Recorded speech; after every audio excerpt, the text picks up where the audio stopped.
Give them something loud. The squad member obeyed, hurling the device with all his strength toward the massive main gate of the central building. Boom. A blinding flash erupted, accompanied by a deafening roar. A sphere of energy swelled outward in a violent, rapid expansion before abruptly collapsing in on itself and vanishing. When the light faded, the alloy gate that could withstand tank shells together with the fortifications and guards behind it had all disappeared without leaving so much as a scrap. Only a vast gaping breach remained. Done. Move in. I want them alive. That fat governor, I'll interrogate him myself. Emoli swept his hand forward and was the first to step over the still smoldering wreckage, striding into the core building of the governor's palace. The Marines surged in behind him, swiftly sweeping away the remaining pockets of resistance within the building. Gunfire explosions and the sharp sounds of close combat echoed through the seemingly endless corridors of the governor's palace. The ground defense forces of the governor's palace collapsed with astonishing speed under the overwhelming assault of the small detachment from the Ghost Star pirate group. This capture operation was less a battle than a unilateral display of force, laying bare the formidable might of the ground troops under M.O. Lee's command. And all of this was for a single purpose: to seize the key figure colluding with the Shepherd, the planetary governor. Resistance within the core building of the governor's palace was quickly purged.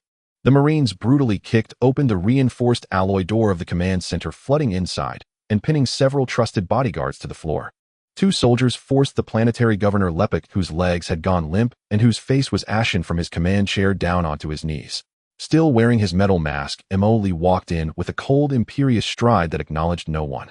He took in the command center walls lined with surveillance screens that could no longer alter their owner's fate as a prisoner, and let out a low whistle. Nice setup you've got here, Your Excellency Governor. Does hiding in this place make you feel particularly safe? Emoli stepped up to Lepek, looking down at him from above as he spoke. Lepek stared at the mysterious leader of the so-called Star Pirates, and the image of the terrifying black-armored soldiers, the mechs outside, and the massive warship hovering overhead flashed through his mind. His teeth chattered uncontrollably. Oh, who are you people really? What do you want? Money. I can give you money. Lots of money. As long as you spare me.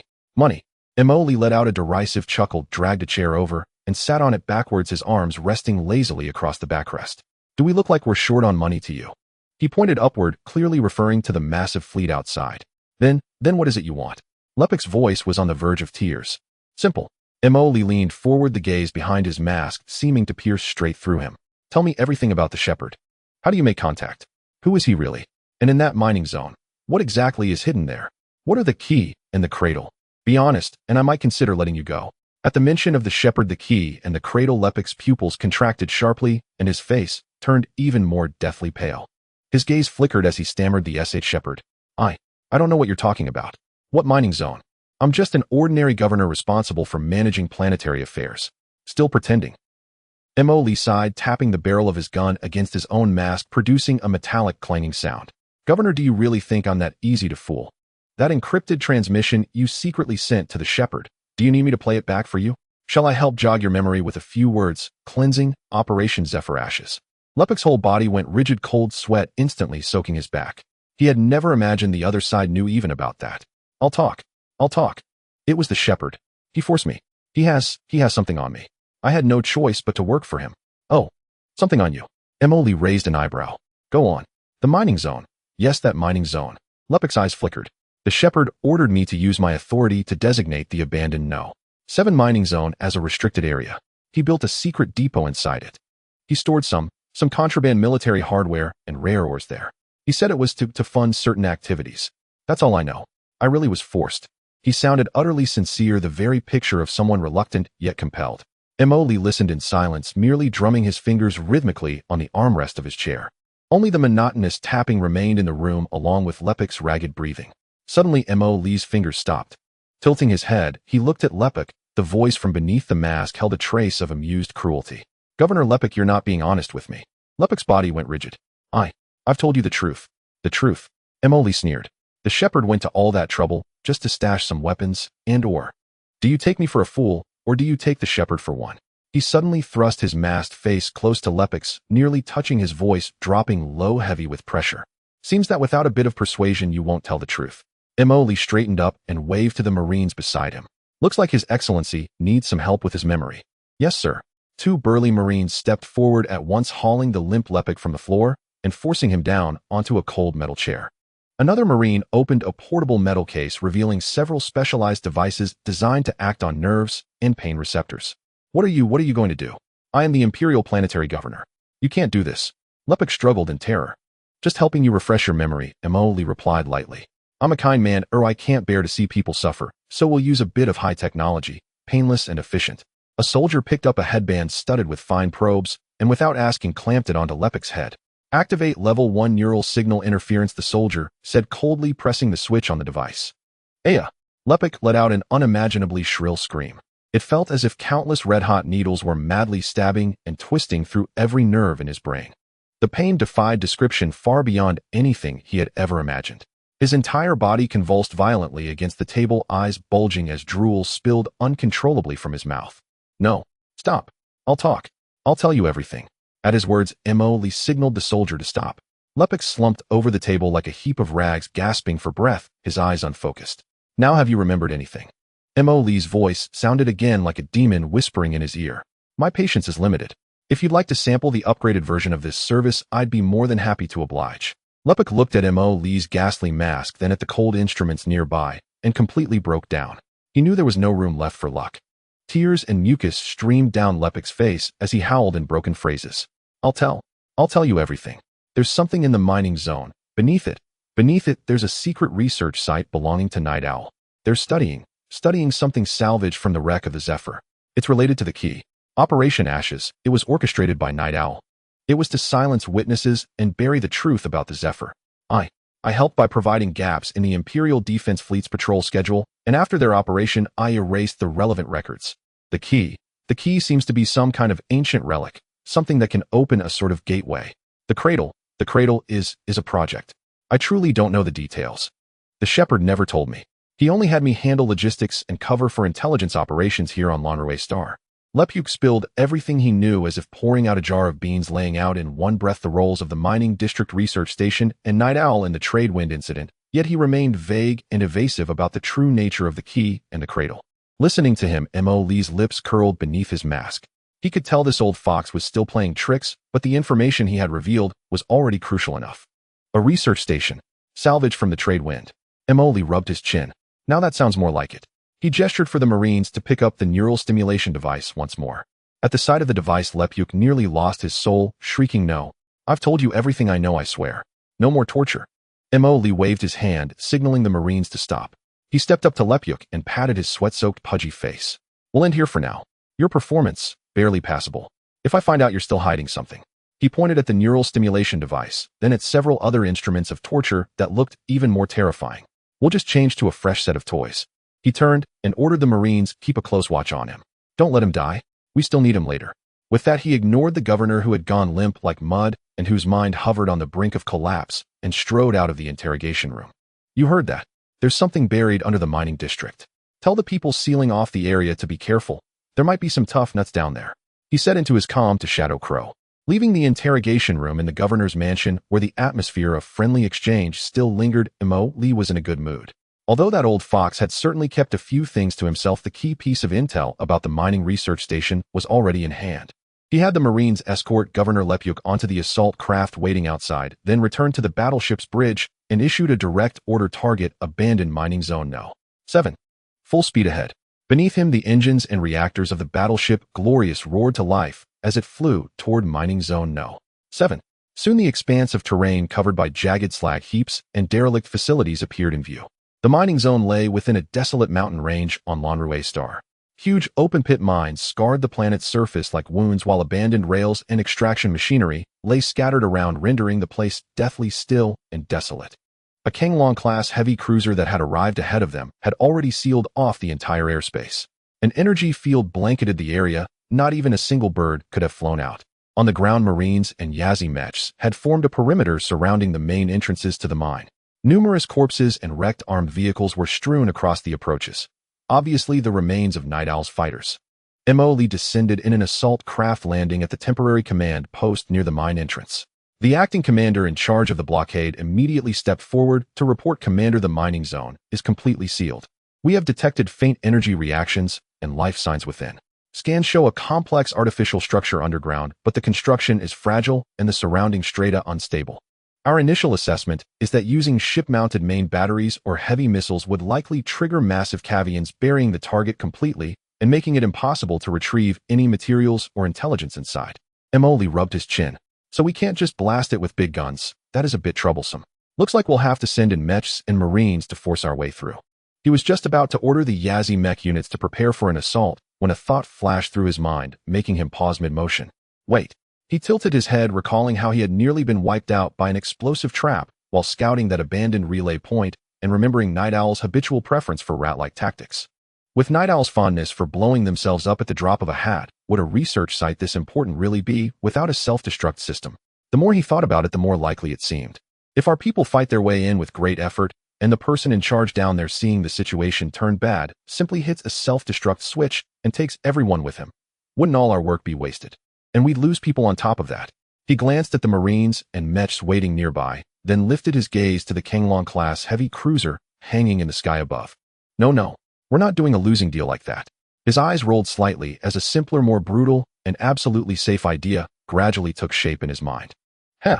A wicked grin spread across Mo Lee's face. He immediately opened a channel to the Kanglong-class heavy cruiser squadron hovering above the mining zone. All Kanglong-class vessels, attention. Listen to my orders. Mo Lee's voice carried a note of excitement. Target the mine entrance and the suspected structural support points of the internal spatial complex. Use the portside needle dense array pulse cannons. Lock onto the core underground support points identified by the scans and carry out precision pinpoint strikes. Don't worry about damaging what's inside. I want it to collapse. On the other end of the comm, a ship captain clearly froze. Commander, you mean we're not going in at all? We're just going to destroy it. Exactly. We're destroying it, Emoli said, hands on his hips. The people inside have probably evacuated for the most part anyway, and they've surely taken the important data with them. Why keep the shabby base around? So they can stage another grand self-destruction show. We'll just help them set off the fireworks early and save them the trouble. He paused, then added, move fast. Hit them suddenly. Don't give them time to react. Understood. We will use secondary batteries to precisely strike the underground structural supports and trigger a cavian. Meanwhile, deep beneath the mining zone in Night Owl's secret research base, the person in charge, a middle-aged man in a white lab coat with a cold, vicious gaze, was staring tensely at a bank of surveillance screens. The screens showed the sky outside crowded with pirate warships and the enemy ground forces arrayed in full battle readiness at the mine entrance. Have all personnel been evacuated through the emergency routes? He asked his assistant. All core researchers and critical data have been transferred, the assistant answered, voice trembling. Only a handful of us remain to cover the retreat. The leader nodded, a trace of ruthless resolve crossing his face. Good. Initiate the purification protocol countdown. Set it to trigger once the enemy enters the core area. I want those damn star pirates to be buried with us. His hand was already resting beside a red shielded button. At that moment, boom, boom, boom. A continuous barrage of explosions suddenly thundered from above. The entire base shook violently as dust and debris rained down from the ceiling. The leader and his assistant were stunned by the unexpected assault. What's going on? Why are they directly attacking the mine tunnels? They're not planning to come inside. The assistant cried in terror. The leader was also taken aback. He stared at the monitor showing the mine entrance rapidly collapsing and being sealed under a storm of concentrated fire, his mind unable to catch up for a moment. According to the script, the enemy was supposed to advance deep into the base first so he could detonate it for maximum casualties. Why were they refusing to play by the rules? In the few seconds he stood there in a daze, rumble. A roar far more violent than any previous blast erupted from the deeper levels of the base. A chain of uncontrolled energy detonations followed. The base lights went out in an instant, leaving only emergency red lamps flashing wildly. A shrill alarm signaling core meltdown screamed through the base. No, how could they? The leader let out a howl of despair and rage.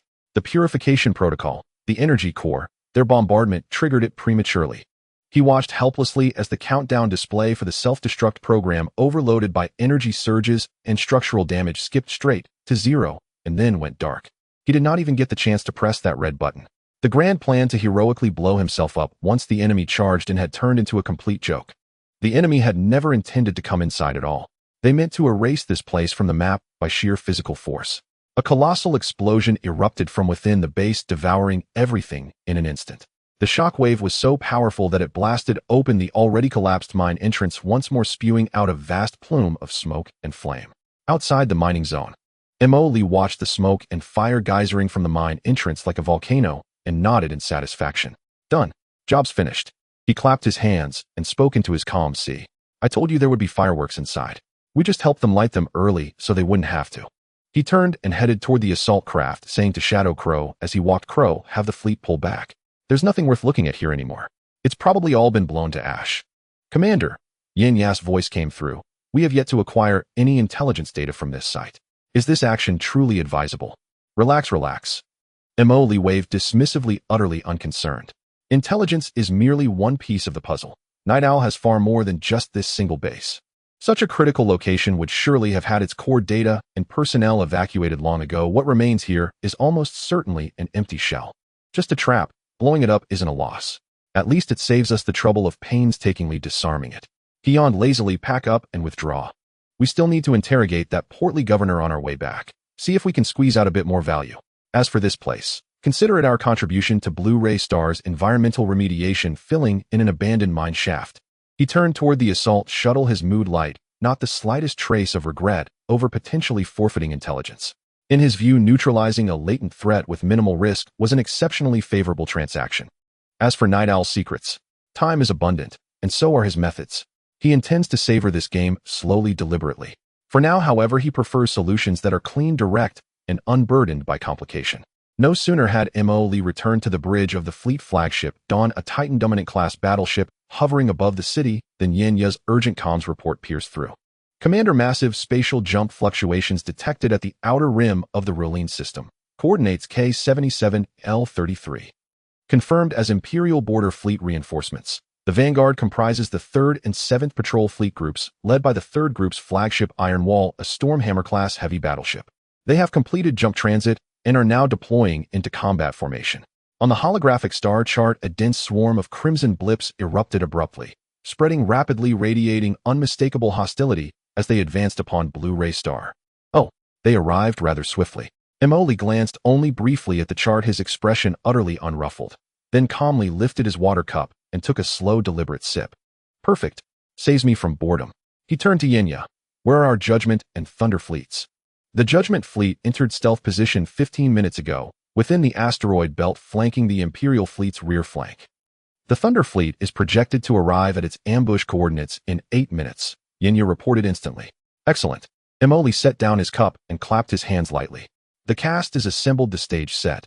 Time for this pirate lord to take center stage and perform. He cleared his throat, shifting into a swaggering, gravel-tinged voice, and ordered the comm officer to open the public broadcast channel at maximum signal strength, ensuring reception across both the Imperial fleet and Blue-Ray Star. Then languidly settling into the command chair, he even adjusted himself into a more comfortable posture. Public visual broadcast channel is live. Ahem, ahem, ahem. Attention, newly arrived Imperial fleet. This is the Phantom Space Pirate Syndicate. I am Captain Phantom. Are you here to collect the corpses of those inept predecessors? A tad tardy, wouldn't you say? This brazen transmission detonated like a shockwave across the Imperial Reinforcement Fleet's open channel. Phantom, I am Rear Admiral Horn of the 3rd Patrol Fleet Group, Quran Imperial Border Fleet. You are now surrounded. Immediately release the Governor of Blue-Ray Star, disarm your forces, and surrender unconditionally. That is your sole path to survival. Otherwise, the Imperial Fleet's wrath will grind you and your rabble into absolute dust. Rear Admiral Horn, face dark with fury, spat out this retort upon hearing the provocation. Well, well, bluster is cheap for anyone, isn't it? Emoli teased, his tone dripping with mockery. Insolent, arrogant space pirate. How dare you speak thus? All units prepare. Before he could finish, Phantom's voice cut in once more. Oh. No need to rush into battle just yet. Emoli's voice carried a playful lilt. Why don't you first take a closer look beneath our feet? At that very instant, every starship in the Dawnbreak fleet, hovering above Blue-Ray Star, illuminated with weapon-charging glow. A forest of gun barrels pivoted downward, locking onto the planet below, especially targeting densely populated metropolises and industrial zones. Report, Admiral. Enemy fleet weapon systems have reoriented. Target confirmed, Blue-Ray Star. An Imperial sensor operator sounded the alarm in urgent tones. Did you see clearly? Emoli's voice drifted in, unhurried and serene. My beloved armaments pack quite a punch. I wonder, shall I ignite a little firework for your amusement? Admiral Horn and his staff stared, faces draining of color, at the sensor feeds and tactical displays, where countless red targeting markers pulsed relentlessly over Blue-Ray Star's surface.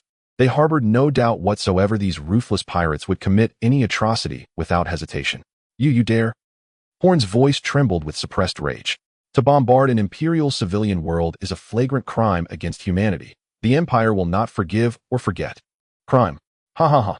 Emily laughed heartily. Please, we're space pirates, Admiral. Lecturing us on crimes. Did you perhaps misplace your moral compass? We deal only in profit and in mood. He paused. Then his voice surged sharp and commanding. Listen carefully. I haven't time to waste bantering with petty officers like yourselves. Summon your border fleet group's supreme commander. The old man named, what was it? Klaus. Let him step forward and speak with me. Personally. Now. Immediately. This instant. A stunned silence rippled across the channel, shocking both the Imperial fleet and every faction monitoring from Blue-ray Star. A space pirate captain demanding the personal presence of an Imperial fleet admiral by name. Rear Admiral Horn, visibly incensed, snarled, arrogant fool. General Klaus is not someone you may summon by name. Surrender now. Surrender? Ha ha ha ha. Mo Lee roared with laughter, its echo reverberating across the public channel. So, negotiations are off the table. His voice dropped instantly, cold, lethal, and laced with unambiguous menace. Very well. I'll count to 3. If General Klaus's voice does not reach me by then, I'll select a random city on Blue-ray Star and light up a firework for all to enjoy.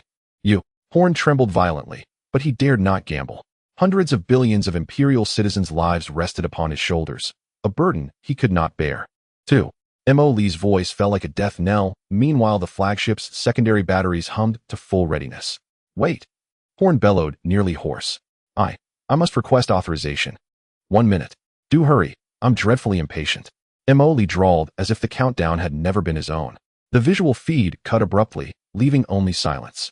On board the Dawn, Mo Lee swung his legs idly in the command chair and quipped to Yin Ya's holographic projection. See, dealing with conventional militaries demands unconventional tactics. They're shackled by protocol, while we barefoot and unbound can manipulate them at will. In a private cabin aboard the flagship, Irina listened to Mo Lee's public broadcast and fell silent. She realized with quiet awe that she had profoundly underestimated both his audacity and his sheer terrifying madness. 1 minute later, a silver-haired elder with stern, weathered features appeared on the public visual channel. His voice resonated with the deep, unwavering authority of one long accustomed to command. I am Admiral Sack von Klaus, Supreme Commander of the Quran Imperial Grey Ash Sector Border Fleet Group. Captain Phantom, state your terms. But let me be unequivocal, any harm inflicted upon Imperial civilians will provoke the Empire's most severe and utterly uncompromising retaliation. The principle has finally emerged. A faint smirk curled at Mo Lee's lips as he sat upright and replied in a low, steady voice. Admiral Klaus, your reputation precedes you. The Phantom chuckled darkly, crossing his legs with casual ease, his tone as relaxed as haggling over vegetables at a market. No need for formalities. I'm nothing if not reasonable. First, the planet Lanrue and its hundreds of billions of inhabitants are now temporarily my hostages. Do you wish them to remain unharmed? Indeed. Mo Lee gestured lightly with his fingers. Pay the ransom, exactly 1 trillion feral. No cash. Only high-purity zero-element crystals, premium-grade energy cells, Titan-class warship alloy ingots, and antimatter cores, converted at equivalent market value. Pack it all aboard heavy freighters and deliver it to uncharted space coordinates K77 M99 N39. My people will receive the shipment. Once verified, I'll vanish immediately, guaranteeing not a single hair on Lanrue's head shall be harmed. His words hung in the air. Silence descended upon the public channel like a suffocating shroud. Even Admiral Klaus drew a sharp, involuntary breath. 1 trillion. And strategic resources. This wasn't mere extortion. It was an attempt to hollow out the Empire's treasury. Preposterous. Admiral Klaus's voice trembled with barely contained fury. Do you truly believe the Empire would submit to such blackmail? Too much for you. Mo Lee scoffed. Your Excellency, tell me, do you honestly think the lives of hundreds of billions on Lanrue, plus the Empire's very dignity, are worth less than this sum? Shall I detonate half the planet right now, as your personal 5% discount? Klaus clenched his jaw, suppressing his rage. The Empire will never capitulate to such coercion. Then negotiations are concluded? Mo Lee shrugged indifferently. All units, prepare artillery barrage. Target densely populated zones on Lanrue. Wait. Admiral Klaus cut in urgently. Mo Lee tapped the control console once, his tone turning glacial. Old man, don't presume to wield your imperial rank here. Let's be clear, I hold your weakest point in my grip. Lanrue is a vital economic and demographic hub on the Empire's frontier. Should it fall, how long do you imagine you'll retain command of the border fleet? 1 trillion in strategic assets, for a thriving world and hundreds of billions of lives and the seat beneath your own backside. A fair trade. You stand to lose nothing. Admiral Klaus fell silent for several seconds, visibly weighing cost against consequence while suppressing his wrath. Emily could even hear the muffled, heated objections of other officers in the background. The quantity is excessive, the procurement timeline is unrealistic, and those coordinates lie deep within uncharted space. Risk is uncontrollable, Klaus attempted to negotiate. Time. You have precisely 48 standard hours, not a second more. Emily held firm. The coordinates are non-negotiable. That is the location. Your Imperial fleet boasts unmatched prowess, yet you fear ambush in uncharted space. He gave a dry, derisive laugh. As for risk, let's be unequivocal. Lonrue faces the greatest peril right now. He initiated a countdown without hesitation. 48 hours. If the resources fail to reach the designated zone by then, I begin dismantling the planet, starting with its largest cities. Test me if you dare. See whose velocity prevails, yours or my broadside cannons. You. Admiral Klaus's voice quavered with outrage. He had never endured such brazen threat, or such naked humiliation. What you? It's settled. Emily cut him off decisively. 48 hours. No extensions, no exceptions. And no tricks. Freighters may carry only basic navigation and propulsion systems. Should I detect any tracking signal, or any weaponized system, the deal is void and consequences will be borne entirely by you. Without granting Klaus another word, Emily slammed his palm onto the console, severing the public transmission with a sharp final click. Before the abruptly blackened screen, Klaus's face hardened into an expression of icy, lethal resolve. He whirled sharply toward his silent, trembling staff in the command center and barked. Where are the 6th and 8th Patrol Fleet Groups now? A staff officer instantly manipulated the console, pulling up the real-time deployment map. Report, sir. The 6th Fleet Group is conducting routine patrols in Sector B of the Rust Corridor, approximately 40 standard hours from the Ryland system. The 8th Fleet Group is engaged in live drills in the K-89 sector, roughly 45 standard hours away. Klaus stared intently at the star, chart, his gaze razor-sharp. Issue top priority encrypted orders, immediately.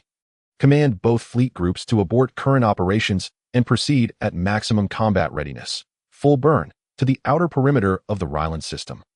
They must arrive within 48 standard hours and establish concealed ambush positions around Lonrue, maintaining absolute radio silence. He slammed his fist onto the console. Inform both fleet commanders this is not an exercise. Upon arrival, they are to deploy covert attack formations and await my final order. With overwhelming force, I will make it unmistakably clear to this arrogant phantom that the Empire's sovereign domain is not his personal thoroughfare. Yes, sir. The communications officer began transmitting the encrypted directive without delay. Thousands of starships, nearly 5,000 across the 6th and 8th Patrol Fleet Groups, swung about in distant star systems, engines roaring at full thrust, hurtling toward Lonrue. Klaus watched as 2 new stealthy vectors bloomed on the star chart, representing the converging ambush fleets, his fists slowly clenching. The phantom, to extort the Empire carries a price. He murmured softly to himself. Yet he remained unaware that almost simultaneously with his command, Emily, aboard the Dawn-class flagship orbiting Lonrue, received a secure encrypted report from his intelligence asset Shadow Crow. Commander, the deep diver network has detected anomalous movements from the Empire's 6th and 8th Patrol Fleet Groups. Their courses have been adjusted, targeting the Ryland system. Estimated arrival, within 48 standard hours. Emily arched a brow, a knowing smile flickering across his face. Humph. So the old fox refuses to yield and plots something underhanded. He clicked his tongue thoughtfully. Glancing at the star chart where 2 newly accelerated red blips pulsed outward, he grinned with palpable anticipation. Wish to ambush me? Don't forget who you're dealing with. Crow, alert our judgment and thunder fleets. Adjust their ambush positions. Don't let them collide with the Empire's incoming forces. Position them farther out, waiting in reserve. Also, assign the Phantom Shadow Fleet to shadow those 2 Imperial formations. Tight surveillance, no gaps. He stretched, languidly, voice light and confident. Let them come. The more guests, the grander the spectacle, and the perfect chance for our new fleets to hone their edge. Let's see whether the Empire's dumpling wrappers are thick, or ours have sharper teeth. No sooner had the words left his lips than the bridge comms officer reported. Commander, Imperial Fleet requests communication. Oh, already bold enough to call after mobilizing troops. Patch them through. Let's see what gambit they've cooked up. Emily smiled. The transmission flickered to life, revealing Admiral Klaus's stern visage. His voice followed, less explosive than before, yet still laced with smoldering embers of fury. The Phantom, Your terms cannot be fully accepted by the Empire. 1 trillion feral and strategic assets is an unprecedented sum, even for us. Its rapid procurement would severely compromise frontier defense capabilities. So, Emoli responded with a sardonic, knowing smile. General, are you attempting to renegotiate? Isn't this a bit much, sir? Even a general is haggling. This is not haggling, but stating facts. General Klaus' tone was sincere. Such a massive mobilization of resources requires time and higher-level authorization. 48 hours is absolutely impossible. Moreover, transporting such a huge amount of strategic resources to unexplored star regions is extremely risky. The imperial royal family will never approve it. He paused for a moment before continuing, we can negotiate a more reasonable amount and a delivery location acceptable to both parties. For instance, resources worth 5 billion Faller and the transfer taking place in a neutral area on the edge of the Rillan star system. This is the greatest concession the Empire can make. Emoli smirked under his mask, but he did not expose it. Instead, he played along with the other party's words. 5 billion. A neutral star region. Emoli scoffed, his tone exaggeratedly dissatisfied. Klaus, do you think I'm a beggar? Haggling doesn't work like this. 1 billion, not a cent less. However, he pretended to hesitate for a moment. The location can change. Let's set it at the neutral area on the edge of the Rillan star system, old man. This is my final concession, don't be ungrateful. Oh, and one more thing. He waved at the nearby marine. Go invite our esteemed Governor Lepyuk over. Then he turned to Klaus and said additionally, to show my sincerity. Clap, clap. Emoli clapped his hands, and immediately 2 marines brought the spiritless Governor Lepyuk of Blue Star before the communication device. Emoli grabbed Lepyuk by the collar, turning his face toward the other side of the communicator. General, Klaus, do you recognize this individual? The governor of Blue Star appointed by the Kellen Empire, Mr. Lepyuk. He patted Lepyuk's chubby cheek, producing a crisp sound. Come, Lepyuk, greet the general, and casually mention how you collaborated with Night Owl. Lepyuk was terrified, his spirit leaving his body as he shouted incoherently into the communicator. General, save me. Quick, save me. I don't want to die yet.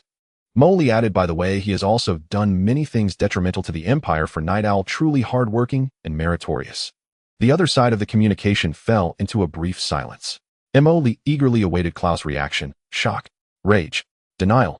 However, when Klaus' voice sounded again, it was unexpectedly calm, even carrying a hint of indifference. Phantom, what are you trying to convey by telling me this? The Empire's territory is vast, and there are always some unsatisfactory parasites. Lepyuk's collusion with illegal organizations will be judged by the Empire's laws. He did not deny the existence of Night Owl, nor did he express surprise at Lepyuk's assistance to them, his tone as calm, as if discussing an unimportant trivial matter. Emoli raised an eyebrow, instantly understanding. Oh, he elongated his tone, exaggeratedly feigning enlightenment. I see. It turns out you, old general, have known about Night Owl for a long time, even tacitly allowing them to operate within the Empire. He scoffed. It seems Night Owl has quite a reputation. Even imperial generals must give them some face. Or perhaps you are all in cahoots. Klaus' voice suddenly turned cold, carrying a warning tone. Phantom, watch your words. The affairs of the Empire are not for a mere star pirate like you to meddle in. Complete your transaction and get out of the Empire's territory immediately. Tisk, tisk, tisk, getting anxious. Emoli was not frightened at all, instead becoming even more casual. Fine, I won't ask. After all, I have a good idea about this matter. He released Lepyuk, allowing him to collapse onto the ground, and spoke into the communicator. Since Night Owl is your Empire's old friend, then I will take my time settling this debt with them. Perhaps I will also have to settle it with you all. All right, nothing else, old general. Please continue preparing my ransom. Remember to deliver on time. He disconnected the communication decisively, not waiting for Klaus to respond. On the bridge of the Dawn, Emoli stroked his chin, his eyes glimmering. Interesting. The Empire's top brass actually tacitly allows the existence of Night Owl. This water runs deeper than I thought. His mood grew more and more excited. But that's fine. The stronger the enemy, the more exhilarating it will be when the tables are turned. He glanced at the collapsed Lepyuk on the ground and smirked. Drag this waste away. Keep an eye on him. He might still serve as a witness or something in the future. 48 standard hours passed quietly amidst the anxious waiting of the Imperial Army. At this moment, on the bridge of the flagship Iron Wall of the 3rd Patrol Fleet at the outskirts of the Rillan star system, Major General Hohen stood by the ship's window, gazing at the dark starry sky outside, and the blue star shrouded in the shadow of the pirate fleet, his expression as grim as if it could drip water. These past few days were the most suffocating moments of his military career. Watching the defending fleet being annihilated while he was publicly humiliated by the pirate leader, he could only endure and retreat, waiting for reinforcements. Every second felt like torture. The atmosphere inside the bridge was equally oppressive. The officers and soldiers operated the equipment with a palpable heaviness. The public communication channel only emitted the faint buzzing of instruments running. Suddenly, the sensor operator suddenly lifted his head, his voice filled with incredulous excitement. Report. Large-scale jump signals detected within the Roland star system. It's our identification code. The 6th and 8th Fleet groups have arrived. Like a drop of cold water hitting a hot oil pan, the entire bridge of the iron wall instantly erupted. What a... Reinforcements have arrived. Is it confirmed? Is it really the 6th and 8th Fleet groups? Everyone turned in unison to look at the main screen and the ship's window outside. At this moment, the outskirts of the Roland star system, originally somewhat empty due to the withdrawal of the 3rd and 7th Fleet groups, began to distort violently. Countless ripples of space suddenly spread out. In the next second, numerous blue engine flames pierced the void, and the silhouette of the massive fleet solidified from the imaginary into reality, boldly jumping in. On the left wing was the 6th Patrol Fleet of the Empire's border, over 2,000 starships lined up in a neat attack formation, the Empire's eagle emblem on the bow, cold and lethal under the starlight. On the right wing was the 8th Patrol Fleet, also exceeding 2,000 starships, completing the jump simultaneously, side-mounted turrets, standing tall, energy shields fully deployed. The addition of these two fresh troops instantly brought the total number of Imperial ships in the area close to 10,000. The densely packed starships nearly filled this star region, their steel bodies stretching endlessly, the faint buzzing of main cannon charging merging into a heart-pounding background sound. Long live the Empire! It's the 6th Fleet. The 8th Fleet has arrived too. Our reinforcements are here. Almost the instant the relief fleet completed its spatial jump, every Imperial communication channel erupted with thunderous cheers and roars. The pent-up frustration of having been suppressed and forced into retreat by the Phantom Pirate Syndicate now exploded into wild elation and fervent excitement. Crew members of the 3rd and 7th Fleet groups gazed out their viewports at the seemingly endless armada of Allied starships. Many clenched their fists in triumph or embraced one another in jubilation. Morale surged visibly, sweeping away all prior despondency. Now let's see how those pirates dare strut about. 10,000 starships against barely 1,000. Crush them utterly. Long live Admiral Klaus. Even senior officers aboard bridge decks, previously grim-faced and tense, now relaxed into relieved, exhilarated smiles, eagerly debating the coming counteroffensive. Bridge of the Iron Wall flagship of the 3rd Patrol Fleet Group. Brigadier General Horn stood rigid before the command chair, eyes fixed on the tactical star map, where dense clusters of friendly icons, symbols of overwhelming might, nearly filled the entire display. His tightly clenched fists slowly uncurled, the taut lines of his face finally softened, revealing fierce exhilaration and steely resolve. As the frontline commander who had earlier been compelled to negotiate with the Phantom Syndicate under immense pressure, no one yearned more desperately for this reinforcement. That humiliating negotiation, where he had been led like a puppet, even demeaned, had lodged in his heart like a venomous thorn. He drew a deep breath, striving to steady his turbulent emotions, yet the fire in his gaze had already ignited. He activated the encrypted channel, linking him to Admiral Klaus and the commanders of the 6th and 8th Fleets, his voice hoarse with emotion. Admiral, the 6th and 8th Fleet groups have confirmed arrival. We have achieved full operational concentration. Admiral Klaus's voice replied, excellent. Brigadier General Horn, reorganize your fleet formation immediately. You are hereby appointed temporary fleet commander and tasked with achieving full tactical integration with Allied forces. This time we shall wield the Empire's true power to declare, once and for all, to these pirates who truly commands the stars.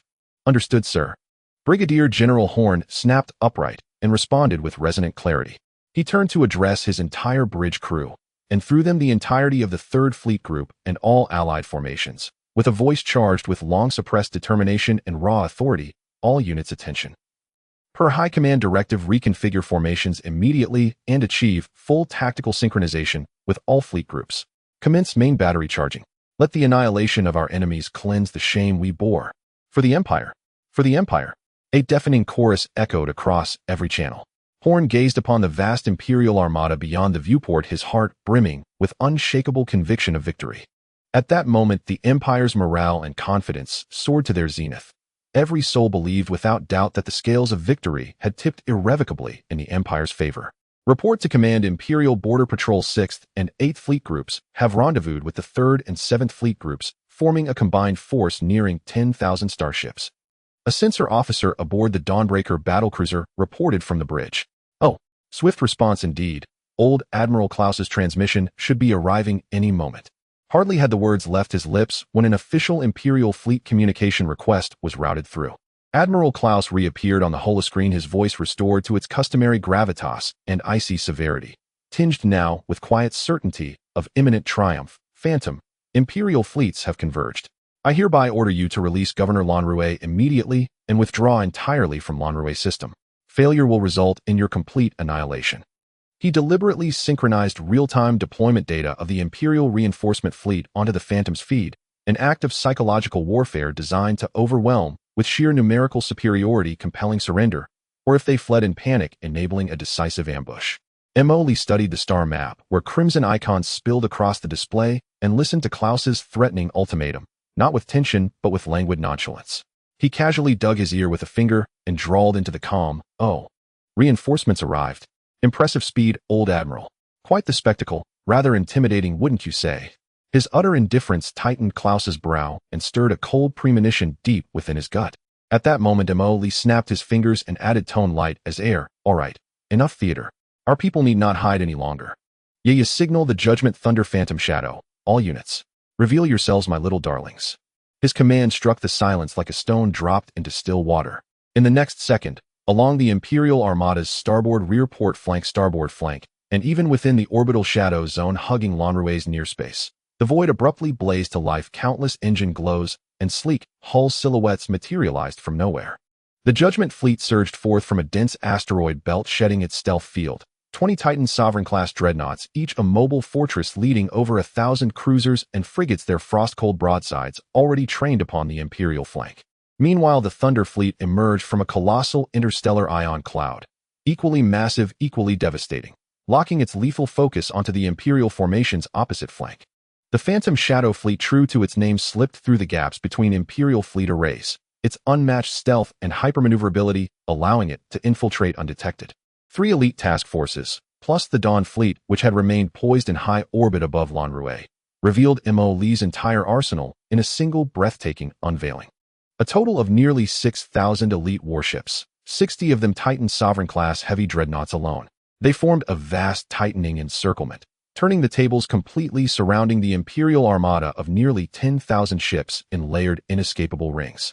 On the tactical map, the sea of crimson Imperial icons was instantly engulfed, permeated, and starkly contrasted by deep blue points of light surging in from all directions, a visceral, electrifying reversal of dominance. This is impossible.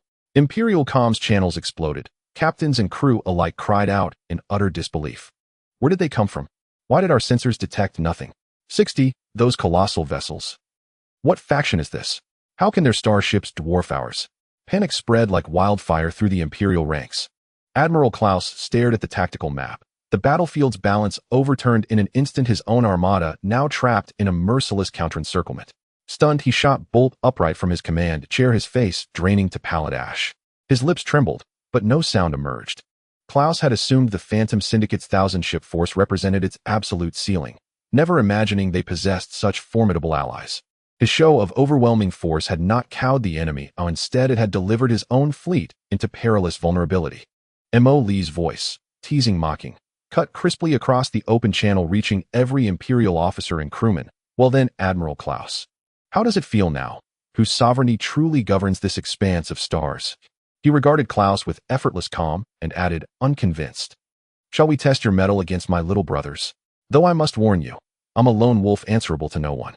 Meanwhile, the Empire remains locked in mortal combat with the Federation. As for me, I won't claim total annihilation, but reducing several of your fleet groups to stardust remains well within reach. So, Supreme Commander, your decision is? So, Commander, your choice is. At this moment, Klaus' face was ashen, his thoughts racing as he quickly contemplated the pros and cons of going to war. He did not believe that the Ghost was bluffing, as evidenced by the previous annihilation of the Blue Rue Star's defense fleet. Even if the Blue Rue Star's defense fleet was undisciplined and its commander incompetent, it was still an Imperial regular fleet, and the fact that it was silently obliterated was enough to prove the strength of this star pirate fleet. Moreover, the Empire and the Federation were currently in a period of war fatigue, both silently recovering their strength. Starting a new conflict at this time was indeed not a wise move. If troops were mobilized again, the Federation could take advantage of the situation. Hey, have you made up your mind, General? Are we still going to fight? You've been thinking for a long time, and am still waiting to go home for dinner. If you are not going to fight, then should we talk again about the toll for your nearly 10,000 starships? Mo Lee's eyes narrowed into a line. The extreme contrast, the forceful reversal, and Mo Lee's words filled with pressure were like resounding slaps striking hard on Klaus and all the Imperial soldiers' faces. In the starry sky, nearly 10,000 Imperial warships faced off against Mo Lee's 6,000 elite ships, but the atmosphere had reversed, growing tense. Under Mo Lee's reverse encirclement and threat, General Klaus had to swallow this bitter fruit. Klaus, it seems we have reached a consensus. Then let's proceed according to the new rules. Mo Lee's voice rang out again, carrying an unassailable authority. The 100 billion resources we discussed earlier should be delivered intact to the E77 area at the edge of the Rylene star system, which is considered a neutral zone. I will send someone to receive it. Additionally, he shifted his tone to a lighter one. You are both mobilizing troops and intimidating us, causing my brothers to be on edge and unable to sleep well at night. This emotional distress fee needs to be addressed by your empire. Klaus suppressed his anger. Ghost. Do not overreach. Hey, you can't say it like that, Mo Lee replied slowly. Let's not push it here, just add another 100 billion feral funds. To make it easier for you, no need to transport goods, just wire it directly to the Tattoo Principality's public interstellar bank account number XC8892477. Remember, it's the Tattoo Principality's public interstellar bank, don't get it wrong. The public channel fell into a dead silence, and the Imperial soldiers could see the ashen face of Klaus. After several seconds, Klaus almost gritted his teeth and replied, "The Empire will pay this fee, but I hope you will keep your promise. Otherwise, no matter where you escape to, the Empire can bring you back." That's refreshing. Mo Lee snapped his fingers. Rest assured, as long as I get paid, without hurting anyone, let's get moving. Resources to be delivered to E77 within 24 standard hours, and funds to arrive within 6 hours. Once I receive the goods and confirm the payment, I will take my brothers and leave, returning this broken planet to you. He paused and added, "Don't play tricks, General. My fleet's cannons are still hot if I am in a bad mood or don't see my little money on time. You know the consequences." Communication cut off. At this moment, the command center of the Ashes Star Domain border fleet was eerily silent, the atmosphere tense. On the star map, the red dot representing the Ghost Star pirate group still surrounded the blue dots representing the Imperial fleet like a poison thorn. Klaus seemed to age several years in an instant, slowly sitting back in his command chair, his fingers unconsciously tapping on the armrest, producing a dull sound. "General," a young intelligence officer couldn't help but step forward, his face filled with resentment and indignation. "Are we really going to do what that star pirate says? Paying such a massive amount of resources and funds? This is a disgrace for the Empire." Another combat officer spoke urgently. "General, our army has completed assembly, possessing over 10,000 interstellar warships. Even if the enemy's combat power is unknown, we still have the strength to fight. Such a compromise will undermine military morale." "Enough." Klaus suddenly raised his hand, interrupting their words. His voice was not loud, but it carried a weighty and unquestionable authority. He scanned the officers in the command center, who wore faces of discontent and confusion, and spoke slowly, his voice low. "Do you think I want to accept such humiliating conditions? Look at them." He pointed to the tactical star map, where the star pirate fleet maintained a perfect encirclement formation. "So many heavy battleships I've never seen before, at least twice the size of our heavy battleships. Thousands of elite warships with performance far surpassing our ships, and that elusive stealth and delivery capability. With such an enemy, do you think about the consequences of recklessly going to war in the densely populated Rylene star system?" He swept his sharp gaze over everyone. "Once the flames of war spread to the planet, causing massive civilian casualties, who will bear this responsibility? You or me?" The officers fell silent. "That ghost. He has identified our weakness," Klaus continued. "Moreover, we know nothing about the origins, objectives, or support of this enemy. The technology and organization they have displayed are far from those of ordinary star pirates. A blind war, even if we win at a great cost, will create huge vulnerabilities in the Empire's border defense line, allowing the Federation or other forces to exploit it. The consequences are unimaginable." He took a deep breath, his tone filled with helplessness and determination. "Therefore, we cannot gamble the lives of the Empire's border defense line and hundreds of billions of Imperial citizens. Current compromise is a necessary concession. It is to preserve the Blue Rue Star and to buy time for the Empire to mobilize troops and understand the enemy's details." He looked at the communications officer, his tone firm. "Execute the order. Immediately arrange the transport fleet to send resources to the E77 area of the Rylene star system. At the same time, contact the Empire's Ministry of Finance, explain the situation, and request an urgent allocation of 100 billion feral to the designated account. Tell the relevant departments this is the highest priority military order and there must be no mistakes. Yes, General. The communications officer dared not say more and immediately turned to convey the orders. Klaus turned his gaze to the combat officer who had previously asked to fight, his expression becoming profound. As for you, immediately send a highest encryption level request for assistance and situation report to the Empire's military department in my name. Provide a detailed report of everything that has happened here, including the terrifying combat strength of the Ghost Star pirate group and the reasons for our forced compromise. His voice lowered even further, carrying a hint of coldness. At the same time, in the name of the Ashes Star Domain Border Fleet Command, formally request the military department to urgently dispatch 5 to 8 complete main fleets from the internal star regions of the Empire to rapidly support the Ashes Star Domain. Just tell them, there is an unknown powerful threat at the border that could overturn the existing situation, requiring the Empire's full response. The officer's pupils constricted, immediately understanding Klaus' intention. Understood, General. I will handle it immediately.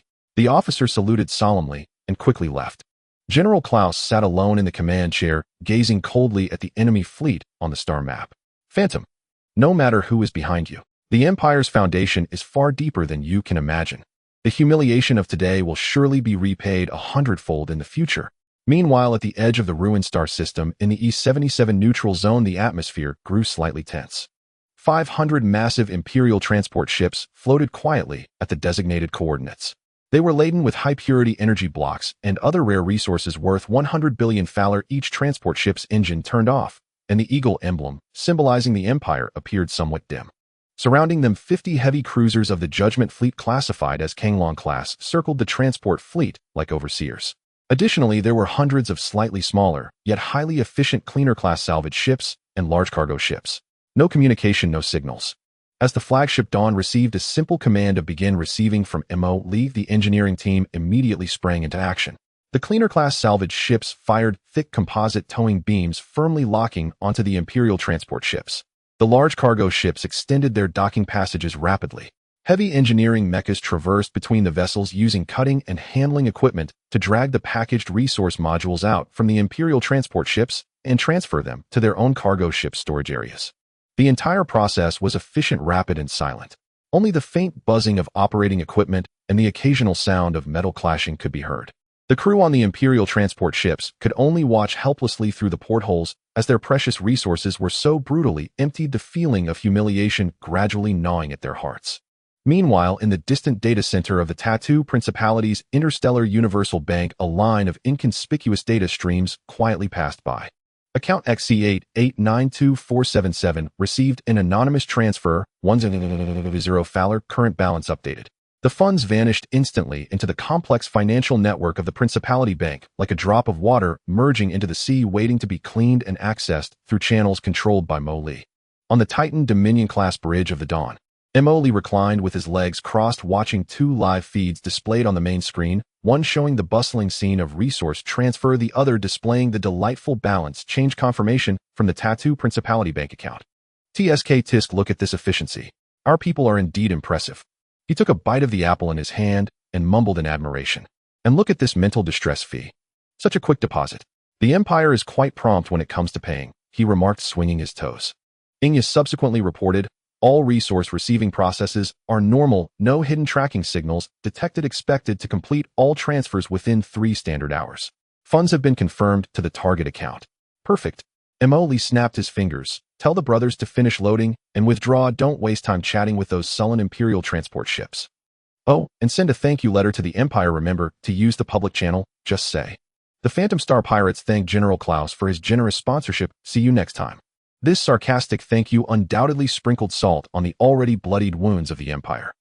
A few minutes later, a clear communication from Phantom indeed appeared on the Imperial Fleet's public channel. The content brief, yet highly insulting. The goods have been received. The payment has been credited. Thank you, old Klaus. We'll come to you again when we need more money. Phantom leaves. In the command center of the Imperial Fleet, General Klaus, upon receiving this message, wore a grim expression. His fist slammed heavily on the console, yet he was powerless. Meanwhile, Mo. Lee stood satisfied as he looked at the final report of the resource transfer, stretching his body in a big yawn. Done. Time to go home.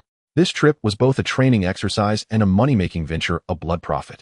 He waved his hand energetically, signal all fleets to withdraw from the ruined star system as per the planned schedule. To advance into the explored star regions, this time we are returning with a full load. Under his command, the Judgment subfleet that had completed the resource receiving was the first to jump away. Next, the Thunder and Shadow fleets surrounding the Imperial fleet also sequentially disengaged their engines, igniting, swiftly disappearing into the starry sea. Finally, the Dawn fleet, which hovered above the Blue Rouet star, leisurely changed direction and departed under the watchful gaze of the Imperial fleet. Mo Lee, with his overwhelming strength and unconventional style, successfully completed this massive extortion of the Empire, leaving with a rich haul of spoils. All that remained for the Imperial fleet was to deal with the mess left behind, and no one cared about the situation of the governor of Blue Rouet star anymore.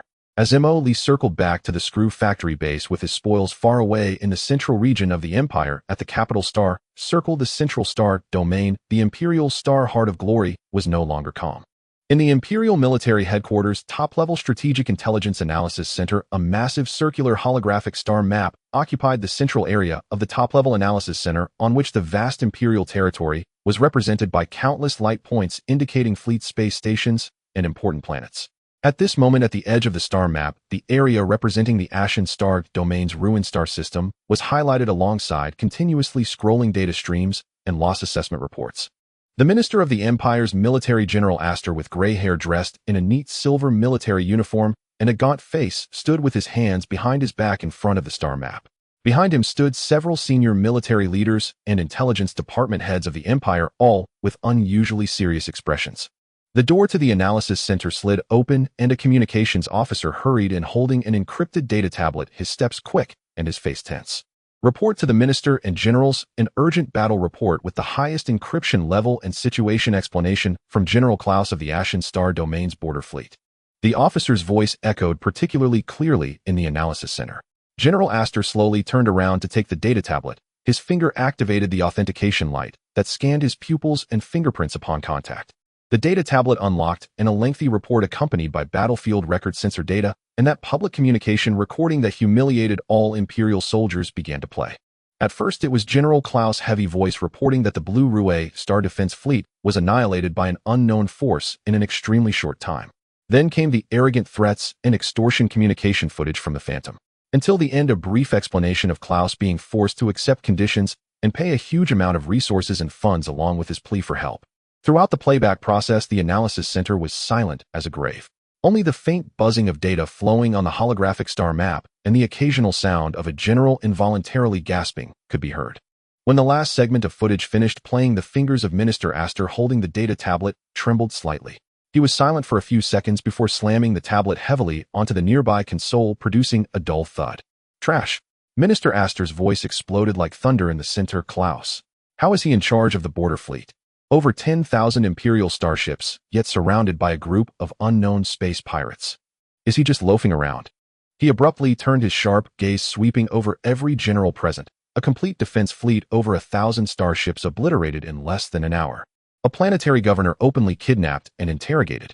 Nearly 10,000 Imperial capital ships coerced by the enemy, forced to pay astronomical ransoms. Tell me, when has the Empire ever suffered such a disgrace since its founding? Since the founding of the Empire, have we ever suffered such a disgrace? Minister Astor exclaimed angrily. Major General Booth, the deputy director of the Empire's military logistics, turned pale and murmured, 100 billion Fowler strategic resources, plus another 10 billion in cash. This is enough to equip 3 standard main battle fleets.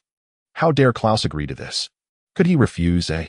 Another military leader from the operations department retorted sharply, pointing at the simulated formation of the Ghost Fleet on the star map. Look at these data. 60 warships of unknown models, each over 7,000 meters long. The performance parameters are estimated to far exceed our Stormbreaker class. And those cruisers and frigates, isn't each one a masterpiece? In the environment of the ruined star system, Klaus is hesitant, and if Blue Ray Star faces a loss, the responsibility will be even greater. Is it just going to end like this, eh? Major General Booth said excitedly. The loss of these resources is a heavy blow to our border defense. The strategic balance with the Federation and the Principality may be disrupted. Of course, we can't just let it go like this. Minister Astor interrupted the debate, his gaze icy. Although Klaus mishandled the situation, his final judgment was correct. This is not an ordinary space pirate, but an unknown threat with technology and military strength far beyond our estimates. The level of danger may be no less than that of the Federation. He looked at the head of the intelligence department and asked sternly, "Solal, what is your intelligence bureau's border division doing? Such a vast force is active in the Ashes Star region and has even established a fleet of this scale within the Empire's territory, yet you had no idea beforehand." The intelligence director Solal's forehead glistened with fine beads of sweat as he spoke solemnly. "Minister, this matter does have its oddities. Prior to this, records of the Ghost Pirate Group were limited to small-scale harassment and a few instances of robbing border convoys, and their displayed strength is completely inconsistent with this incident.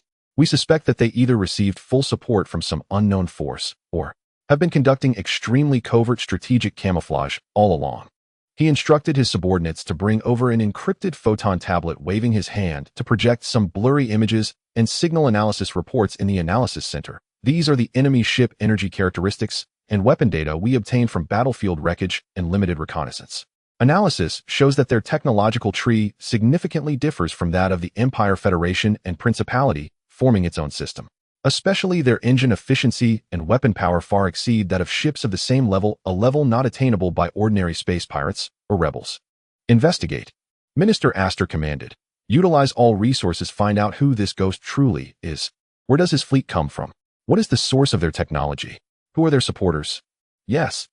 Solal immediately complied. "I will promptly dispatch elite agents to the Ashes Star region, activate all infiltration networks, and coordinate with major research institutions domestically to conduct in-depth analysis of the enemy's technological characteristics." Minister Astor then turned to his adjutant. "Record the orders." He spoke in a steady voice devoid of any emotion. The adjutant promptly raised his wrist and called up the encrypted recording interface. "To Commander-in-Chief of the Ashes Star Region Border Fleet, General Sack von Klaus." Minister Astor paused, seemingly weighing the significance of each word. In light of the recent complete annihilation of the Blue Ray Star garrison fleet in the ruined star system and subsequent negotiations with an unidentified force claiming to be the Ghost Pirate Group, the Empire has suffered significant losses and reputational damage. With the approval of the highest military commander of the military department, the following decisions are hereby made. First, relieve General Sack von Klaus of his position as Commander-in-Chief of the Ashes Star Region Border Fleet. Second, order General Klaus to immediately transfer all command authority and within 1 month of receiving the order return to the Imperial Star to report to the military department and undergo a comprehensive review. Third, until the new Commander-in-Chief is appointed, the daily military affairs of the Ashes Star Region Border Fleet will be temporarily handled by Chief of Staff General Horatio. The defense responsibilities remain unchanged, maintaining the current alert level and avoiding new conflicts with unidentified forces. The adjutant's fingers swiftly recorded, turning these words into official orders. Minister Astor continued, "Reassign Major General Serafina Vespera as the commander of the 3rd Fleet Group of the Ronistar region, promoting her to the temporary rank of general to succeed as the Commander-in-Chief of the Ashes Star Region Border Fleet. Have her set out immediately to the Ashes Star Region Command with the fastest speed, authorizing her to handle all military affairs in that star region.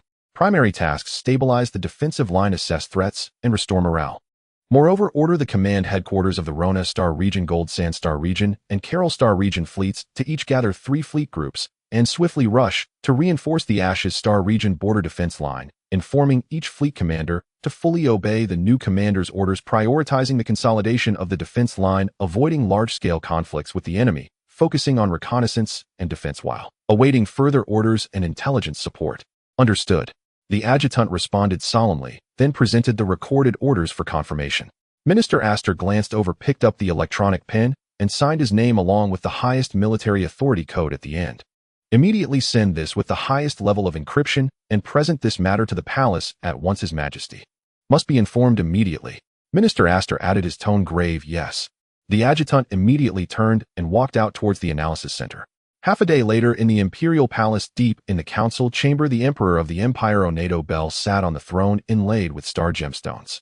He appeared to be in his 50s, yet his face looked exceptionally aged, and his gaze was profound, revealing the authority of a ruler due to his long tenure on the throne.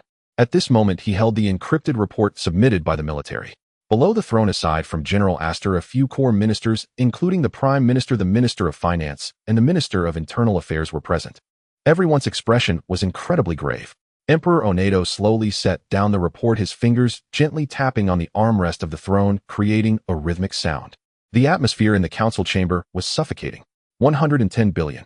The emperor finally spoke, his voice steady, yet carrying an invisible pressure. The Empire's annual military expenditure is only 10 times this amount. A group of space pirates in a single operation seized such a vast wealth from my empire. He raised his eyes, his gaze falling on General Astor. Lord Astor, what explanation does the military department have for this? General Astor deeply bowed his head. I am incompetent, causing the empire to suffer significant losses and damage to military prestige.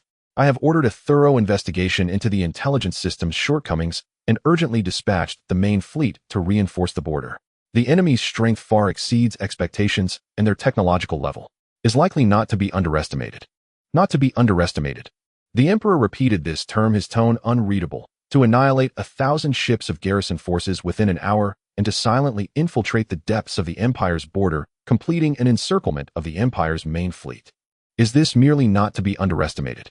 He stood up and walked to the enormous star map of the Empire, his gaze resting on the location of the Ashes Star region. This ghost is definitely not an ordinary space pirate. His behavioral patterns and technological strength all point to one possibility. Behind him stands an unknown powerful opponent. Perhaps it is a new fleet secretly developed by the Federation. Perhaps it is a hidden trump card of the Principality of Tartu, or maybe it is a civilization from a more distant star region that harbors hostility towards us. Prime Minister Theodore spoke up. Your Majesty, the urgent task is to stabilize the border and ascertain the truth. The impact of the massive resource loss needs to be quickly evaluated and addressed by the Ministry of Finance to prevent a chain reaction. At the same time, this matter must be kept confidential to prevent domestic turmoil and to avoid the Federation and Principality taking advantage of the situation. Minister of Finance Darien looked pained. Your Majesty, 100 billion resources have a tremendous impact on border reserves. If we do not quickly compensate, it will lead to resource turmoil in the border regions, plunging us into a resource crisis. The Emperor fell silent for a moment, then turned and ordered, as requested by the military department, the reinforcement fleet will set out immediately. Intelligence Bureau, I grant you the highest authority to utilize all means within 3 months. I want to see a detailed report on this ghost pirate group. Alive or dead, I want to see results.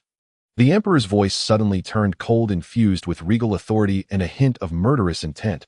Regardless of who he is or who stands behind him, anyone who dares to trample upon the dignity of the Empire must pay the price.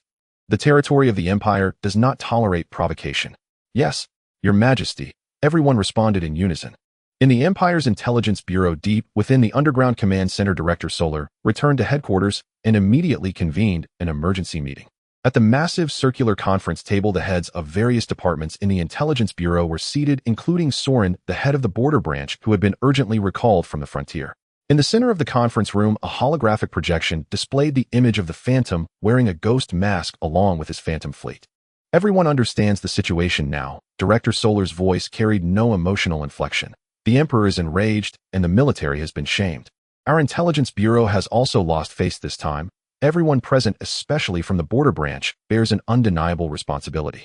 Soren stood up, his expression equally grim. Director, the Ashen Star domain is complex with many ungoverned areas. Star pirates are a regular occurrence. The Phantom had previously operated discreetly and on a small scale. We simply categorized him as a secondary threat. The sudden display of power this time indeed exceeded all expectations. We suspect they may have received large-scale assistance from external forces, or that they themselves are a carefully designed trap, a proxy pushed to the forefront. A proxy, frowned one of the analysis department heads. Who has the capability and motivation to cultivate such a powerful proxy to stir trouble at the Empire's border? The Federation. They are currently locked in a standoff with us in the border star region. The Duchy of Tatu. Though militarily strong, they seem to lack signs of possessing ships with this level of technology. The source of the technology is key. Another technical analysis supervisor pointed to the energy readings of the Phantom vessels. This energy is very unique, stable, efficient, bearing certain non-mainstream optimization traces. We are conducting reverse engineering simulations in collaboration with the Academy of Sciences, but progress is slow. Their technology is likely more than a generation ahead of ours. Director Solar tapped the table. Do not fall into pointless speculation. Now I command. Everyone immediately straighten their backs. First, activate the deep web plan. Mobilize all undercover agents in the Ashen Star domain and surrounding regions, with a focus on investigating all clues related to abnormal material flows, personnel recruitment, and the black market for technology. Any information related to the manufacturing of unknown high-tech vessels is of the highest priority. Second, the Technical Analysis Department will establish a special task force concentrating all resources to analyze all known data of the Phantom Fleet including battlefield wreckage energy signals and transition patterns attempting to establish their technological profile and identify possible weaknesses or sources. Third, the External Intelligence Department will strengthen monitoring of the movements of high-ranking officials in the Federation and Duchy, particularly any unusual activities of their military and secret research institutions. At the same time, keep an eye on whether there are any large financial groups or underground organizations within the territory contacting unknown forces. Fourth, he turned to Soren. Soren, you will return to the border immediately. The pressure there is immense. You need to cooperate with the new commander to stabilize the situation while utilizing the network of the border branch to probe from the grassroots. The Governor Lepuk, who was captured by the Phantom and the Night Owl, and Shepard, he mentioned, these clues must not be overlooked. I believe the emergence of this Phantom may be linked to some darker aspects within the Empire itself. Soren replied solemnly, understood. I will depart immediately. Director Solar finally surveyed the room, his voice cold. Ladies and gentlemen, this is one of the greatest challenges the Empire's Intelligence Bureau has faced in recent years. The Emperor has only given us 3 months. I do not wish to see any mistakes in any aspect. Find the Phantom, uncover the forces behind him, and restore the Empire's honor. Otherwise, everyone present, myself included, should face the Emperor with our lives as atonement. With the conclusion of the meeting, the entire Empire's Intelligence Bureau commenced operations with unprecedented speed and efficiency. Countless encrypted directives were sent to various parts of the Empire, even to the infiltration points within the Federation and the Duchy, as a vast net targeting the Phantom Star Pirates was quietly cast. Meanwhile, in the distant Ashen Star domain, Mo Lee, who had just completed income generation, was leisurely watching the skyrocketing resources and creation points in the system interface, pondering whether it was time to continue unlocking new toys. At the same time, in the Rona Star domain on the bridge of the flagship determination of the 3rd Fleet Group, Vice Admiral Serafina Vespera had just concluded a targeted tactical simulation. Her posture was straight, her shoulder-length silver hair impeccably neat, her expression exceptionally stern, showing no signs of her 30 years. Her gray pupils were calm and focused, as if able to pierce through all mists. The adjutant hurriedly entered the bridge, presenting her with an encrypted order. General, an urgent telegram from the military, highest priority. Serafina took the order board and quickly verified her identity.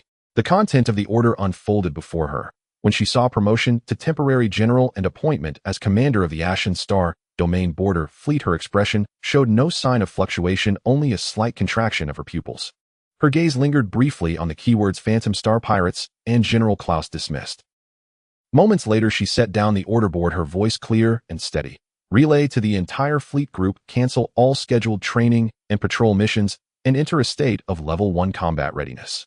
She paused before continuing. Notify all senior officers of the Fleet Group Command that an emergency combat meeting will be held in half an hour.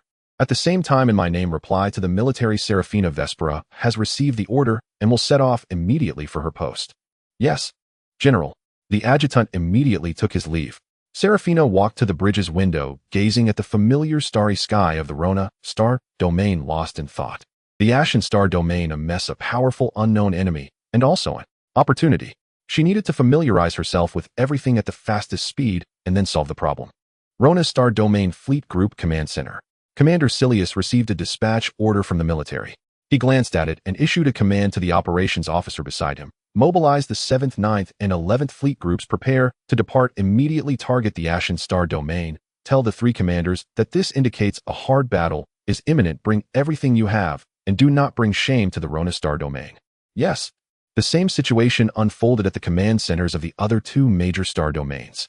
Within the Empire's territory, amidst the vast starry sea, as the orders from the 3 major star domain command centers were issued, a large-scale military mobilization quietly commenced. 9 massive fleet groups began to depart from their original defensive or patrol routes. Thousands of starship engines ignited simultaneously, guided by the flagship as they began to assemble toward the gathering star domain. Logistical supply ships shuttled among them, conducting final material loading and energy replenishment, while navigators nervously calculated the optimal routes, and the output power of the engine reactors steadily increased. In total, 9 full standard fleet groups comprising over 25,000 starships of all classes swiftly left their familiar defensive locations, heading toward the border defense line of the Ashen Star domain. No. 1 main base of Screw Factory Core Storage Zone. Emoli stood before a small mountain composed entirely of high-purity zero-element crystals, holding a holographic data pad in one hand and chewing idly on an energy bar. Tisk TSK, zero-element crystals. Excellent stuff. Energy blocks, not bad either. So much of it. This haul is extraordinarily lucrative, fat with profit. Humming a tuneless little ditty, Lee tapped the data pad lightly against his palm, his eyes gleaming with exhilaration.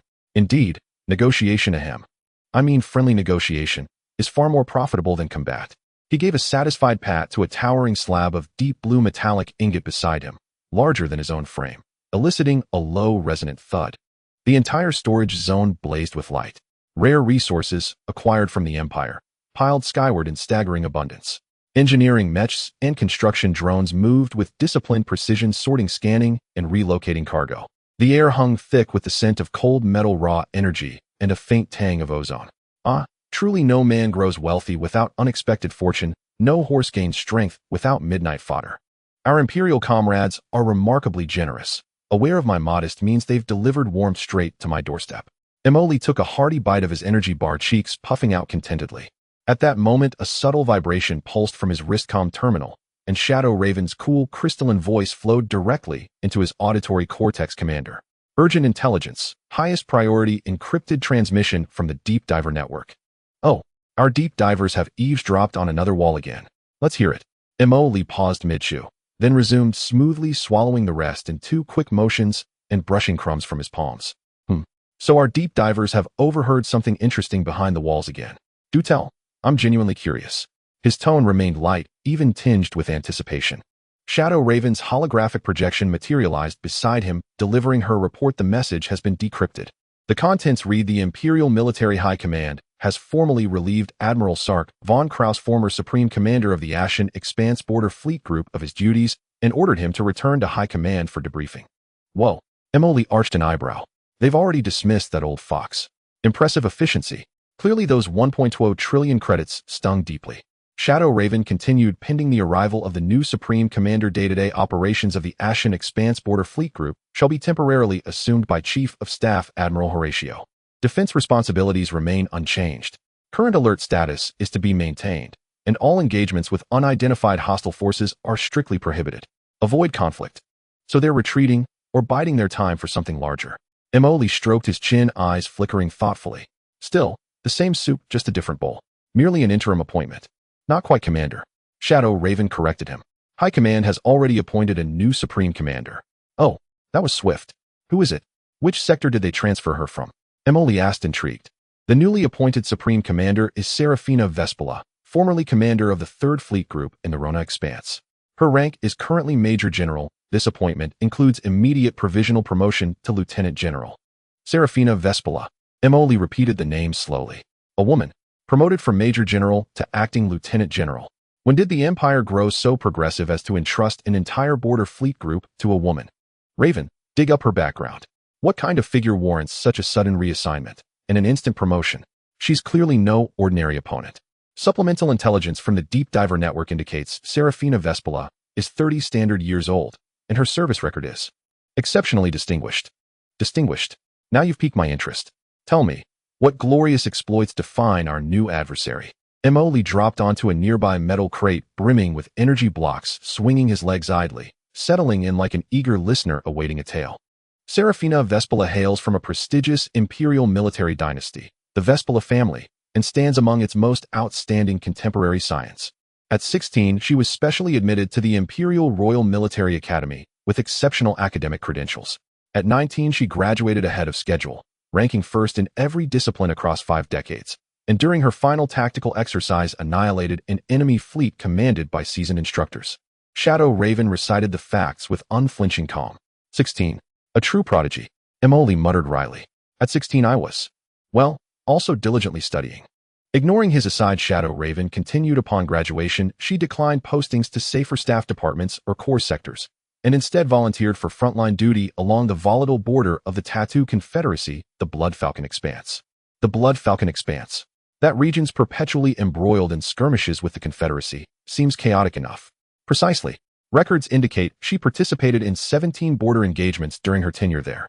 At 19, her destroyer squadron was ambushed by a Confederate rapid strike flotilla, resulting in the death of the squadron commander. With communications severed and the captain critically wounded, she assumed battlefield command.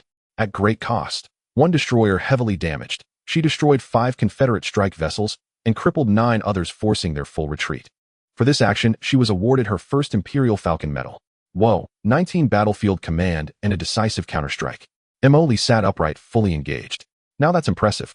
At 23, during a medium-scale border clash in the Blood Falcon Expanse, she led a cruiser task force as bait, successfully drawing out a Confederate cruiser division and coordinating with Allied units to encircle and capture 18 newly commissioned Confederate cruisers. She was promoted to lieutenant colonel following this engagement and served 2 years in the High Command Operations Bureau. Standard career polish at High Command, Emily remarked dryly. At 26, she requested reassignment to active duty, assuming command of a cruiser division under the 5th Fleet Group in the Rona Expanse. There she spearheaded numerous revisions and live drills for next-generation starship tactics. Her high-velocity strike cluster doctrine proving exceptionally effective in simulated combat scenarios. At 28, she was promoted to brigadier general and appointed deputy commander of the 3rd Fleet Group in the Rona Expanse. The following year, the incumbent commander stepped down due to health concerns, and she assumed full command, becoming one of the youngest Fleet Group commanders in Imperial history. Under her leadership, the 3rd Fleet Group distinguished itself repeatedly in multi-system exercises and tense border standoffs, internally assessed by High Command as tactically agile, uncompromising in execution, and aggressively proactive. Shadow Raven concluded additionally unconfirmed reports suggest a degree of friction or even rivalry with the Imperial Intelligence Directorate and the OWL organization. Friction. Emily seized on the word instantly. At odds with the OWLs, the intelligence remains ambiguous, but such tension cannot be ruled out. During her Blood Falcon service, she repeatedly declined to support certain covert operations suspected of OWL affiliation and formally challenged their operational legitimacy before High Command. Emily fell silent for a beat. Then his eyes lit up with sharp electric intensity. Whoa, a 30-year-old lieutenant general, battle-honed, tactically innovative, and openly defiant toward the OWLs. This isn't some bureaucratic relic the Empire sent. They've deployed a true force of nature. And I couldn't be more thrilled. Fascinating, absolutely fascinating. Far more compelling than old Kraus ever was. Emily sprang off the crate and paced briskly. I love playing against geniuses and elites. I just love playing with elites like them. Commander, Inya immediately interjected.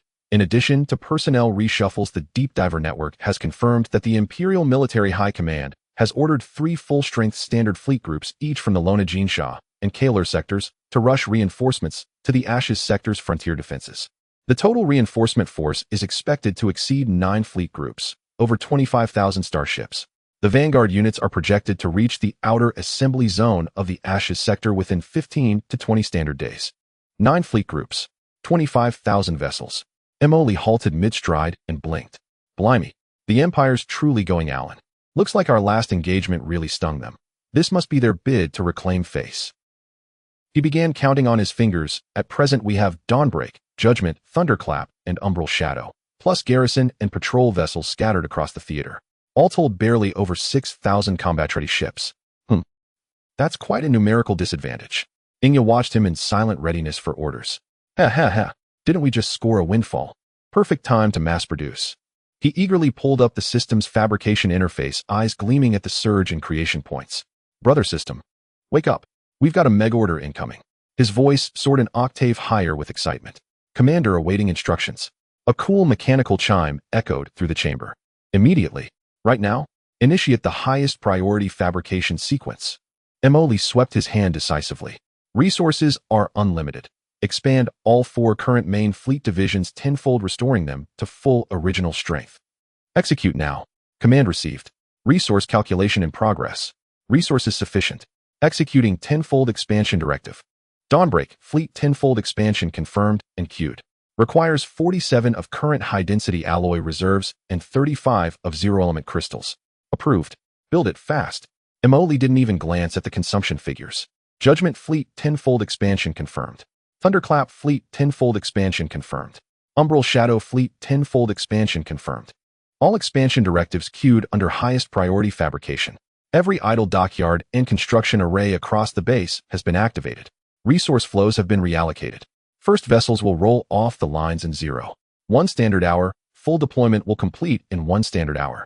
Lights across the entire storage complex flickered faintly as the system redirected resources at blinding speed.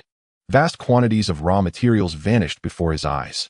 Outside the base, massive orbital dry docks shimmered into activity, Rippling waves of energy cascaded across their surfaces as starship frames, weapon arrays, and fusion reactors coalesced in rapid succession. One by one, colossal warships emerged from the docks and anchored in the vast open void surrounding the base. Excellent. Truly excellent. Brother system delivers speed like no other. Emily nodded approvingly. Order the cloning center to accelerate training. Produce elite crews in parallel. Don't let us end up with ships, but no pilots. That'd be absurd. Cloning and neural imprinting protocols accelerated. Match crew members will be fully prepared prior to vessel rollout. Emily closed the fabrication interface and studied the resource counter plummeting visibly. Yet instead of dismay, he broke into a wide grin. Worth it. More than worth it. Using the Empire's own resources to build ships to fight the Empire. That deal is nothing short of brilliant. Ha ha ha. Once this mass production wave concludes, we'll finally wield serious firepower. When you hold the gun, your heart stays still. Then we'll truly enjoy our little game with Serafina. He turned to Inya. Yeah. Alert our deep divers embedded within the Empire. Monitor the movements of these reinforcements closely, especially Serafina. I want to know her every move the moment she arrives. Affirmative, Commander. Inya replied. Also, Emily's eyes glinted with mischief. We won't just sit idle while the Empire tries to shore up its defenses. We'll ensure they get no peace. Before our new fleets are fully operational, the veteran crews of the Umbral Shadow fleet will resume operations, breaking into small agile cells to harass border patrols and supply convoys along the frontier. Let's deliver a proper welcome gift to the newly appointed Admiral. Affirmative, Commander. Harassment operations are already underway. Yeah, accompany me to the Central Command Chamber. Let's watch our fleet boil like dumplings. It never fails to thrill. That spectacle, always worth watching again. With that, he stepped aboard the hovering transport. As for Admiral Serafina Vespula, Emily hummed a tuneless ditty. I do hope she, and the gifts she brings, can withstand the sheer weight of our steel tide. Don't disappoint me too soon. Inya had already arrived at the Central Command Chamber. Streams of data scrolled rapidly across her vision as she calculated the expanded fleet's aggregate combat power and its likely seismic impact on the regional stellar balance. First Fleet, Dawnbreak, 200 Titan Sovereign Class, 300 Kanglong Class, 150 Dreadnought Class, 600 Jingjin Class numerous support vessels. Second Fleet, Judgment, 100 Titan Sovereign Class, 150 Kanglong Class, 100 Dreadnought Class, 500 High-Speed Assault Vessels, 400 Jingjin Class Specialized Craft. Third Fleet, Thunderclap, 200 Titan Sovereign Class, 250 Kanglong Class, 150 Dreadnought Class, 450 Missile Artillery Vessels, 500 Jingjin Class Fire Support Ships. Auxiliary Fleet, Umbral Shadow 150 high-speed and stealth specialized vessels of various classes. The core fleet alone approaches 40,000 starships, not counting the far greater number of engineering and support vessels nor the Umbral Shadow fleet's 1,500 specialized craft. Within a single hour, Mo Lee would command a colossal armada exceeding 40,000 elite starships, an overwhelming superiority in both quality and quantity against the approaching Imperial reinforcements. Emily stretched languidly and strode toward the immense observation viewport, gazing out at the bustling traffic around the base, and beyond at the distant, ever-expanding Megadri docks shimmering against the starfield. Does the Empire truly believe sheer numbers can crush us? He murmured softly, a confident curve lifting the corner of his lips. They'll soon learn against absolute quality, and just a touch more quantity. Their calculations simply won't hold. Serafina Vespula. He savored the name. Admiral at 30, a prodigy commander. I hope you don't disappoint me. Let's play just a little longer. While Emily was busy with the battleship, a different scene unfolded at the command headquarters of the Ashen Starfield fleet. In the office, Klaus sat alone behind his desk, his one straight back appearing somewhat hunched, with a dismissal order directly issued by the military laid out before him. Outside the window, the artificial sunlight of the military fortress planet simulated daylight, yet it could not dispel the gloom on his face. Klaus sat quietly in his chair for a few minutes, then pressed the internal communication button. Notify Chief of Staff Horrell and all officers above the rank of Major General in the command headquarters to gather in Conference Room 1 in 30 minutes. 30 minutes later in Conference Room 1, the atmosphere was heavy enough to draw water. Most of the seated generals had already heard some whispers through their channels, but when Klaus personally announced the military order, the conference room fell into dead silence, soon followed by a wave of suppressed discussions. Commander, this.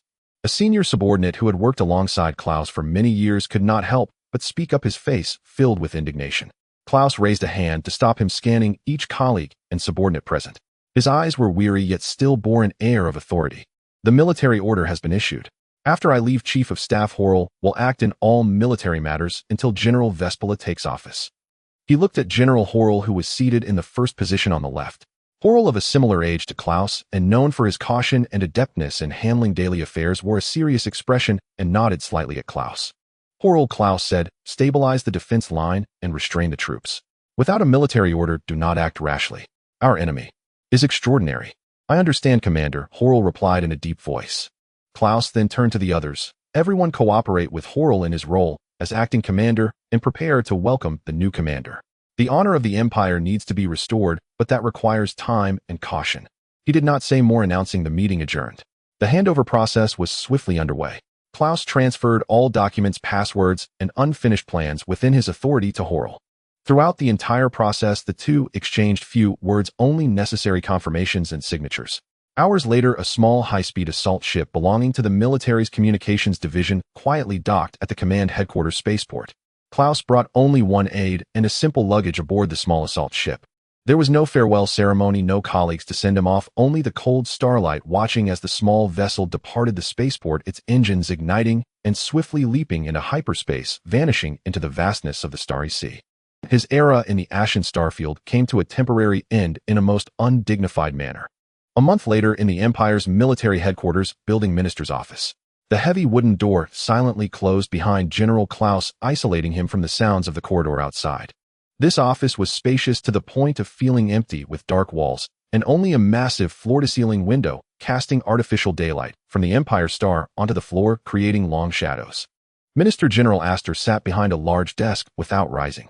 On the holographic screen before him, an image was frozen depicting the Ghost Fleet completing the encirclement of the Empire fleet, the suffocating scene on the tactical star map contrasting sharply with red and blue dots akin to a silent slap on the Empire's emblem.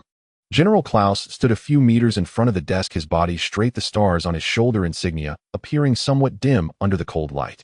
He remained silent, waiting. General Astor's gaze shifted from the holographic screen to Klaus. There was no anger or reprimand in that gaze, only an almost palpable disappointment. Sack, General Astor began, his voice steady but carrying a metallic harshness. How many years have we worked together? 37 years, Minister, Klaus replied, his voice dry. 37 years. Astor repeated, lightly tapping on the holographic screen to close the glaring star map, from a trainee officer to the commander of the Starfield fleet. I remember during the Martin campaign, you led half a damaged cruiser squadron to break through the Federation's escort formation, rescuing the captured transport fleet. At that time, you were known as the Fox of Ashes. He did not continue, but the unspoken words seemed to freeze the air in the office. Klaus swallowed, still standing upright, making no defense. 110 billion. Astor stated this figure, his tone unwavering. The military expenses the Empire incurred in the Basar Starfield and the Federation's tug-of war for half a year were only a few times this amount. And you, Sack von Klaus, Imperial General Supreme Commander of the Ashen Starfield Border Defense Line, just paid this sum to a group of space pirates during a conflict that can hardly even be categorized as a formal battle. He slowly stood up, resting his hands on the desk, leaning forward, his gaze locked onto Klaus. Tell me, at the moment the enemy revealed their trump card and completed the encirclement, aside from compromise, did you have no backup plan in mind?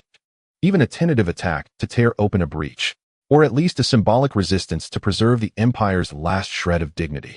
Klaus' lips moved, and he finally spoke in a low voice. At that time, the enemy's guns were pointed at the densely populated areas of Lonrue Star. The enemy's technological level far exceeded estimates, and their tactical intentions were unclear, yet the threat was very real. I could not gamble the safety of hundreds of billions of Imperial citizens on the enemy's mercy or test the reaction speed of our fleet. I could not bear that responsibility. So you chose to bear another responsibility, letting the Empire suffer an unprecedented extortion and humiliation since its founding. Astor's voice finally took on a hint of anger. You let nearly 10,000 Imperial starships watch helplessly as the resources were emptied and the ransom was transferred to their accounts under the enemy's guns. Do you know what this means? It means that for a long time to come, a seed of fear has been planted in the hearts of all border soldiers that the enemy may be powerful beyond our understanding, and the Empire may not protect them, even possibly exchanging their lives for so-called stability. Klaus' cheek muscles tightened. He could not refute. General Astor stood upright, walked to the window, facing away from Klaus, gazing at the light trails woven by the floating vehicles outside. The Ashen Starfield oversees 23 standard border fleet groups with over 60,000 ships in active service. This is the power granted to you by the Empire Trust and also responsibility. He turned around, his gaze having regained calm. But now you have betrayed this trust. The Empire cannot afford a second Lanrue star incident. Before the investigation is completed, you will temporarily remain in the military staff to provide a full account of the incident and your decision-making basis to the review committee. The Empire will give you the opportunity to defend yourself. As Klaus was receiving the reprimand, the fleet at the border of the Ashen Star domain far at the edge of the Empire was about to welcome its new master. The surface of the massive military fortress was covered with artillery sensor arrays and starship docking bays, while countless small transport boats and maintenance robots buzzed around like worker bees. A sleek silver-gray battleship adorned with the emblem of the Rona Star domain quietly slipped into its designated flagship docking bay without any grand welcoming ceremony. After the docking passage achieved air pressure balance, the hatch slid open. Serafina Vespera was the first to step out. Dressed in the crisp uniform of an imperial general, the special three-dimensional tailoring accentuated her figure, making her appear slender yet not frail. The 4 stars on her shoulder insignia gleamed brightly. At 30 years old, her face showed no signs typical of her age, with a firm jawline and neatly arranged silver-bobbed hair. As her gaze swept over the welcoming crowd, there were no excess emotions, only pure observation and assessment. Acting Commander General Horlshaw led a group of high-ranking officers from the command headquarters already waiting at the end of the passage. General Serafina, welcome to the command of the Ashen Star domain fleet. Horlshaw stepped forward, saluted in standard form, and spoke in a formal tone. I am Chief of Staff Horlshaw, temporarily assuming the duties of the Commander-in-Chief. His voice was loud, but upon closer listening one could detect a subtle tension. The officers behind him had complex expressions. Curiosity, scrutiny, suspicion, and a hint of defiance, for the new superior before them was indeed quite young and had arrived in such an awkward situation. Serafina halted her steps and returned the salute with a clean and decisive motion, showing no hesitation. General Horlshaw, everyone. Her voice was steady, not loud, yet carried an undeniable authority. Let's skip the pleasantries. The situation is urgent. Let's head straight to the command center. She did not elaborate on the smoothness of her arrival, nor did she comment on the welcoming arrangement, diving directly into the matter at hand. Horlshaw was visibly taken aback, but quickly regained his composure. Yes, Commander-in-Chief. This way, please. He stepped aside to lead, and the group followed Serafina in silence, taking the spacefloat elevator towards the main command center in the core area. Upon entering the command center, a massive circular star map immediately came into view, clearly marking the situation in the Ashen Star domain. The blue dots representing the Imperial fleet were densely distributed across the defensive line, while beyond the line, particularly towards the Rylene star system, there was nothing but emptiness, punctuated by sporadic red markers representing previous conflicts and disturbances. Serafina walked straight to the main console, her gaze quickly scanning the star map and various streams of real-time data. General Horlshaw provided a brief report on the current overall situation, focusing on the latest movements of the Ghost forces, our defensive weaknesses, and the status of logistical supplies. She said without turning her head, her tone purely commanding. Horlshaw took a deep breath, walked to her side, and began reporting. Yes, Commander-in-Chief. Currently, since the incident in the Rylene star system, the main fleet of the Ghost forces seems to have retreated towards unexplored territories, with their specific location unknown. However, their high-speed harassment fleet continues to linger within the Imperial defensive line, operating unusually frequently. He manipulated the console, and several flashing red dots lit up on the star map. In the past 72 standard hours, small units of the enemy's harassment fleet have launched over 17 attacks and disturbances on our border patrol routes. They have utilized excellent stealth and speed to attack our isolated patrol teams and reconnaissance ships, even attempting to sever 2 secondary supply lines. Their actions were cunning, striking swiftly and retreating, causing certain losses and severely disrupting the morale and normal patrol order of the frontline forces. Serafina gazed at the elusive red dots on the star map, her emotions showing no fluctuation. What are our countermeasures? We have strengthened the scale of the patrol fleet and escort forces, increased the frequency of sensor scans, and attempted to set ambushes at key nodes. However, the effects have been limited. The enemy is extremely vigilant and seems to be able to detect our ambushes in advance, Horlshaw said with a tone of helplessness. Serafina did not express her opinion, her fingertips gliding over the console to bring up the logistics flowchart. Seeing her actions, Horlshaw slowly reported. In terms of logistics, due to previous losses from the Federation's Grand Campaign and the Rylene star system, as well as payments and ransoms, the strategic resource reserves in this local star domain have decreased by 40%. Materials being allocated from neighboring star domains are on the way, but they require time. The combat readiness rates of various fleet groups due to ongoing harassment and previous battle losses average around 62% none at full capacity, with some ships urgently needing repairs and supplies. Serafina showed no expression after listening, her face still calm.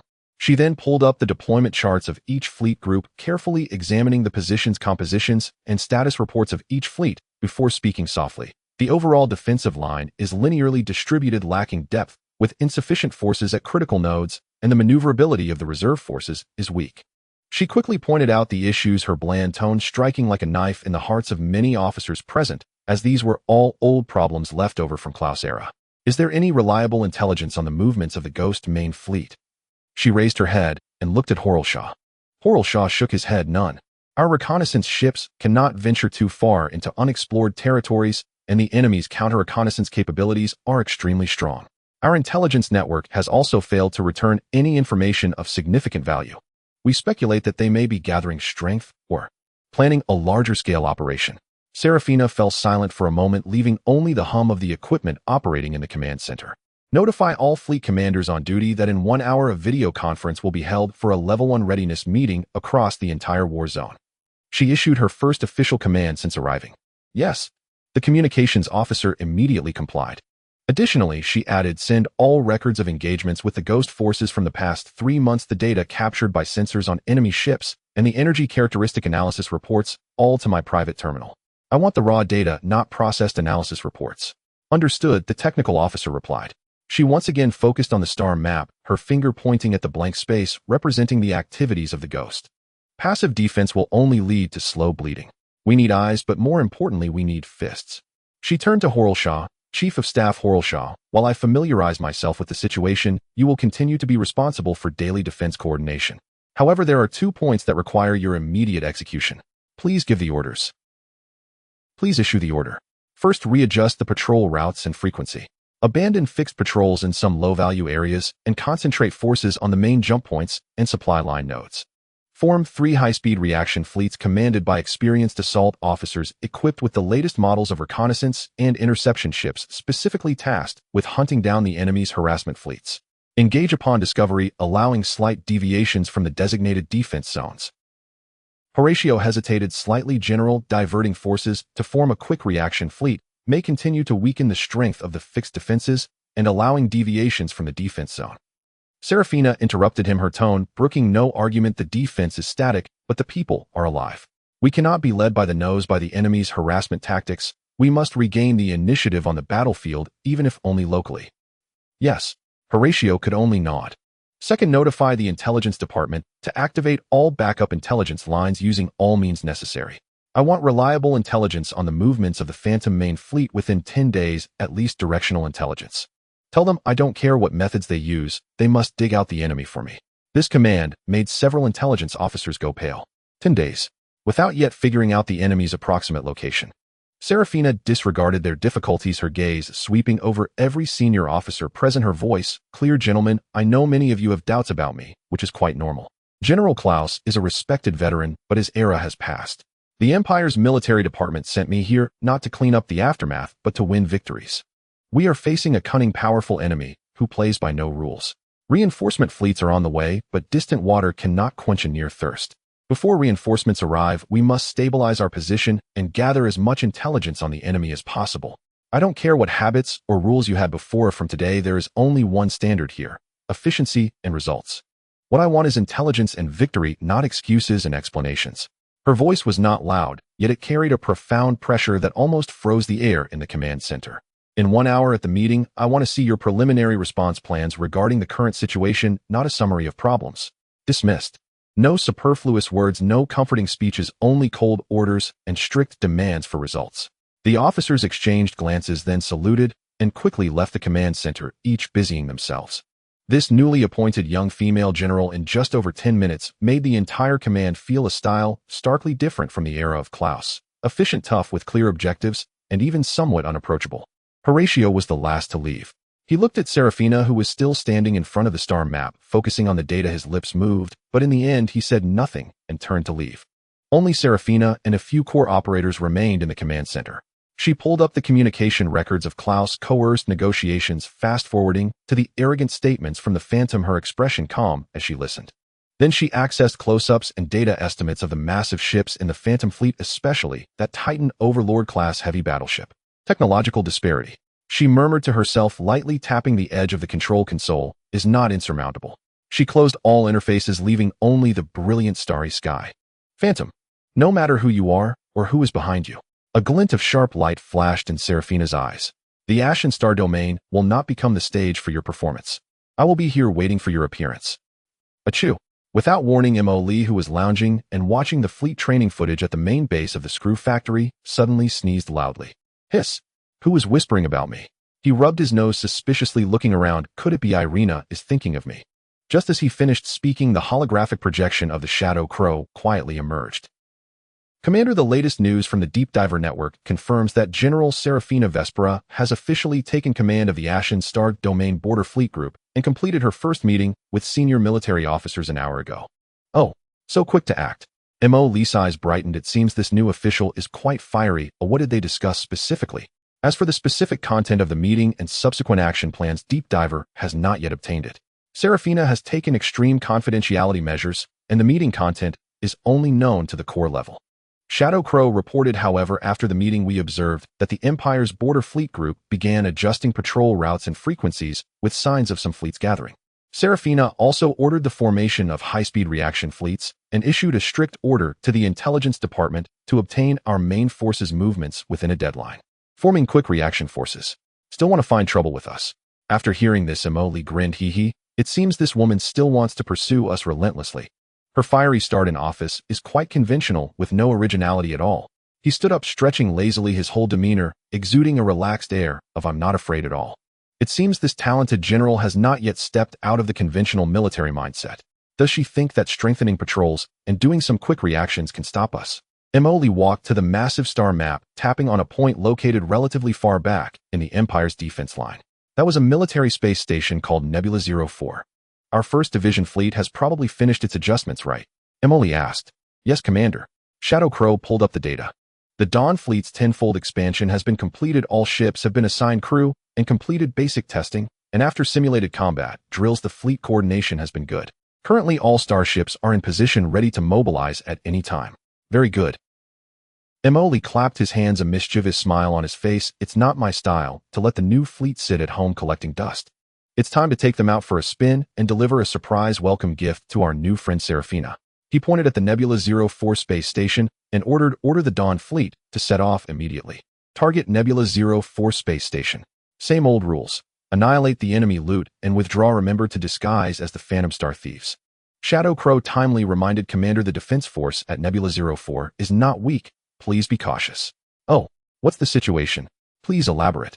The Shadow Crow swiftly slid its finger, displaying the three-dimensional data analysis of the Nebula 04 space station alongside, and reported the Resource Center space station of Nebula 04 has an extremely high defense level. It is home to 2 fully equipped Imperial fleet groups with over 5,000 starships. The space station itself is equipped with a 4-layer overlapping energy shield, more than 800 heavy artillery turrets, as well as dense missile launch silos and point defense systems. Within it, a large number of mechs and ground troops are stationed. It is one of the hardest nuts to crack on the Empire's border defense line.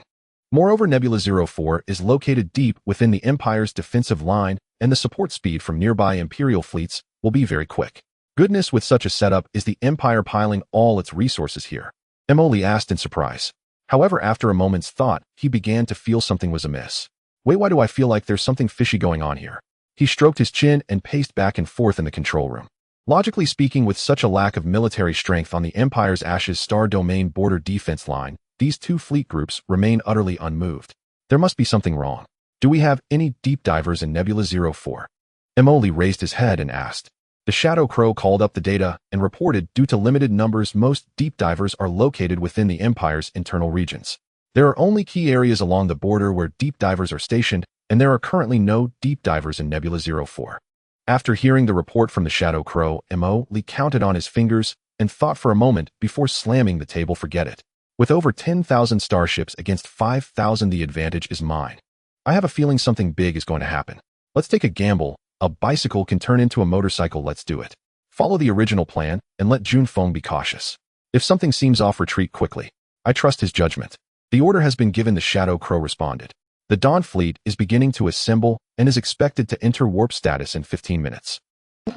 In the Ashes star domain deep within the Empire's defensive line at the periphery of the Nebula 04 Resource Center. In the pitch-black universe, the massive Nebula 04 Resource Center space station is built on a giant asteroid tightly wrapped in a 4-layer light blue energy shield. Over 5,000 Imperial starships are divided into inner and outer defensive circles, continuously patrolling around the space station at a slow pace. In the port area, various transport ships and repair vessels shuttle busily, revealing a scene of bustling and orderly activity. The commanders of the two fleet groups stationed here, Major General Marcus and Major General Wolf, are currently in the core command room of the space station discussing the latest border situation. General Serafina has requested that we remain vigilant. The ghost rats have been quite active recently, so we need to be cautious, Marcus said, looking at the star domain map. Wolf snorted dismissively. New commanders always give foolish orders. Don't worry, Marcus, the ghost wouldn't dare come close to our Nebula 04. We have heavy troops stationed here with 4 layers of barrier shields. No matter how many they come with, they are just delivering themselves to death. Unless they come all at once. The highest level of intrusion alarm suddenly blared throughout the Nebula 04 resource station, and all communication channels of the station fleets almost tearing through eardrums with its piercing shriek. Report. Massive unknown spatial warp fluctuation signal. The location. The location covers all our sensors. Quantity. Quantity cannot be counted. Signal strength. Oh my god. The sensor operator's voice distorted from sheer panic. Marcus and Wolf rushed to the main control console, and when they saw the warp fluctuation signal that almost stained the entire tactical screen deep red, their faces instantly turned pale. Impossible. This can't be happening. Marcus muttered to himself, his body trembling uncontrollably. Wolf, on the other hand, stared wide-eyed, his face filled with disbelief. Then the cold reality shattered all their hopes. In the starry sky, spatial vortices began to manifest in succession, appearing in front of Nebula 04, on both flanks, and even along its retreat route. Countless warps suddenly illuminated. The 7-kilometer-long Titan Dominator-class heavy battleships were the first to leap out, their shield generators operating at high frequency, blocking any possible incoming attacks, and the main cannon at the bow has already begun to charge, gathering a deep energy glow. Along with the battleships were cruisers, destroyers, and frigate fleets, which quickly dispersed upon warping, maneuvering around the flank of the heavy battleship group. Next, various electronic transport and logistics support ships followed suit. They formed an almost perfect spherical encirclement, completely trapping the Nebula 04 space station and its Imperial defense fleet in the center. In the command room of Nebula 04, Marcus and Wolf forcibly broke free from their initial shock, the honor of being soldiers replacing their fear in this dire situation. All units. Highest battle readiness. Maximize shield power. All turrets and missile silos fire at full strength. Station fleet. Attack according to the plan. Interception formation. Marcus shouted hoarsely, his voice raspy from excitement. Quickly report the situation to the Border Command Center and request support. Wolf urgently added. Over 5,000 Imperial starship engines erupted with maximum power, emitting blue light like a disturbed swarm of bees rushing out from the ports and patrol routes, attempting to form a defensive barrier in front of the space station. Stardust-class cruisers, Hound-class destroyers. The identification signals of the Imperial starships quickly adjusted their positions on the star map. On the surface of the space station, over 800 heavy artillery turrets simultaneously rotated, the charging light merging into a single mass. Dense missile silo hatches open layer by layer, revealing the menacing warheads inside, while countless point defense laser cannons and Closian weapon systems aimed at the void surrounding them. However, the Dawn fleet did not give them time to fully deploy their formation. The flagship of the Dawn fleet, the battleship Dawnbridge. Commander Junfeng stood before the massive tactical star map, directing the entire fleet to swiftly adjust their attack status. The enlarged fleet group resembled his outstretched arms, with the status of every unit clearly reflected in his mind. All fleets, heed my orders. His voice spread through all ships via encrypted channels. Titan Dominator Group, activate the Immortal Shield linkage. Prioritize energy output to secure the main cannon at the bow. Target the area of the outer shield generator of Nebula 04. 3 rounds of standard volleys with 5 seconds interval. Kanglong class 1st to 10th groups accompany the Titan group. Eliminate nearby enemy ships. Protect the Titan's flank. Fearless class 1st to 5th groups target the left flank of the enemy fleet. Conduct suppressive fire to disrupt their formation. Jingjing class 1st to 3rd groups maneuver for cover, focusing on clearing any assault boats and torpedoes that the enemy may launch. All units maintain formation and execute the plan. Fire. The command was concise and clear. Almost at the same moment that Junfeng gave the order, hundreds of Titan Dominator-class battleship bows released a concentrated dark red energy, bursting forth with a roar. The first round of volleys unleashed a torrent of dark red antimatter energy powerful enough to destroy planets, swiftly tearing through the void and crashing violently into the outermost energy shield of Nebula 04. Boom! The violent energy ripples shook the vacuum of space. The first layer of the light blue shield of the space station could not withstand even a second, instantly covered in cracks like glass, then shattered with a roar, transforming into countless dissipating energy particles that illuminated everything around. The command room of Nebula 04 erupted with a piercing alarm as the energy reading of the outer shield plummeted to zero. The first layer of the shield has been breached. Overload. The generator is overheating, the technician reported in a panic. Marcus and Wolf watched helplessly as the devastating light consumed the first layer of the shield, their hearts nearly stopping. Immediately overload the shield generator and fire all weapons systems of the space station. Marcus commanded urgently. The internal turrets of the space station began to roar. Thousands of missiles shot out rapidly from the launch silos, heading towards the source of the main cannon of the Phantom Fleet. Alert! High-energy missile signals from the enemy detected. Interception systems activated, reported an observer from the bridge of the flagship Dawn. All units activate shipborne air defense weapon systems to intercept the missiles. Junfeng replied calmly. Countless anti-aircraft fire opened up, lasers and electromagnetic cannons intermingling. Occasionally missiles were shot down in midair, bursting into brilliant sparks against the starry sky. Even when a few missiles breached the intersecting anti-aircraft fire net, they merely stirred up slight ripples on the surface of the starship's shield. 5 seconds later, the second volley arrived. The dark red death ray descended once more. This time it struck directly against the second layer of the shield, which was already flickering and dimming. Boom! The second layer of the shield let out a mournful wail under the unbearable strain, its light flickering rapidly before abruptly extinguishing after about 3 seconds. The second layer of the shield has failed. Structural integrity down by 30%. What is the fleet doing? Why haven't they opened fire yet? Wolf shouted in anger. The aide quickly replied. Reporting, General, the fleet has not yet adjusted its direction, expected to be ready in 1 minute. Boom, boom, boom, boom. Just as Wolf inquired about the fleet's status, the third volley followed swiftly. This time the heavy battleship's fire was more concentrated, most targeting several critical energy nodes of the third layer of the shield. Continuous explosions erupted on the shield's surface, causing the third layer to instantly develop several massive voids, and then the entire energy structure collapsed, completely dissipating into nothing. In just 15 seconds, the so-called indestructible 4 layers of shield of Nebula 04 resource space station had been forcibly stripped of 3. Meanwhile, the defensive formation, composed of over 5,000 Imperial starships, after experiencing initial chaos, finally began to counterattack. Countless energy beams and missiles shot towards the massive Dawn fleet like a torrential rain. However, the effect was minimal. The defensive fleet was vastly inferior to the Dawn fleet, both in terms of quality and quantity. The main cannon of the Imperial Stardust-class cruiser struck the external shield of the Kanglong-class heavy cruiser, merely causing the Bastion shield to ripple violently before gradually calming and repairing. Yet a single hit from the Kanglong-class heavy cruiser could penetrate the energy shield of an Imperial cruiser, triggering a series of chain explosions on its hull. The unluckiest Imperial cruiser was directly obliterated by a single shot, its power reactor exploding and becoming part of the cosmic debris. Even the Imperial Stormhammer-class battleship struggled under the numerical and firepower suppression of the Kanglong-class heavy cruisers, frequently pierced through its shield, leaving deep scars on its massive hull. The Star Eater main cannon of the Dreadnought-class battleship was like the Grim Reaper's scythe, each volley clearing a small area in the Imperial fleet. Corvettes and assault ships weaved through the battlefield, utilizing their high mobility and rapid pulse cannons to clear the Imperial assault boats and torpedoes, while providing brief cover for the damaged capital ships with their small shields. The 800 densely packed turrets on the surface of the space station opened fire with all their might, attempting to block the approach of the Dawn fleet. However, all this counterattack seemed utterly powerless in the face of the Dawn fleet's overwhelming numerical advantage and the impressive performance of their elite ships. The battlefield presented a one-sided situation. Imperial starships were continuously reduced to burning wreckage amidst explosions.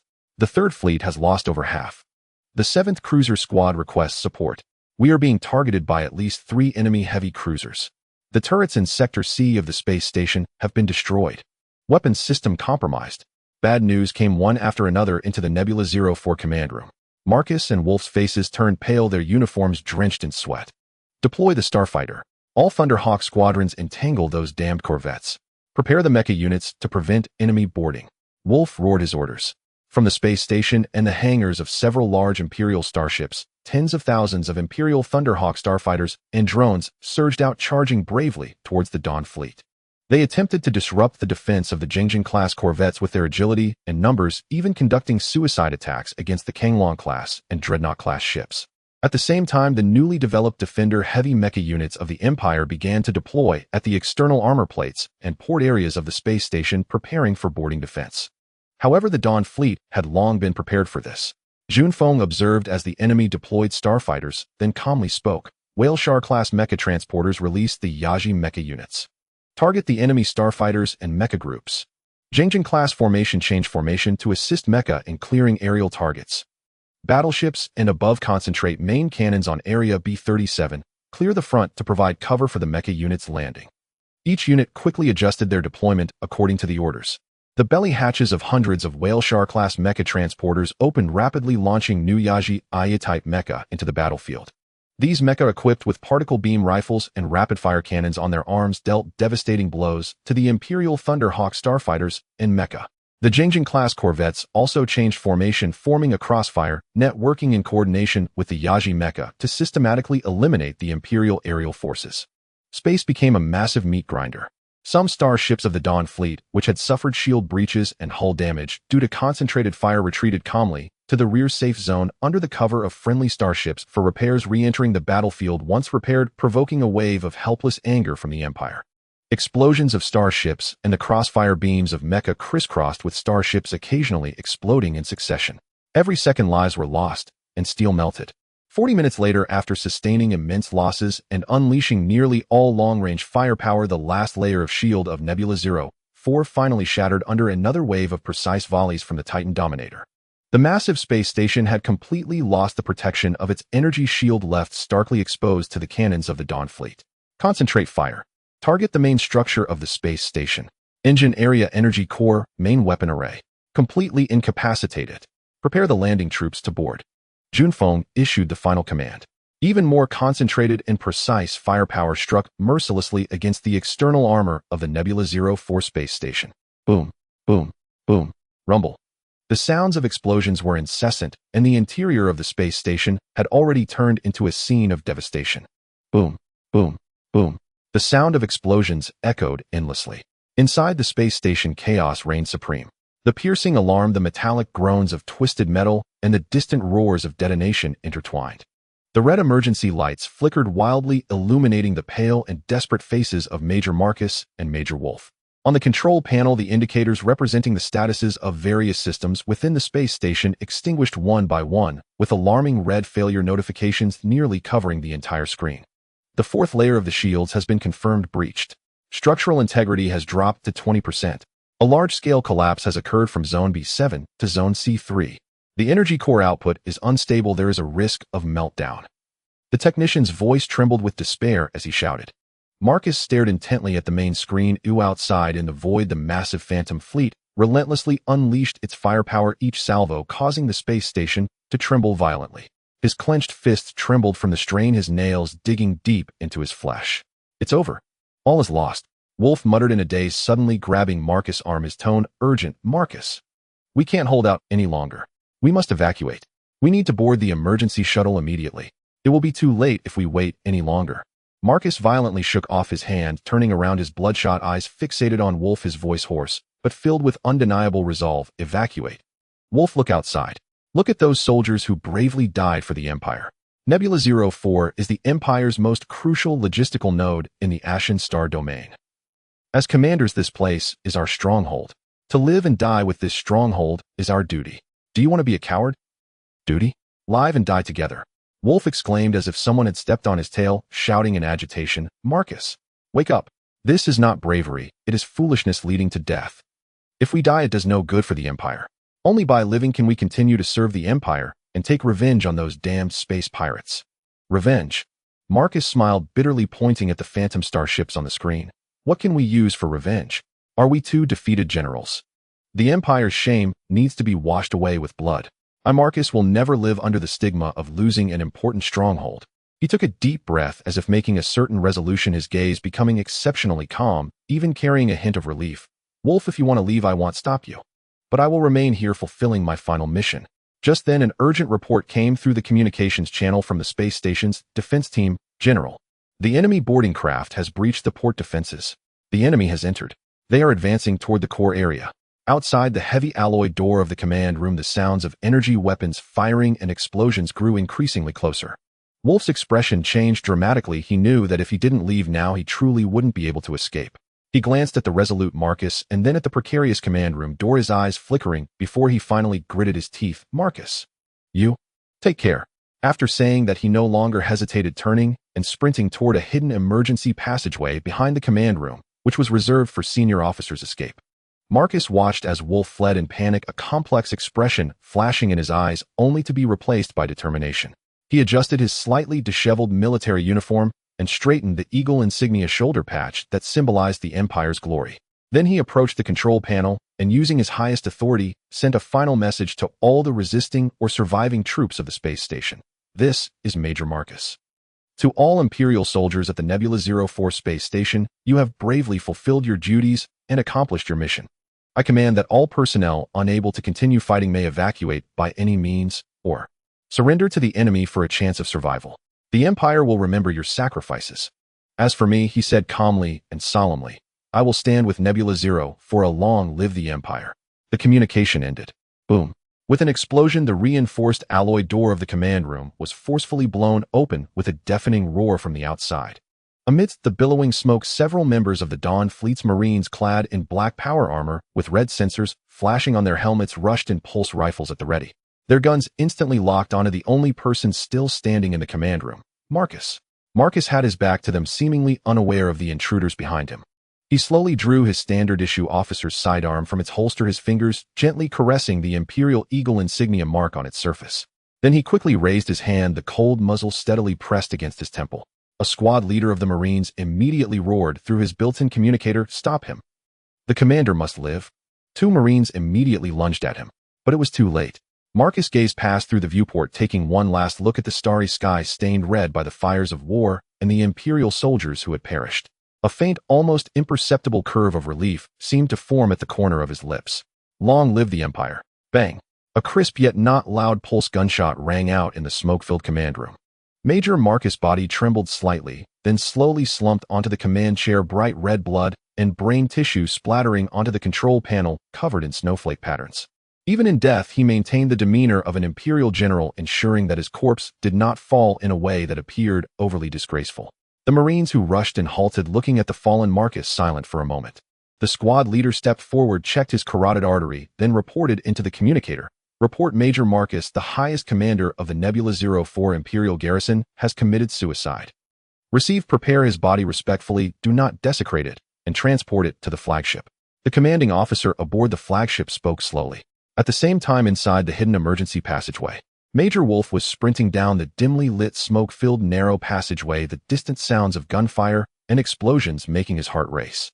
He just wanted to reach the secret hangar at the end of the passageway as quickly as possible, where a disguised high-speed shuttle with short-range jump capabilities awaited him, his lifeline as a member of the Night Owl.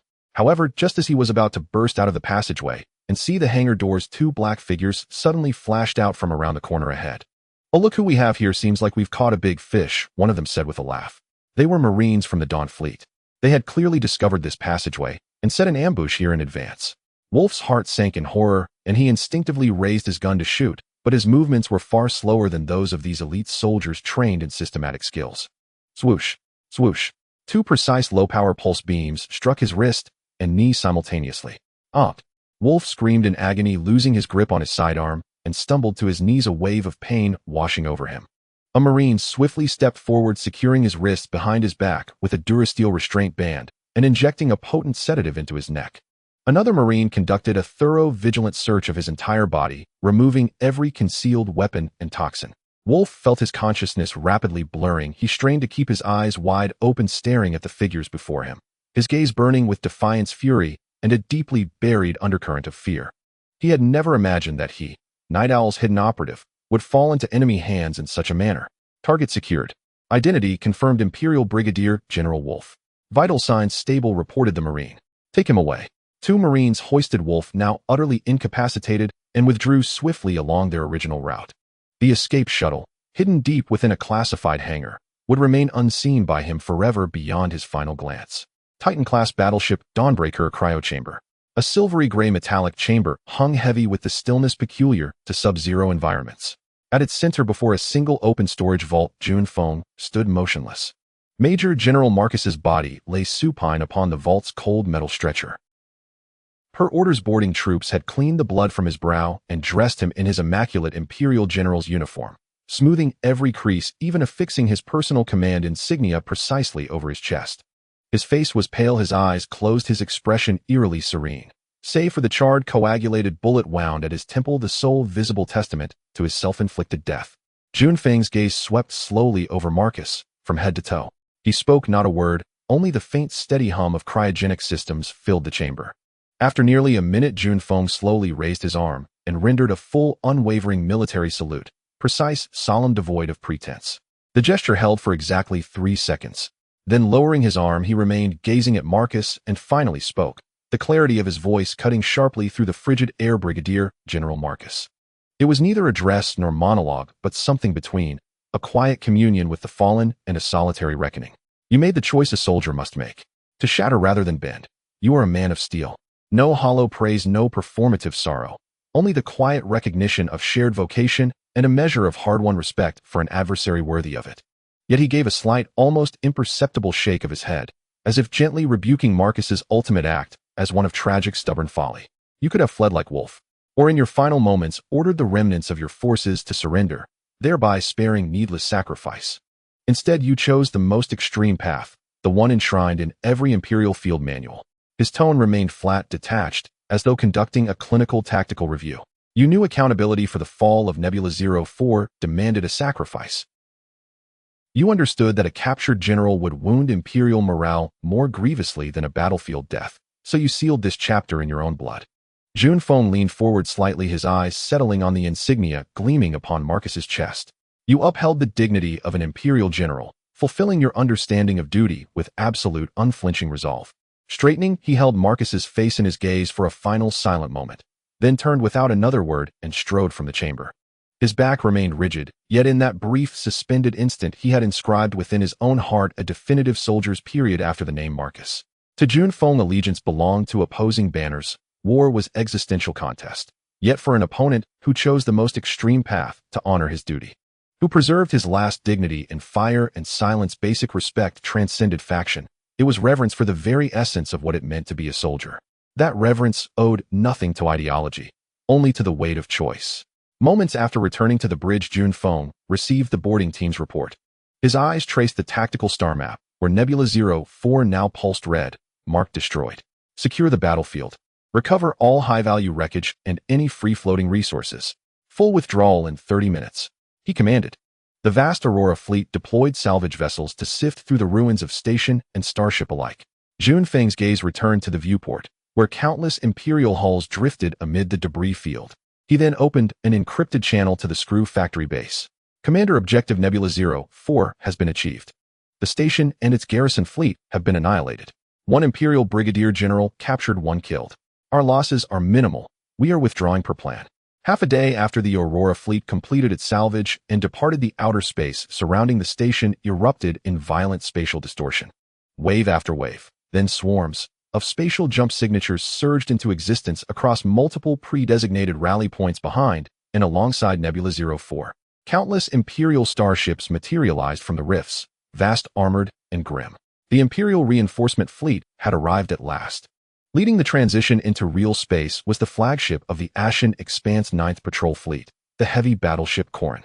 Full sensor sweep. Weapons online. Stand by for immediate activation. Ordered Admiral SOV from the bridge. Report. Arrival at designated rally point. No hostile vessel signatures detected. Wait. The sensor operator's voice sharpened abruptly. Anomalous ultra-dense metallic debris cloud detected. Energy radiation readings chaotic. Background radiation exceeds safe thresholds. Admiral SOV frowned. Switch to optical feed and initiate deep scan analysis. The main viewscreen flickered, then resolved. Before them floated the shattered remains of starships, countless hulks drifting silently punctuated by sporadic detonations. A stunned silence fell across the entire bridge. That is, choked the aide-de-camp. Admiral SOV shot upright from his command chair, jaw clenched, eyes locked onto the screen, his face darkening. He recognized the familiar Imperial Eagle insignia emblazoned on certain fragments, and within the colossal ruin, the unmistakable structural silhouette of Nebula 04. Confirm all signals. Initiate survivor scan. His voice trembled, though he himself did not notice. Scanning. No intact Imperial vessel signatures detected. Station core signal, gone. Lifeboat signals detected, but extremely faint, widely scattered, reported the comms officer, his voice falling to a hush. Xingyun 04. And the 2 fleet groups stationed there. The aide murmured, disbelief etched across his face. Immediately deploy defensive formation. Maintain full perimeter vigilance. Admiral Saf, a seasoned senior officer of the Empire who had weathered countless storms, swiftly issued orders for defensive readiness the moment his shock subsided, fearing the attackers might still linger nearby. Launch all reconnaissance vessels and rescue craft immediately. Spare no effort in searching for survivors, now. He stared at the dense field of wreckage, then slammed his fist hard onto the command console. Soon a more detailed scan report was compiled aboard the flagship. Based on debris distribution and residual energy signatures, the battle concluded approximately 6 to 8 standard hours ago. Weapon signatures closely matched those previously attributed to the Phantom faction. Energy readings indicate the use of extraordinarily powerful capital ship main batteries supplemented by concentrated cruiser-grade firepower. The space station's structural integrity has been utterly obliterated. Reconstruction is impossible. The garrison fleet. Preliminary assessment suggests near zero probability of survivorship. Fragments bearing identification codes from Rear Admiral Marcus Fleet, commander of Xingyun 04, have been recovered. No intact core module from Rear Admiral Wolf's flagship has been located. One frigid report after another struck Admiral Saf like hammer blows. 6 hours. Just 6 hours. How is that possible? A chill surged up his spine as he stared at the report. 2 fully manned fleet groups and a top-tier defensive space station, just gone. Did the enemy commit their entire force? He could scarcely fathom the scale of power required to annihilate such formidable defenses with such terrifying speed. Rescue operations commenced under an oppressive silence. Small reconnaissance vessels and rescue craft navigated with painstaking care among the colossal wreckage, scanning desperately for signs of life. They recovered several drifting escape pods whose power reserves were nearly depleted. Most survivors inside were psychologically shattered, able only to offer fragmented, terrified accounts. Too many. Their ships stretched beyond the horizon. Super battleships. One shot tore through our shields. They boarded. General Marcus. General Wolf. Unknown. From these shards of testimony, the sequence of events gradually coalesced. The enemy possessed overwhelming numerical superiority, devastating firepower, and had captured Rear Admiral Wolf. As time passed, the 11th, 13th, 16th, and 21st Fleet groups successively arrived at the station. By then, all Imperial reinforcement fleets had assembled. Upon witnessing the horrific scene, commanders of all Imperial fleet groups immediately convened a video conference, only to be met with stunned silence. None knew what to say. Let us report to Fleet Group Command and request directives from the Supreme Commander. Admiral Saf finally declared, assuming decisive command. 5 Imperial fleet groups, over 12,500 starships, had arrived with fierce resolve to reinforce and confront the Phantom main force in decisive battle. Now they hovered like intruders at a graveyard, paralyzed by the sheer magnitude of devastation before them. Their massive vessels hung motionless in the void, their engine glows dimmed, as if subdued by the grim solemnity of the scene. At the Gray Ash Sector Border Fleet Group Headquarters Command Center, Admiral Horatio stumbled into Serafina's office almost breathlessly, forgetting even to knock. Supreme Commander. Urgent military intelligence. The 9th Fleet Group has confirmed Xingyun 04 has been destroyed. Both garrison fleet groups annihilated. His voice was urgent. Serafina's hand, poised over her datapad, froze mid-stroke. She lifted her gaze to Horatio, her expression unchanged, yet her eyes shimmered with a glacial coldness. Details. Only 2 words, but sharp as a blade. Horatio rapidly recounted the horrors uncovered upon arrival and pieced together intelligence gleaned from scattered survivors. Rear Admiral Marcus has been confirmed killed in action. Rear Admiral Wolf remains unaccounted for, highly likely captured. Horatio's voice grew steadily quieter. Serafina listened in silence, her fingers unconsciously tracing the stylus in her hand.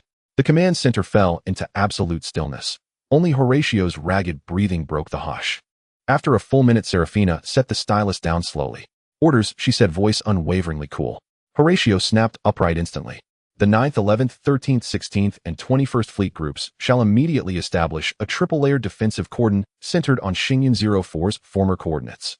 Elevate to maximum combat readiness to prevent further surprise assaults or reconnaissance incursions. Affirmative. Intensify search and rescue operations. Recover every survivor and the remains of Imperial servicemen. Understood. Transmit confirmation of Xingyun 04's destruction and Rear Admiral Wolf's capture to Imperial High Command. Highest priority maximum encryption, along with all battlefield analysis currently in our possession. Affirmative. Horatio dared not imagine the seismic repercussions this report would trigger upon reaching High Command. Additionally, Serafina's gaze drifted toward the star map fixed upon that stretch of empty space. Send a private encrypted communication to Grand Admiral Astor, under my name. She paused, then enunciated each word with deliberate weight. Inform him the phantom threat is no longer a border nuisance. Its combat capability vastly exceeds prior estimates. Its threat classification must be elevated to the highest tier. Without unwavering resolve and commensurate force deployment, the Gray Ash sector faces imminent systemic collapse. Serafina Vespula reporting from the front line. A jolt ran through Horatio. I will dispatch it immediately. He turned and strode out without delay. Alone in her office, Serafina's gaze returned once more to the star map. Marcus slain. Wolf captured. Xingyun 04 erased. 5 reinforcing fleets arrived too late. The enemy had delivered a brutal, unequivocal message to Serafina, the newly appointed Supreme Commander, and a stinging slap to the Empire itself. Wolf. She whispered his name softly, a flicker of doubt crossing her eyes. His capture may pose far graver risks than the loss of Xingyun 04 alone. While Serafina issued her commands, an entirely different scene unfolded within M.O. Lee's Screw Factory Primary Base. Screw Factory Primary Base 1, Main Dockyard Zone. The vast Dawn fleet entered in precise, orderly succession, gliding slowly into the massively expanded megadockyard for ammunition replenishment and repairs. Some hulls still bore scorch marks from energy weapons and dents from explosive impacts, silent testaments to the ferocity of the recent engagement. Yet against the magnitude of their triumph, such damage seemed negligible. Emoli stood atop the observation platform in the main control room, watching wave after wave of steel leviathans return, his face alight with unrestrained satisfaction. At that moment, Inya's holographic projection materialized silently beside him. Commander, the Dawn fleet has returned in full and is now undergoing scheduled dockside maintenance and resupply. Inya gestured in formal report. Emoli subtly suppressed the upward curve of his lips, feigning composure as he replied, have preliminary figures been compiled? How much did we? How many battle spoils have we secured? And what are our losses? Have the preliminary figures been compiled? How much did we acquire? Know how many spoils of war did we secure? And what are our losses? A cascade of data flickered rapidly before Inya, who then began reporting. Commander, the Dawn fleet has completed its return to port and undergone preliminary damage assessment. First, regarding the total assessed value of recovered material from this operation. Inya projected a detailed inventory list. Based on preliminary accounting from the wreckage of Nebula 04 and partially intact storage modules, we successfully recovered and transported high-purity zero-element crystals, antimatter cores, premium energy cells, and other rare strategic resources. Their aggregate estimated value stands at approximately 57 billion ferals. Additionally, salvage from Imperial Starship wrecks, including intact Starship components, engine cores, and weapons systems, holds an approximate market value of 30 billion ferals. Thus, the total estimated value of our captured spoils amounts to roughly 87 billion ferals. Upon hearing the figure, M.O. Lee's eyes lit up. Oh, over 87 billion. The Empire's officers truly are our celestial benefactors. They just delivered over 1,000 billion, and now another 800 billion. Such service is nothing short of impeccable. After M.O. Lee finished speaking, Inya resumed the briefing regarding combat outcomes. 1 Imperial large-scale logistics and resource space station, Nebula 04, has been confirmed destroyed. 2 fully deployed Imperial fleet formations have likewise been annihilated. Confirmed destruction includes 5,431 vessels across all major classes, Stormhammer-class battleships, Stardust-class cruisers, and Hound-class destroyers. Imperial Raptor-class starfighters and Defender-class mechs were also obliterated. Precise numbers remain unverifiable, though estimates exceed 20,000 units. 1 Imperial garrison commander, Brigadier General Marcus, died by his own hand. The other Brigadier General Wolf has been captured and is now under strict confinement. Excellent. Junfeng has not disappointed me, Emoli declared with evident delight. Yet Inya's next report froze the smile upon his face. Our own losses. Inya switched the projection to a meticulous casualty ledger. In this engagement, we sustained the loss of 94 starships. Of these, 78 were Jingjing-class light frigates, 11 were Kanglong-class heavy cruisers, 5 were Unyielding-class light battleships, and 583 Yaza-class mechs, most destroyed by enemy capital ship point-offense fire. No Titan Sovereign-class heavy battleships or other large support vessels were lost. Additionally, 137 vessels of various classes sustained varying degrees of damage and required dry dock repairs. Among them, 43 suffered severe damage with estimated repair durations exceeding 72 standard hours. A separate casualty roster listed the fallen, primarily crew members aboard destroyed vessels, as well as ground assault troops and mech pilots, totaling 68,083 lives. At that number, Mo Lee's initial elation faded. He stared silently at the roster, a quiet weight settling in his chest. 94 ships, over 68,000 souls. He murmured the figures softly, fingers unconsciously tapping the railing. The victory is magnificent, but seeing our own people fall still leaves a bitter knot in the heart. He sighed, scratching his head. If only my brothers could reload a save file and return to life like in a game. The thought struck him, and then abruptly he paused. Wait, resurrection. Instantly he summoned inwardly system. I have a question. Commander, awaiting your instruction. Do we possess anything, any device or system that can restore fallen soldiers to life? Or something functionally equivalent? Emoli asked, hope edging his voice. Searching. Match found Resurrector-class revival vessel. Unit unlocked. Manufacturing prerequisites are exceptionally high. It actually exists. Mo Lee's eyes flared with renewed intensity. A luminous interface unfolded before him. Resurrector-class revival vessel, length 40 meters, core functions in consciousness anchor capture matrix, wide area battlefield scan to retrieve residual neural consciousness fragments from deceased personnel, limited to system manufactured clone units. Biomass reconstruction vault utilizes stored biomaterial templates and energy to reconstruct physical forms for captured consciousness fragments. Memory and skill implantation system rapidly instills baseline memories and professional expertise into newly reconstructed bodies. Accelerated maturation and adaptive calibration chamber hastens physiological maturation and fine-tunes neuromuscular coordination for combat readiness. And distinctive capability enables post-battle recovery and resurrection of system clone personnel. Resurrected individuals retain most combat experience and long-term memory, but lose fragments of short-term memory immediately preceding death.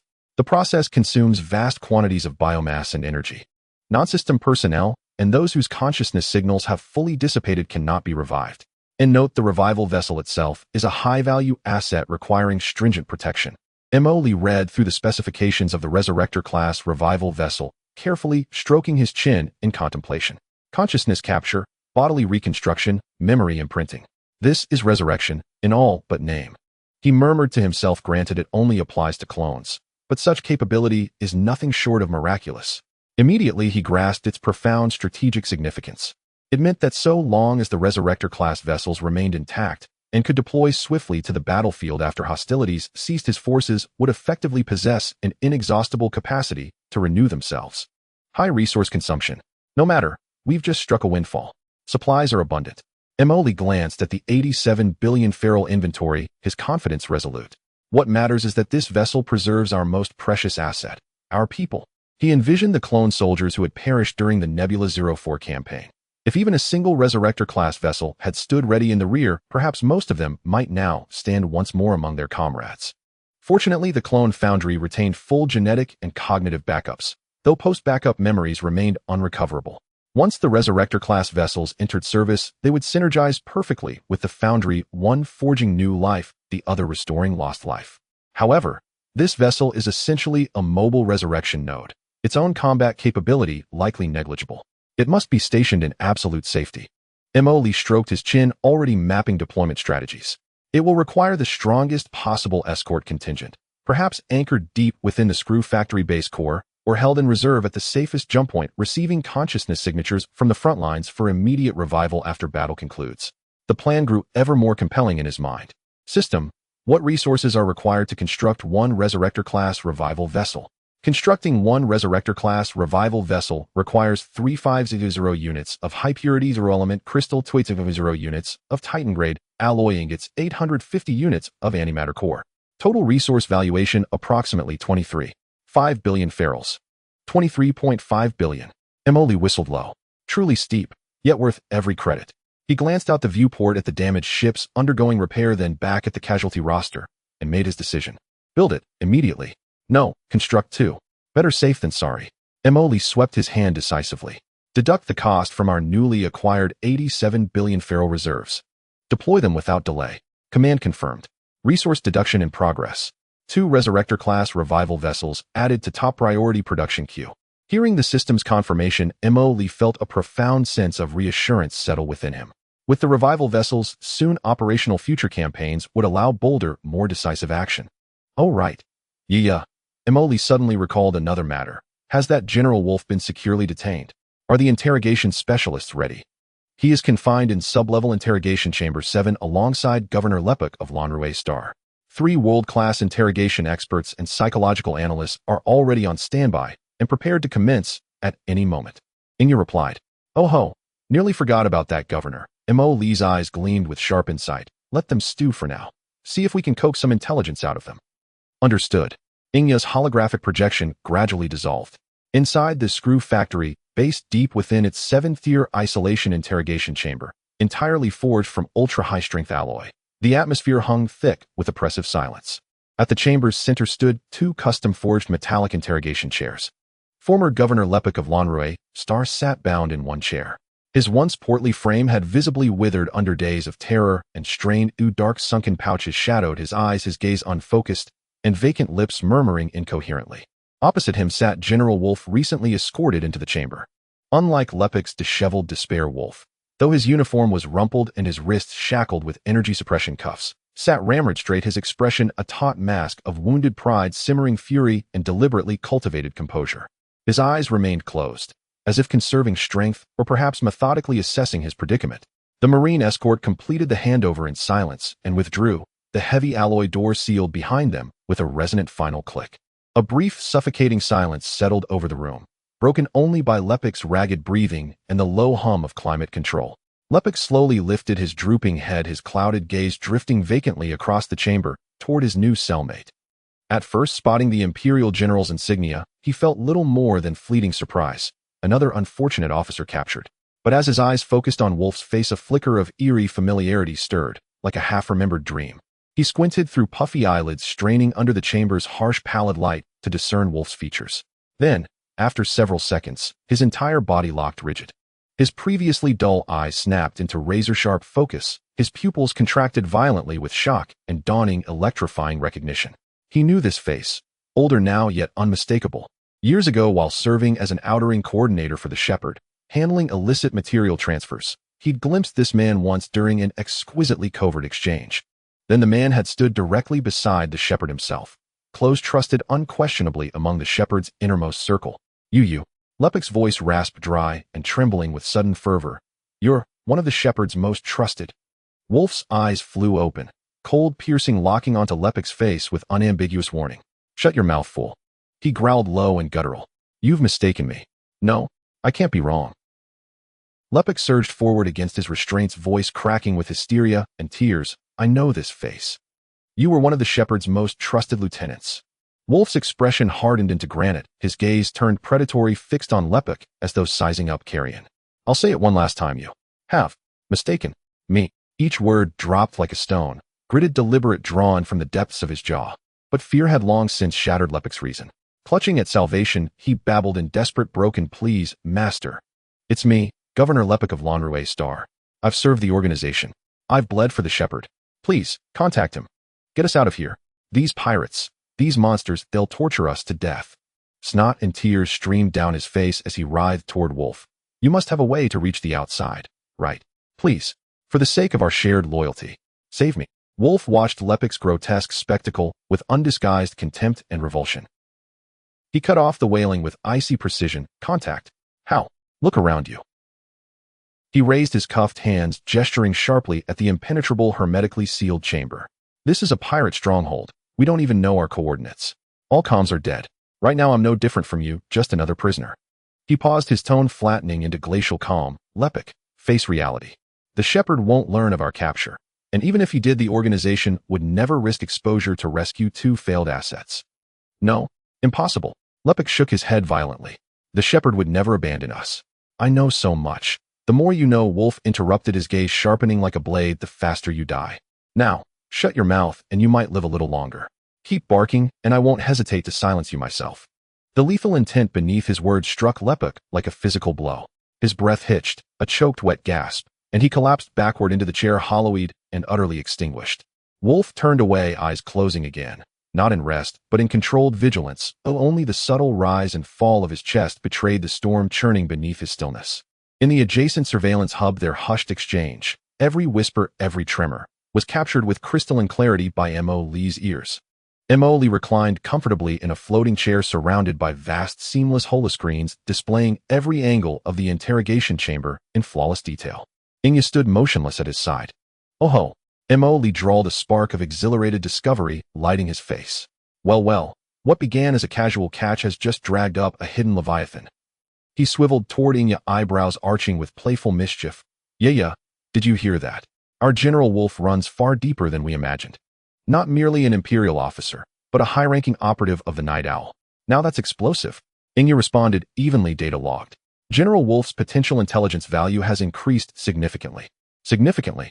It's revolutionary. Emily slapped his thigh. We thought we'd snagged a stubborn Imperial general. Instead, we've landed a Night Owl senior cadre. Now insights into the Night Owl's border operations, even the Cradle Project, all may be pried loose from his lips. Recalling Lepek's frantic self-incriminating panic, Mo Lee let out a derisive chuckle.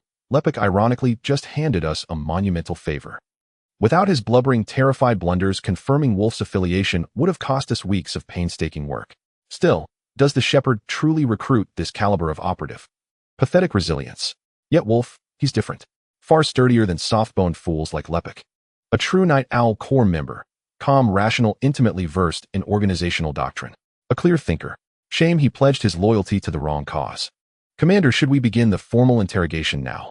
Shadow Crow inquired. No rush. Mo Lee waved his hand, a cunning smile appearing on his face. Let them calm down a bit more. Especially Wolf, he's definitely prepared for how to handle the interrogation and how to keep his secrets. We need to let some of his energy leak out. He pointed at Wolf on the screen. For someone who has been rigorously trained, a hard approach won't work. We need him to overthink and doubt himself first. Then we can strike, achieving twice the result with half the effort. As for Lepka, Mo Lee pursed his lips. That guy is already done for, scared out of his wits, and can be interrogated at any moment. He will probably say whatever he is asked, but the core information he knows is likely limited. Our main focus should still be on Wolf. He stood up and stretched. Let's go, there's nothing more to see here. Let them stew in their own thoughts for a while. As he spoke, he walked towards the control room, unaware that the entire Nebula 04 space station incident, along with the earlier Blue Ray Star incident, had already been quietly relayed back to headquarters by spies from various factions, and a turbulent storm of war was brewing. In the Elon's Federation, the capital star Free Shore, at the Strategic Analysis Room of the Presidential Palace Federation, President Mizius Gate set down the encrypted intelligence briefing in his hand, lightly tapping the smooth surface of the table with his fingertips. The briefing was concise. The important logistics hub, Nebula 04, of the Kalan Empire in the Ashes Star domain, was completely destroyed, with 2 fully staffed fleet groups nearly annihilated, 1 major general dead, and another captured. The attackers were suspected to be the recently active Ghost Space Pirate Group. The room fell silent, with only the faint breaths of several military commanders and corps aides audible. Has the source of the information been confirmed? President Mizius spoke, his voice steady, revealing little emotion. Cross-validation through multiple channels has confirmed an accuracy rate of over 95%. The intelligence advisor replied affirmatively. Although the Empire has made every effort to block the news, such a large-scale military disaster, including the earlier Blue Ray Star incident, cannot be completely concealed. Our Xinyun team, which has been lurking on the Empire's border, has also returned similar intelligence. Mizius nodded slightly, his gaze sweeping over the aides present. What do you all think? A military advisor spoke first, his tone carrying an unmistakable excitement. Mr. President, this is a fantastic opportunity for us. The Empire has suffered such heavy losses in the Ashes Star domain, and there must be significant gaps in their border defense forces. We can fully prepare for the next counterattack. Another diplomatic advisor appeared more cautious. Opportunities do exist, but the risks cannot be overlooked. This Ghost Space Pirate Group, their displayed strength is concerning. To have so cleanly and efficiently eliminate 2 fleet groups and a heavy space station of the Empire is not something ordinary space pirates can achieve. We need to be vigilant about whether this is a self-directed play by the Empire or if a third-party force is deliberately stirring the waters. Third-party force. Mizius raised an eyebrow. For example, the Tata Duchy. The diplomatic advisor lowered his voice. They have also been coveting the Empire's border territories. Or perhaps some hidden power that we are yet unaware of. The head of the Federation Security Department Rhines added, regardless of who the ghost is, their existence has already disrupted the balance of power at the border.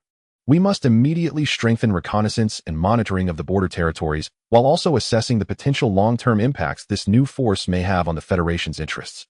After all, whether they are friend or foe remains unclear.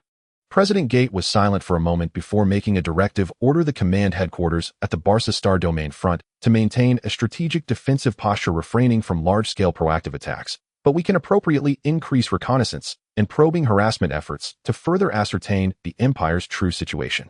Intelligence Department, concentrate resources to investigate all information regarding this ghost space pirate group. I want to know their origins, leader, technological sources, and ultimate objectives. Ministry of Foreign Affairs, prepare for the next round of negotiations with the Empire. The bottom line can be raised appropriately, but be mindful of the methods used. Do not provoke the Empire excessively to avoid directing their fury entirely towards the Federation. He stood up, walking to the massive star map, gazing at the area representing the Ashes Star Domain. Although the Empire has suffered losses this time, their foundation remains. They will never rest easy after this. What we need to do is to seize the greatest benefits for the Federation amidst this storm, while also ensuring we are not swept into the tempest. In the Tata Duchy capital Star, Iron Throne at the Supreme Command headquarters, the highest marshal of the Duchy, Hector Freyhus, looked at the urgent reports sent back by spies infiltrated in the Empire, a sinister smile creeping onto his face. Nebula 04 is gone. 5,000 ships, 2 fleet groups, just like that, fed to the ghost. His deep voice echoed in the empty command room, brimming with unabashed delight. Good. Well done.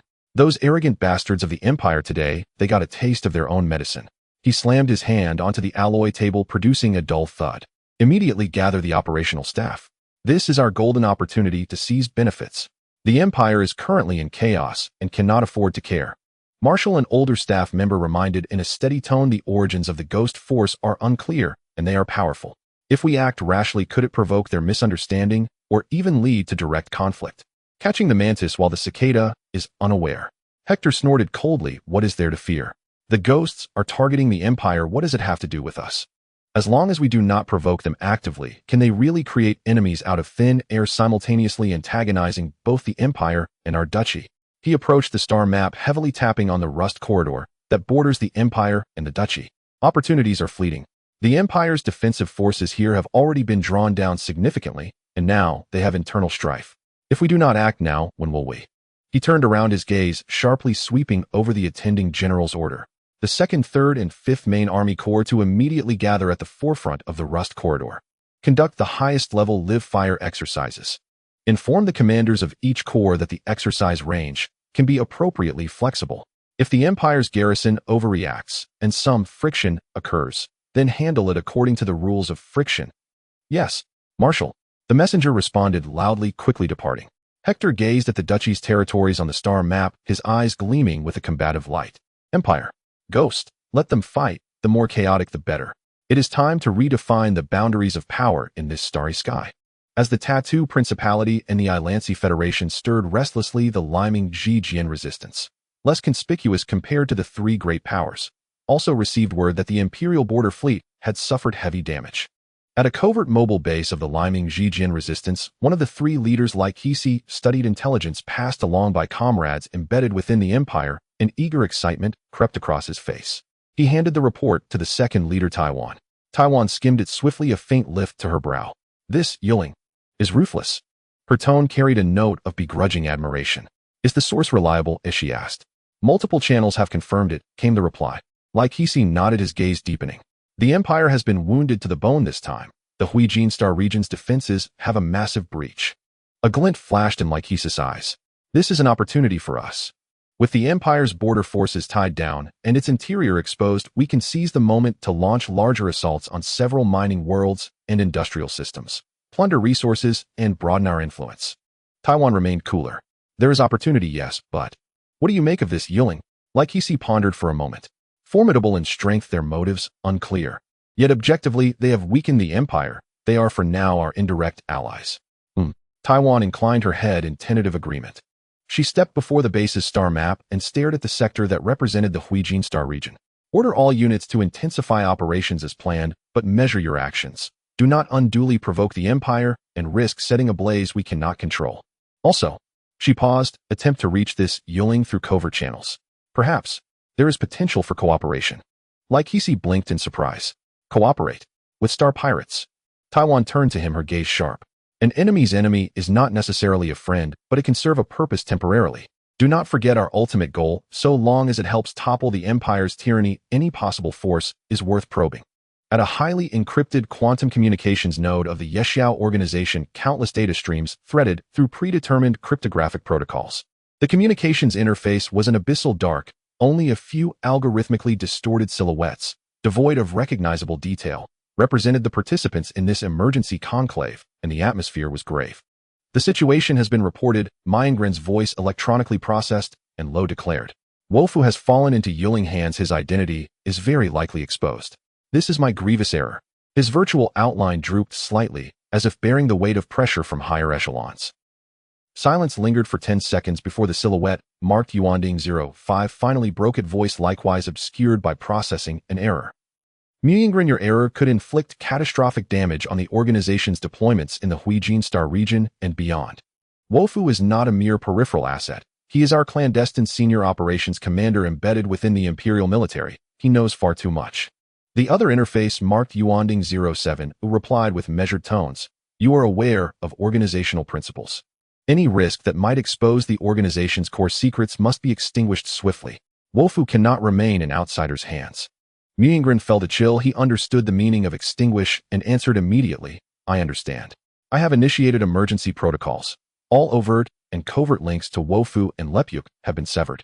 Personnel and assets are being relocated. However, we have completely lost all trace of Wofu. The Yuling stronghold remains a mystery. A forced rescue or elimination at this stage is nearly impossible. A flicker of displeasure passed through Yuanding 05's light. That is not an excuse. You must find him.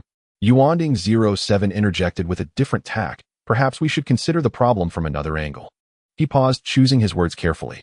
This Yuling Star pirate group, from the moment they emerged, their objective has been unmistakable. They target the Kellan Empire. They strike Imperial fleets, extort Imperial resources, and pulverize Imperial outposts. From their pattern of operations, they stand in absolute opposition to the Empire. As for us, Yexiao, Yuanding 07 continued, though we maintain certain expedient understandings with elements of the Imperial hierarchy, our ultimate aims do not align with the Imperial dynasty. Indeed, there is fundamental conflict. In that regard, on the single point of weakening the Empire's power, we and Yuling share a latent, if uneasy, common interest. Yuanding 05 snorted. 7, you mean we should collaborate with a ragtag band of unknown star pirates? Not collaboration, contact and probing, Yuanding 07 corrected. In principle, Yexiao and Yuling have no direct conflict. They strike the Empire and thereby create more operational space and opportunities for us. Wolf's position is sensitive, but if we can establish contact with him, perhaps we can turn this crisis into an opportunity. He addressed Myengren's projection. Myengren, you oversee border affairs and understand the situation best. The organization orders you, ensuring your own safety and the group's secrecy, to endeavor to establish contact with Yuling. Your primary objective is to ascertain Wolf's condition, evaluate the risk of disclosure, and attempt a rescue. If rescue proves infeasible, you know what measures to take. Yuanding 07's voice carried a chill before softening. Second attempt to reach the leadership of Yuling. Convey that in principle we are not their enemies. Hint at the possibility of limited cooperation under certain circumstances. Intelligence sharing or coordinated actions against specific Imperial targets, for example. Yuanding 05 fell silent to weigh the proposal, then his light flickered in assent. I agree with 7's suggestion. Try contact, but proceed with extreme caution. Yuling displays formidable strength and an aggressive modus operandi, who dealing with them is like bargaining with a feral tiger. He emphasized a stern warning to Myengren. Remember, any outreach must not expose deeper organizational secrets. If the attempt is untenable, or if you discover that Yuling poses a direct threat to the organization, prioritize execution of elimination protocols, including Wofu. Understood.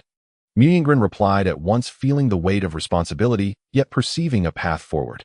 I will arrange immediately. Activate the most covert channels to attempt contact with Yuling and accelerate the search for their stronghold. Go, Yuanding 07 concluded. Maintain the highest level of communication silence. Contact only when absolutely necessary. We await your report. In the virtual meeting space, projections faded one after another, leaving only the shepherd alone. His projection stood still in the empty virtual space for a moment before slowly dissipating. In the real world, in a secret room, the masked shepherd watched as the virtual meeting room scene vanished around him, then exhaled a long breath of stale air. His brows furrowed tightly beneath the mask. Contacting the ghost. Easier said than done. The opponent was elusive and ruthless, having even dealt significant blows to the Imperial regular army. To reach out personally was akin to a sheep entering a tiger's den. Yet the organization's orders were unquestionable. Wolf had to resolve the matter and clarify his relationship with the ghost. He approached the console and began typing a series of extremely complex commands. He needed to activate several long-dormant communication channels. These channels were typically reserved for the most urgent situations, and once used, the risk of exposure was extremely high. Perhaps I could start with black market informants or independent brokers operating in the gray areas. He murmured to himself, his mind racing as he contemplated how to convey the organization's goodwill without triggering excessive alertness from the ghost or drawing the Empire's attention. It was a risky move, but he had no other choice. Various factions had begun different-scale operations around the ghost as news of the situation spread, while the ghost at the center of the storm showed no signs of urgency. Emoli, hands in his pockets, whistled a tune out of tune as he leisurely walked to the outside of Interrogation Room No. 7. His face bore no serious expression, instead resembling someone on their way to an entertaining event. Inya silently followed at his side. All set? Emoli casually asked, peering through the one-way observation window at Wolf, who, despite being shackled, was still trying to sit upright. Governor Lepka, next to him, huddled in the corner like a puddle of mud, his eyes vacant. The interrogation expert team is in position. Physiological monitoring devices, microexpression analyzers, and neural fluctuation sensors are all calibrated, and various non-lethal suppression measures have been preset. Inya reported in a low voice. MHM good. Bring our general to Interrogation Room No. 6. Still have a word with him first, Emoli said with a sly smile. Before long, Wolf was escorted by two expressionless Marines through the cold metallic corridor into a room even more spacious than before. In the center of the room stood only a metallic table and two chairs with clearly visible surveillance cameras in the corners of the ceiling covering the entire room. A harsh white light shone down from above, leaving nothing hidden. Wolf was pressed into one of the chairs, his hands secured to the table by specially designed magnetic locks. He struggled to maintain his composure, but a quick scan of the environment and his slightly rapid breathing revealed his inner tension. Before long, the door to the interrogation room slid open and a figure walked in.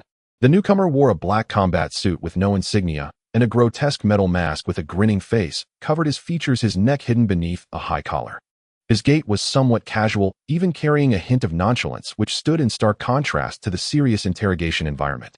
The figure pulled out a chair and sat down across from Wolf, resting his elbows on the table, fingers intertwined, his gaze piercing through the mask and landing squarely on Wolf. A distorted electronic voice echoed, "General Wolf, commander of the 16th Fleet Group at the border of the Empire's Ashen Star domain, a senior official under the Night Owl organization, am I correct?" Wolf's heart sank. The opponent had indeed grasped his information. He tightened his lips, not answering immediately, merely fixing a wary gaze upon the mask.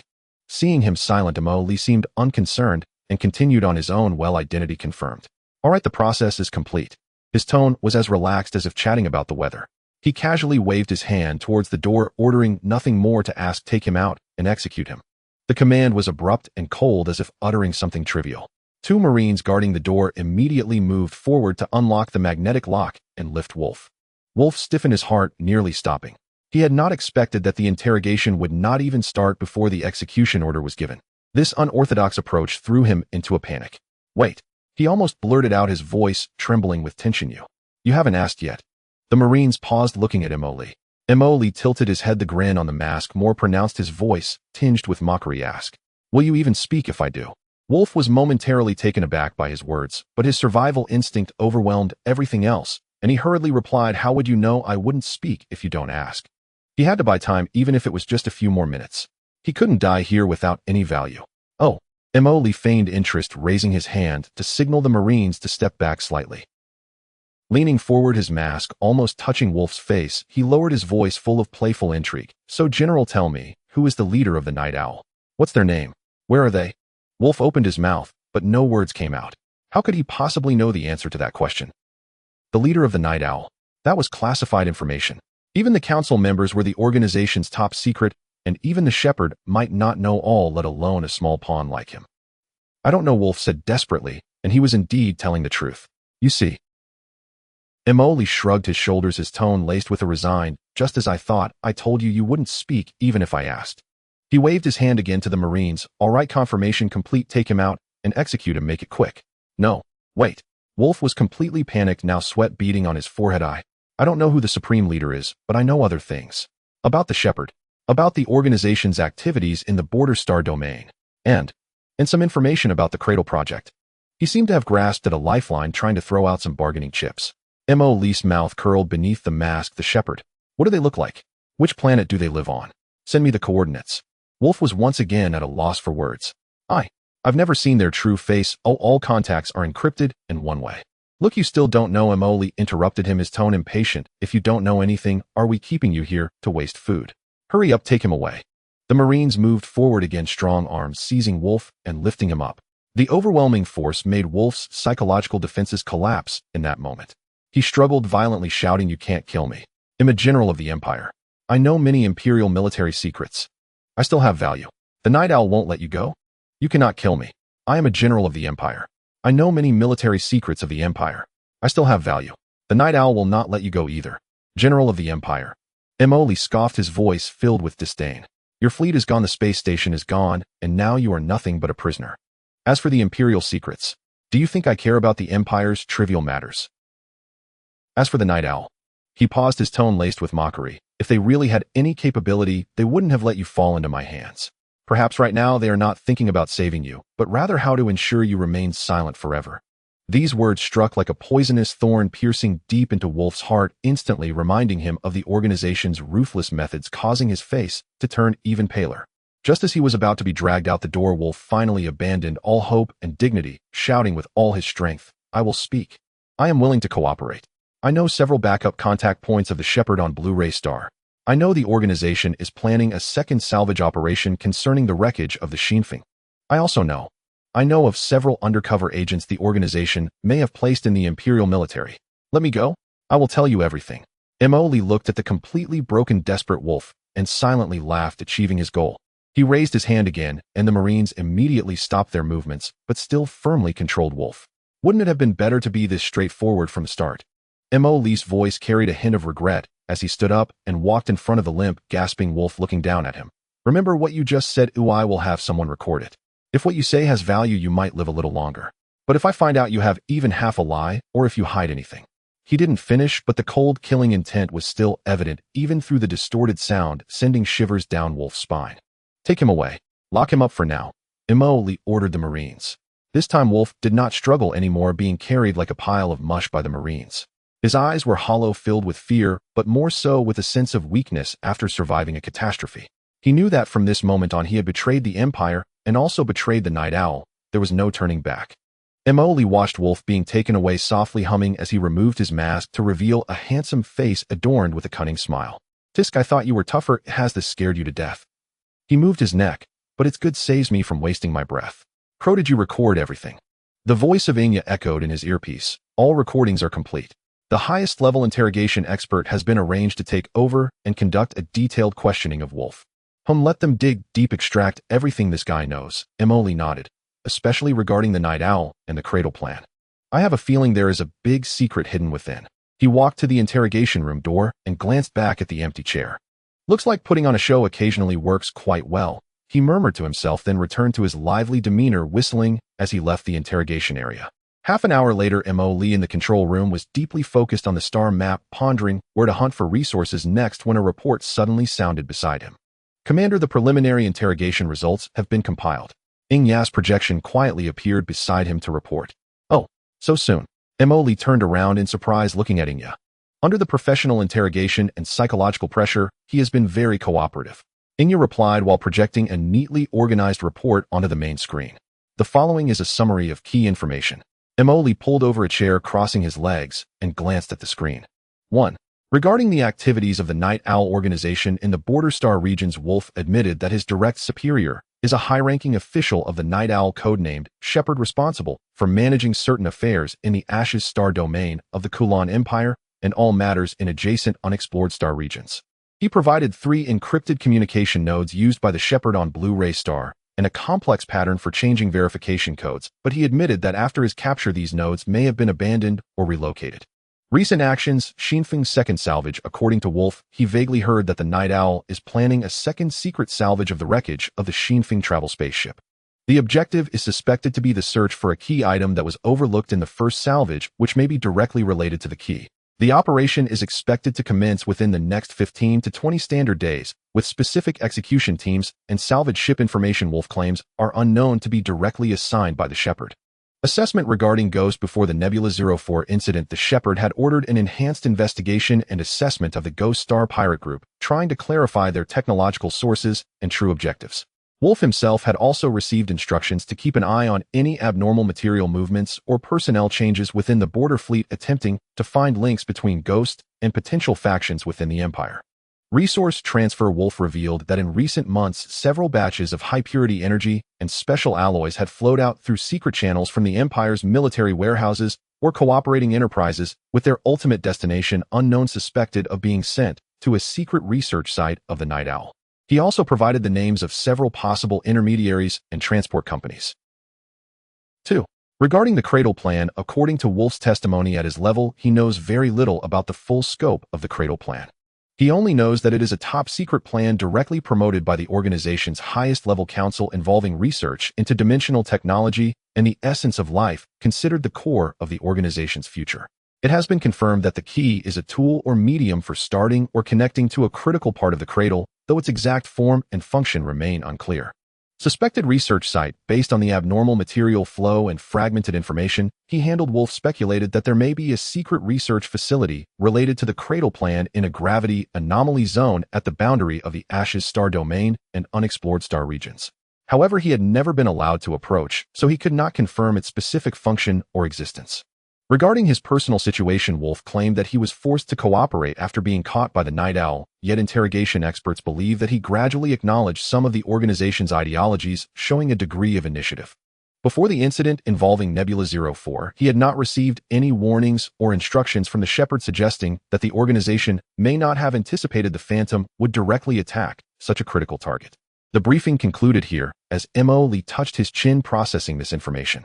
The details Wolf divulged were more than anticipated, especially regarding the second salvage operation of the Xinfeng and the clues about the suspected research site. Wait, didn't we scan the wreckage multiple times? We didn't find anything else. Could there be more goods? Mo Lee looked at Inya with confusion. It seems that what we missed they likely did not find either. Perhaps that is what they truly desire. He pointed at the information on the second salvage of Xinfeng on the screen. I am increasingly curious. Let's allocate a small team from the Shadow Fleet near the wreckage to keep a close watch on the area of the Xinfeng wreckage. Check for any suspicious starship activities. If we encounter any dubious ones, it might be the Night Owl. When they are almost done, intercept them directly. Understood. The Xinfeng wreckage area has been marked as a priority monitoring point. Mo Lee immediately turned his attention to the coordinates of the gravitational anomaly zone and this suspected research site. If the Night Owl is so invested in it, and it relates to the Cradle project, it surely isn't an ordinary place. Instruct the technical department to calculate a more precise range of coordinates based on the fragmented information provided by Wolf, and notify Luo Nisi to prepare for combat. The first battle of dawn must succeed and judgment cannot fall behind. He paused momentarily, then added the military dark lines that Wolf provided should be sent to the deep divers in the Empire immediately for verification. If it's true, we might be able to leverage it against the Empire and the Night Owl. The orders have been recorded and dispatched. With the orders given, Mo Lee leaned back in his chair, tapping his toes. This Wolf still has some use. Let him live for now, or perhaps he can yield something else. But we must keep a close eye on him, so he doesn't pull any tricks. The guards have been increased to 3 shifts for round-the-clock monitoring. As Mo Lee implemented various intercept measures against the Night Owl's subsequent actions, a strange atmosphere enveloped the border region between the Kulon Empire and the Tattoo Principality. In the star region bordering the Empire and the Tattoo Principality lies the Rust Corridor. This vast star area is named for its rich asteroid belt, filled with metallic minerals, a sensitive zone where friction between the Empire and the Principality has historically been constant. At this moment, the 2nd, 3rd, and 5th main military corps of the Tattoo Principality, totaling over 8,000 rugged, heavily armored standard starships, were advancing under the guise of an annual combat exercise into the Rust Corridor on the Principality's controlled side. The acting commander of the Principality's frontline, Major General Barton of the 2nd Corps, was currently on the bridge of the flagship Crimson Furnace-class battleship, gazing at the tactical star map, his red military uniform of the Principality accentuating the serious atmosphere of the bridge. According to the plan, the exercise area will moderately approach the Empire's actual control line, conducting a series of provocative tactical maneuvers to test the Empire's reaction. What movements are the Empire's defenders making? Barton inquired. General, the Empire's Border Patrol fleet has issued its 7th warning demanding that we immediately cease our approach and withdraw from the disputed area, the communications officer reported. A disdainful sneer appeared on Barton's face. Reply to them that the Principality's fleet is conducting a legal exercise within its sovereign territory. If the Empire resorts to military intervention, we will take strong measures to counter it, and all consequences will be borne by the Empire. He then turned to his aide. Do you see? The Empire now consists of a bunch of rabbits terrified by the Phantom, only daring to hide in their burrows and call out. Send the order down. The 3rd Corps will advance and conduct a simulated assault drill. Let's stoke the flames further. Yes. The engines of the 3rd Corps ships suddenly surged with power, forming an attack formation inching closer to the boundary line, claimed by the Empire, brimming with provocation. Barton was confident in his calculations. He believed the Empire had just suffered a heavy blow in the Ashenstar region, leaving its border defenses weak and morale low. Perhaps not just him, most people likely shared this belief. Barton intended to use this exercise to test the Empire's bottom line. If he could create some accidental friction, or even seize a couple of outposts, it would grant the Principality a significant advantage in subsequent actions. However, he was unaware that within the command of the Border Fleet Group of the Ashenstar region, Celefina Vespera had already turned her attention to this star area. In the command center of the Ashenstar region's border fleet, Celefina observed the obviously provocative movements of the Principality's fleet on the star map, her brows slightly furrowed. In front of her on the holographic communication was Major General Lloyd, the commander of the 12th Fleet Group, stationed in the direction of the Rust Corridor, as ordered. Lloyd, how is the situation? Celefina's voice was deep, revealing no hint of emotion. Commander, the actions of the Principality's fleet have become increasingly excessive, having approached and even briefly crossed our territorial warning line multiple times, with their simulated assault formation being highly aggressive. Lloyd reported solemnly, his tone carrying a hint of gravity. What is your assessment? Celefina asked. Based on the signal identifiers of the opposing fleet, they are old rivals. Barton has likely seized upon our recent setback in the Ashenstar region to take advantage. They are testing us. If we show weakness, they will likely take further advantage. Lloyd analyzed. Celefina nodded, slightly agreeing with Lloyd's assessment. Thus, under pressure, she had forcefully diverted 4 relatively intact fleets, the 12th, 14th, 15th, and 17th, from the already tense forces, secretly reinforcing the direction of the Rust Corridor, placing them under the steady and seasoned command of Lloyd to respond to the current situation. Order. Celefina commanded sternly. The 12th and 14th Fleet Groups should maintain their current defensive formations and raise the alert level. The 15th and 17th Fleet Groups are to covertly maneuver toward the B7 and C4 asteroid belts of the Rust Corridor as per the predetermined plan, completing the flank encirclement deployment. If the Principality's fleet fires first, or if their ships substantially enter our territorial range, I authorize you, Lloyd, to exercise the right of self-defense and retaliate decisively. The goal is to repel the invading enemy and inflict as much damage as possible on their living forces to deter the Principality and make them understand that the Empire's border is not a place for them to act recklessly. Yes, Commander. Lloyd saluted, his gaze fierce. We will not allow the Principality's brutes to gain any advantage. The communication has ended. Serafina stood alone before the star chart, knowing it was like a gamble. If the Rusty Corridor faced another defeat, the Empire would be in the awkward predicament of a 3-front war. But she understood better that retreat in the face of such blatant provocation from the Principality would only invite greater greed. She had to strike, and she had to win. At the front line of the Rusty Corridor, Barton observed that while the Imperial fleet was on high alert, they seemed to show no further aggressive reactions, and he understood. It seems the Imperial folks are indeed severely damaged. Order the 5th Legion to send a squadron of destroyers to proceed for reconnaissance, accidentally cross the boundary, and see their reaction. He decided to escalate further. A small squadron composed of 5 Principality Fawn-class destroyers separated from the main formation and surged towards the Imperial defense line at high speed, clearly heading deep into the Imperial-controlled area. On the bridge of the flagship of the Imperial 12th Fleet, Lloyd stared intently at the tactical star chart and slowly spoke. Target Principality, crossing destroyer squadron, warning shots. Immediately, several ghostly blue energy beams shot out from the Imperial line, accurately striking the airspace in front of the Principality's destroyer squadron. The Principality's destroyer squadron obviously panicked for a moment, their speed drastically reduced. Seeing this, Barton smiled. Instead of getting angry, they truly dare not attack directly. Order the destroyer squadron to ignore them and continue advancing. The main force of the 3rd Legion is to press forward and apply pressure. I want to see if the Imperial folks dare to fire the first shot. Under his strong command, the Principality's destroyer squadron accelerated again, brazenly invading the area claimed by the Empire. Meanwhile, the main force of the 3rd Legion also began to advance, with energy weapons charging up, emanating a threatening aura. However, just when Barton thought the Empire would continue to retreat, all units attention. Lloyd's voice echoed through the encrypted channel among the 4 Imperial fleets. The Principality fleet has brazenly invaded the Imperial territory. In accordance with the authorization from the command, execute self-defense counterattack. Target Principality crossing ships and the main force ahead. Open fire freely. Repeat, open fire freely. The moment the order was given, the Imperial fleet, which had long been prepared, unleashed their pent-up fury. The main cannons of the Imperial Stardust-class cruisers, which had already locked onto their targets, fired first. Dense, heavy particle beams tore through the darkness, directly shooting towards the 5 advancing Principality destroyers. Boom, boom, boom.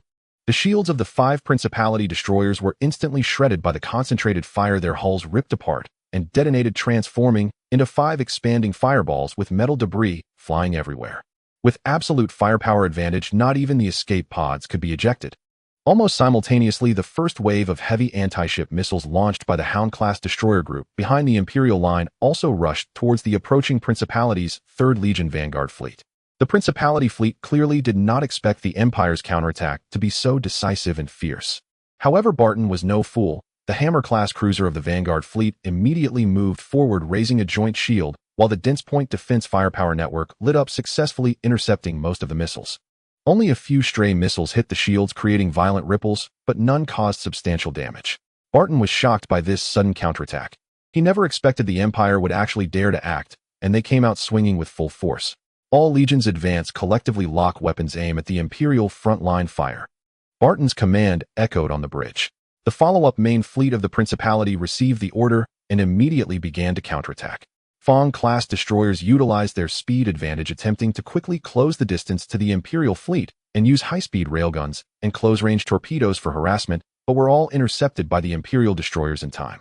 Energy weapons reached the defensive lines of both sides first, with the Principality's Hammer-class cruisers exchanging fire with the Imperial Stardust-class, as thick energy beams danced between the ships, occasionally striking vessels, causing shields to flicker violently and armor plates to melt and tear due to high temperatures. Several Imperial Stardust-class ships were repeatedly hit on their broadside shields, overloaded armor torn open, leading to a chain reaction of explosions inside, gradually losing power. Meanwhile, the overly aggressive Principality Hammer class was also struck by concentrated fire from several Imperial cruisers, with its bow turret blown off, emitting thick smoke as it withdrew from the battle line. The battlefield instantly fell into a chaotic crossfire state. Order the 5th Legion to apply pressure from the right flank. Test their defensive depth. Barton adjusted his deployment. The Principality's 5th Legion starships began to maneuver towards the right wing of the Imperial defense line, intensifying the attack. On the flagship of the 12th Fleet, Lloyd calmly responded, "Notify the 14th Fleet to strengthen the right-wing defense. Order the 15th and 17th Fleets to maneuver to their designated positions as planned and pay attention to concealment." The 14th Fleet of the Empire immediately strengthened the defense line, holding back the pressure from the Principality's 5th Legion, while the ambushed 15th and 17th Fleets began to silently move towards their designated attack positions. Barton's probing attack failed to achieve a breakthrough, instead raising a hint of doubt in him. He hesitated about whether to continue committing forces for a strong attack or to withdraw temporarily and be more cautious. However, just as he hesitated, the battlefield situation suddenly changed dramatically. The 15th Fleet of the Empire suddenly emerged from the asteroid belt in Area B7 to the left of the Principality fleet, directly targeting the flank of the Principality's 3rd Legion. Left flank under attack. It's an Imperial ambush. The Principality communication channel was in chaos. Almost simultaneously, the 17th Fleet also appeared from the dust cloud in Area C4 on the right flank, unleashing a torrent of missiles and artillery fire upon the Principality's 5th Legion's broadside. The Principality fleet was instantly caught in a predicament of being attacked from 3 sides. Stay calm. The 3rd and 5th Legions close in towards the center. Form a dense defensive formation. The 2nd Legion advanced to block the right-wing enemy. Barton, undeterred, shouted orders, attempting to stabilize the situation. The Principality fleet demonstrated good training, quickly contracting under command to form a circular defensive formation. Each ship directed firepower outward, fiercely resisting attacks from 3 directions. The Imperial fleet continually attempted to infiltrate and divide, but the Principality's defensive firepower was exceptionally tenacious. Lloyd seized the opportunity, ordering the front fleet to strengthen their offensive, while the flank fleet commanders focused on infiltrating and splitting. The battle entered a stalemate, consuming both sides' resources. Both commanders were desperately mobilizing their forces, attempting to find the weaknesses of the opponent. Lloyd noticed that the defenses around the battleships at the center of the Principality formation were the most secure, but correspondingly the junctions on both wings showed signs of loosening due to frequent movements. Order the 15th Fleet to concentrate firepower, attack the junction point between the enemy's left wing and center. The 12th Fleet applies pressure from the front to pin down their main force. He instantly seized this fleeting opportunity. The 15th Fleet of the Empire immediately adjusted their firepower with various starship main guns and a large number of missiles, concentrating fire on the junction of the Principality's left wing. The pressure on the Principality starships within the junction area dramatically increased, and their shields shattered consecutively. Barton instantly sensed the Empire's intentions and immediately dispatched the reserve troops to fill the gaps. However, at that moment of adjustment, the main force of the Empire's 12th Fleet seized the opportunity to intensify their frontal assault, further compressing the Principality's defensive space. The formation of the Principality's fleet began to twist, with casualties continuing to rise. Watching the constantly fluctuating loss report and the increasingly unfavorable situation on the screen, Barton knew that if they continued fighting, even if they breached the defense line, the losses would be devastating, causing them to completely lose control in the Rust Corridor. After struggling internally for a moment, he ultimately had to accept reality. All units, alternate cover, retreat towards the Principality's border. He issued the command with great difficulty. The ships of the Principality's various corps then began to retreat in an organized manner to the rear jump point. Seeing the orderly retreat of the opponent, Lloyd promptly ordered all fleet groups maintain continuous fire output, gradually advance, and ensure the enemy retreats from our territory. When the last leap's blue light disappeared, the fierce battlefield gradually fell silent. Both sides had paid the price of thousands of starships, and the floating debris was scattered throughout this star region. In the Border Fleet Command Center, battle reports quickly arrived. The Empire had destroyed and captured over 1,000 various starships of the Principality, successfully thwarting the Principality's provocation and solidifying the defense line of the Rust Corridor. Chief of Staff Horrell showed a smile. Commander, we won. Lloyd performed admirably. Serafina looked at the battle report, her expression still neutral, merely nodding slightly. Although this local conflict ended in victory, it had also consumed a considerable amount of her already limited mobile forces.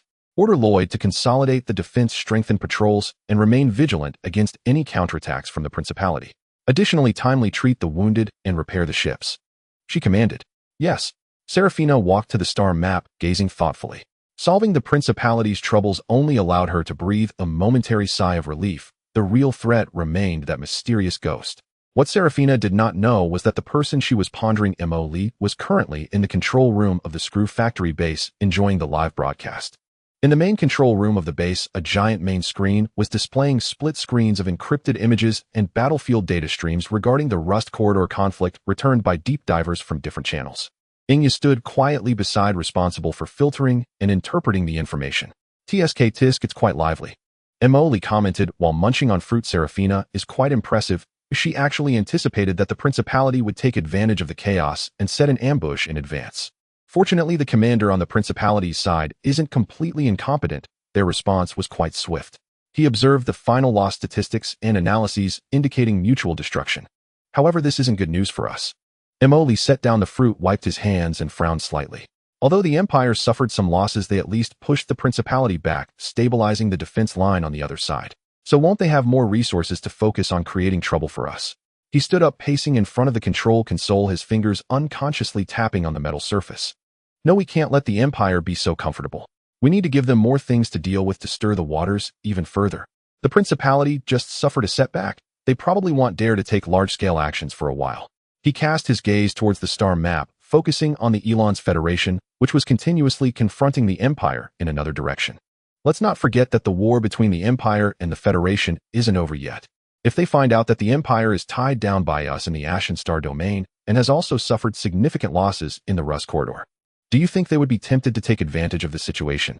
He slowly asked Inya. Inya promptly replied, based on logical analysis, there is over a 78% probability that the Federation will exploit this opportunity to apply greater pressure in the Barca and Ashen Star domain directions to gain a strategic advantage. Exactly. Emoli snapped his fingers. The enemy of my enemy, though not necessarily a friend, is definitely a troublemaker we can utilize. We need to send a signal to the Federation. Commander, based on the scale of the battlefield, the Federation's intelligence system should also be receiving this information, Inya added. By the time they get the news, who knows when that will be. Our news is an exclusive version with all sorts of data included. They won't dislike it, after all, time is money.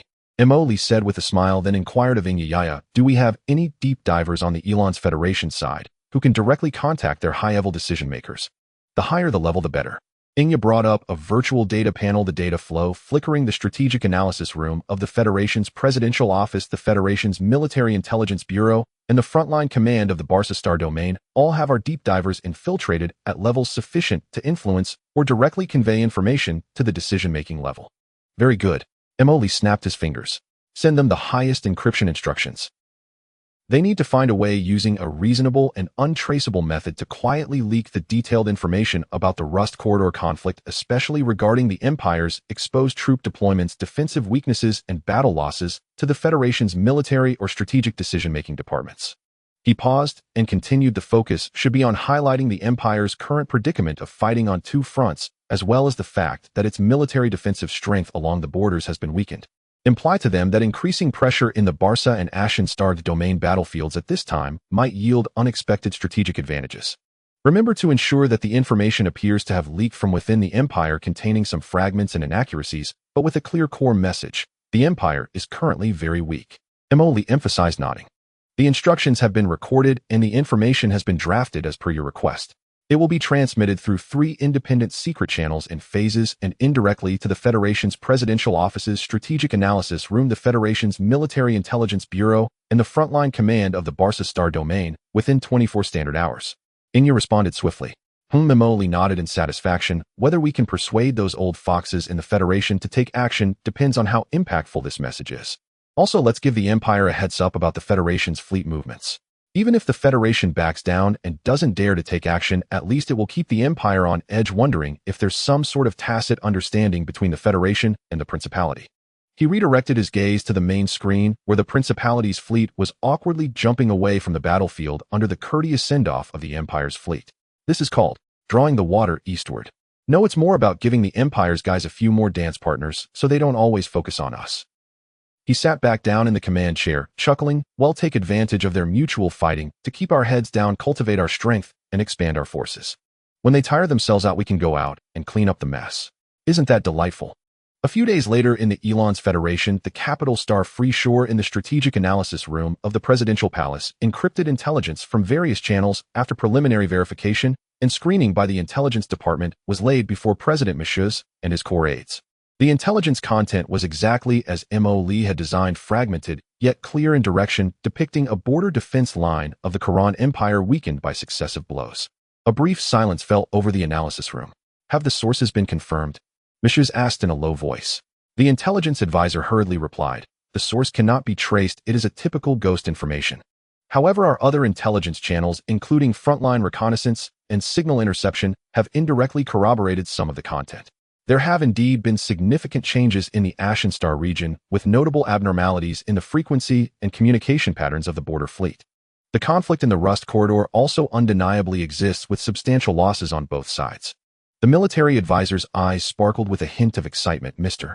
President, if even half of the information in this report is true, it presents us with a once-in-a-lifetime opportunity. The Empire's defensive forces in the Border Star region must have been significantly weakened. Another advisor remained cautious, but this could also be a trap set by the Empire, deliberately feigning weakness to lure us into a proactive attack. Michuz weighed the matter for a moment, tapping his fingers on the table. Better to believe it exists than to believe it doesn't. He ultimately decided, order the frontline command in the Barca Star region to prepare for war. He paused, a sharp glint flashing in his eyes. If it is confirmed that the Empire's defense line is indeed weak, then we may attempt to reclaim some of the things we were forced to abandon in the past. However, before that, I need to see someone.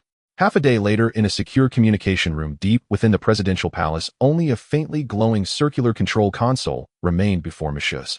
The room employed the highest level of signal shielding and counter-surveillance measures to ensure the absolute secrecy of this communication.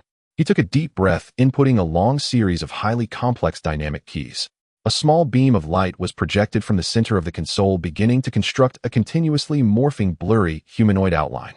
Seconds later, the signal gradually stabilized. An image of a rugged middle-aged man wearing a simple golden crown and sporting a thick beard appeared before Messieurs.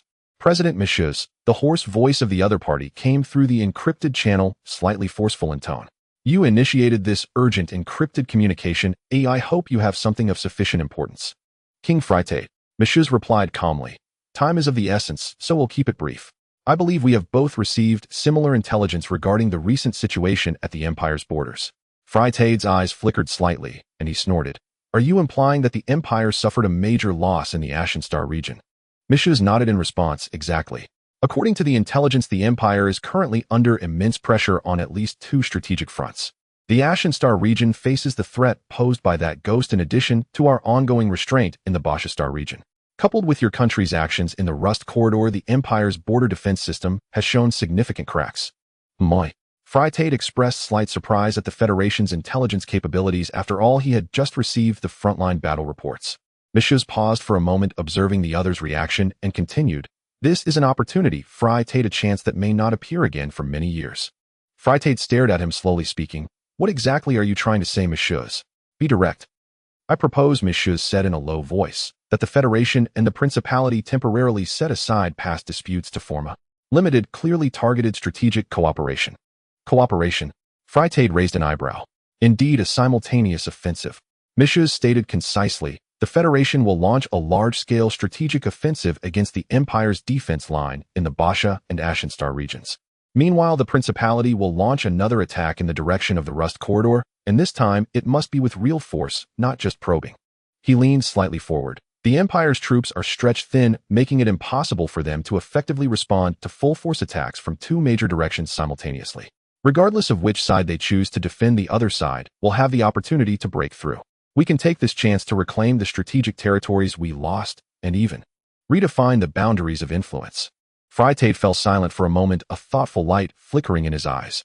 He certainly understood this was an opportunity, but it also came with risks. Sounds good, Freitag slowly said, but that's just talk. How can I be sure that the Federation won't back down at a critical moment or stab me in the back? Don't forget, we are not friends. Messieurs had long been prepared, immediately responding. So we don't need to draft any complicated treaties that would take too much time to haggle. This depends on whether attacking the Empire maximizes our mutual interests. We only need a simple understanding of offense and defense, or rather a temporary agreement based on common interests. He then slowly proposed specific agreements. First, within 72 standard hours, regardless of whether the Principality initiates an attack, the Federation will dispatch troops. It's up to you to choose whether we join forces or oppose each other. Second, the Federation promises to deploy at least 35 main fleet groups towards the main attack direction in Basha and the Ashenstar region. The fleet movements will undoubtedly be noticed by the Empire, so we must act quickly, quick enough that the Empire cannot react. Third, during military actions against the Empire, if the Principality participates in the attack, the Federation promises that we will not interfere with each other's attack directions and will ensure that no form of friction or conflict is actively created in the Principality's attack areas or in the rear. Fourth, if the Principality participates, the Federation will share key intelligence on the Empire's defense line movements and troop deployments with the spoils of war divided based on merit. Freitag listened carefully, his mind racing. Messieurs' proposal was very practical, avoiding sensitive political alliances, focusing purely on military cooperation while binding the Principality through mutual interests, making risks controllable with potential huge gains. 35 legions. Quite an appetite, Mr. President. Freitag stroked his beard thoughtfully. However, if we can take a big chunk out of the Empire, it would be worth it. He looked up, his gaze fixed on Messieurs, and said, Messieurs, you have persuaded me. I agree to your proposal in principle. Let's set the time for 72 hours later, but the Principality cannot match the Federation's financial might. I will only send an additional 20 legions to the Rust Corridor. As for the outcome, that will depend on our respective abilities. Very well. Mrs. nodded in response. The two leaders quickly confirmed several key details devoid of lengthy clauses or insincere pleasantries, focusing solely on an exchange based on realistic interests. So is the agreement reached? Mrs. confirmed at last. It is. Freitag replied succinctly, a sinister smile spreading across his lips. Let the Empire taste the bitterness of being struck from both sides. Mrs. then severed the encrypted connection and Freyd's image vanished in an instant. In the empty room, he leaned back in his chair and slowly exhaled. He admitted he was taking a gamble betting that Freitag would choose to stab the Empire, and fortunately, he won successfully binding the Federation and the Principality together on the same front for the time being. He immediately summoned several of the highest-ranking members of the Federal Council, briefly explaining the situation. As expected, the majority of the senior council members chose to support his decision, with only a few conservatives opposing it. Ultimately, the decision was passed by majority rule. Mrs. then connected to the direct line of the Federal Military Operations Department. The image of Minister Kostan appeared on the communication interface. "Your Excellency, what are your instructions?" Kostan asked respectfully. Minister Kostan Mrs. cut straight to the point, without any pleasantries. "The highest strategic decision has been made. We will fully escalate our strategic offensive against the Empire." Kostan's expression turned serious. "Please instruct Your Excellency." "Order," Mrs. commanded sharply. "The Federation will mobilize at least 35 main battle fleet groups to launch a decisive attack on the Basar star domain of the Kalan Empire and the eastern region of the Ashes star domain within 72 hours, aiming to break through the Empire's defenses and seize strategic initiative." "And what about the choice of the overall commander?" Kostan asked, his expression tightening. "Preliminarily appoint Morrison as the overall commander of the Expeditionary Attack Group, fully responsible for all military operations on the front line." Mrs. continued issuing orders. "Inform him that I grant him the highest authority for on-the-spot decision-making, with the Federation's resources prioritized for this battle. I want to see the Empire's flags vanish from the skies over the main planets of the Basar star domain within 3 months. Yes, General Morrison excels in large-scale group combat and is indeed the most suitable candidate." Kostan nodded, quickly recording the directive. Additionally, Mrs. added, "We have reached a temporary strategic cooperation with the Tattoo Principality. 72 standard hours later, they will deploy at least 20 main army corps towards the Rust Corridor to launch a simultaneous attack, coordinating with us to contain the Empire." "Understood," Kostan responded. "Go, Kostan. The fate of the Federation is entrusted to you." "For the Federation." Kostan immediately saluted sharply before terminating the communication. The moment the communication ended, Kostan turned around to face the numerous senior advisors who had been on standby behind him. Immediately raised the readiness status to the highest priority. His voice echoed through the command center. "Order." His speech was rapid and clear. "The 5th to 10th Fleet Groups effective immediately cease current tasks and proceed at full speed to the forward assembly point of the Basar star domain, quickly merging with the temporary frontline fleet. The 11th to 20th Fleet Groups assemble at Point B. The 21st to 30th Fleet Groups assemble at Point C in the Ashes star domain. The 31st to 35th Fleet Groups as a strategic reserve remain on standby at Point C. All logistical support and ground combat units proceed to the designated area according to the pre-established plan. Appoint General Morrison as the overall commander of the Expeditionary Attack Group, authorizing him to mobilize all federal military resources within the combat range. Action countdown 72 standard hours. Yes, the entire command center began operating at high speed. Countless encrypted directives were transmitted through the superluminal communication network to various corners of the vast federal territory. In the federal territory across various star domains, orders were received, prompting frequent movements of each fleet. In the central star domain, the flagship of the 1st Fleet Group, the Heart of Freedom level interstellar mothership, was the first to cancel its original mission and change course. Behind it, tens of thousands of cruisers and destroyers formed a massive formation, beginning to jump towards the coordinates of the border assembly point. Other fleet groups in the federal territories also immediately interrupted their patrol routes, pushing engine power to the limit, quickly merging with other fleets that had received orders, forming a new attacking formation heading into the distance. On the dock planet, countless engineering ships and robots were frequently dispatched for the final inspections and material loading of the starships, preparing for deployment. Energy blocks, ammunition, and spare parts being continuously loaded onto the vessels. More than 30 large federal fleet groups, totaling over 100,000 starships of various classes, were gathered in several torrents of steel from the vast federal territories, heading towards the front lines, the starry sky, illuminated by countless engine flames, a chilling atmosphere pervading. Meanwhile, a similar scene was unfolding in the Principality. And in the distant screw factory, Base Mo-Li, through the deep diver network, faintly sensed the unusual troop concentrations and material movements at the borders of the Federation and the Principality.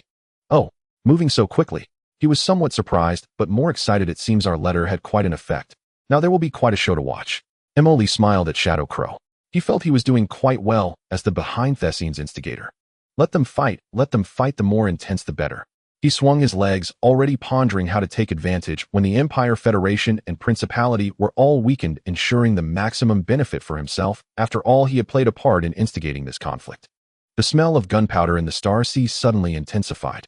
The massive troop movements of the Federation and the Principality could not escape the Empire's watchful eyes. Urgent intelligence flew, like snowflakes, through encrypted channels to the Empire. In the Kalan Empire, the Imperial Star, Heart of Glory, the command center of the Empire's Intelligence Bureau. The hurried footsteps echoed in the metal corridor as Intelligence Director Solarl nearly sprinted into the core analysis room, tightly holding a freshly completed emergency intelligence summary. His expression was grave, a fine sheen of sweat on his forehead. "Is it confirmed?" Solarl's voice was slightly hoarse as he asked several senior analysis supervisors who had long been waiting in front of the massive star chart. Director, after multiple cross-validation comparisons, the confirmation rate exceeds 92%. One supervisor immediately responded, his tone urgent. "Within the Elon's Federation, main battle fleets are gathering on a large scale, expected to exceed 30, with a clear target directed at our Basar star domain and Ash's star domain to the east. The overall commander has not yet been confirmed."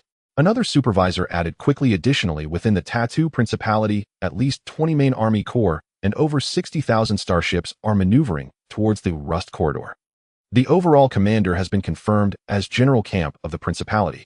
The scale of mobilization and offensive posture of both sides far exceeds the level of conventional friction." On the star chart, countless red dots representing the fleets of the Federation and the Principality were converging from the vast star domains, forming two torrents of steel charging fiercely towards the Empire's borders. Solarl looked at the alarming situation on the star chart, took a deep breath, and without hesitation turned around. "Immediately finalize and compile the information. I need to see His Majesty at once." At the Digwa border, routine patrols proceeded with clockwork precision. The long defensive line between the Huijin Star region and the Bassa Star region stretched on, as usual, punctuated only by scattered skirmishes. The Digwa soldiers remained utterly unaware that a shadow of death had already silently fallen upon them. "All units, final confirmation of attack orders." Malson's voice carried through encrypted channels across the Lianbang fleet. The massive Vanguard Armada slipped into position, exploiting pre-deployed, cloaking fields and nebular interference. Digwa Bassa Star region, 7th Frontier Outpost Space Station. The outpost commander had just completed a routine scan. Everything registered normal. The next moment, a shrill alarm tore through the bridge. "Warning, detection of extremely high-energy reaction. Quantity, unquantifiable. Main battery signatures, capital-class guns." The commander's pupils constricted. "Raise all shields. Requesting support from regional command." Before the sentence finished, dozens of thick ionic beams cleaved across the void and struck the outpost and the dozens of nearby Liquin-class destroyers with pinpoint accuracy. The outpost's heavy shields instantly overloaded and collapsed. Alloy hulls vaporized beneath the deluge of particles. Hundreds of Digwa personnel inside, along with the patrolling escort vessels, erupted into a brief, magnificent bloom of fire and light in the vacuum of space before being snuffed into nothingness. The same spectacle unfolded simultaneously along the extended frontier of the Bassa Star region and the eastern reaches of the Huijin Star region. The Lianbang Xinghe Yami-class battleships' ultra-long-range initial volleys surgically eliminated every forward warning outpost and patrol detachment of the Digwa. This sudden onslaught struck the Digwa's eyes and ears. Within the first minute before formal hostilities had even begun, their forward sensors were deafened and blinded. Almost simultaneously with the Lianbang's over-the-horizon strike in order to attack was issued from the direction of the Tieshio corridor by Admiral Campu of the Tattoo Principality. Unlike the Lianbang's precise, surgical blows, the Principality's assault bore the unmistakable character of the Principality itself. Tieshio Corridor Guoluan System. This system, named for its turbine-shaped nebula, stands at the corridor's entrance. It hosts numerous large interstellar shipyards and logistics hubs, forming the lifeblood of the Digwa front fleet's repair and resupply. Alongside the Jiandun Fortress, the Duanren Nebula, the Ronglu planet, and the Xiagu Star Gate, it formed an integrated defensive network that sustained the Digwa's dominion over the Tieshio corridor. The Principality's first wave, personally commanded by Admiral Campu, committed the 1st, 3rd, 7th, and 11th Main Corps, tens of thousands of Principality warships, directed straight at the Guoluan system. The attack arrived without prelude. Major General Huan, commander of the 3rd Fleet Group, patrolling the Guoluan system's outskirts, had only just received a generic border directive to heighten alert when the blaring alarms erupted. Detection of mass-scale jump signatures.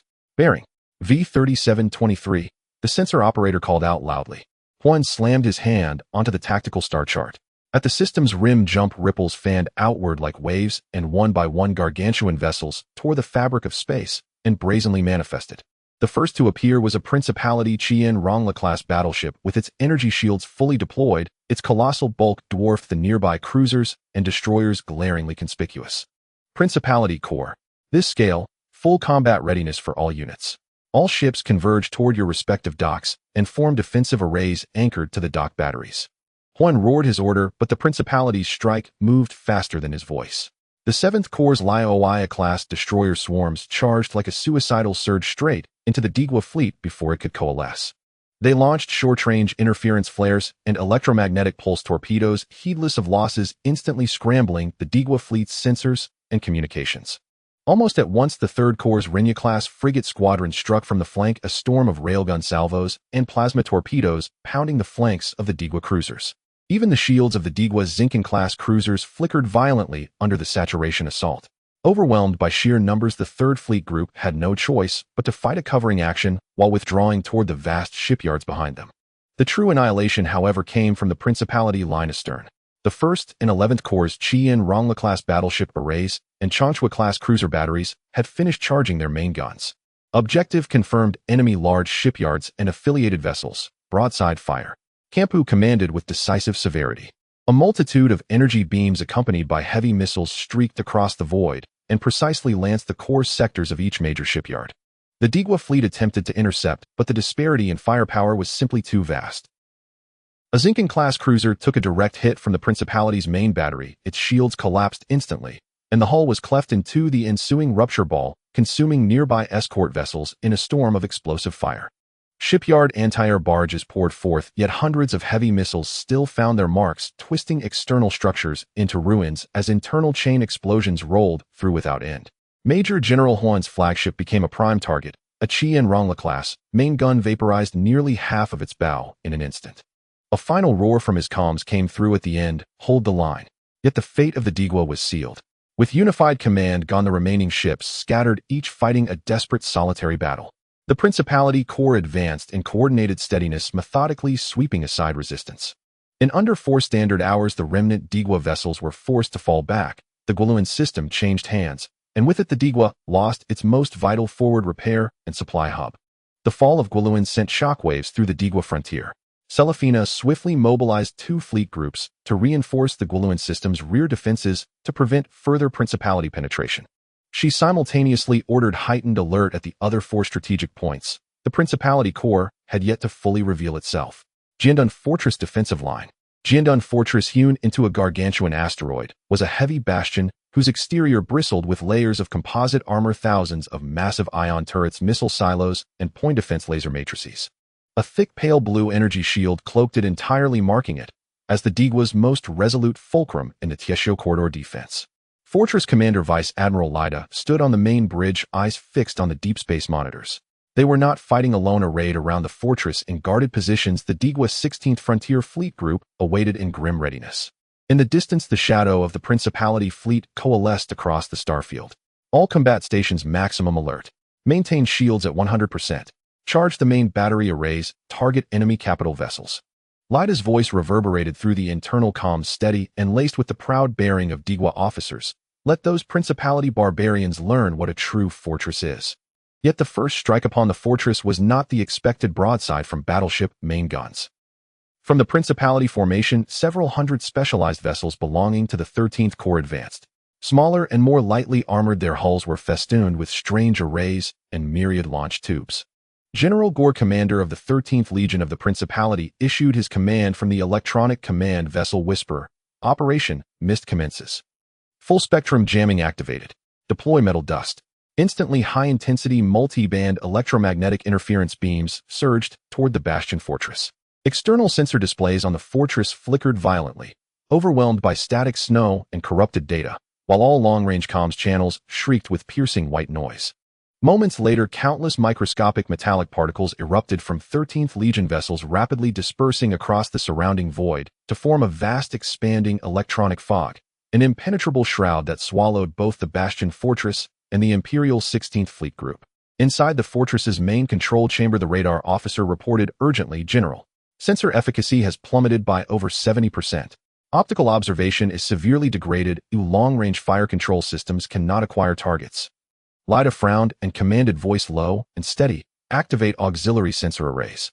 Engage anti-jamming countermeasures. Switch to backup communication protocols. Order point defense turrets to optical targeting mode. If they wish to blind us, then let them come close, so we may strike at point-blank range. As the Bastion Fortress's perceptual capabilities were drastically eroded, the Principality's 9th Legion silently initiated its maneuver. Bravak K, commander of the 9th Legion, stood on the bridge of his flagship, the Hammer-class battleship Hammer, its designation marked as Crimson Forge, and ordered forward assault flotilla advance in skirmish line formation. Engage at close range. Main battleship and cruiser formations hold position at distance. Exchange fire with the enemy's defensive fleet group. 1,000 Principality Fawn-class destroyers and light assault vessels roared forward, their engines surging to full power, tails blazing with particle vortices as they charged toward the fortress. They did not advance in straight lines, but executed unpredictable evasive maneuvers, firing salvos from bow-mount railguns and plasma cannons into the fortress's shields. Though these barges barely scratched the fortress's overarching shield, like gnats buzzing against armor, they succeeded in triggering localized defense subsystems. Hostile light vessels detected at close proximity. Point defense systems have auto-activated, reported the fortress's weapons control officer. Countless searing laser beams and dense kinetic barges erupted from turret emplacements across the fortress's hull, carving fleeting luminous trails through the metallic dust cloud as they intercepted incoming fire and missiles. Croy, commander of the 16th Fleet Group, barked his counterorder: destroyers, advance and intercept. Cruisers, concentrate fire on overextended enemy units. Battleships, hold formation. Protect the fortress's flanks. Imperial Hound-class destroyers immediately locked into brutal close-quarters combat with Principality Fawn-class vessels, lasers crisscrossing, missiles detonating in blinding flashes, while Stardust-class cruisers charged their main batteries and precisely obliterated several overzealous Principality destroyers.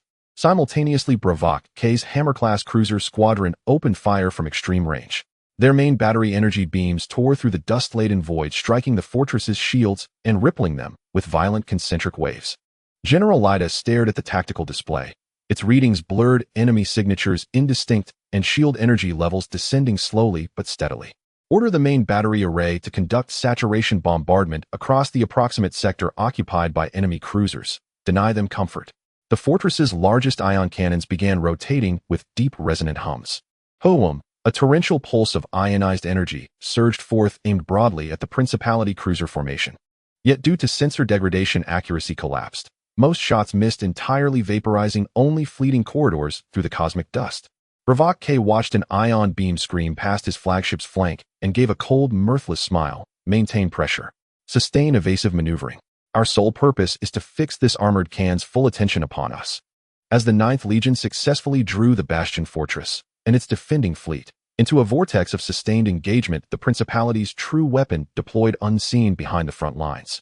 General Stone, commander of the 5th Legion, directed dozens of specialized starships into formation. The Principality's newest capital-class vessels, the Breachhammer heavy artillery ships, now fully prepared. These vessels bore grotesque proportions, nearly the entire hull consumed by a single colossal cascaded electromagnetic railgun, its muzzle alone 500 meters in diameter, while engines and bridge structures appeared almost vestigial. Stellar Shatter is in position, Stone intoned voice glacial. Breachhammer systems, initiate charging. Dozens of Breachhammer vessels advanced slowly forward, tightly screened by cruisers and frigates, their disproportionately massive bow-mount cannons already crackling with cobalt blue arcs of gathering energy. Charge cycle 180 seconds. During this phase, mobility is nullified, a defensive system efficiency drops to 30%, his aide cautioned. Stone remained impassive. We trust our comrades in the 13th and 9th Legions. Ours is a single decisive strike. Inside the Bastion Fortress, General Lyta sensed something deeply amiss. The Principality's assault pattern was unervingly monotonous, relying solely on jamming and long-range cruiser barges without committing its signature Crimson Forge-class battleships to direct, overwhelming firepower. Energy Scanning Division, report anomalies, he demanded sharply. A technical officer frantically manipulated passive sensors, straining to isolate coherent signals amid the interference.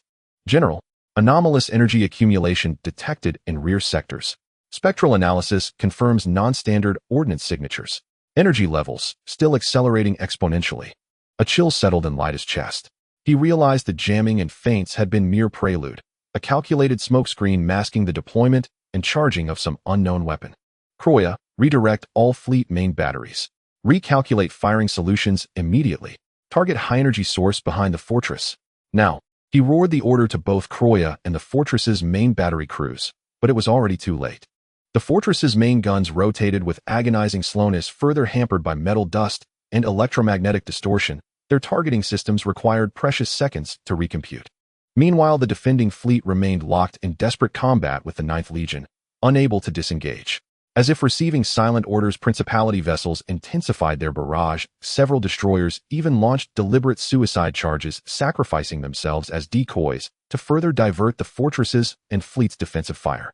Enemy weapon energy signature approaching critical threshold. The monitoring officer's voice trembled. On Stone's command console, the countdown timer blinked to 0. Breach hammer, fire. There was no deafening roar, only the violent shuddering recoil of the electromagnetic launch rattling the entire ship. Dozens of ultra-heavy tungsten titanium alloy projectiles, accelerated to near-light velocity, launched in staggered waves toward the Bastion fortress. Their trajectories, mathematically perfected, threaded flawlessly between allied Principality vessels along the way. From the observation perspective of the stronghold fortress, one could only see dozens of brilliant streaks of light passing through the metallic dust clouds at a speed far beyond imagination. The first wave of projectiles reached instantaneously. These projectiles disregarded the energy shields, relying purely on their immense kinetic energy to cause destruction. The stronghold fortress trembled violently. The struck area saw the composite armor cave in and tear apart, with a piercing metallic distortion echoing from the internal support structures. General Lyda felt the ground shake violently beneath him in the command center. Report the damage. The external armor of Zone A7 has been breached. Internal pressure is leaking. The main support beam of Zone B12 is under excessive stress. Cracks are appearing. The energy pipeline in Zone C4 has ruptured. Partial power failure. Lyda's face turned pale as he suddenly realized that the enemy aimed not to destroy the surface weapons, but to directly collapse the structure of the fortress. Notify the fleet to move out and intercept the enemy's special starships, he commanded. However, mobilizing the fleet required time, and what the fortress lacked most at this moment was precisely time. The second wave of projectiles followed in quick succession. They accurately struck the weak points created by the first wave of attacks and new structural vulnerabilities. Cracks gradually widened, and the support structures began to collapse. Countless Imperial soldiers were trapped under the rubble or were frozen into ice sculptures by the vacuum of space as damaged energy lines and ammunition depots exploded. The internal explosions echoed continuously. The integrity of the core support structure has dropped to 40%. 20%. Warning. The structure is about to collapse. Abandon the external gun positions. All personnel retreat to the core area. Before Lyda's command could be fully articulated, the third wave, the most intense wave of projectiles, came tearing through the void, delivering the final blow to the fortress. The massive stronghold fortress fractured simultaneously at several critical structural points. First, the outer armor plates scattered like the shells of broken eggs, followed by the complete disintegration of the internal framework, a chain of explosions tearing it apart from within.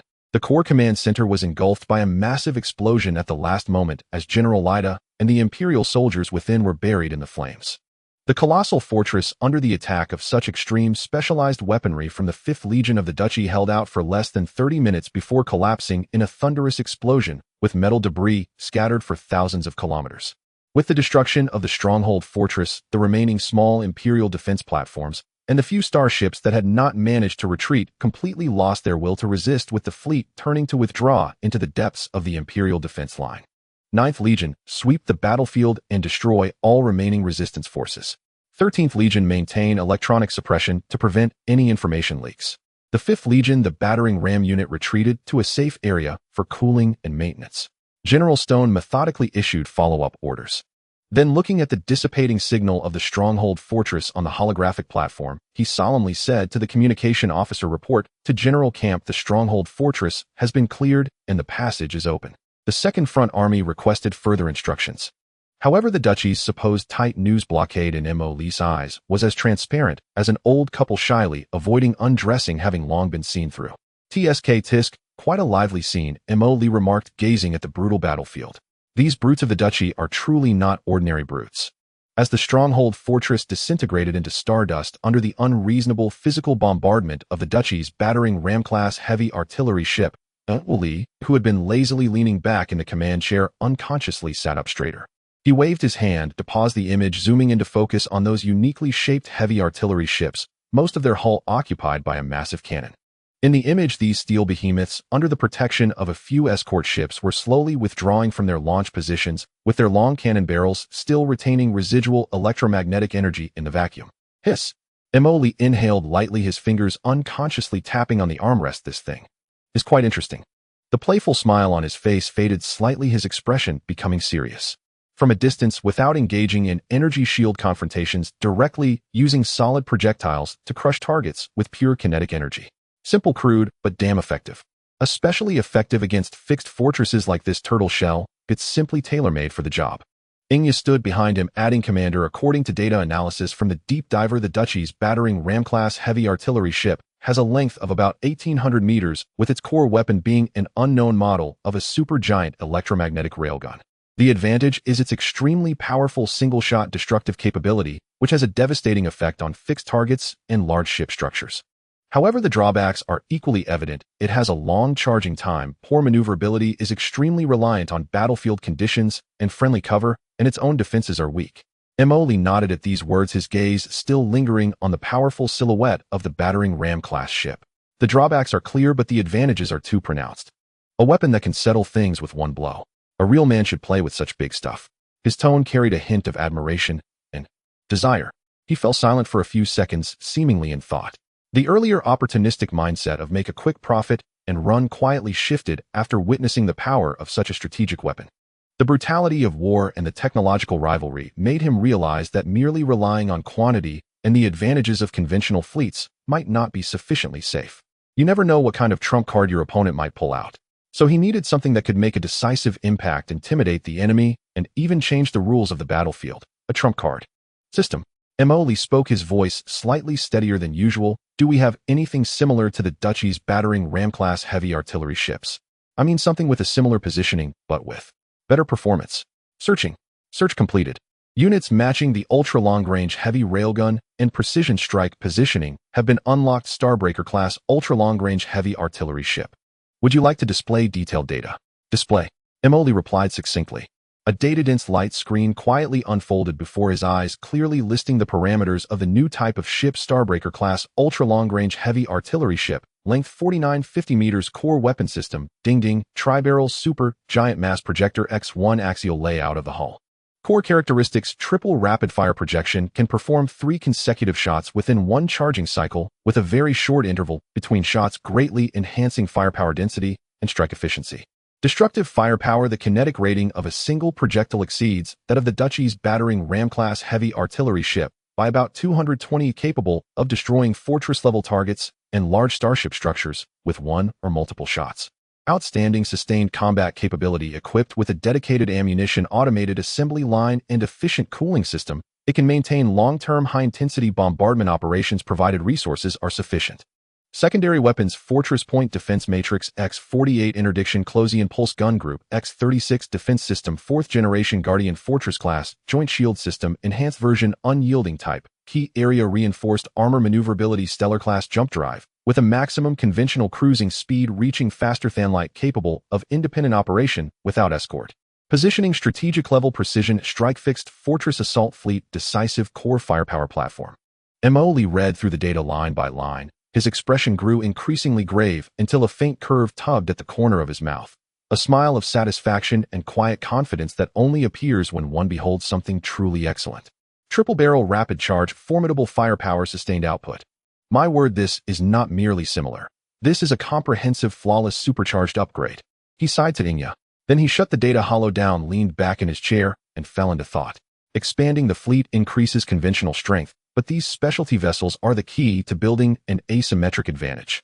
System, he said again, place the Sui Xing Jimao ultra-long-range heavy cannon ship into the highest priority production queue.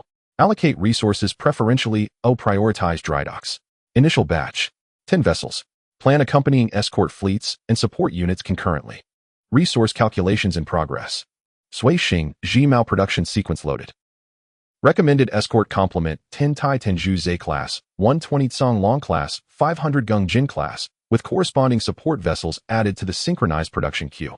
Fine. Emily nodded, pleased with the ratio. With the Ewing fleet operating as an off-list detachment, adding one more won't hurt. As for the name, call it Honglei.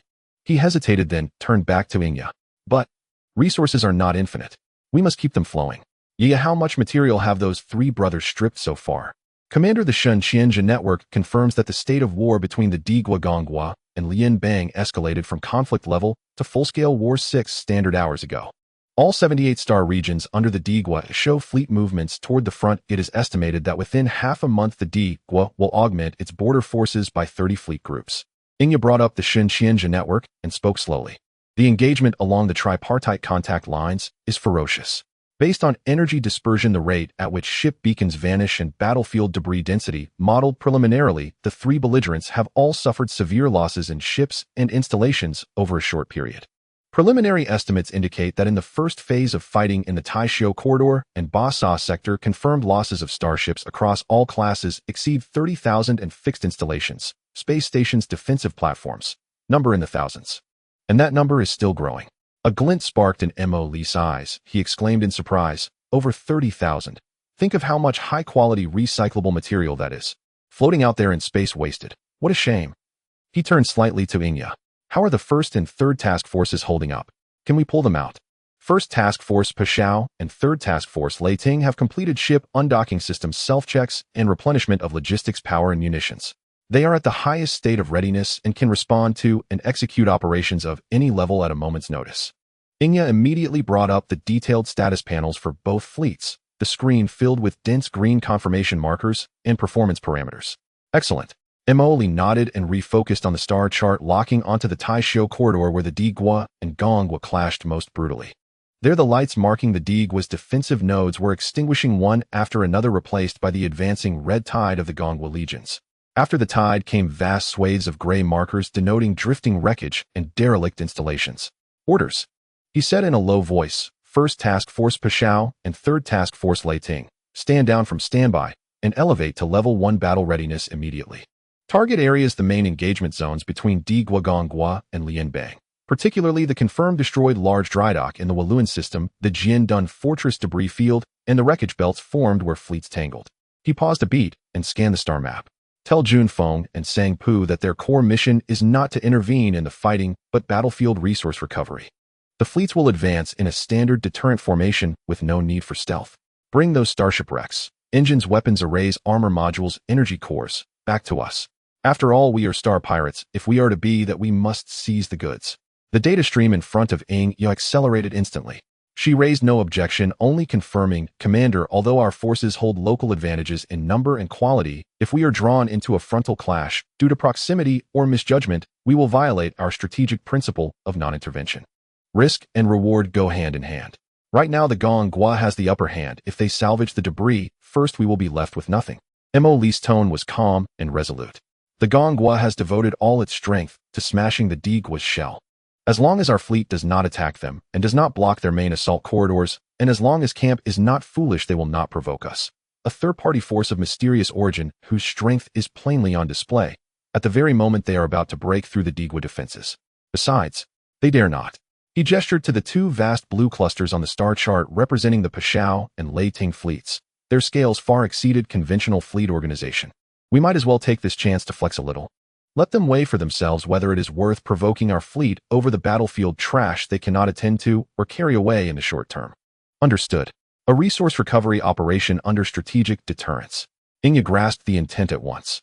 Orders generated and transmitted via the highest level encrypted channel to the flagship commanders of Pashao and Leiting. Notify base logistics and the major engineering center to immediately clear all large storage bays and sectors, through deactivate every high-purity decomposition furnace and refining line, and prepare to receive and process vast quantities of high-value wreckage. Emoli continued to issue deployments with clear thinking. Send Junfeng and Sang Pu a supplementary directive: keep your eyes sharp and your hands quicker. Don't just watch others fight and forget what we are here to do. I want to see concrete resources. Order logged and synchronized. On the bridge of the Paishao fleet flagship, a Tai Tanju Z-class battleship fleet commander Junfeng sat in the command chair, having just received the encrypted directive stream from base headquarters. He scanned it swiftly. As an elite commander cloned by the system, he immediately perceived Commander Mo Lee's deeper intent. He instructed the communications officer to open the fleet internal network and spoke in a steady voice. All ships attention. This is the flagship Li Ming. I order the cancellation of standby. Shift to level 1 battle readiness. We will commence jump in 10 minutes. Destination, Taishiu Corridor. The Dawnbreak fleet formation instantly surged to life. Over 12,000 starships ignited their thrusters at full power. Their exhaust plumes coalesced into a vast shimmering sea of light against the infinite blackness of space. Simultaneously, the Thunderclap fleet on the opposite flank executed identical maneuvers. Under command, both formations tore open the fabric of spacetime and plunged into hyperspace transit toward the Rust Corridor and the Bassa Star sector, completing the entire assembly with flawless efficiency and breathtaking speed. Meanwhile, in the Rust Corridor, a battle had just concluded. On the bridge of the Principality's 13th Legion flagship, the heavy cruiser Wanderer, Private Koff felt as though the tactical display's glare might sear straight through his eyeballs. He had been glued to this accursed watch station for 6 grueling hours while distant detonations from the main fleet engagement with Imperial remnant vessels flickered across the void like dying stars. His duty was monotonous and hollow: monitor this recently contested sector for Imperial raiding parties, and incidentally oversee salvage operations by engineering vessels combing the battlefield debris, a sight he had witnessed hundreds of times before. Hey Koff, look over there. That massive hunk of wreckage is nearly stripped bare. A comms operator nudged him with his elbow, voice laced with bitter resignation. Such a colossal wreck, surely brimming with salvageable tech. What a windfall for logistics division. Why wasn't I assigned there? Koff merely hummed in response, unmoved by his comrade's lament. Salvage operations were standard post-battle procedure, tedious yes, yet undeniably safe, and often lucrative. Such assignments, secure, profitable, and low-risk, were coveted by all. Yet positions within logistics, the so-called golden posts, were never awarded on merit alone. One needed either lineage, influence, or credits. Ferals. For someone like Koff, powerless, unconnected, and utterly ordinary, there remained only the quiet, resigned act of watching others prosper.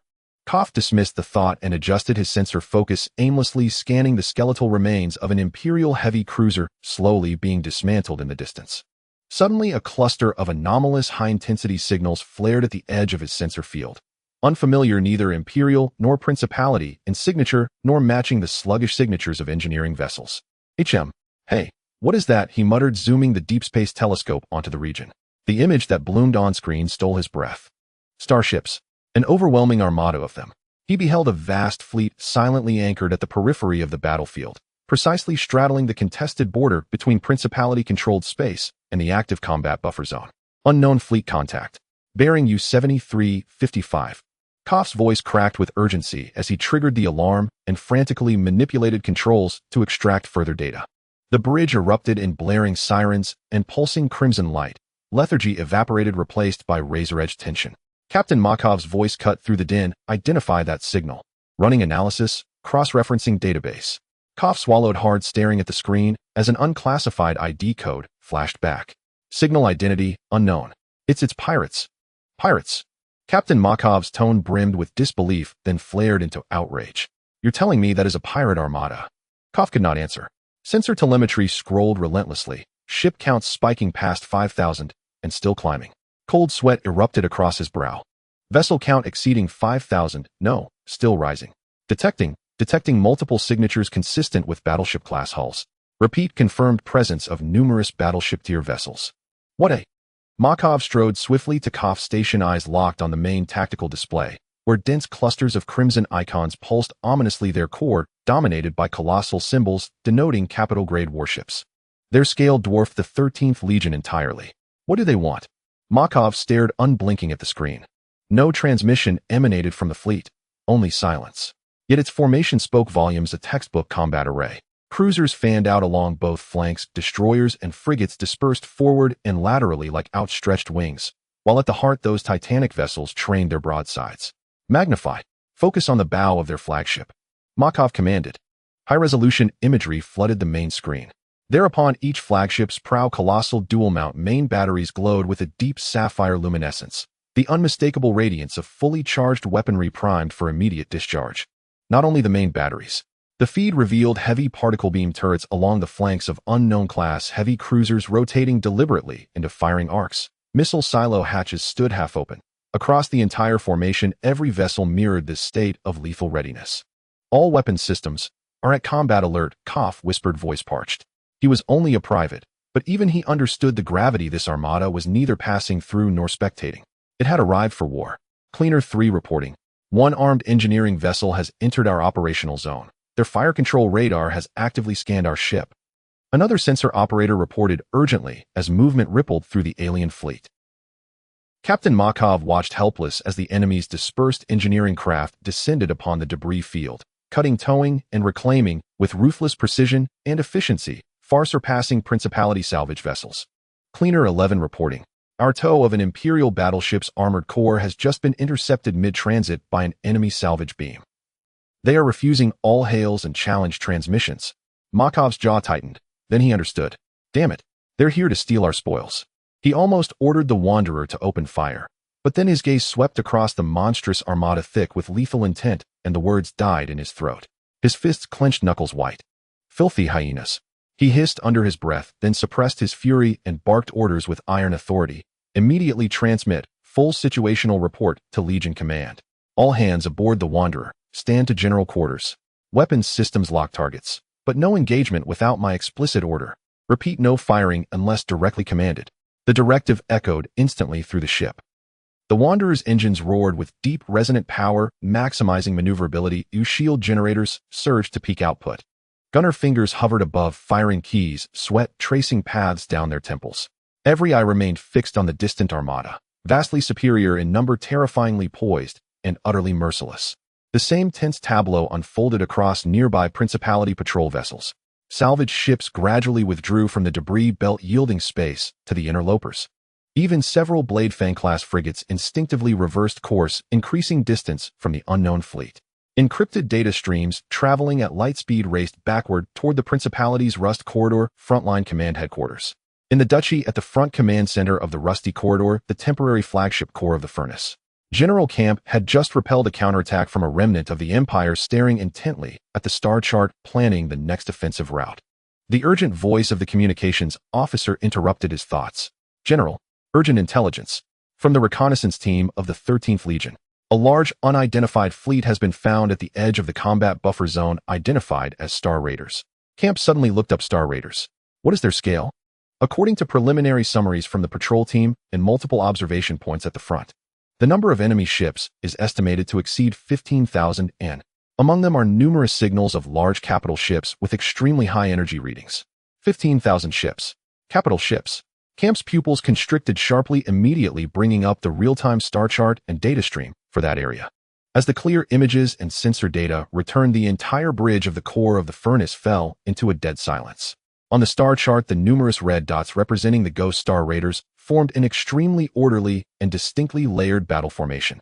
At the core were hundreds of massive, prominent high-energy signal sources, the energy level responses far exceeding those of the Duchy's Crimson Flame Furnace-class battleships.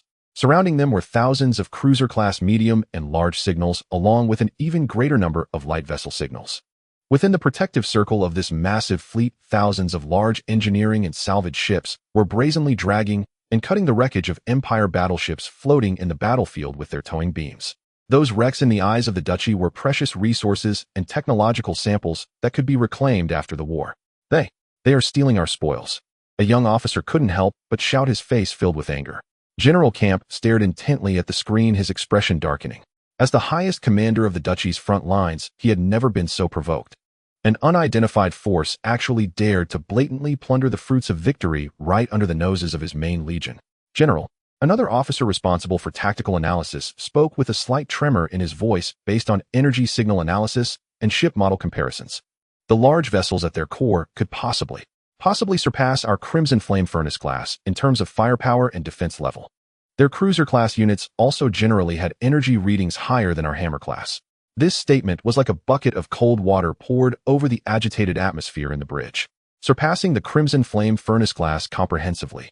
What kind of concept is that?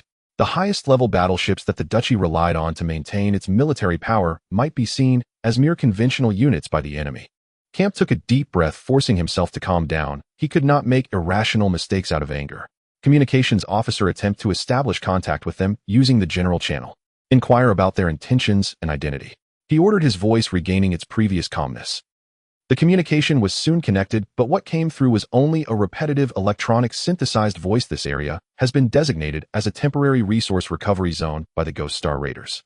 Unrelated ships are prohibited from approaching. Repeat, this area has been designated as a temporary resource recovery zone. Any hostile actions will be regarded as a provocation towards the Ghost Star Raiders, and we will retaliate with full force. The tone was firm, leaving no room for negotiation. General, they are too arrogant. The deputy officer couldn't help but say if we assemble several legions and combine them with fortress-level firepower, we might be able to. Shut up. Camp interrupted him sharply. He had the intelligence analyst quickly pull up their troop deployment map, pointing out we have just experienced high-intensity combat, and all legions have incurred losses. Ammunition and energy also need to be replenished. The remnants of the Empire have yet to be cleared, and reinforcements from the Empire are on their way. The attitude from the Federation is unclear. At this time, do you want to engage in battle with a fleet of unknown strength and intentions which is evidently not to be trifled with? Have you all considered the consequences? Once we go to war, regardless of victory or defeat, we will pay a heavy price. At that time, what will we use to respond to the Empire's counterattack? What will we use to guard against the Federation's possible intentions? The advantage we have painstakingly gained in the Rusty Corridor could be completely lost due to a moment's impulsiveness. The officers fell silent. They realized that General Camp's considerations were correct. The appearance of the Ghost Star Raiders, although infuriating, had so far only been limited to scrap collecting and had not directly attacked the Duchy's active starships. If the Duchy actively initiated conflict, it would provoke a formidable armed force, unnecessarily creating an enemy and putting itself in a dangerous situation of fighting on two fronts. But, General, are we just going to let them?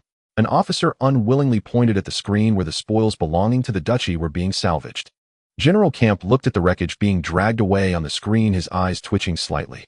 Finally, he took a deep breath and made a decision order. All officers immediately straightened their bodies. All frontline troops retreat to a safe distance. Without my direct orders, no units are allowed to enter the so-called recovery zone designated by the Ghost, nor fire upon their salvage ships or escort fleets. General, execute the orders. Camp's voice left no room for doubt. Report the situation here and my decision in full to the Supreme Marshal. At the same time, inform all frontline commanders to remain vigilant and closely monitor every move of the Ghost Fleet. If they take any further hostile actions, such as attacking our ships or attempting to approach our core positions, we will make further decisions. Also record all types and locations of wreckage with high technological value that they have salvaged. This account will be noted down for now. The orders were swiftly communicated. Despite their unwillingness and anger, the Duchy's frontline ships began to withdraw, as ordered, distancing themselves from the area occupied by the Ghost Fleet. On the bridge of the core of the furnace, General Camp stood alone before the massive observation window, gazing at the brightly lit and busy Ghost Fleet in the distant star. See his expression grim. Ghost Star Raiders. He repeated the name softly, his eyes flashing with cold light. No matter who you are or who stands behind you. Once we finish dealing with the Empire, one day the steel torrent of the Duchy will make you pay for your arrogance today. Meanwhile, both the Empire and the Federation decided to adopt a policy of tolerance towards the sudden appearance of the scavengers at the edge of the battlefield. To this, Mo Lee expressed his agreement. You do your thing, and I'll collect mine. If you don't let me collect, then I can only fight you. Reporting to command, salvage operations in Sector L7 are complete. 47 sets of Stardust-class main battery arrays and 381 intact energy cores recovered. Sector S12 has yielded the forward hull section of a Tempest Warhammer-class vessel. Its internal reactor structure remains comparatively intact, and we are attempting full-tow extraction. Report 83% of debris from the orbital station at the edge of the Interstellar region has been successfully recovered. Across the comms channel, salvage teams relayed one abundant report after another. Jun Feng and the two other commanders stood upon the bridges of their respective flagships, observing the operation unfold. They could feel probing sensor beams, cautious, vigilant, sweeping repeatedly across their fleet from all three rival powers. Yet no order to engage was issued. In the central control room of the Screw Factory base, Mo Lee watched real-time salvage data stream in and resource inventories surge upward on the display, his lips curling faintly upward. See, Yaya, I told you. This is precisely what Power Command's authority means. He turned with a grin toward Inya. Not a single shot fired, not a single cannon blast, and yet we walk away with everything they left behind while they dare not protest. Isn't this far more satisfying than stepping onto the battlefield ourselves, eh? Inya stood silently behind him. At his words, she parted her lips softly. Commander, based on resource recovery efficiency metrics, this operation's return on investment ratio is exceptionally high. Preliminary projections indicate that within 48 standard hours, the total value of recovered resources will exceed our fleet's operational energy expenditure by 3,000%. Oh ho, a 10,000-fold profit. No, rather a profit from nothing. Emily chuckled lightly. Instruct all units accelerate pace.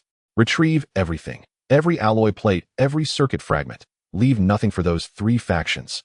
As Mo.Lee's reserves swelled once again, the Empire's internal machinery finally began responding to the sudden outbreak of war. Imperial Palace Deep Court Strategy Hall.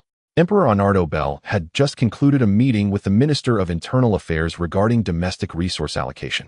Now seated upon the throne, he rested his eyes, fingertips tapping rhythmically against the armrest. At that moment, a palace chamberlain entered swiftly and murmured low, "Your Majesty, Director Solar of Intelligence requests urgent audience. Highest priority, military briefing." The Emperor opened his eyes slowly, yet no fatigue lingered within them. "Admit him." Moments later, Solar strode into the hall, foregoing formal protocol entirely, as he presented a holographic data slate. "Your Majesty. Urgent military briefing. The Federation and the Grand Duchy have both mobilized forces. The frontier is under imminent threat." The Emperor accepted the slate, scanning its text and embedded stellar maps with swift, unflinching precision, his expression unchanged, as if reviewing an ordinary daily dispatch. Solar spoke with rapid urgency. "The Federation has deployed no fewer than 30 fleet clusters, launching a surprise assault on Imperial frontier outposts, including space stations in the Bassa and Ashfall stellar regions. Simultaneously, the Grand Duchy has launched a massive offensive along the Rust Corridor. Our forces now face overwhelming numerical inferiority on both fronts. Field Marshal Serafina, Commander-in-Chief of the Frontier, urgently requests reinforcements from the Imperial Corps." Having delivered his report, Solar watched Emperor Arnardo closely, expecting fury. Instead, Arnardo placed the data slate gently beside the throne and spoke calmly, summoned the heads of all ministries to attend. His personal guard bowed respectfully and withdrew immediately toward the hall's entrance. Within moments, beneath the throne stood the Empire's innermost circle: Prince Alphonse, Minister of War; Aster, Minister of Internal Affairs; Minister of Finance, each standing solemnly in silence as Solar resumed his briefing, the air growing heavy. "In summary, Your Excellencies, the coordination between Federation and Grand Duchy is unprecedented in precision and scale. At worst, they may have forged a clandestine pact, unknown to any outside their ranks. Under these conditions, the eastern defenses of the Bassa and Ashfall stellar regions are severely strained, and the Rust Corridor hangs perilously on the brink of collapse. Field Marshal Serafina has personally assumed frontline command, yet the disparity in troop strength is absolute. Without decisive reinforcement, our lines may not hold for long." Solar's voice carried a tremor of urgency as he concluded. A profound silence fell over the hall, every gaze fixed upon the throne, awaiting the Empire's supreme decree. Arnardo's gaze swept slowly across each minister's face, his voice low yet resonating with unassailable authority. "It appears some of our neighbors believe the Empire's recent turbulence has left it vulnerable and ripe for exploitation. But they have forgotten for over a millennium the Quran Empire has ruled the star seas, not by fortune but by unbroken will." He raised a hand, slightly gesturing toward the vast imperial map projected above, the 78 stellar regions glowing in deep azure.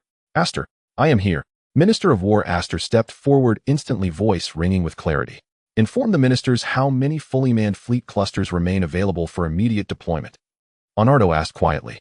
Aster, clearly prepared, replied without hesitation, "Your Majesty, within the Imperial Corps, excluding garrisons required to maintain basic order across stellar regions, we may redeploy nearly 100 full standard fleet clusters. An additional 15 to 20 clusters may be drawn from stable outer regions, depending on evolving circumstances. However," Aster paused briefly before continuing, "we must still reserve forces to deter threats from other directions. Moreover, given the Empire's vast expanse, full fleet assembly would require 3 months. For now, only 20 clusters can be rapidly assembled in the frontier-adjacent regions of Rona, Goldsand, and Kalar." "Ah, you mean the Hanu?" Arnardo remarked with quiet disdain. "A race of inferiors, hardly worth concern. With Malak holding command, they pose no true danger. Mobilize the core fleets immediately. Dispatch them to the front lines at maximum speed." At this, the Minister of Finance finally interjected. "Your Majesty, such a mobilization demands staggering quantities of material, energy, and funding." Arnardo raised a hand, silencing him mid-sentence. "Resources exist solely to safeguard the Empire. Now is precisely when they must fulfill that purpose." His gaze returned to Aster. 20 clusters are insufficient. I require 30 full standard fleet clusters deployed in the first wave. Can this be accomplished?" Astor's eyes sharpened, his spine straightened like tempered steel. Yes, Your Majesty. 30 fleet clusters. I swear upon my life they shall assemble and deploy within the stipulated time frame. Excellent. Leonardo gave a slight nod, then turned to the Ministers of Internal Affairs and Finance. The Ministry of Internal Affairs shall coordinate all transit stellar regions, granting the fleet's highest priority passage, ensuring unimpeded navigation through all corridors. The Ministry of Finance shall prepare a comprehensive wartime budget and resource allocation plan. The Imperial Treasury shall provide unlimited backing for this operation. Finally, Leonardo's gaze settled upon Prince Alphonse, long known as the Silent Prince, who now inclined his head ever so slightly in silent deference. You may begin preparations, the Emperor declared, concluding the Imperial Council. The Empire's dignity brooks no challenge. As commanded, Your Majesty. Instantly, the Empire's war machine reignited. Its strategic command center in the Ministry of War building surged into maximum operational capacity. Across the colossal stellar map, dense clusters of azure light marked the Empire's 78 stellar domains. As encrypted directives raced outward at superluminal speeds, dozens of previously tranquil core regions shimmered, fleet icons flaring from steady blue to urgent crimson, signaling emergency assembly. While chaos raged beyond, Wolf was no longer part of it. Inside the Screw Factory base in the Isolation Interrogation Center, Imperial Major Wolf slumped in a custom restraint chair, his gaze vacant. His once impeccable Imperial uniform hung in crumpled folds, his face etched with the hollow numbness of profound physical and psychological exhaustion. Days of relentless multi-method interrogation had drained every last shard of valuable intelligence he possessed. Emoli stood behind the one-way observation window, gazing impassively at Wolf within. Confirmed. Is there anything left to squeeze out? He asked Inya. Inya responded immediately. Commander, cross-verified analysis, including neural wave monitoring, microexpression mapping, testimonial triangulation, and device-based detection, confirms that all fragmented intelligence Wolf held regarding the Night Owl organization's structure, recent operational plans, military infiltration, personnel, resource flows, and the Cradle project has been fully extracted. Probability of obtaining new intelligence through further interrogation is below 0.1. So he's useless? Emoli asked, voice flat. From an intelligence value standpoint, he has effectively reached 0. Moreover, retaining him constitutes an ongoing security risk. Emoli nodded without hesitation. Dispose of him. Cleanly. Yes, sir. Inya replied, then signaled 2 waiting guards. 2 expressionless soldiers entered the chamber. Wolf seemed to sense what was coming. Extreme terror flared in his clouded eyes, and a guttural choking sound rose from his throat as he strained futilely against his restraints. Then a high-energy particle beam pierced his central nervous system with surgical precision. His body seized violently, then collapsed utterly, life signs vanishing from the monitor screen. Biomass recovery, Inya ordered again. The soldiers placed Wolf's corpse into a specialized sealed container, which was swiftly conveyed via pneumatic conduit to the base's deep-level cloning facility. There his remains would be broken down into fundamental organic substrates repurposed for the next cycle of clone cultivation, an eerie functional form of recycling. For hours later, the cultivation chamber hissed open. An identical clone of the deceased Wolf stepped forth. As staff handed him a uniform, his eyes flickered with initial disorientation, then sharpened instantly. He snapped to attention and rendered a flawless Imperial salute before Commander Emoli and Inya. Commander. The clone's voice cadence and even the subtlest facial nuances mirrored the original perfectly. The system-installed foundational loyalty protocol had overwritten his prior consciousness. Emoli appraised him carefully, then smiled with quiet satisfaction. Excellent. Flawless. How do you feel? Memory intact. Physiological functions operating at peak capacity. Ready to receive your orders, Commander. Good. Emoli stepped forward. Your mission is unequivocal. Assume the identity of the original Wolf, re-infiltrate Night Owl, and become our deep diver. Understood. Primary objective: acquire higher-tier intelligence on Night Owl, especially regarding the Cradle project and the Council. Wolf recited the core directive fluidly. Correct. But your first step back requires a credible cover story and one critical message. A glint of cunning flashed in Emoli's eyes. First, test Night Owl using the ghost identity. You may just uncover something unexpected. Tell your superior shepherd leader of the Ghost Star Pirate Syndicate that their ideology has piqued our interest. Gently prod them. We are not adversaries. And on the matter of opposing the Keelan Empire, cooperation may well be possible. Emoli clapped his shoulder. Handle the details yourself. I trust the system's professionalism. Inya will furnish you with all auxiliary evidence and background scaffolding required for your escape. Mission guaranteed, Commander. Days later, at a derelict communications relay station hidden within a remote star system along the Imperial frontier, known to Wolf as a Night Owl emergency contingency node, The cloned Wolf docked a heavily disguised light freighter at the station's crumbling berthing port. Following the intricate procedures seared into memory, he activated a deeply buried ultra-low-frequency quantum beacon embedded in the station's core. Once the signal was transmitted, only silence remained, a long, tense wait. He needed to embody the raw anxiety and hypervigilance of a fugitive freshly escaped from mortal peril. Precisely 36 standard hours elapsed before the beacon received a reply, multi-encrypted source untraceable, containing only a set of coordinates and a narrow temporal window. Wolf complied, immediately arriving within the designated timeframe deep inside a dense asteroid field. After deploying a compact comms buoy, a heavily distorted holographic projection flickered onto the freighter's interface. Wolf, the image emitted a synthetic voice laced with undisguised suspicion. You're alive. After Nebula 04, all signals from you vanished. Explain. Wolf's face instantly contorted into a masterful blend of residual terror and dazed relief. Master Shepard, it's me, I escaped. He gasped raggedly, still trembling. They captured me at Nebula 04, locked me in a black site, subjected me to repeated interrogations, but I revealed nothing. He allowed himself a moment of visceral anguish. Just recently, some internal chaos erupted among them. Guards grew lax. I seized my chance, killed the sentries, and stole a small transport vessel to flee. The figure on the other end fell silent for several seconds, rapidly assessing the veracity of his account. How do you prove your mind hasn't been compromised? Have you leaked organizational secrets? Shepard demanded, voice sharp. Wolf's expression twisted with wounded indignation. Master, I swear upon my family's honor, I have betrayed the organization not at all. Every contact point, safe house, and partial resource channel I knew, I kept locked tight, not a single syllable uttered. They finally seemed to lose patience. He lowered his head, voice hushed with lingering dread. My escape owed much to sheer fortune. I suspect they concluded they'd gleaned everything I could offer, and deliberately let me go. Deliberately let you go? Shepard asked, puzzled. Why, oi? The clone lifted his gaze slowly. After my escape, the leader of the Ghosts contacted me directly via ship comm, sent me a single message. He said, go tell your master. The Ghosts hold no interest in the petty squabbles festering within Night Owl. Our enemy is the Keelan Empire. If you're wise enough, perhaps limited cooperation is feasible. He paused, then added quietly.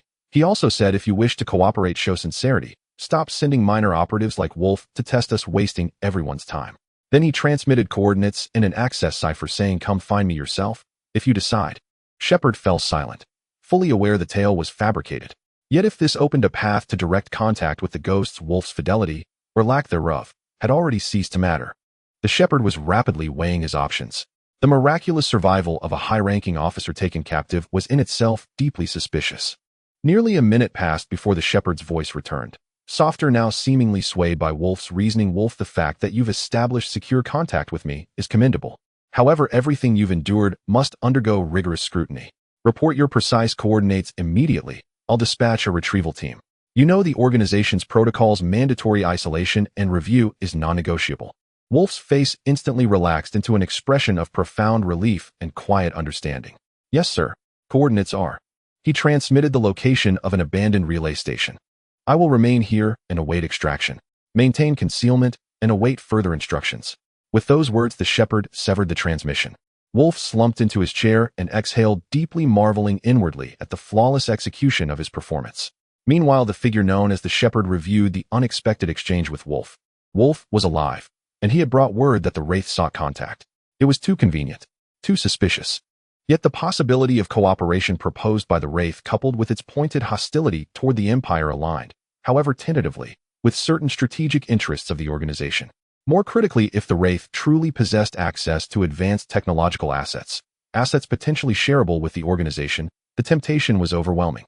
He immediately compiled the situation into an encrypted report, appended the full communication log, and transmitted it to Gardner 07. He judged Gardner 07, more receptive than the uncompromising Gardner 05, to be better suited to navigate this ambiguous high-stakes calculus.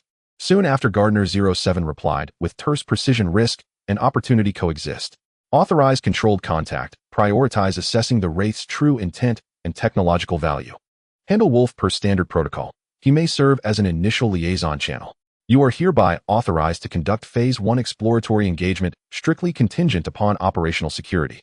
The Shepard read the reply and made his decision.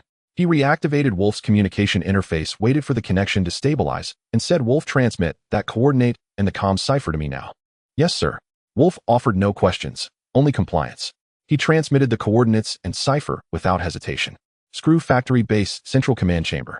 Emily sat idly watching live feeds from the Shadow Veil fleet, imagery of the Zephyr-class wreck site. That sector remained eerily still, only drifting metallic debris scattered across the void with no sign, yet of the Night Owl's secondary salvage team. On adjacent displays, fierce combat raged between the Empire, the Grand Duchy, and the Federation. Crisscrossing beams of energy flared like lethal fireworks across the stellar theater. All this fighting. Just burning credits, he murmured, lifting a synth-energy beverage to his lips and taking a long, deliberate sip. At that moment, Inya materialized silently behind him, holding a freshly decrypted data slate. Commander, the Wolf node has transmitted a priority encrypted message. Emoli set down his drink and straightened in his seat. Proceed. Confirmed. The Shepherd completed preliminary contact and vetting of Wolf 6 standard hours ago. Wolf passed the evaluation per pre-established contingency protocols. The Shepherd has now requested direct coordinates for a face-to-face meeting with you. Oh, Emoli arched an eyebrow, genuinely surprised. Bold move. His fingers tapped absently on the console. Did Wolf transmit the JR-77 coordinates as planned? Affirmative, Commander. An unknown encrypted audiovisual channel has just initiated, source verified, as the comms cipher previously issued to Wolf. Inya paused mid-report, pulling up the data interface. Emoli raised a faint, intrigued smile. Huh, so cautious. The Shepherd wants visual verification first. His playful demeanor vanished. Voice low and focused, he commanded, patch it through. Let's see what our esteemed Shepherd wishes to say. With that, Emoli donned the spectral mask, the very emblem of the Wraith. The transmission connected, and the main holoscreen resolved into a stark black interface. Only a silhouette, distorted by layered algorithmic filters, appeared. Its voice, deep and gravelly, was electronically modulated leader of the Wraith. Based on our preliminary exchanges, I deem a direct dialogue prior to formal rendezvous essential to ensure mutual operational efficiency. Emoli leaned back, steepling his fingers. A sardonic curve touched his lips. Agreed. What would you like to discuss? We accept your designated coordinates without reservation, but the timing must be determined by us. The Shepherd paused deliberately before continuing. His gaze locked onto Emoli's mask, searching for reaction. Emoli rested his chin on one hand, voice laced with wry amusement. What? Does the mighty Night Owl truly fear a mere minor player like me? When no response came, Emoli shrugged lightly and met the silhouette's gaze. Fine. Name your terms, but whether I accept them remains entirely my prerogative. The Shepherd spoke at last. 24 standard hours from now, I will arrive alone aboard an unarmed high-speed shuttle. No escort, no armament. This is our gesture of good faith. I trust a force capable of such surgical strikes against the Empire, and sufficiently intrigued by our organization, possesses a leader who understands proportionality. The cost of detaining or eliminating a single Shepherd pales beside the potential dividends of genuine collaboration. Fascinating. Emoli smiled. And what reciprocal good faith do you require from me? Simple, replied the Shepherd. First, no more than 2 personnel present on your side during the meeting. Second, no cloaked vessels or pre-deployed weapon platforms shall be permitted within a half-light-year radius of JR-77. We both deserve a relatively uncluttered environment for this encounter. Emoli's eyes flickered, then he nodded. Accepted. He agreed without hesitation. I will attend alone. Naturally, I expect you to honor your own condition of solitary arrival. Of course. The Shepherd paused, final confirmation. Then we meet at JR-77, 24 standard hours hence. May this rendezvous open new possibilities for both of us. The transmission ended. Emoli's smile faded, replaced by quiet contemplation. Inya, your assessment? He is exceptionally cautious and intimately familiar with counter-surveillance protocols. He seeks to minimize personal risk by constraining our deployment, yet simultaneously projects confidence in his own strategic value and the viability of cooperation. Inya delivered her analysis coolly, then added, Commander, will you truly go unarmed? Emoli removed his mask and scoffed. Absolutely not. Do you take me for a fool? Patch me through to the Judgment Fleet. How is that possible? Are you mocking me? Connect me to the Judgment Fleet immediately. Inya promptly activated the comms interface in response. A holographic projection flickered in Luo-Nis. The stern-faced commander of the Judgment Fleet, clad in a crisp fleet uniform, materialized before Emoli. Commander, what are your orders? She rendered a formal military salute. Her silver short hair swayed faintly. Luo-Nis, the time has come for the Judgment Fleet to deploy. Emoli dispensed with pleasantries and cut straight to the point, gesturing across the star map to outline a designated zone. You are to lead the entire Judgment Fleet in a covert tactical repositioning to the JR-77 observation station and its entire host star system within 10 standard hours and complete full operational deployment. What is the mission objective? Luo NIS asked solemnly. The objective is the JR-77 observation station itself. Position your fleet in concealment and impose a silent total blockade across the entire star system. As he spoke, Mo Lee's finger traced a wider circle on the star map. Centered on JR-77, any vessel, whether attempting entry or exit, that lacks authorized identification is to be disabled or destroyed without warning. Should anomalies arise, suppress the airspace with maximum firepower to guarantee my security and deliver overwhelming annihilating force against all hostile targets. Understood. The Judgment Fleet guarantees mission success. Luo NIS responded with unwavering resolve. Departure preparations will be complete within 15 minutes, our estimated arrival and full deployment at the designated position in 7.5 standard hours. Excellent. Proceed. Mo Lee nodded, then terminated the transmission. Luo NIS's image dissolved. Monitor the Judgment Fleet status continuously. Report any irregularities immediately. Mo Lee turned to Inya. Affirmative. Monitoring link established, data stream stable. Inya replied. Though the fleet had been deployed, Mo Lee felt no true reassurance. While the Judgment Fleet possessed overwhelming strength, sufficient to defeat any known Imperial or national flagship armada, the Shepherd, as a senior officer of the Night Owl, remained an unpredictable variable whose methods and hidden assets defied estimation. He seated himself at the control console and swiftly navigated the virtual interface, pulling up detailed schematics of the JR-77 observation station alongside environmental data of the surrounding stellar region, repeatedly simulating every conceivable contingency. The Shepherd claimed he would arrive alone. Though Mo Lee could ensure the station's structural integrity, could he truly guarantee the Shepherd carried no doomsday device or some self-destructive technology calibrated for mutual annihilation? Not secure enough. Mo Lee murmured softly, his fingers tapping absently on the console. He needed a safer, more controllable solution. His gaze drifted across the console to the icon labeled Cloning Center, and a thought crystallized. System retrieve the full parameters and operational limits of the mirror cloning protocol. Mo Lee commanded. Instantly, cascading streams of data unfolded before him. He scrutinized specifications on consciousness synchronization, sensory, sharing, remote command override, and critically emergency protocols for neural retrieval and bodily incineration. A plan coalesced in his mind. Initiate the mirror cloning protocol under maximum authorization. Target myself. Deploy my latest biological template and memory synchronization archive. Mo Lee issued the order decisively. Instruction confirmed. Initiating mirror protocol. Target Commander Mo Lee. Biological template loaded. Recent memory archives engaged. Cloning sequence initiated. Estimated completion 3 standard minutes. The system's mechanical voice resonated. Deep within the base, a sealed, highly isolated cultivation unit within the cloning center powered online. Nutrient fluid churned vigorously as a high-precision bioprinter began constructing a body identical to Mo Lee's, yet subtly distinct in facial nuance. Simultaneously, an extraordinarily intricate quantum synchronization network activated, establishing a unidirectional neural linkage between the clone's cerebral activity and Mo Lee's core consciousness. This meant everything the clone saw, heard, and felt streamed instantaneously to Mo Lee's perception, as if he stood there in person. Meanwhile, Mo Lee could issue real-time directives as though piloting a sophisticated drone. The clone, endowed with Mo Lee's personality matrix and experiential memory, would autonomously navigate complex scenarios, exhibiting behavioral fidelity indistinguishable from Mo Lee himself. Most crucially, the clone's foundational consciousness was hardwired with absolute loyalty to Mo Lee's original self, granting Mo Lee unequivocal total command authority. This cloning process proved far more intricate and exponentially faster than the prior replication of Wolf. Resource consumption escalated geometrically, yet to Mo Lee the investment was wholly justified. Confronting the Shepherd demanded nothing less. Hours later, the cultivation chamber drained. The clone, Mo Lee, slowly opened his eyes, his gaze clouded momentarily by the haze of awakening, then steadily sharpening as familiar memories and cognitive patterns flooded in. He flexed his limbs, testing motor control, and found it seamless, mirroring his original's physical mastery. The chamber door slid open.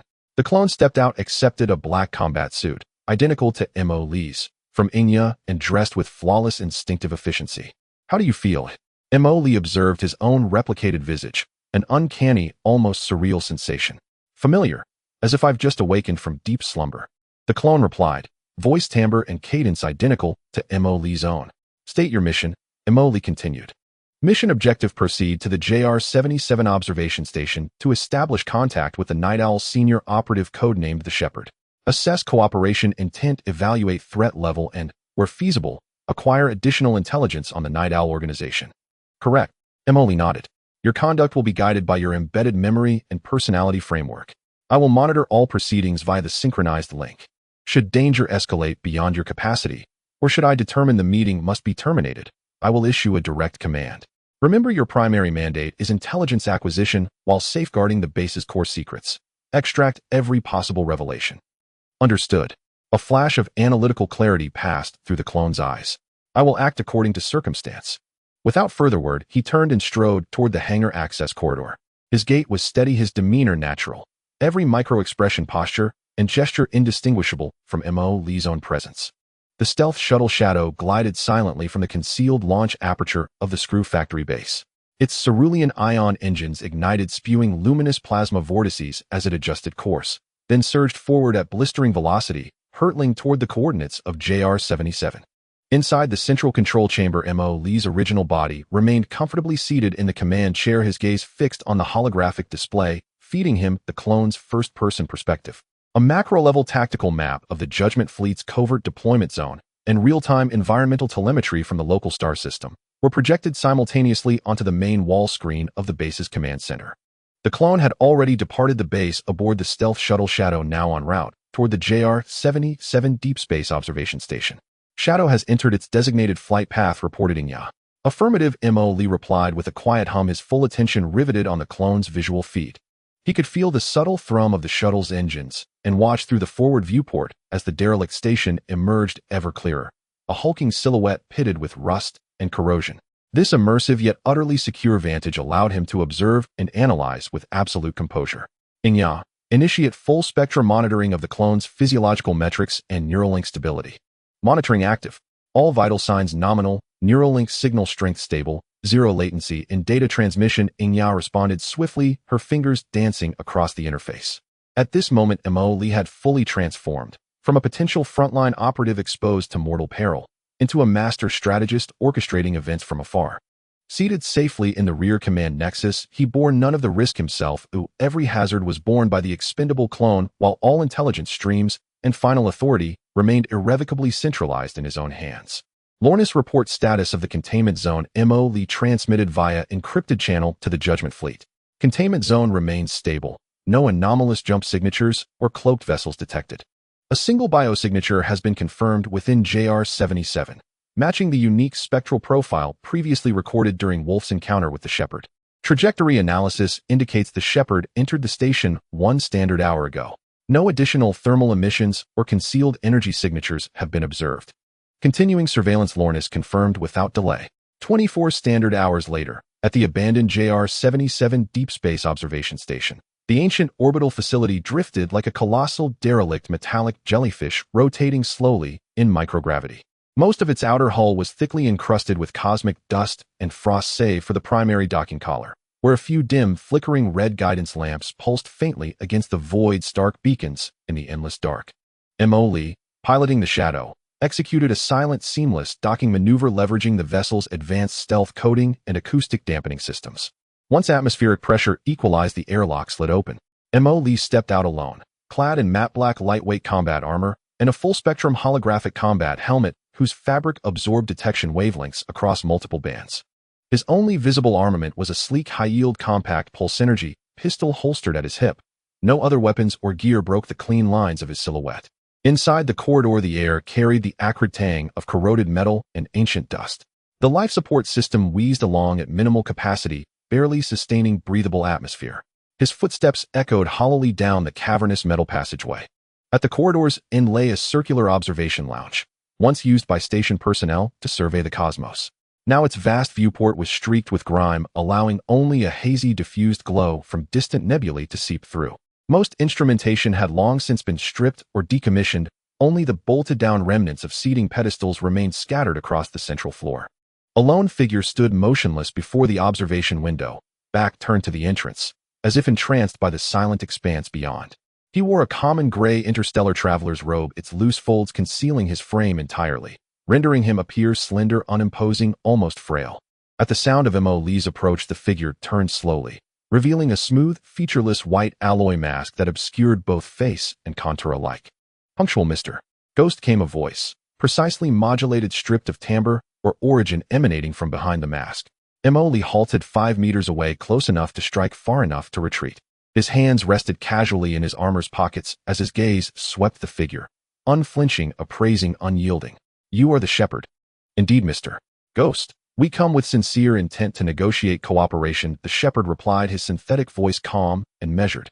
Lee's lips curved. Not quite a smile. Then he shook his head, his tone hardening instantly into something edged and uncompromising sincerity. You speak of sincerity while hiding behind a mask. How very theatrical.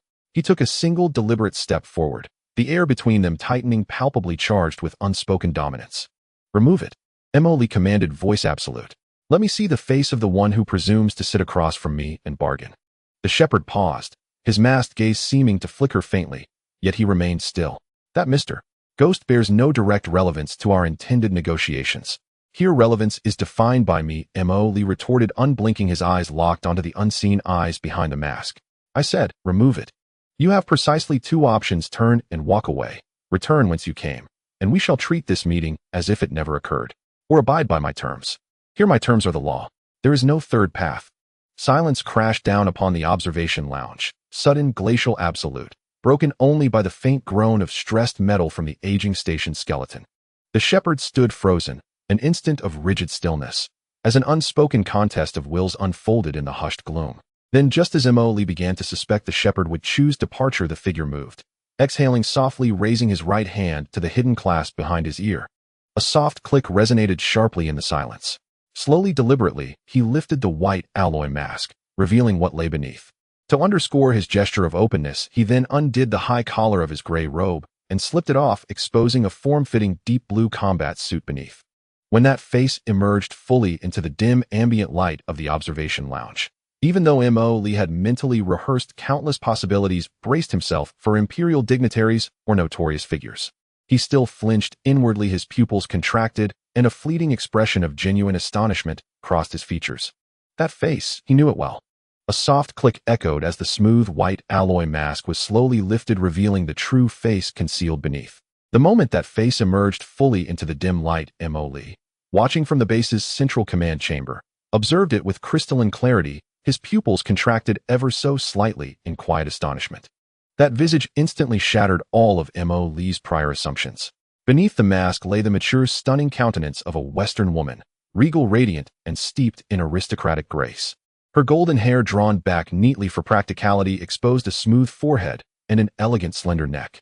Her makeup was immaculate, her brows and eyes carried the languid allure and subtle coquetry of a highborn noblewoman. Yet now those eyes held only an unfathomable stillness and a piercing, appraising gaze.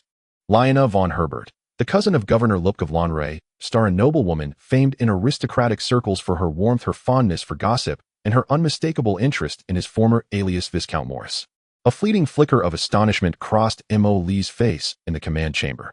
The dissonance between this identity and his earlier hypothesis that the shepherd might be some imperial high official was far greater than anticipated.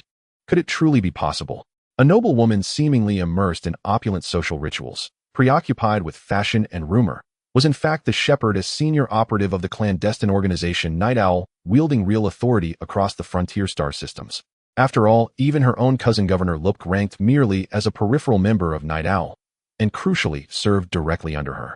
Indeed, this woman had buried her true self with extraordinary depth. Not even her closest kin had glimpsed her hidden identity. The clone Lee steadied his composure, instantly regaining his calm. Gazing steadily into Lyanna's sapphire blue eyes, he spoke slowly. Lyanna von Herbert. His tone carried a faint, deliberate levity. What a truly unexpected surprise. He paused briefly before continuing. To be frank, during our investigation into Night Owl, we did attempt, repeatedly, to unmask the shepherd. We deployed considerable resources, scrutinizing Imperial frontier officials, military officers, and even suspicious figures within the merchant elite. Even star system governors appeared on our list of suspects. Lyanna's expression remained utterly unchanged. She showed no surprise at being recognized instantly by Phantom. After all, given the formidable capabilities he had demonstrated, his intelligence network could hardly be mediocre.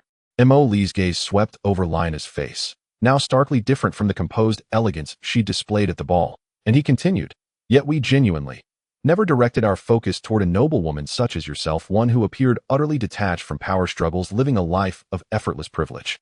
To conceal your core operatives beneath the most improbable and most easily overlooked social veneer, your deception runs deeper and is far more sophisticated than I had imagined. Lyanna gazed calmly upon the cloned Mo Lee, as if shedding not only the mask and cloak, but also the meticulously performed persona she wore daily. The glittering surface is the finest camouflage, she said softly. And how, may I ask, should I address you? The leader of Phantom. Her voice had reverted to its natural timbre, crystalline and cool, sharply distinct from the languid aristocratic cadence she'd employed at the ball. The cloned Mo Lee did not immediately answer the question of address.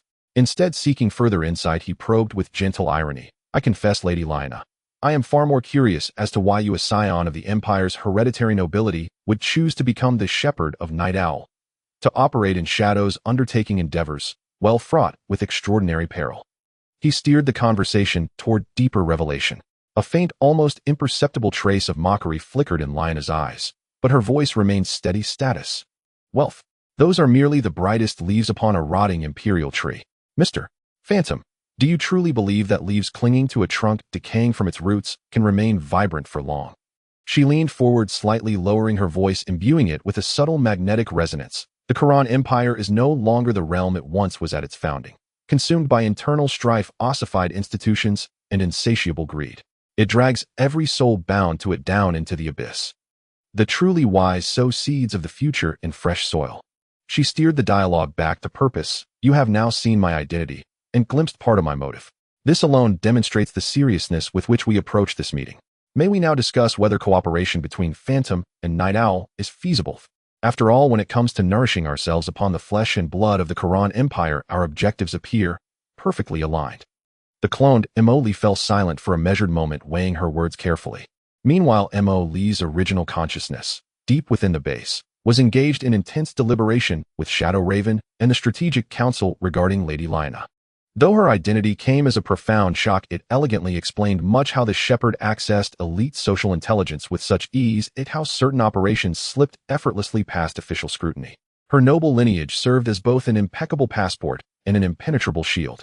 Cooperation is not impossible, Mo Lee finally replied, his tone measured and guarded, but only on the condition of mutual value and genuine reciprocity. What precisely can Night Owl offer us? And what in turn do you seek from Phantom? He needed to gauge their true intentions and the depth of their hand. A faint, delicate smile curved Lyanna's lips as she replied, simply put, we can provide precise deployment schedules for select Imperial military units, vulnerabilities in frontier patrol fleets, and even compromising secrets or discreet leverage over individuals of great influence. Such intelligence would dramatically amplify your operational efficiency and grant you ample time to position your forces accordingly. She paused, her gaze sharpening. In return, we require Phantom's strength to eliminate certain targets, those we cannot strike openly or whose removal demands overwhelming firepower. For instance, how a particularly obstructive Imperial fleet commander might meet a tragically natural end at the hands of foreign agents. In the command chamber, Mo Lee's original self listened, and a cold glint flashed in his eyes. So, they intended to wield others as their blade. It sounds compelling, the cloned Mo Lee responded, his expression unreadable. But words alone hold no weight. We require tangible proof, a sample, and a concrete, detailed operational plan. After all, any meaningful alliance must rest upon relative transparency. Surely an organization of your scale harbors more than a few secret initiatives. His tone carried a knowing, pointed implication. Lyanna instantly discerned the subtext in Mo Lee's words. Indeed, he had clearly learned of the Cradle project through alternative channels. Moreover, numerous captured Night Owl operatives were already in his custody, each possessing fragments of knowledge about the initiative. Lyanna's gaze flickered ever so slightly. The plan involves the organization's highest-level secrets. I possess only limited clearance. However, I can pledge that should our cooperation proceed smoothly and sufficient trust be established, higher echelons may consider sharing select information with you. She artfully sidestepped the core issue while dangling a future possibility.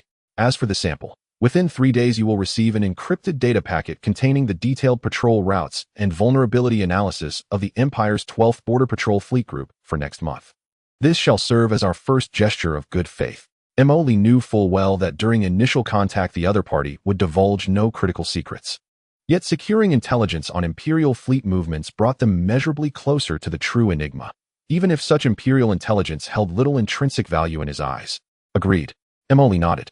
We will verify the authenticity of this sample. Should it prove valid, we may consider a small-scale coordinated operation, a litmus test for collaboration. Excellent. A refined aristocratic smile graced Lina's lips. I look forward to our continued partnership, Mr. Ghost. Communication will remain via our established channel. Until then, I take my leave. She drew her gray hooded cloak back over her shoulders, offered a slight nod to the Emily clone, and turned, her figure dissolving into the dim corridor shadows. The Emily clone did not depart immediately. He remained motionless, transmitting a mental report to his original self. Target has departed. Contact concluded. No anomalies detected. Identity confirmed as Lina von Herbert. She proposed exchanging Imperial military intelligence for our tactical support and delivered an initial token of goodwill.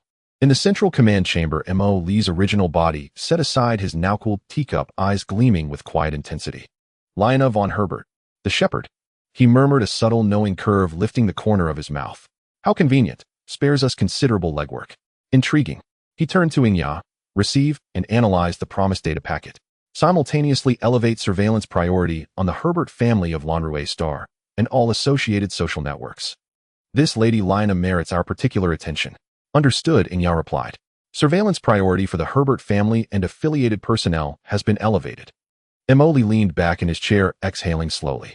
This meeting had laid bare a grim truth. The Empire's very flesh was riddled with rot, its highest aristocracy already compromised. Inform Lornis dispatched the Judgment Fleet to retrieve the clone. Emoli commanded Inya, just as an urgent chime pierced the silence. Commander, the 141st Special Reconnaissance Team of the Umbral Fleet reports urgently.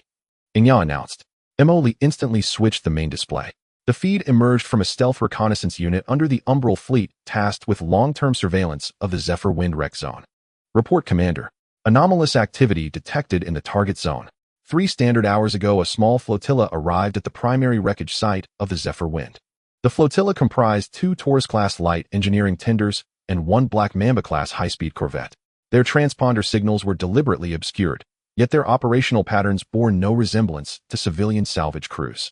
Simultaneously, optical feeds streamed onto screen. The 2 Taurus-class tenders extended massive manipulator arms, surgically cutting and probing specific sections of the Zephyr Wind's twisted, fractured hull, as if hunting for something precise. Meanwhile, the Black Mamba-class corvette maintained outer perimeter vigilance, its radar beams sweeping the surrounding void with relentless frequency. Their movements are swift, decisive. The recon team commander added, not at all consistent with routine civilian salvage operations. Emoli leaned forward, his gaze sharpening. Confirmed as Night Owl operatives? Highly probable. Engine signatures and partial electronic emissions match several anonymized vessels previously linked to Night Owl in our database. Moreover, their chosen salvage zone coincides precisely with the most structurally complex core compartments of the Zephyr Wind, theoretically the most likely locations to conceal critical artifacts. At last. They've come. Emoli murmured, a spark of exhilaration igniting at the edge of his smile, reward enough for his patient, calculated wait. His mind raced how best to seize it. Strike openly as Ghost. Unwise. Having just forged a fragile alliance, betraying it so brazenly would undermine credibility entirely. Yet to stand idle. To let the prize fall into Night Owl's hands. Unthinkable. A thought crystallized, sudden, elegant. Right. Don a different mask than strike. Moral hesitation. Emoli dismissed it utterly. What was it anyway? Edible. Ignac. Without pause, Emoli issued the order, direct the Umbral 141st Recon Team monitoring the Zephyr Wind Zone. Activate full metamorphic protocols. Disguise them as an Arlant Federation routine patrol squadron. When they locate the artifact and prepare to withdraw, strike immediately. Remember, swift and surgical. Eliminate the corvette and tenders, secure every item recovered, withdraw without trace. Leave no evidence linking us to the operation. Understood. Directive encrypted and transmitted. Metamorphic camouflage and assault readiness projected within 5 minutes. Inya responded without delay. Outer perimeter of the Zephyr Wind wreckage field, the covert vantage point of the Umbral 141st Special Reconnaissance Team. This compact task force, comprising 1 King-Long-class heavy cruiser and 4 specially modified Jingjing-class light frigates, each enhanced for stealth and electronic warfare, had just received the highest priority directive from Central Command. All units activate metamorphic arrays at full capacity. Target signature Arlant Federation Standard Patrol Detachment. All weapon systems stand by for immediate engagement. The team commander ordered over the secure channel. Across the 5 starship's hulls, adaptive nanocoatings rippled and shifted, emitting calibrated energy signatures mimicking the distinct engine harmonics and radar cross-section of Swift-class frigates. Within minutes, a flawless Arlanth Federation patrol detachment materialized, side-mounted railgun batteries, reoriented missile launchers, fully deployed weapons primed and ready.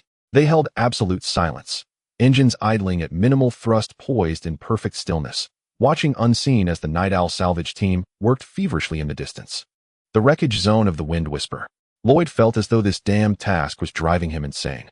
At that moment, he was curled up in the co-pilot seat of the Prospector 3 engineering barge, its cabin filled with the mixed odor of oil and sweat, staring at the screen in front of him that continuously refreshed complex structural scanning data, his eyelids feeling heavy. As the youngest peripheral member of this salvage team, he had just been recruited by the organization and was participating in his first field operation. Damn it, what kind of hellhole is this? From the pilot's seat, an experienced veteran cursed softly, his thick fingers impatiently tapping on the control panel. We've been drilling for so long, and all we're finding is a bunch of scrap alloy plates. What exactly are they looking for up there? Lloyd didn't dare to respond. All he knew was that this mission was classified at a very high level, targeting a specific section of the wreckage of the Wind Whisper spacecraft, which was said to conceal something of vital importance to the organization. He had no clearance to know what it was. He only needed to operate the mechanical arm according to instructions, assisting with scanning and cutting. Prospector 3 and its sister ship Prospector 4 hovered on either side of the exposed wreckage of the Wind Whisper in the vacuum. Their mechanical arms deftly probed deep into the wreckage, emitting dull cutting and metal friction sounds. In the periphery, the sleek, dark-painted Black Mamba-class corvette Venom slowly patrolled nearby, its sensors continuously scanning the surrounding darkness. Lloyd, don't doze off. Keep your eyes on the number 3 scanning array. Report any unusual energy reactions or structural anomalies immediately. The stern voice of the technical supervisor from Prospector 4 came through the earpiece. Yes, supervisor. Lloyd jolted upright, rubbed his sore eyes, and forced himself to focus on the dazzling streams of data and structural diagrams on the screen. He was just a low-ranking peripheral technician responsible for monitoring auxiliary scanning equipment, ensuring that the mechanical arm did not mistakenly touch potentially dangerous components with residual energy or miss any faint signal responses. Time passed slowly amidst the monotonous scanning and repeated cutting attempts. The internal structure of the wreckage was extremely complex, with many areas severely deformed due to explosions and prolonged exposure to space, presenting immense difficulties for positioning and extraction. Lloyd felt a wave of fatigue and a slight unease. There was nothing else. This expanse of space was too quiet, with only small fragments drifting by in the distance aside from their 3 ships. But it was precisely this silence that made him feel on edge. Everyone stay alert. Scan every inch. The headquarters is certain there are interlayers or concealed chambers here. The supervisor's voice roared again over the communications channel.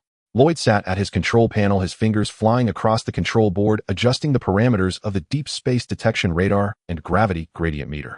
Various energy wavebands scattered out, sweeping over the target wreckage repeatedly. Structural integrity below 15%. Residual energy weak. No anomalies found in conventional scans for spatial folds or shielding fields. He muttered to himself, reporting the preliminary results. It looked like just a pile of ordinary debris. Switch to resonance frequency scanning. Focus on the B7 to C4 area. The material stress distribution there seems a bit off. The supervisor reminded over the earpiece. Lloyd resisted the urge to roll his eyes and adjusted the scanning mode as instructed. Then high-precision resonance waves began to strike the metallic structure of the target area, with data streams representing structural stability racing across the screen. Suddenly, an extremely faint feedback signal, completely different from the surrounding normal signals, flickered for a moment in an area that should have been an empty cavity or standard hull wall, then vanished. Wait. Lloyd sat up straight. There was an anomalous feedback. In Area C2, about 15 meters deep. What type of feedback? The veteran immediately leaned in with curiosity. Not sure. Very faint-like. A local resonance anomaly of high-density material, or some kind of extremely small-scale spatial refraction. Lloyd fixated on the screen, repeatedly recalling, magnifying, and analyzing the data from the small area where the signal had been captured. This doesn't look like a normal spacecraft structure. It's too dense, and the feedback waveform is strange. Mark the coordinates. Activate the microstructure probe. The supervisor's voice shouted with excitement. Understood. Lloyd immediately manipulated the ship's control panel, and a slender mechanical arm equipped with various sensors extended from the belly of Prospector 3, slowly probing towards the marked point. The laser cutter at the tip of the probe began to work, emitting a faint humming sound, carefully cutting a smaller opening in the already damaged hull. Lloyd held his breath watching the real-time data transmitted back from the probe. The cutting proceeded unusually smoothly until the tip of the probe touched a layer of material different from the surrounding hull alloy. Report. Unknown composite material layer discovered. Extremely high strength. Laser cutting efficiency decreased by 70%. Lloyd reported. Switch to the plasma saw. Be careful. Don't damage whatever's inside. The supervisor ordered cautiously. Then a thicker and more powerful plasma cutting saw replaced the previous laser probe. The blue plasma arc flickered, spinning rapidly to create optical illusions, slowly cutting through the layer of unknown hard material. Progress was slow, and the internal structure of the engineering ship could distinctly feel violent vibrations. Several hours passed. Lloyd and the veteran Nan took turns monitoring the scanning data and manipulating the cutting arm, ensuring that the cutting did not trigger any uncontrollable structural collapses or energy leaks. Behind that layer of unknown material was an extremely small enclosed space, which the two confirmed could not be penetrated by scanning waves after continuous attempts. After 6 hours of arduous struggle, good news finally arrived. It's through. We've breached it, came Lloyd's weary yet excited shout over the communications channel. All eyes were focused on the real-time footage returned from the tiny camera at the tip of the probe on the main screen. The image was somewhat blurred due to the high temperatures and interference caused by the cutting arm, but it was faintly visible that behind the opening created by the cut was an exceptionally orderly tiny space, completely different from the surrounding wreckage. It didn't look like a chamber that had existed since construction, rather it resembled an interlayer forcibly created within the spacecraft structure using some form of technology. This interlayer was very small, only large enough to accommodate a large shipping container, and in the center of this interlayer something was securely fixed. It was a composite alloy box measuring approximately 3 meters in length, 2 meters in width, and 1.5 meters in height. The surface of the box was smooth, displaying a dark gray hue without any markings, interfaces, or obvious locks, making the entire box appear as a unified whole. Yet it emitted an extremely weak energy fluctuation that was invisible to the naked eye, but could be clearly detected by sensors. Found it. Signal source confirmed. It's this box. The voice of the veteran, Nando, was slightly strained with excitement. My heavens, this energy signature. I have never seen anything like it. Lloyd felt a wave of unease wash over him. The material and energy response of the box completely exceeded his understanding, clearly not belonging to any known creation of interstellar civilization. Quick, deploy the fixed claws. Get it out. The supervisor nearly shouted. Soon several electromagnetic claws extended from the mechanical arm, firmly attaching to the surface of the alloy box. The mechanical arm began to slowly retract, attempting to drag the heavy box out from the narrow space. However, just as the box was about to be completely pulled out of the compartment, a shrill alarm suddenly blared across the communication channels of the Prospector 3 and 4, as well as the Venom. Warning. High-intensity fire control radar locked on. Unknown source. Multiple directions. Warning. Energy shield under attack. Is it the Federation's Swift class? Where did they come from? The communication channel immediately erupted into chaos, filled with the terrified shouts of the bridge crew. Lloyd's heart sank suddenly, almost leaping from his chest, as he looked out at the starry sky through the main viewport. He saw the outlines of 5 starships materializing against the previously empty dark backdrop. They were sleek and painted in the signature blue, white, and gray camouflage of the Elon's Federation. Unmistakably the Federation's Swift-class frigates. The Federation. How could this be? When did they get so close? The supervisor on Prospector 4 exclaimed in shock. After a moment of panic, he remembered that they were operating as a civilian salvage team exploring the ruins, and he quickly calmed down, saying, "Immediately send a communication request to them stating we are a civilian resource recovery company of the Federation, legitimate citizens of the Federation. Hurry." After the communication request was sent, although it was not answered, it seemed that the opposing fleet had indeed halted their movements. Just when the supervisor thought they had managed to bluff their way through, the next moment the main cannon of the only cruiser-class starship, which was visibly several times larger than the adjacent starships, roared to life, unleashing blinding energy beams and a dense barrage of armor-piercing rounds viciously splattering towards the Venom as it attempted to turn and raise its shields. No! Lloyd heard the short, desperate scream of the captain of the Venom echo in the communication channel. In the next instant, the shield of the Venom shattered, and the immense explosion's light flooded through the viewport, illuminating the entire cockpit of Prospector 3 in a harsh white. The engine section of the Venom erupted first in a dazzling fireball, followed by a series of chain reactions in the midsection of the ship. The elegant lines of its hull twisted and fractured under the violent energy. The massive shockwave even caused Prospector 3 to shake violently. "It's over." The veteran, Nanda, murmured, his face ashen. Lloyd was frozen in his seat, his mind blank. He watched helplessly as the frigate which had been patrolling just minutes ago was reduced to space debris in mere seconds. The wreckage of the starship mixed with frozen corpses and shattered equipment scattered around, slowly merging with the debris of the maelstrom, becoming part of space junk. However, before he could recover from this sudden attack, the next wave of assault had already descended upon their two defenseless engineering barges. Several particle beams expertly swept through, striking the rear thruster array of Prospector 3 first. The violent explosion's shockwave knocked Lloyd off his seat, his head slamming against the edge of the control panel, darkness swimming in his vision. He felt warm liquid trickling down from his forehead. "We've been hit. Engine failure. Control systems offline. Requesting assistance." Nanda desperately attempted to steady himself amid the violent shaking, his voice trembling as he called for help. Yet no one in the communication channel was likely to come to their aid. Through the cracked viewport, Lloyd saw that the nearby Prospector 4 fared even worse. The entire bridge area had been directly hit by an unknown weapon, whether a missile or heavy artillery, instantly transforming it into a massive, expanding fireball, quickly silencing it. 3 minutes later, the attack ceased. The universe returned to its eerie silence, only the wreckage drifting slowly and the occasional sounds of small explosions breaking the stillness. Lloyd struggled to get up, leaning against the control panel, gasping for breath while clutching his bleeding forehead. He was still alive, but Prospector 3 was completely incapacitated. The piercing alarm of the life support system echoed throughout the cockpit, and the control panel indicated that oxygen was depleting rapidly. At that moment, Lloyd saw 2 Federation Swift-class frigates break formation and slowly approach them. They did not continue firing, but sent out small landing craft carrying Federation soldiers in standard power armor, swiftly heading towards the engineering barge. They were boarding the ship. Lloyd's heart tightened again. Were they here to capture us? Or... Lloyd observed those Federation soldiers moving swiftly and professionally, ignoring Prospector 4 entirely, their main target focused on his already heavily damaged Prospector 3 engineering barge. And that alloy box, which had just been salvaged, still connected to the mechanical arm of Prospector 3, floating in the vacuum. They were here for that box. Lloyd's mind jolted as he suddenly understood. These Federation fleets were not just passing by, they came specifically for what the organization needed.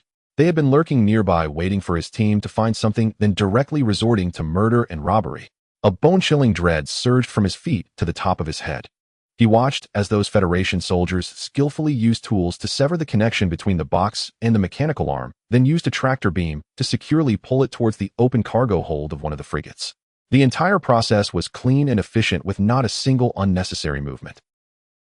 They didn't even attempt to board Prospector 3 to check for survivors, as if, like the Venom, they were merely obstacles to be eliminated. After the box was safely recovered, the 2 frigates executing the seizure mission immediately returned to formation. The 5 Federation warships then showed no sign of hesitation, their engines spewing blue flames as they accelerated, instantly vanishing into the depths of the starry sky, just as mysteriously as they had appeared. Only 3 vessels of the Night Owl, still slowly exploding and gradually disintegrating, remained behind, along with Lloyd and Nanda floating amidst that oxygen, nearly depleted and falling into despair. In the silent starry sky, explosions and sparks occasionally erupted. Lloyd leaned against the cold cabin wall, feeling life ebb away along with the oxygen. He couldn't understand how the Federation could know so clearly.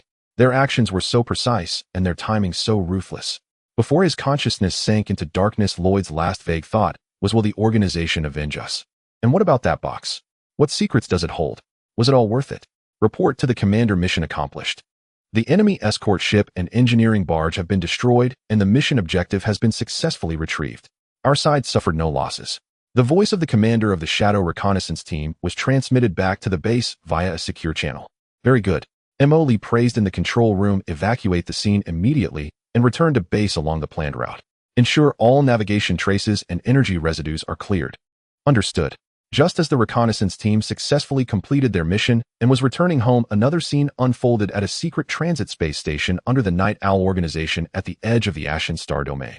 As Liana approached the main console in the core conference room, preparing to input the preliminary assessment of the contact with Phantom into the system and report briefly to her superior, Gardner 07, an encrypted message marked Emergency Scavenger Operation Failed suddenly popped up forcefully, with a red mark flashing frantically on the screen. Liana's brows instantly furrowed. She skillfully entered a series of dynamic keys, and the encrypted message projected before her. The message was brief. The scavenger operation team lost contact in the wreckage area of the Faithful Wind at standard time 1432. The last signal indicated that they encountered an unidentified vessel's lock, and subsequent intelligence confirmed that the 2 Taurus-class small engineering barges and 1 Black Mamba-class escort ship of the operation team were all destroyed. Based on the residual energy signals and attack pattern analysis at the scene, it highly pointed to the Elon's Federation's standard Swift-class escort ship formation. Preliminary judgment indicates that the target object has been lost. After reading the content, Liana's fingers tightened abruptly on the edge of the console, and for the first time a fluctuation appeared on her face, which always maintained elegance and composure. "How is this possible?" she instinctively murmured. The salvage team was annihilated. At the critical moment when the mission was about to be completed and the target box had been confirmed, or was it the Federation's doing? Her first reaction was absurd. How could the Elon's Federation know about the organization's second salvage operation on the wreck of the Faithful Wind? Even if they learned through some secret channels that valuable items might exist in the wreck of the Faithful Wind, how could they time their actions so precisely? Unless the Federation's intelligence network has infiltrated the core of the Night Owl organization, or this operation has been under the tight surveillance of the opponent from the very beginning. Both possibilities sent a chill down her spine. She quickly pulled up the internal star map to verify the incident coordinates. The wreck of the Faithful Wind was located in the buffer zone between the Empire and the Federation's actual control areas, but tilted more towards the Empire's side. A patrol team from the Federation, so deeply embedded, conveniently appeared at the critical moment. She dispatched the salvage team, launching such an efficient attack, snatching away items before vanishing. This was too coincidental to feel normal. Was it to prevent us from obtaining the key? Or does the Federation also know about the existence of the Cradle Plan and want to intervene? Liana's mind raced as she tried to find a reasonable explanation for the Federation's outrageous behavior. But regardless of which explanation, it implied that the situation facing the Night Owl was more complex and dangerous than she had anticipated. Suddenly, a shocking guess quietly crept into her mind. Phantom. She had just parted ways with the mysterious leader of Phantom not long ago. The other party's performance during the meeting clearly indicated knowledge of the Cradle Plan, and their probing intentions were very obvious, evidently having some objective. Moreover, the technological strength and operational capacity displayed by Phantom were sufficient to support them in executing such a precise interception and disguise. Disguising as the Federation fleet would be no difficult task for them, intercepting the key while framing the Federation, inciting hostility between Night Owl and the Federation, entirely aligned with Phantom's style of causing trouble. More importantly, the timing was too coincidental. Just after her contact with Phantom expressing an intention of cooperation, the salvage team encountered trouble. No matter how she considered it, something felt off. Liana's expression gradually darkened. She recalled the various behaviors of the Phantom leader during their meeting. That man was certainly not as simple as he appeared. She picked up the communicator and promptly dialed the internal communication. "It's me." Her voice regained its calmness, but with a hint of coldness. "When will the detailed analysis report of the failed scavenger operation be ready? I want to know all the details and characteristics of the enemy fleet, no matter how small the anomaly. Sir, preliminary battlefield data analysis is underway." The enemy's attack was extremely swift and precise, almost a one-hit kill. After destroying our starship, they quickly evacuated, leaving very little effective information at the scene. However, the technical department noticed a detail. The energy residue signals of the enemy vessels exhibited an extremely slight deviation from the known Federation Swift-class standard signals, as if they were overly clean and efficient. Energy signal deviation. Liana murmured, her eyes filled with increasing suspicion. "Continue the analysis. Notify our station head in the Federation to utilize all resources to cross-check the official deployment records of all Federation fleets in the recent area to see if any corresponding numbered Swift class appeared there. At the same time, activate our underground contacts within the Federation to investigate whether the upper echelons of the Federation military are aware of this matter." "Yes." After ending the communication, Liana stood alone in the safe house, her body slightly tense due to emotional changes. She was 70% sure that Phantom was behind this incident. A good Phantom. She whispered to herself, her voice laced with killing intent. "Just finished discussing cooperation and then turned around to pull this on me. Is it meant to intimidate me?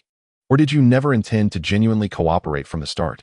She realized that dealing with Phantom was far more dangerous and tricky than she had anticipated. The other party was not only powerful, but also acted without scruples, cunning as a fox.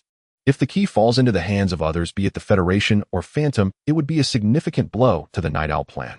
She must immediately report this unexpected situation to Gardner and reassess the so-called cooperation with Phantom. But before that, she needed to do one thing. Regardless of how others feel, Mo Lee was undeniably quite happy at this moment. Screw Factory, Base Core Isolation Analysis Room. The alloy box seized from the Night Owl salvage team was placed on the bomb-proof platform in the center of the analysis room. The surface of the box was incredibly smooth with no visible seams, locks, or interfaces, only the occasionally flashing blue energy patterns that flowed across it. Emoli stood outside the thick, transparent isolation window, arms crossed, his gaze fixed intently on the box. Behind him stood Inya and several top clone technology experts and researchers in the fields of materials science, energy, engineering, and cryptography who had been urgently summoned. Initiating preliminary scan. The person responsible for this analysis was Chief Scientist Dr. Kess, who issued the command after receiving a nod of approval from Emoli. Multiple scanning beams illuminated the surface of the box from different angles. High-energy X-rays, neutron streams, gravitational wave detectors. The most advanced non-invasive detection equipment in the base was employed in sequence. Report: X-ray penetration failed, completely reflected at 3 millimeters below the surface. Neutron stream detection is obstructed and unknown energy field interference exists inside. Gravitational wave detection shows the internal structure has extremely high and uneven density, but a specific model cannot be constructed. Surface energy pattern analysis. The frequency and pattern do not belong to any known technological system. It is speculated to be some highly complex biological feature, lock, or energy key. A series of failure reports followed, proving that the protective level of this box far exceeded expectations. Attempt energy resonance. Dr. Kess frowned and ordered once more.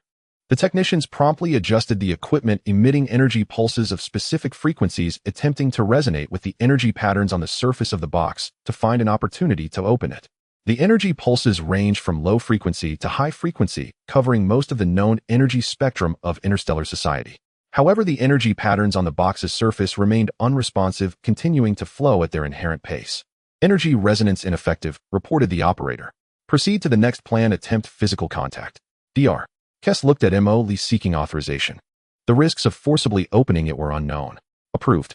Start with the lowest intensity. Emoli nodded in consent. A high-precision robotic arm then extended its specially designed alloy cutting head, activating at tens of thousands of revolutions per minute, carefully making contact with the surface of the box. A harsh grinding sound erupted, sparks flying. After a minute, the cutting head slowly stopped and the technicians stepped forward to inspect. Report: no visible scratches on the surface of the box. The cutting head is severely worn out. What, it's that hard? Dr. Kess exclaimed in surprise. Increase output power. If this doesn't work well, switch to another. Emoli, observing from outside, issued the command through the external communicator. Subsequently, the technicians tried high-pressure water jets, plasma cutting, laser focusing. All known physical cutting methods left not even a trace on the surface of the box. This thing is absurdly hard. Emoli couldn't help but comment. Even the cutting tools produced by the system could do nothing against it. Commander, all conventional methods have failed. Dr. Kess summarized, a fleeting sense of defeat crossing his face, soon replaced by a stronger desire for exploration. Request to use the necklace energy for inductive contact. Emoli pondered for a moment upon hearing this. It was no surprise that he wore that inconspicuous metal box around his neck, referred to as the necklace. This small box was the most incomprehensible object to him. Not only could Emoli's own subordinates not analyze it, but even the system couldn't determine its material. All that was known was that this metal box was also one of the keys sought by the Night Owl. Using it for testing came with both risks and opportunities. All right, strictly control the energy output and ensure shielding measures are in place. Emoli finally agreed. He needed to know what secrets this box held. The necklace was then carefully placed within a specially designed energy guiding device. The device activated, and an extremely faint special energy fluctuation was directed outwards, slowly probing towards the alloy box like tentacles. At the moment this energy tentacle touched the surface of the box, an unexpected change occurred. The previously slowly flowing blue energy patterns on the surface of the box suddenly lit up. The brightness of the box's surface surged, emitting a low rumbling sound. Energy readings skyrocketing. Internal shielding layer exhibiting unstable fluctuations. Specific frequency energy resonance detected, responding to the necklace energy. All the technicians stared nervously at the data screens. The hum lasted about 10 seconds before suddenly stopping, and the brightness on the box's surface quickly faded, slowly returning to its original state. Failed, a technician murmured softly. Yet Dr. Kess continued to closely observe the surface of the box. No. Look. On the smooth surface above the box where the blue energy patterns converged, a highly complex, three-dimensional pattern composed of light quietly emerged. The pattern continually changed and reconfigured, forming various numbers and symbols. This is a dynamic energy password lock. Dr. Kess exclaimed excitedly. It has been activated. Correct energy sequences must be input to unlock it. For the next few days, the analysis room was brightly lit as the technicians dedicated themselves to cracking the dynamic energy password lock. They tried countless energy combinations, frequency modulation, and sequence simulations, attempting to find the key to open it. However, progress remained extremely slow.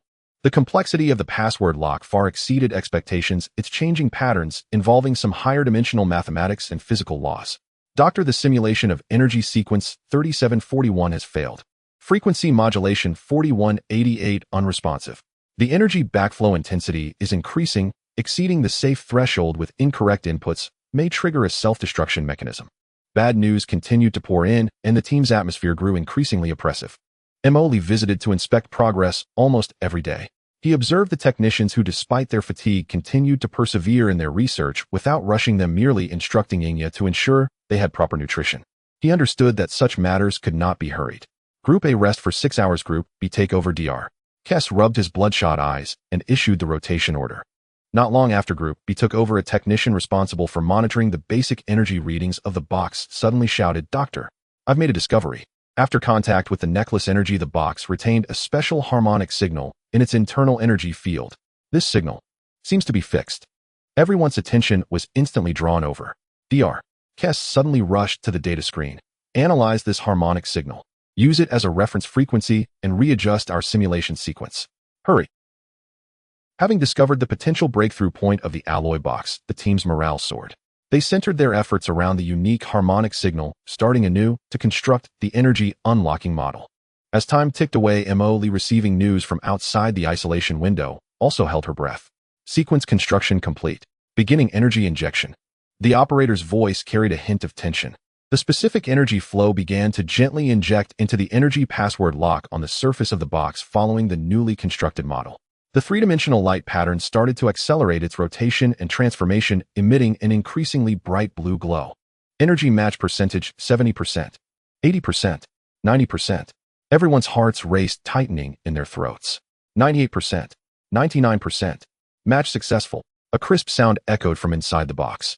Immediately, a seam quietly slid open at a previously unmarked spot on the surface of the box, gradually widening until it formed a complete opening.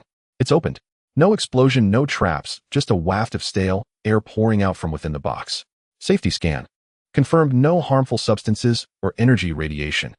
The safety team immediately reported after scanning. Probe internal structure. A microprobe robot was then placed inside the box. The images returned from the probe showed that the internal structure of the box was not complex, with most of the space filled with an unknown buffering material. In the center was an object the size of a small finger, unknown in material, yet streamlined and spindle-shaped, with intricate, glowing energy circuits engraved on its surface. Next to it was a palm-sized silver-black device resembling a data storage unit connected to a smaller projection unit. Carefully extract the items inside and try to connect the storage unit and the projection unit independently. Dr. Kess regained his composure and ordered first. The technicians carefully used mechanical arms to extract the 3 items, placing the glowing object in a specific container before connecting the other 2 devices to the prepared independent power source and reading equipment. Storage unit encryption. Attempting to crack. Using necklace harmonic signal as the key. Cracking successful. Projection unit starting up. On the main screen, the snowflakes flickered a few times before stabilizing and beginning to play a video. The background of the video was a sleek, high-end starship cabin. 2 individuals appeared on screen, a man and a woman dressed casually with a gentle and wise demeanor, evidently a couple. The moment Emoli saw them, she felt a sense of familiarity, and she instinctively stepped forward, nearly pressing against the isolation window. The middle-aged man in the video wore a solemn expression. He glanced at his wife beside him, nodded slightly, his eyes filled with determination. Taking a deep breath, he faced the camera and spoke rapidly. "I am August, and regardless of who you are, the fact that you can see this recording means the Protector has failed, or we have encountered misfortune. Time is pressing, I'll be brief. We are on the Wind Whisper, heading to a secret meeting location. The subject of this meeting is a project known as Cradle." Upon hearing the words Cradle, Emoli's expression turned grave. Count August continued, "The Cradle is not merely a technological project. It involves the essence of dimensions, the origin of life, and some hidden truth of the universe. Even the highest echelons of the Empire, possibly including royal members, are involved. However, we suspect its purpose is not as publicly declared, to evolve and secure the future of humanity." His tone carried deep concern. "It resembles more of a selection or Harvesting. Using ancient relics known as keys to connect and activate some incomprehensible realm or existence. There is more than one key, each differing in form, but all related to relics from the creation period. Countess August added, taking out the glowing object. Her voice was both gentle and firm. This one we carry is just one of them, and another is with our child Emily. The cradle needs to gather all keys to fully activate it. Count August continued, we must stop it. At the very least, we must expose its truth. This secret meeting was initiated by a few high-ranking individuals we contacted who harbor doubts about the cradle, aiming to exchange intelligence and discuss countermeasures. But we feel we may have already been discovered by the Night Owl. The Night Owl. This organization is closely related to the Cradle Project. They are the executors and eliminators of the plan. Suddenly the image shook violently, and the sound became intermittent. An alarm blared through the recording device. Warning: the ship is under attack by an unknown gravitational field. Structural integrity compromised. We are being ambushed. It's the Night Owl. They have come. Countess August exclaimed. Count August leaned close to the camera, his speech quickening as he left his final words. Remember, the core of the cradle is at the junction of the Empire and the unexplored star domains deep within the silent graveyard nebula. Coordinates. Coordinates are. His words were abruptly interrupted by a massive explosion. The image was instantly flooded with blinding white light, and the signal became extremely unstable, the screen flickering wildly, accompanied by the sounds of metal distortion and energy overload. Survive. Emily. Go find Donna. Countess August's fragmented yet anxious voice faintly emerged, but her subsequent words were completely drowned out by a louder explosion. Ziz. The image turned into a flurry of snowflakes, then fell into complete darkness. The recording ended at this point. In the analysis room, there was a heavy silence with only the faint hum of the operating equipment. He remained in that forward-leaning posture, standing motionless, his eyes fixated on the now-dark screen, lost in thought. The images of his adoptive parents in their final moments, the information they revealed about the Cradle Project, and the truth of their murder, all weighed heavily on his heart. After a long while, he slowly straightened up.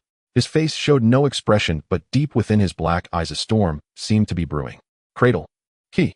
Silent graveyard. Night Owl. He murmured, repeating these keywords. He turned to look at Shadow Crow and said flatly, Analyze all information in the recorded data, especially that unfinished coordinate. Do everything possible to restore it. List the Silent Graveyard Nebula as the highest priority investigation area. Increase efforts to gather intelligence related to the Night Owl organization and the Imperial royal family. Yes. Shadow Crow nodded immediately. Emily took one last look at the glowing key and the snowflake screen before turning and striding out of the analysis room. Emily left the analysis room and returned to the command center, sitting down with his head bowed in deep contemplation. Although he had come into contact with the Cradle Project, the information was incomplete, leaving him with a lingering discomfort, as if something had abruptly ended. Just as he was troubled about how to discern who among the people were Night Owls and who opposed the Cradle Project, a thought suddenly struck him. He immediately inquired of Inya, where is Irina now? Commander, as per your instructions, Miss Irina is currently in a guest status in the core area of the base. To prevent any unforeseen incidents, I have ordered a continuous, rigorous surveillance for 24 hours, Inya promptly replied. Oh right, with so much going on, I almost forgot about our young lady from the Duke's family. Emily chuckled lightly and asked again, do you think, given the strength of the Augustine family, it would be possible to find out who among the Imperial high ranks are loyal supporters of the Night Owls? Upon analyzing the data, Commander, the feasibility of this action is 75%, and it is definitely worth a try, Inya replied as she retrieved the data analysis of the Augustine family. Very well, then, it's settled. Bring Irina to me. Understood, Inya immediately responded, turning to leave the command center. 5 minutes later, at the Screw Factory base in the 3rd District, within a secure meeting room. This meeting room was different from the main control areas where Emily usually spent time, filled with star maps and data streams. It was more concealed, with walls made of thick composite armor lined with high-strength signal jamming layers, ensuring absolute privacy for discussions here. Emily lounged awkwardly in the meeting chair, idly playing with an inconspicuous black encrypted data chip, the surface of which occasionally glimmered with a faint blue light. Irina Way Augustine sat opposite him, maintaining the upright and elegant posture characteristic of imperial nobility, though there was a hint of questioning in her deep blue eyes. She had been summoned urgently by Emily, puzzled about what this erratic and unconventional ally was plotting again. I must say, Miss Irina, Emily began, his tone laced with a hint of teasing, our old friend the Night Owl has been quite restless lately. Oh, what have you discovered? Irina's lips parted slightly as she spoke softly. Hey, there's quite a bit. I haven't just been watching the Empire fight at the borders these days. Emily shook the item in his hand. Irina slightly raised her eyes, her gaze falling on the spinning chip at his fingertips. Looks like you've gathered quite a bit, Mr. Emoli. Not just a bit. Emoli stopped the chip's rotation, steadied it between two fingers, leaned slightly forward toward Irina, and lowered his voice intentionally. I have obtained something rather explosive. Don't you want to know who the shepherd really is? The words shepherd acted like a key, instantly capturing Irina's attention. Her gaze sharpened slightly, her straight back tensed for a moment, and her fingers lightly clenched. You found the shepherd. Her speech was slightly quicker than usual. Who is it? Soren. This was her previous assessment of the most likely candidate based on intelligence. Emoli observed her expression, a smirk curling at the corners of his mouth. Meeting Irina's probing gaze, he pronounced slowly, Do you remember the first time you recognized me? Who would have thought that the governor's cousin, Lady Liana von Herbert, was secretly a senior cadre of the Night Owl organization in the Ashen Star domain? A brief silence fell over the meeting room. Irina's expression momentarily showed surprise, clearly shaken by this news. Even though this lapse of composure lasted less than 2 seconds, it was forcibly suppressed by her strong self-control, restoring her usual calmness and scrutiny. Yet Emoli still caught that fleeting moment of genuine reaction. This was precisely the effect he wanted. Lady Liana. Irina repeated the name, a hint of confusion in her tone. Are you sure? That Lady Liana who is always immersed in fashion jewelry and noble gossip. She furrowed her brows slightly, analyzing rationally. This seems a bit too absurd. However, if viewed from another angle, if this were true, her identity would indeed be a perfect cover, hardly raising any suspicion. In the dark beneath the light, the Night Owl certainly plays this skill well. Emoli shrugged, wearing an expression of I was surprised too. To be honest, I initially focused on that old fox Soren, thinking he must be up to something as the head of the Empire's Border Intelligence Division. But what was the outcome? After much investigation, exhausting considerable manpower and resources, the clues twisted and turned, and the truth turned out to be that seemingly harmless noblewoman. He shook the chip in his hand, producing a faint sound. I personally well-dispatched capable subordinates for a friendly and in-depth exchange with her, confirming the details. She is the shepherd secretly managing numerous unsavory businesses and operations for the Night Owl in the Ashen Star domain. He stepped in front of Irina, presenting the chip before her. Inside, there are some encrypted records of our encounter, along with fragments of intelligence we collected that indirectly support her identity. Though not much, it's enough to convince you that I'm not joking. Irina fell silent for a few seconds, her pale fingers taking the cool chip, her fingertips unconsciously stroking its smooth surface.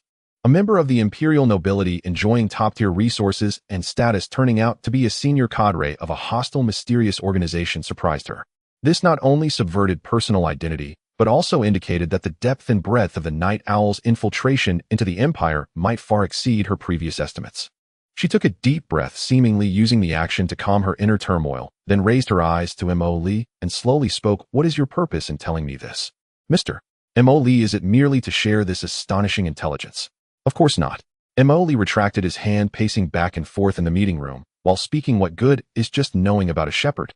According to what you said, there is an even more mysterious gardener above her, as well as that elusive council.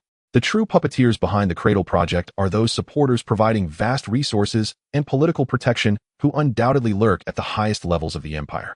Moreover, it's possible that they are not just from the Empire, but from that elite circle which even your Augustine family needs to be cautious of and even look up to. Emoli paused once again, standing before Irina. This time he did not lean on anything, but stood upright, his hands resting on the armrests of the chair, where Irina sat, leaning in to close the distance between them. His gaze became unusually serious, carrying a hint of pressure. I need to know which prominent figures are backing the Cradle Project in the Imperial Capital's Star Circle. Who is continuously providing them with resources? Who is using their power to pave the way for their activities within the Empire? Who truly is the real master of Night Owl, or its most significant partner? Irina did not retreat because of his closeness. Instead, she met his gaze, her blue eyes calm as water. You want me to return to the capital's Star Circle? She directly pointed out Emoli's intention. Exactly. Emoli straightened up, affirming her guess. After all, this is the border of the Empire, where information travels slowly and the levels of contact are limited. The capital Star Circle, being the core star domain of the Empire, is the true heart of the Empire, where all abuses of power and hidden information must converge. And you, Irina Way Augustine, as the eldest daughter of Duke Augustine, inherently have access to the most elite social circles and core information channels. As a competent collaborator, I need you to return to that circle, leveraging your family connections and influence to uncover the information I need. This will be much quicker and more discreet than sending someone personally to investigate, of course. He paused, then continued. You can also refuse. I will still send someone else, but by then you may no longer be of use. Mo Lee spoke in a flat tone. Irina simply stared into Mo Lee's eyes without speaking. As a noble daughter, she naturally understood the underlying threat. Seeing Irina's lack of response, Mo Lee walked to the information console in the reception room, quickly bringing up the data interface, while continuing to elaborate on his plan. You can return under a legitimate pretext. For example, further investigating the truth behind the signal wind incident or tracking down the true culprits behind the assassination of Count and Countess Augustine. Both reasons are sufficiently compelling, as many civilian journalists are also seeking the truth, so no one will suspect that you are actually investigating the Cradle Project. Your focus should be on those top nobles and influential officials who show unusual enthusiasm for unexplored star domains, invest significant resources in dimensional space theory, or have an extraordinary interest in the so-called artifacts from the creation era. Even members of the royal family. Irina toyed with the chip in her hand, not immediately agreeing. Returning to the capital's star circle to conduct such sensitive and dangerous investigations is akin to walking on the edge of a cliff. If Night Owl or its backers were to notice, not only would her personal safety be at risk, but the entire Augustine family could also be dragged into an abyss of no return. However, on the other hand, the threat posed by the Cradle Project and the astonishing depth of infiltration by the Night Owl organization compelled her not to stand by idly. This concerns the foundation of the Empire and the future fate of her family. The risks are high, Mr. Mo Lee. She finally spoke, her voice low and serious. The capital star circle is not like Blue-ray star. The waters there are too deep, and there are too many eyes. Once we take action, the likelihood of being detected is very high. Moreover, even with my status, it would require the right timing and opportunity to access secrets of such magnitude. We cannot act hastily. I know the risks are high. Mo Lee's tone softened slightly. But we don't have much time to waste. Are we to wait until Night Owl has prepared everything and fully initiates that damned cradle plan before we react? If we wait until then, who knows what will happen? A disaster for the entire star domain, or some catastrophic change we cannot comprehend. He stepped closer, his gaze intensely fixed on Irina's eyes. And don't you also want to uncover the truth behind Night Owl completely? Do you want to know what their ultimate goal is? Now the opportunity is right in front of us. If you want to get what you desire, you must take a gamble. Mo Lee said sharply. Irina fell silent again upon hearing this, her long fingers still unconsciously tracing the edge of the chip, clearly engaged in a fierce internal struggle. Only the low hum of the air circulation system remained in the reception room. After a long while, she seemed to have made up her mind, raising her head, her gaze sharpening to that of an heir of the Augustine family. I need more specific clues and directions, Mr. Mo Lee. I cannot return to the capital's star circle blindly like a headless fly. Aside from confirming that Liana is the shepherd, do you have any other leads, even if just rumors, suspicions, or any information that could point to supporters in the capital's star circle? Any scrap of evidence will do. There are some, but not much, and they are quite fragmented. Mo Lee walked to the console, his fingers swiftly sliding across the interface, pulling up several encrypted files. We previously analyzed some unusual resource flows related to Night Owl. The energy and special materials they consumed are astronomical figures. Although they have undergone layers of disguise and laundering, several massive, unexplained transactions still emerged. Their sources ultimately point to several super-large corporate conglomerates with extremely close ties to the royal family. For example, the Star Domain Development Alliance, which monopolizes nearly 30% of the Empire's rare mineral extraction and star domain mapping rights, and the Ancient Technology Heritage Research Association, which presents itself under the guise of research but has a mysterious background and complex funding sources.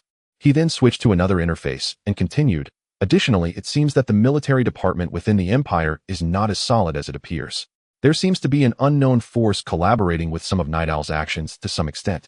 This is not a large-scale military mobilization, but rather appointments of personnel in key positions and adjustments to patrol plans in certain specific areas, often resulting in outcomes that are very beneficial to Night Owl. This force is of considerable rank and is deeply hidden. You can definitely prioritize investigating these directions. He turned to look at Irina. I will have someone send you all the fragmented information I currently have that may be related to supporters in the capital's star circle, including background information on those corporate conglomerates and some associations with suspicious personnel. Although the information is limited and mostly speculative, I still hope it can provide you with a starting point to narrow down the investigation. Yelena nodded and carefully stowed the chip. Understood. I will study the intelligence thoroughly and arrange for a prompt return to the Shaodu Xingchuan. But Mr. Mo Lee, she stressed, I will need support beyond these initial pieces of intelligence. That must include an absolutely secure communications channel and, when necessary, the provision of unequivocal military support. She finished and awaited Mo Lee's reply. Rest assured, I have long since prepared for this. Emily replied readily. Communications and security matters will be entrusted entirely to my people. They will establish for you a top-tier single-line encrypted channel ensuring that all transmissions between us remain utterly confidential. If during the investigation there arise obstacles that require physical removal, my fleet can within a certain scope provide forceful assistance. Of course, he shifted his tone and cautioned, provided the plan is meticulous and kept discreet. I do not wish for us to still be piecing together the true nature of the Yaolan Jihua, when because someone attacked an important minister the Digwa Emperor flies into fury and sends the Jinwaijin to wipe us out. You have my word, Mr. Emoli. I will act with caution and draw up a thorough plan. Yelena rose, smoothing her immaculate dress with an elegant gesture. I shall begin preparations at once. The situation in the Shao de Xingqiuan is tangled and far more complex than on the frontier. I will need time to deploy and to await the right moment to intervene. Very well. Emoli straightened as well, unusually earnest as he offered one last admonition. Take care. I do not want to have found a precious ally capable of penetrating the enemy's heart, only to hear moments later that you have been accidentally killed at some noble's estate. At his words, Yelena's mouth twitched as if to smile, but she merely nodded. Rest assured I will not fall so easily. As for you, Emoli, temper your actions in the Huijin Xingyu.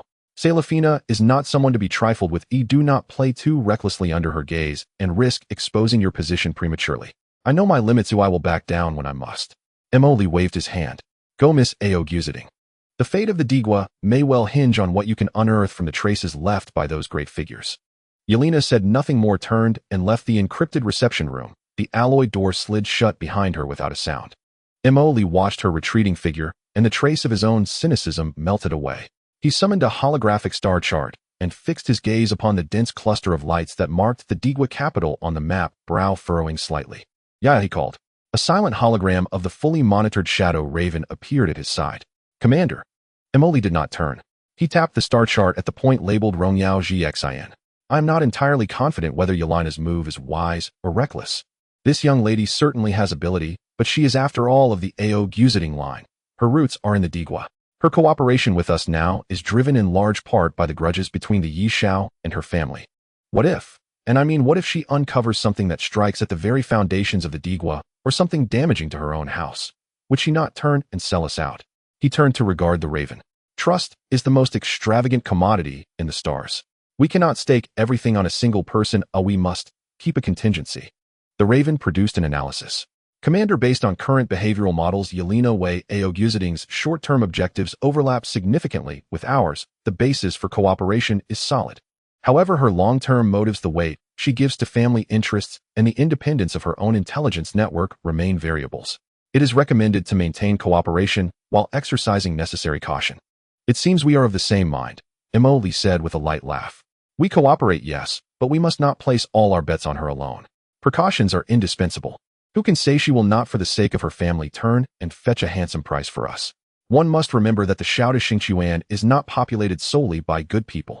Emoli paused briefly and then asked, Yaya, search for any deep operatives in the Shao de Xingqiuan whose presence is inconspicuous, but whose positions are strategically important. The Raven obeyed and drew up data. Commander, the candidate meeting those requirements is Xingqian 014, call sign Inshur. His overt identity is that of a Level 3 clerk in the Cultural Heritage Management and Restoration Office under the Imperial Court Affairs Department. A clerk, one who manages artifacts and restorations. Emoli was taken aback. The position sounded unfamiliar.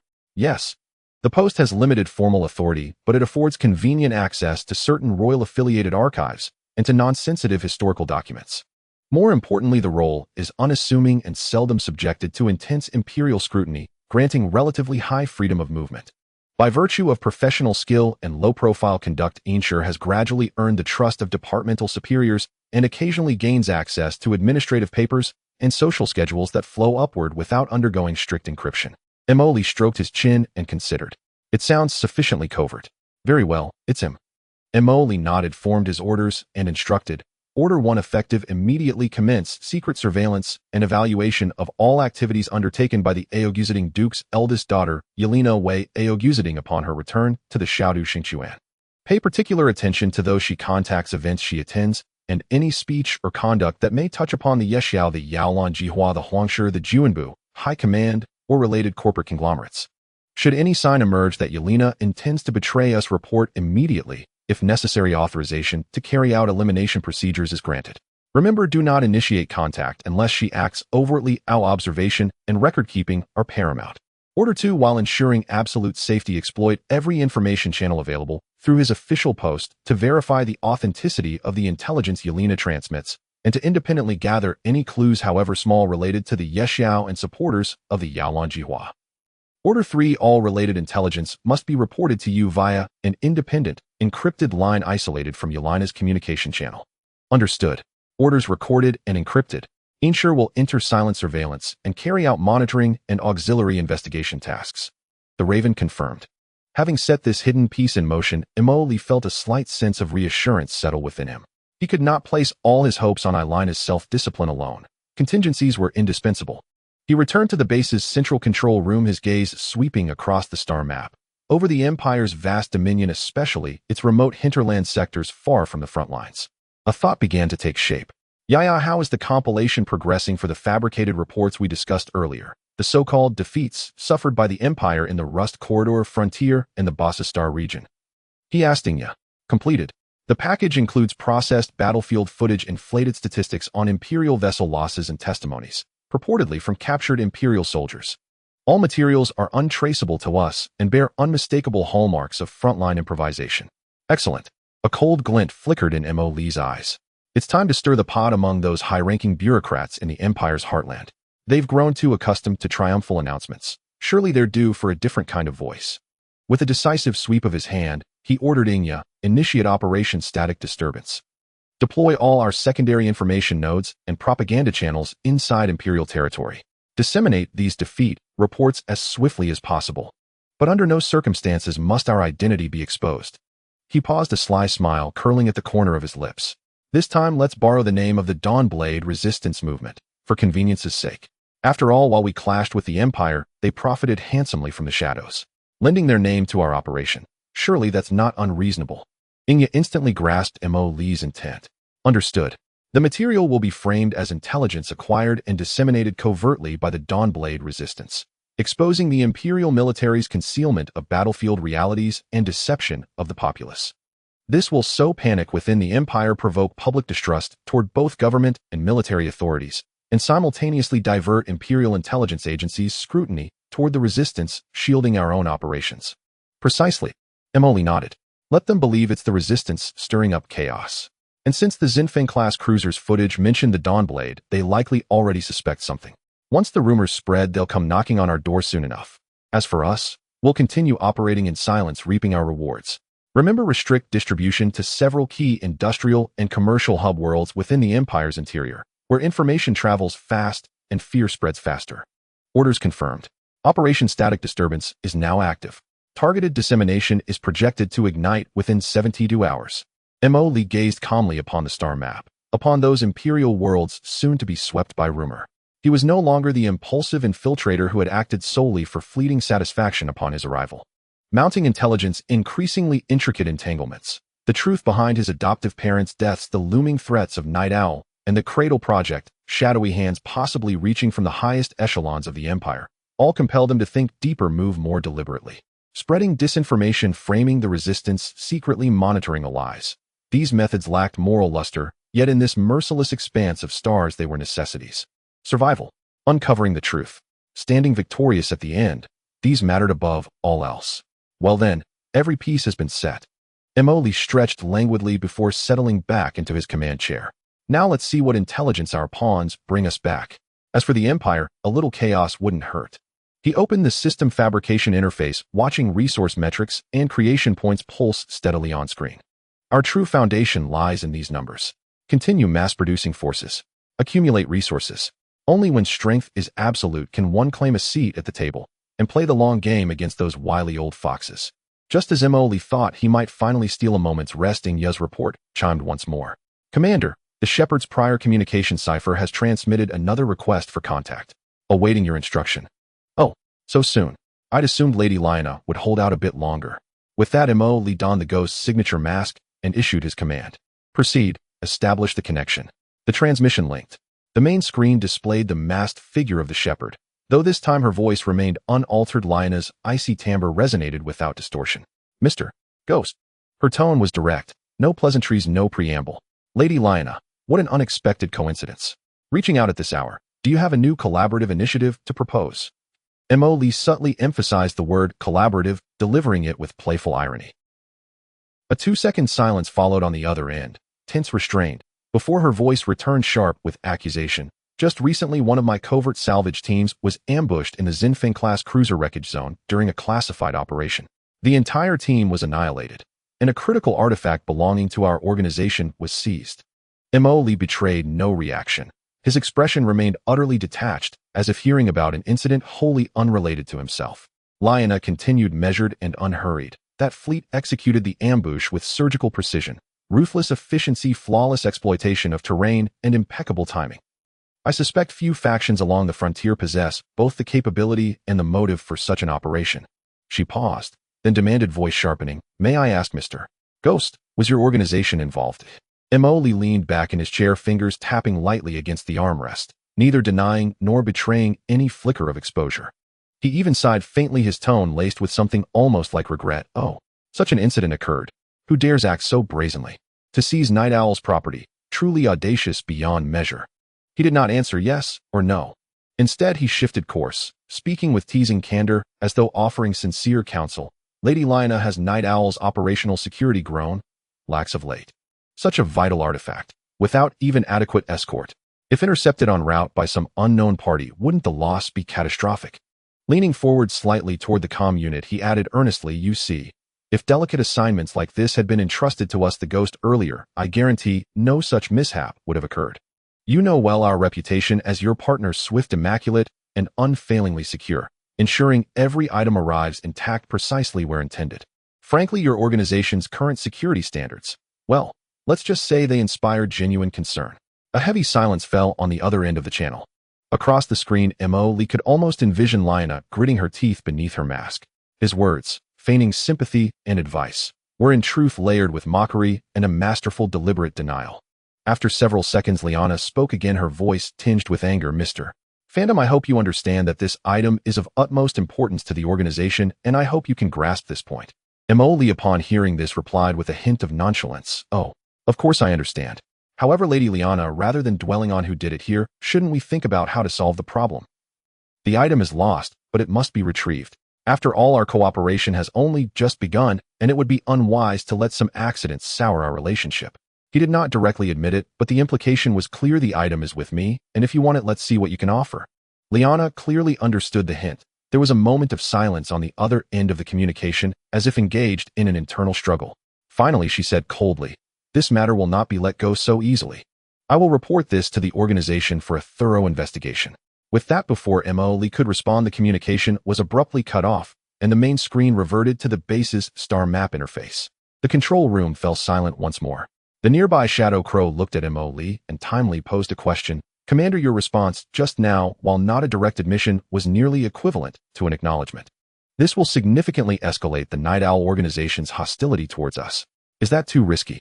Mo Lee removed his mask and stood up from the chair, stretching his neck. There was not a trace of tension on his face, but rather a steadiness, as if everything was under control. "Risky? Is it a—" He walked to the star map, gazing at the shadowy areas representing the possible activity zones of the Night Owl. "Yeah, you must understand that dealing with an organization like Night Owl requires more than mere submission. It cannot ensure safety, but rather make them feel you are easy to manipulate." He turned around to look at the Shadow Crow. "We took their item, that's a fact. Given their capabilities, it was only a matter of time before they suspect us. If I were to deny it vehemently today, it would only make me appear guilty, more like I was trying to cover something up. The goal is to keep them guessing and not daring to act against us easily." He paused, bringing up the system interface before continuing. "As for hostility, it already exists. Our strikes against the Empire to some extent also harm their interests embedded within the Empire's system. Conflict is inevitable. The key is to control the rhythm and scale of the conflict. If they truly dare to come after us, that would be even better. I've been worried about not being able to find them, and I could just blow up their lair and be done with it." "So, Commander, what is our objective for the next action?" The Shadow Crow nodded. "Next, we must proceed at our own pace. Want to take action? We will accompany them to the end." Just as Mo Lee was contemplating how to strike the Night Owl again, the war between the Empire and the Federation in the distant Barca star domain was intensifying. The Imperial Third Fleet's battleship formation Steadfast Barrier, a Storm Hammer-class battleship that had served for over 40 years was currently spewing its final fury. Its left flank armor had already been torn open by a tri-barrel barrage from the Federation's Star-Core Annihilation class, exposing internal pipelines with electric sparks jumping between the damaged bulkheads. The third main gun turret was locked at a 45-degree elevation, the barrel twisted. Only 2 of the 6 secondary gun array clusters were still able to fire intermittently. The energy shield generator was overloaded by 270% at risk of complete destruction at any moment. Inside the bridge, the piercing alarm echoed throughout, bathed in the crimson light of warning signals. The fourth engine room is losing pressure.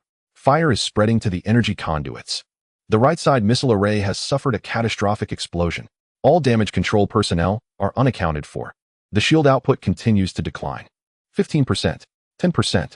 Colonel Alvin Crawford gripped the armrests of the command chair tightly, his eyes bloodshot from rage focused intently on the main tactical screen, where the flashing red areas represented the crumbling Imperial defenses, and the center was filled with signals from the Federation fleet swarming like locusts. The general's reinforcements. His throat was dry, his voice hoarse. Haven't they arrived yet? The communications officer shook his head in despair. All faster-than-light communication channels are suppressed, and the intensity of the transition interference field is still increasing. We are cut off. Crawford closed his eyes, taking a deep breath of the air, mixed with the smell of burning and ozone. All hands. After deep contemplation, he opened his eyes again, filled with reckless determination. Turn the ship, bow pointed at the enemy's Star-Core Annihilation-class flagship Punisher. All remaining weapons. Load armor-piercing rounds and fusion warheads. Let us take them down with us. The order was quickly transmitted. The battered giant ship struggled to adjust its posture under inertia, with the main gun of the battleship aimed at the approaching Federation flagship. The Punisher clearly sensed the intentions of this Imperial battleship. At the bow, 3 ultra-heavy particle main guns began to charge, a blinding blue-white light coalescing at the muzzle. Enemy ship's main guns locked on. The panicked shout of the sensor officer came through. Colonel Crawford straightened his back and shouted with all his might, "For the Empire, fire!" However, before he could finish his sentence, his voice was drowned out by the surge of energy. The attack did not come from outside, but erupted from deep within the steadfast barrier. A Grave-Digger-class thermobaric bomb previously deployed by a Federation fast assault ship finally triggered its delayed fuse. It penetrated the relatively weak hull armor, detonating right beside the ship's core's secondary energy hub. In that moment, time seemed to stand still. First came an intensely blinding white light shooting out from every crack, every breach, and even every observation window of the steadfast barrier, as if a miniature star had risen within the battleship. Then the white light transformed into a rapidly expanding destructive energy. Boom! Pure energy was released, scattering throughout the Imperial fleet. The massive battleship, measuring 4,300 meters, was torn apart, as if violently ripped from the inside, bulging outward before completely disintegrating. Thick composite armor plates were flung away, the keel creaked with a loud snap, and chain detonations spread wildly along the energy conduits and ammunition depots. A massive energy sphere with a diameter exceeding the length of the battleship exploded in the void, instantly engulfing several unprepared Imperial Hound-class destroyers and the Federation Swallow-class corvettes entangled with them. The shockwave carried billions of metal fragments, and the bodies of both sides frozen in vacuum, expanding in a spherical shape, wildly spreading and carving countless deadly trajectories in the cosmic void. The self-destruction of the steadfast barrier rang like a death knell in the hearts of every Imperial soldier. The already precarious Imperial defense line in the Barca Star domain began to visibly collapse in that moment. On the other side, a relatively new Storm Hammer-class battleship flagship, the Glorious Blade, was also battered and bruised. Inside the bridge, the temporary commander of the Barca Star domain, Admiral Lloyd, who had just been urgently promoted due to battle achievements and the death of the previous commander, now had a face as pale as paper. He watched helplessly as the signal from the battleship's steadfast barrier completely disappeared from the tactical screen, replaced by a rapidly spreading energy mark. The blue area representing the Imperial defense line was being devoured at an astonishing speed by the red arrow, symbolizing the Federation's advance. The 13th Fleet Group on the left flank has lost contact. The 7th and 9th tactical clusters of the central defense line report losses exceeding 60% and request to retreat and regroup. The right-wing escort fleet is being surrounded and annihilated by the Federation's Guardian-class cruiser group. Bad news came one after another. The communication channels were filled with chaos and frantic shouts. Lloyd pressed his hands on the tactical table, his mind racing. The reserve units he could mobilize were already exhausted, and every operational ship was pushed to the front, but the vast disparity in forces and the Federation's fierce offensive left the defense line riddled with holes. Failure was becoming an inevitable conclusion. "General," the Chief of Staff's voice was hoarse, "we must consider retreating. If we persist any longer, the entire large-scale Imperial fleet cluster in the Barca star domain is likely to be completely annihilated. Once we are completely wiped out, the Imperial defense line will be lost. Retreat." Lloyd looked at the signals of the Imperial ships still fighting desperately on the screen, each second seeing more signals dim and disappear. Retreating meant abandoning vast star regions, and the sacrifices of countless Imperial soldiers would be in vain. His own military career would also come to a complete end. But if they did not retreat? He looked at the Federation fleet's aggressive formation, especially the numerous Federation Star Corps Annihilation-class battleships. They were systematically tearing apart the last layers of protection of the Imperial defense line. "Order." Admiral Lloyd struggled to speak, his voice hoarse. "All fleets. Alternate cover. Towards the Mandala jump point. Gradually disengage." However, just as the order was about to be issued, a sudden exclamation from the sensor monitor erupted, filled with unbelievable joy. "General, sensors have detected large-scale jump signals appearing behind our fleet cluster. The number is immense. It's our identification code. Reinforcements. It's the Imperial reinforcements." Behind the Imperial fleet cluster's defense line, spatial fluctuations gradually stirred, initially just subtle ripples, but in an instant the ripples turned into violent waves. Gigantic distortions in space unfolded like curtains of water. The blue and white jump light instantly pierced through the darkness of the battlefield. The first Imperial fleet cluster completed its jump, all consisting of Imperial standard ships. Leading the charge were dozens of brand new Storm Hammer-class battleships with the energy of the main guns at the bow beginning to accumulate, and the Imperial Eagle emblem on the hull gleaming. Following closely were hundreds of Imperial Stardust-class cruisers along with numerous Hound-class destroyers. They formed a tight formation, engines full throttle, filled with a murderous intent as they charged into the battlefield. However, this was merely the beginning. The second, third, fourth. A total of 10 fully staffed Imperial standard fleet clusters totaling over 25,000 various starships completed their jumps in succession, appearing on the flanks and rear of the main battlefield in the Barca star domain. From their appearance, they did not seem to come from the same star domain. The ships varied in age, some even bearing severe damage from long journeys that had not been repaired in time.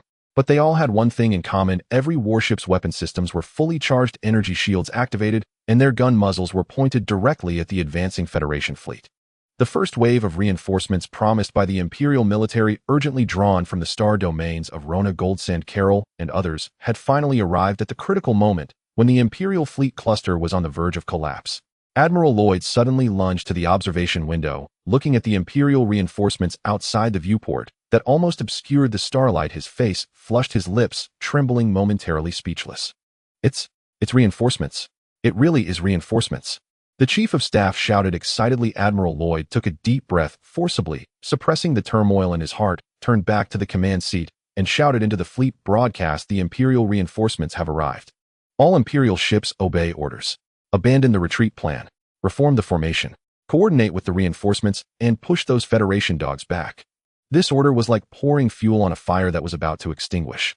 The Imperial remnants, which were on the brink of collapse and ready to retreat, seemed to be injected with a strong stimulant. The chaotic communication channels were quickly cleared by commanders at all levels. The surviving ships began to slow down, turn around, and strive to regroup towards the reinforcements, attempting to re-establish an effective defensive line. Just as the Imperial fleet's defense line began to change its formation and strategy due to the arrival of reinforcements, the suddenly arriving massive reinforcements also shocked the Federation fleet. On the Federation flagship Punisher, the front line's temporary commander, Admiral Klin, had his calm expression broken for the first time. He looked at the sensor with the suddenly skyrocketing signals of Imperial ships, his pupils constricting.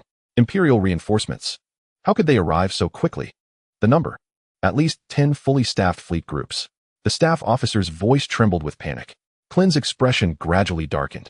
Although he had long anticipated that there would be reinforcements from within the Empire, he did not expect them to arrive so swiftly, in such large numbers, and at such a critical moment. Just as he was about to completely crush the Imperial border fleet and expand his victories. Order the frontline assault units to immediately retract their formations. Shift to a defensive posture. The Star Corps Annihilation-class ships advanced to establish core firepower points. The Guardian-class cruiser groups spread out to protect the flanks. The Swift-class and Falcon-class ships retreat to fill in the air defense and missile defense gaps. Klin reacted quickly. A series of commands flowed out. He knew the battlefield situation had reversed, and they must stabilize their position to avoid being overwhelmed by the Imperial reinforcements. However, the Imperial counterattack came quicker than the Federation's adjustments. The newly arrived Imperial reinforcements showed no hesitation. The fatigue from long-distance jumps overshadowed by high morale, and the fleet cluster commanders had evidently received clear combat orders during the jumps. All battleship units. Target the Federation's frontline assault cluster. Fire all main guns. Suppress them. All battleship units. Target the Federation's frontline assault cluster. Full broadside barrage. Suppress them. Imperial Storm Hammer-class battleships from the relief force alongside the few surviving vessels of the same class under Lord Lloyd's command simultaneously unleashed torrents of energy from their forward main batteries. Thick particle beams slashed across the starfield in an instant, slamming with brutal force into the Federation's vanguard fleet, just as it began to consolidate its formation. The Federation's Guardian-class cruisers, caught utterly unprepared, saw their shields flare violently under saturation fire. Dozens were pierced outright. Armor-breached hulls ruptured, combat effectiveness obliterated. Cruiser squadrons, advance. Destroyer squadrons, escort and interpenetrate. Do not let those Federation dogs regroup. Every vessel in the Stardust-class cruiser flotilla surged forward at full reactor output, seizing the fleeting moment of chaos within the Federation fleet to spearhead a standard attack wedge formation toward its flank. Federation destroyers and frigates suffered catastrophic losses under concentrated medium-range missile barges and secondary battery fire from the Imperial cruisers. Meanwhile, the Hound-class destroyer squadron exploited its superior maneuverability, slipping at high speed through gaps between cruisers, closing in on Federation vessels to harass and finish off crippled targets with railguns and close-range torpedoes. The Federation's previously unstoppable offensive was abruptly halted, brutally checked, then steadily forced backward by this sudden surge of Imperial reinforcements. Hold the line. Do not panic. Maintain formation. Concentrate all fire on the Imperial newcomers, those new battleships. Admiral Klin roared over the comm channel, striving desperately to reassert command. The Federation fleet swiftly demonstrated its elite training. After the initial disarray, it reformed its defensive posture around the overwhelming firepower and resilient shielding of its Stellar Core Annihilation-class battleships, engaging the Imperial relief force in fierce mutual attrition. The battlefield descended once more into a far bloodier war of attrition. Energy beams crisscrossed like lethal lightning, missiles swarmed like angry hornets, and ship after ship detonated into blazing fragmented wrecks. This time, however, the Empire, bolstered by numerical superiority from its reinforcements, ceased passive defense. Gradually, it seized the initiative. The balance of power had already begun to tilt. The battle raged for several more hours. Though the Imperial relief force held a quantitative edge, it had arrived after a grueling long-range transit and lacked intimate familiarity with the local theater. The Federation fleet, leveraging its early movement advantage and entrenched control of key positions, fought back with grim tenacity, clashing repeatedly over critical hyperspace lanes and jump points in exhausting back-and-forth engagements. With every passing second, both sides expended resources and lives beyond reckoning. Yet Imperial reinforcements flowed steadily onto the field, while Federation strength continued to dwindle. The Federation's original strike had been a calculated gamble, exploiting perceived Imperial weakness along the frontier, not a campaign prepared for protracted attritional warfare against massive reinforcement waves. As time wore on, Federation ammunition and energy reserves neared critical depletion. Cumulative hull damage had escalated to perilously unsustainable levels. Report. Supreme Command requests urgent communication, announced the bridge communications officer. Patch it through. The holofeed flickered to life.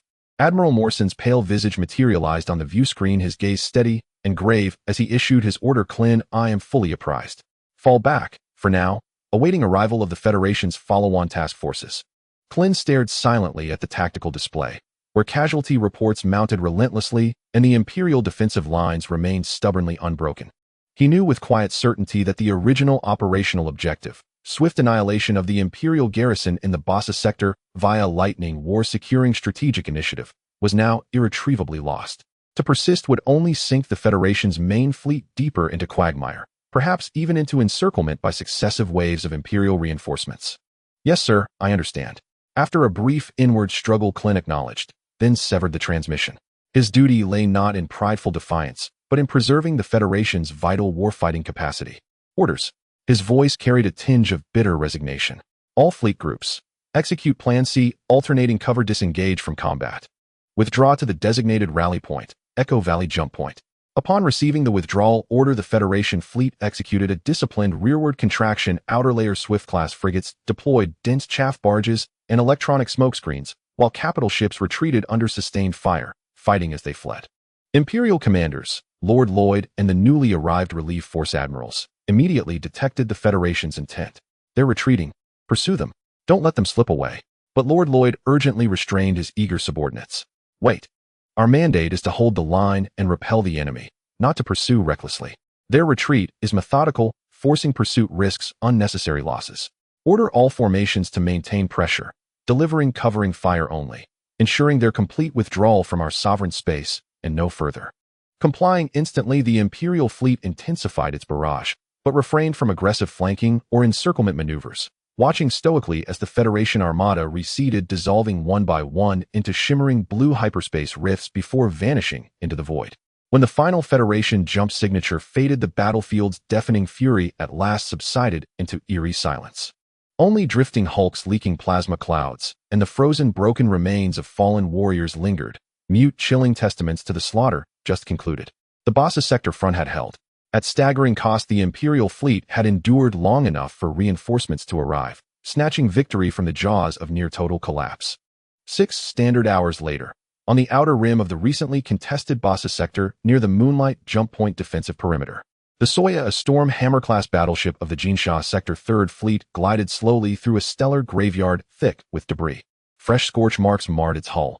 Unrepaired, its energy shields hummed at minimal cruising power. Only sensor arrays and select point defense systems remained active.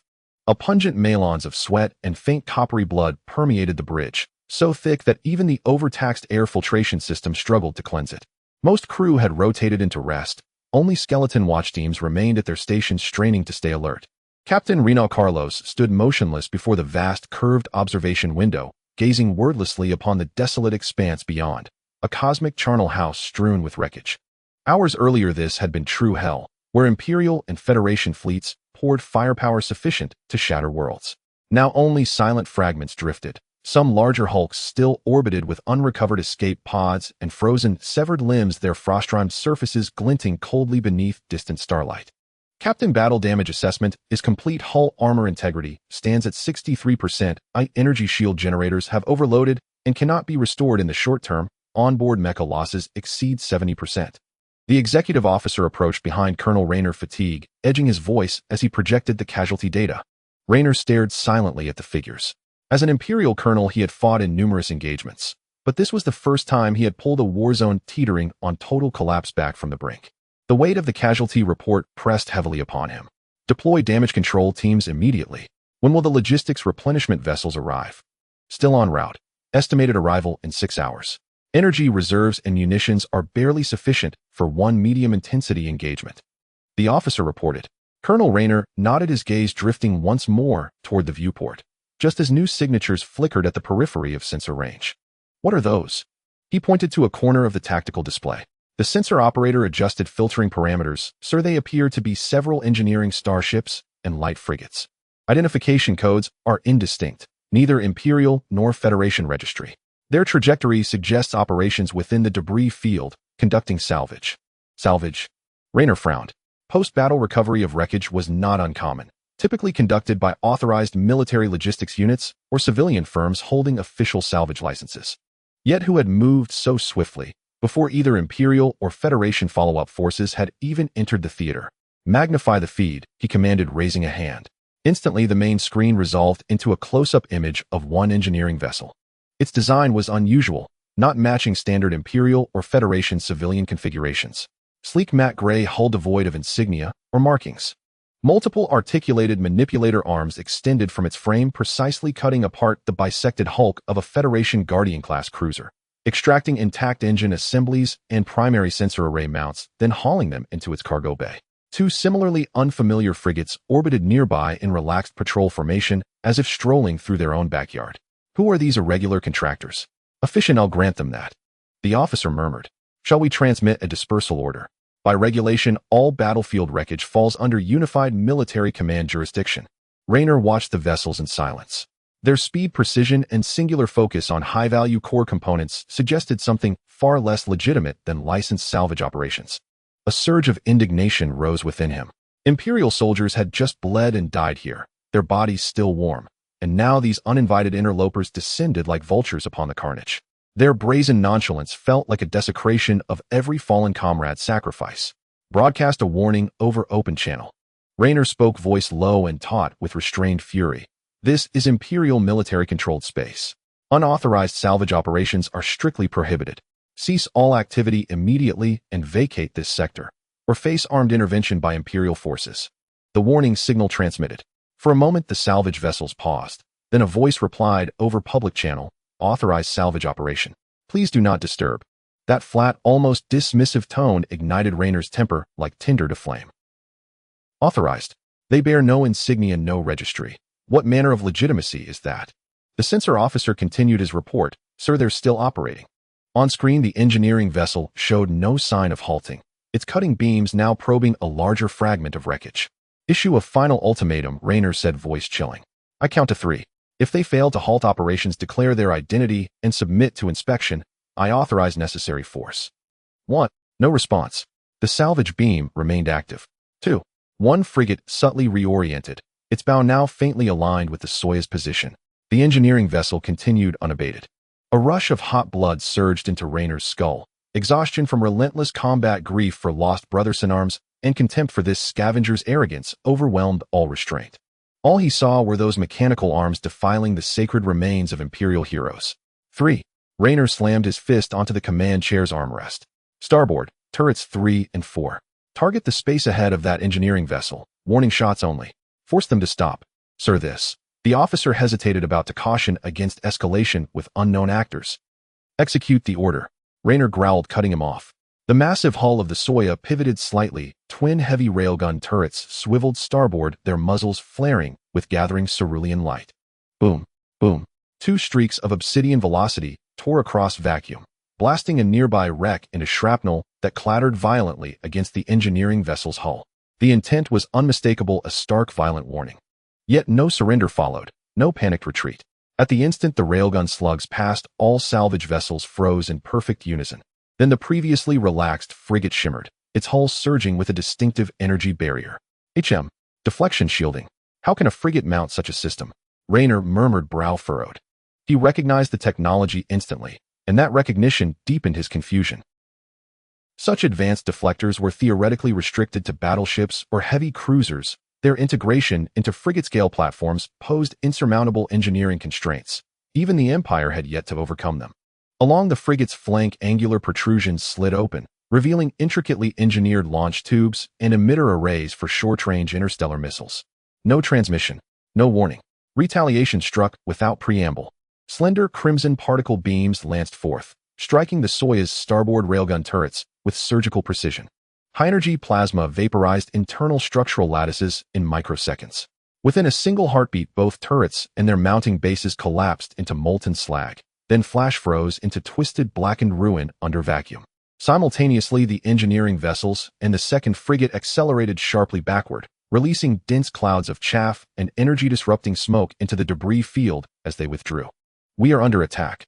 The turret has been destroyed. Damage report. The enemy ship's firepower is unusually strong. Shield type is unknown. Within the bridge, a chorus of gasps and alarms erupted. Colonel Reno stared in disbelief at the terrifying firepower and reaction speed of the frigate that appeared on the sensors. That was definitely not an ordinary frigate. Level 1 battle readiness for the entire ship. Maximum shield. Lock on that enemy ship. He regained his composure and shouted hoarsely. But it was already too late. After executing a precise strike, the attacking frigate showed no desire to linger, its reactor engine fully powered, making a sharp turn to take cover behind the surrounding debris and quickly fleeing into the distance, moving at an astonishing speed. Chase. Rena's command was left unfinished. The onboard sensors emitted an urgent alarm accompanied by the shocked cry of the sensor operator. Captain, a large-scale hyperspace jump signal has been detected in area D31. The number is incalculable and still increasing. The signal strength matches that of the fleeing frigate. No, wait. There are also cruisers. God, even battleship-level signals have appeared. Severe fluctuations began to manifest in the space of area D31. At first there were subtle ripples, but soon the ripples transformed into a violent vortex. Countless massive jump light clusters unfolded in this area, blue and white light, mixed with purple-black arcs brutally tearing apart the still unsettled cosmic backdrop of the battlefield. The scale was beyond imagination. On the sensors of the Sauya and nearby Imperial cruisers and destroyers that were startled and attempting to converge red signals representing unknown enemy targets almost arrogantly rendered and covered more than half of the tactical star map. As those cruisers, each exceeding 3,000 meters in length, armed with enormous cannons and covered in thick armor and dense point defense systems, emerged one after another from the jump light, the air in the bridge of the Sauya seemed to solidify. Their size and energy readings were not only comparable, but slightly exceeded those of the Empire's Stormhammer class. Just as the crew on the Sauya began to feel panic, the spatial fluctuations still showed no sign of stopping. Behind the cruiser fleet, the scale of the spatial distortions became even more terrifying. From several exceptionally large jump exits, a supermassive battleship, the Titan Dominator class heavy battleship, slowly emerged, measuring over 7,000 meters in length, resembling a moving metal mountain. Its bow mount, several Divine Punishment class twin-mounted supermassive antimatter annihilation cannons, even in standby mode, radiated energy fluctuations that sent the Empire's starship sensors into a peak alarm. The entire process from the appearance of the first jump signal to the deployment of various main battleships took less than a minute. A large, well-structured fleet filled with a sense of technology and oppression arrived in this star domain that had just settled from the flames of war. The enemy's heavy cruiser main gun is charging. We are locked on. The sensor operator detected the energy response and shouted an alarm. Without any verbal communication, the Thunder Fleet's frontline King Glonklashivi cruiser simultaneously opened fire with its 8 side-mounted twin-mounted Thunder heavy particle beam cannons. In an instant, thousands of bright blue high-energy particle beams crossed the starry sky, precisely covering all Imperial ships within a 50-kilometer radius centered on the Sauya. The energy shield of the Sauya peaked at a dangerous critical value the moment it came into contact with the first wave of beam torrents. The shield generator buzzed frantically, trying to disperse and absorb the attack energy far exceeding the design standards. However, the density and strength of the beams were simply too high. The shield held for less than 2 seconds. Boom! A clear sound echoed inside the Sauya. That was the sound of the main shield generator overheating and burning out. Immediately after, the subsequent particle beams faced no obstruction, slicing through the Sauya's Stormhammer-class battleship's thick composite armor like a hot knife through butter. The first volley focused on striking the engine compartment and weapon arrays. The port propulsion group has been destroyed. Main turrets 2 and 4 have lost response. Multiple energy pipelines have ruptured. Reactor output is unstable. The bridge shook violently, lights flickered, and sparks flew from the control panel. Colonel Reno was thrown against the edge of the control panel by the immense shock, his forehead colliding with the metal edge, blood streaming down. He struggled to lift his head, looking through the smoke and the flashing red alarm lights out the viewport. Around the Sauya, those few Imperial ships that rushed over to provide support or check the situation met the same fate. The Stardust-class cruiser Ruemu attempted to accelerate to evade and launch interception missiles. But the firepower of the Kangling class was too dense. As it just turned, its side armor was hit by at least 20 particle beams in quick succession. After the shield shattered, the external armor was torn apart, and internal chain explosions burst forth from the breach, instantly turning it into a burning fireball, splitting into two. 2 Hound-class destroyers, the Sentinel and Rogue, attempted to launch magnetic railgun shells and close-range torpedoes to countercharge, relying on their higher maneuverability. However, the densely packed Sting Closian pulse gun clusters on the Kang Long class simultaneously activated. Countless high-speed pulse beams wove into a net of death, vaporizing the incoming torpedoes and most of the shells midair. Simultaneously, several main gun beams swept through, easily tearing apart the relatively weak armor and shields of the destroyers.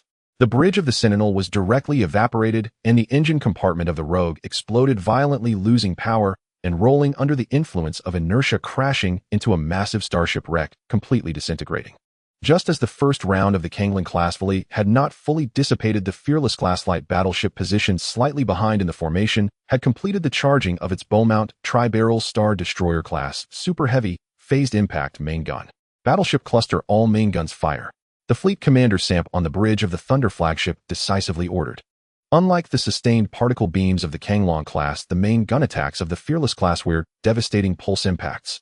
Hundreds of phased energy torrents, interwoven in bright white and deep purple colors, roared forth from the bow of each Fearless class, with a diameter exceeding 100 meters. Not scattering, but precisely calculated to concentrate fire on those Imperial battleships that had been damaged in the first round of attack, but had not yet completely lost combat capability, as well as some Imperial reinforcements that were just receiving alarms and were desperately accelerating to arrive. The Sauya became the primary target. At least several streams of phased impact torrents almost simultaneously struck its already battered hull. Structural collapse. The damage control officer's voice cracked with despair. Massive explosions erupted simultaneously across multiple sections of the hull. Armor plates tore apart, the keel groaned in agony. The bridge shuddered violently as lights flickered erratically, and control consoles spat showers of sparks. Port side breached. Secondary power core detonated. Structural integrity plummeting rapidly. We're breaking apart. Abandoned ship. All hands abandoned. Colonel Rayner's final sight was the alien armada descending like an eclipsing storm beyond the viewport, and more Imperial rescue vessels hastily dispatched, yet instantly devoured by that merciless tide of steel. Beyond the viewport, the Imperial Stormhammer-class battleship Iron Resolve, having just entered firing range, took a direct hit from an enemy main battery at its bow. Its frontal armor and shielding crumpled like parchment. The entire forward superstructure, including the bridge, was obliterated in an instant. The mangled hull surged forward by inertia, then disintegrated in a chain of catastrophic internal detonations, blooming into an expanding cloud of fire and jagged debris. Some Imperial starships attempted to deploy mechs and starfighters for close-range assault, buying time until reinforcements arrived. Yet the seemingly endless arrays of Prism secondary turrets and 108 swarm point defense laser matrices aboard the Dauntless-class vessels opened fire in unison, ruthlessly clearing every approaching Imperial frigate, corvette, or starborne mech. Dense barrages of medium particle cannons and laser beams wove a lethal curtain of light. Any Imperial unit daring to close the distance was annihilated in an instant.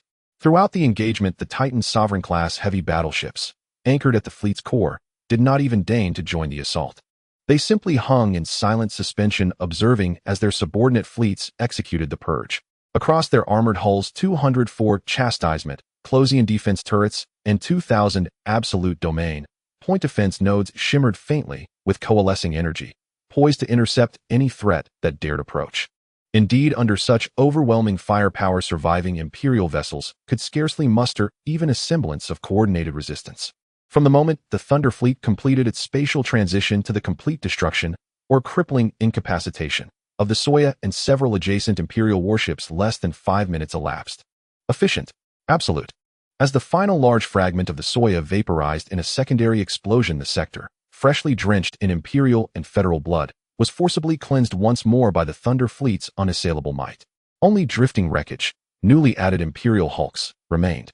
In the distant periphery, a handful of Imperial ships that had either lingered beyond effective weapon range or fled early now recorded the brief, brutal skirmish through their sensor arrays. In its final seconds before total disintegration, the Soya's surviving comms array, pushing its systems to the absolute limit, transmitted a heavily compressed data packet, along with fragmented imagery captured by the bridge recorder, via a backup encrypted channel. Imperial Bassa Sector forward flagship Glory Dagger-class battleship. Admiral Lloyd swallowed the last bitter sip of his stimulant draft, forcing alertness as he listened to the preliminary battle assessment. The casualty figures were staggering, but the line had held, however, precariously. A sliver of tension eased from his nerves strained for over 14 hours. He was already calculating how best to frame his report to high command, emphasizing the ferocity of combat and the decisive impact of reinforcements, without betraying any hint of tactical ineptitude. At that very moment, the communications officer cried out urgently, "Sir, emergency transmission from the Soya. Signal its final burst before cutoff." His voice trembled with disbelief. "What?" Lloyd shot upright from his chair, eyes locking onto the main tactical display. Instantly, the screen resolved into a fractured video stream, accompanied by deafening static and violent explosions. Under attack by unidentified fleet. Enemy strength overwhelming. Firepower extreme. Soya critically damaged. Repeat, enemy vessel types unknown. Engaging our armed units. We are... boom. Within the feed, swarms of unfamiliar starships unleashed relentless bombardment. In the far distance, Imperial vessels erupted in cascading fireballs, one after another. The footage cut abruptly with a thunderous detonation. The screen filled instead with pulsing crimson alerts. The previously stabilized strategic star map of the Bassa sector, near the debris-dense outer rim of grid D31, now blazed with a rapidly expanding wave of searing red warnings. Blue icons representing Imperial warships flickered and vanished at an alarming rate. "Sir, our reinforcement fleet is under sustained fire from an unidentified armada. The losses continue to mount. Orders, please." The intelligence officer rushed the report. "An unidentified armada." The operations officer gasped. The Federation's main force has just withdrawn. No movement reported from the Principality front. Where did this strike force emerge from? Admiral Lloyd stared fixedly at the spreading crimson zone, his mind racing. Unknown vessel classes, unprecedented firepower, debris field. In a flash of intuition, he recalled a nearly forgotten unofficial memo from Border Command. There exist certain unregulated private militias along the frontier, capable forces not to be underestimated. Avoid confrontation wherever possible, lest they align with the Principality or the Federation. Private militias, pirates, that phantom known as the Wraith, who'd recently thrown the Ashen Expanse into chaos. Lloyd's face went deathly pale. He remembered. Before reinforcements arrived, he'd received a terse bulletin forwarded by Theater Command. It explicitly warned all Imperial military units under no circumstances, unless authorized by direct order, were they to engage this pirate faction, especially not during their ongoing resource recovery operations within active combat zones. At the time, his full attention had been consumed by the Federation front. He'd skimmed the vague advisory and dismissed it without further thought. As reinforcements poured in amid mounting operational chaos, he utterly failed to relay this critical note to the newly arrived fleet commanders wholly unfamiliar with local conditions. Damn it! Lloyd slammed his fist onto the tactical console, a wave of bitter regret surging through him. Sir, more distress signals incoming. From friendly vessels rushing to aid the Soya. They're under heavy assault too. The enemy fleet is expanding the engagement perimeter. The sensor operator's cry yanked him back from self-reproach. On the tactical display, the conflict zone, once marked by scattered red dots, was now exploding outward at terrifying speed. More Imperial ships' signatures streamed toward it, only to fade rapidly into gray, signifying destruction or total disablement. This was grave trouble. Admiral Lloyd closed his eyes, drew a slow, steadying breath, and steeled himself. Now was not the time for blame or remorse. The Soya was gone. More Imperial warships were being destroyed. Whoever these attackers were, their weapons were trained on the Empire. Therefore, they were the enemy. As Supreme Theater Commander, he had no choice but to act. Orders. Orders. Admiral Lao Ai opened his eyes, his voice resolute. All deployable vessels suspend current respite immediately and assemble in Sector D31. Prioritize rescuing surviving friendly ships. Prevent the enemy from expanding their assault. He paused, then added, issue the highest level alert to all Empire vessels in that sector. The enemy is an unidentified pirate faction of extreme danger, possessing very advanced technology and devastating firepower. Order all ships to be cautious in engagement, preserve themselves as a priority, and await the main force. Also, immediately report the situation here to headquarters. The orders rippled outward at once. Battle alarms again rang across every Imperial warship within the Basa Xingyu controlled zone. At the D31 wreckage field, ever more Imperial vessels converged from all directions. The sacrificial detonations of ships, such as the Suya, flared like molten sparks thrown into boiling oil. Nearby Imperial reinforcements that had just endured bitter fighting or were on watch almost simultaneously received emergency distress signals from the Suya and several nearby friendly ships suffering catastrophic strikes. Unidentified fleet attacking. The Suya has self-destructed. Enemy firepower is overwhelming and their numbers are large. Request immediate support. Chaos and shock rippled through Imperial communications. Many captains and crews could not believe it. They had just repelled the Federation. Where could another large, unidentified fleet have come from? But the Suya's signal was indeed fading fast, and the sensors could not lie. A sudden, rapidly expanding sea of hostile red signatures had appeared. An ambush by the Federation. Could the Principality be seizing the opportunity to strike? Whoever they are attacking Imperial warships is a declaration of war. All nearby units assemble at the engagement zone at once. Support our comrades. The Imperial reinforcements, already bloodied and on edge from recent fighting, lacked unified high-level immediate command. Many senior officers were aboard rear flagships or attending post-battle matters. Driven by basic battlefield solidarity, comradeship, and by some commanders' eagerness to win glory or erase the shame of being surprised, they all reacted in turn.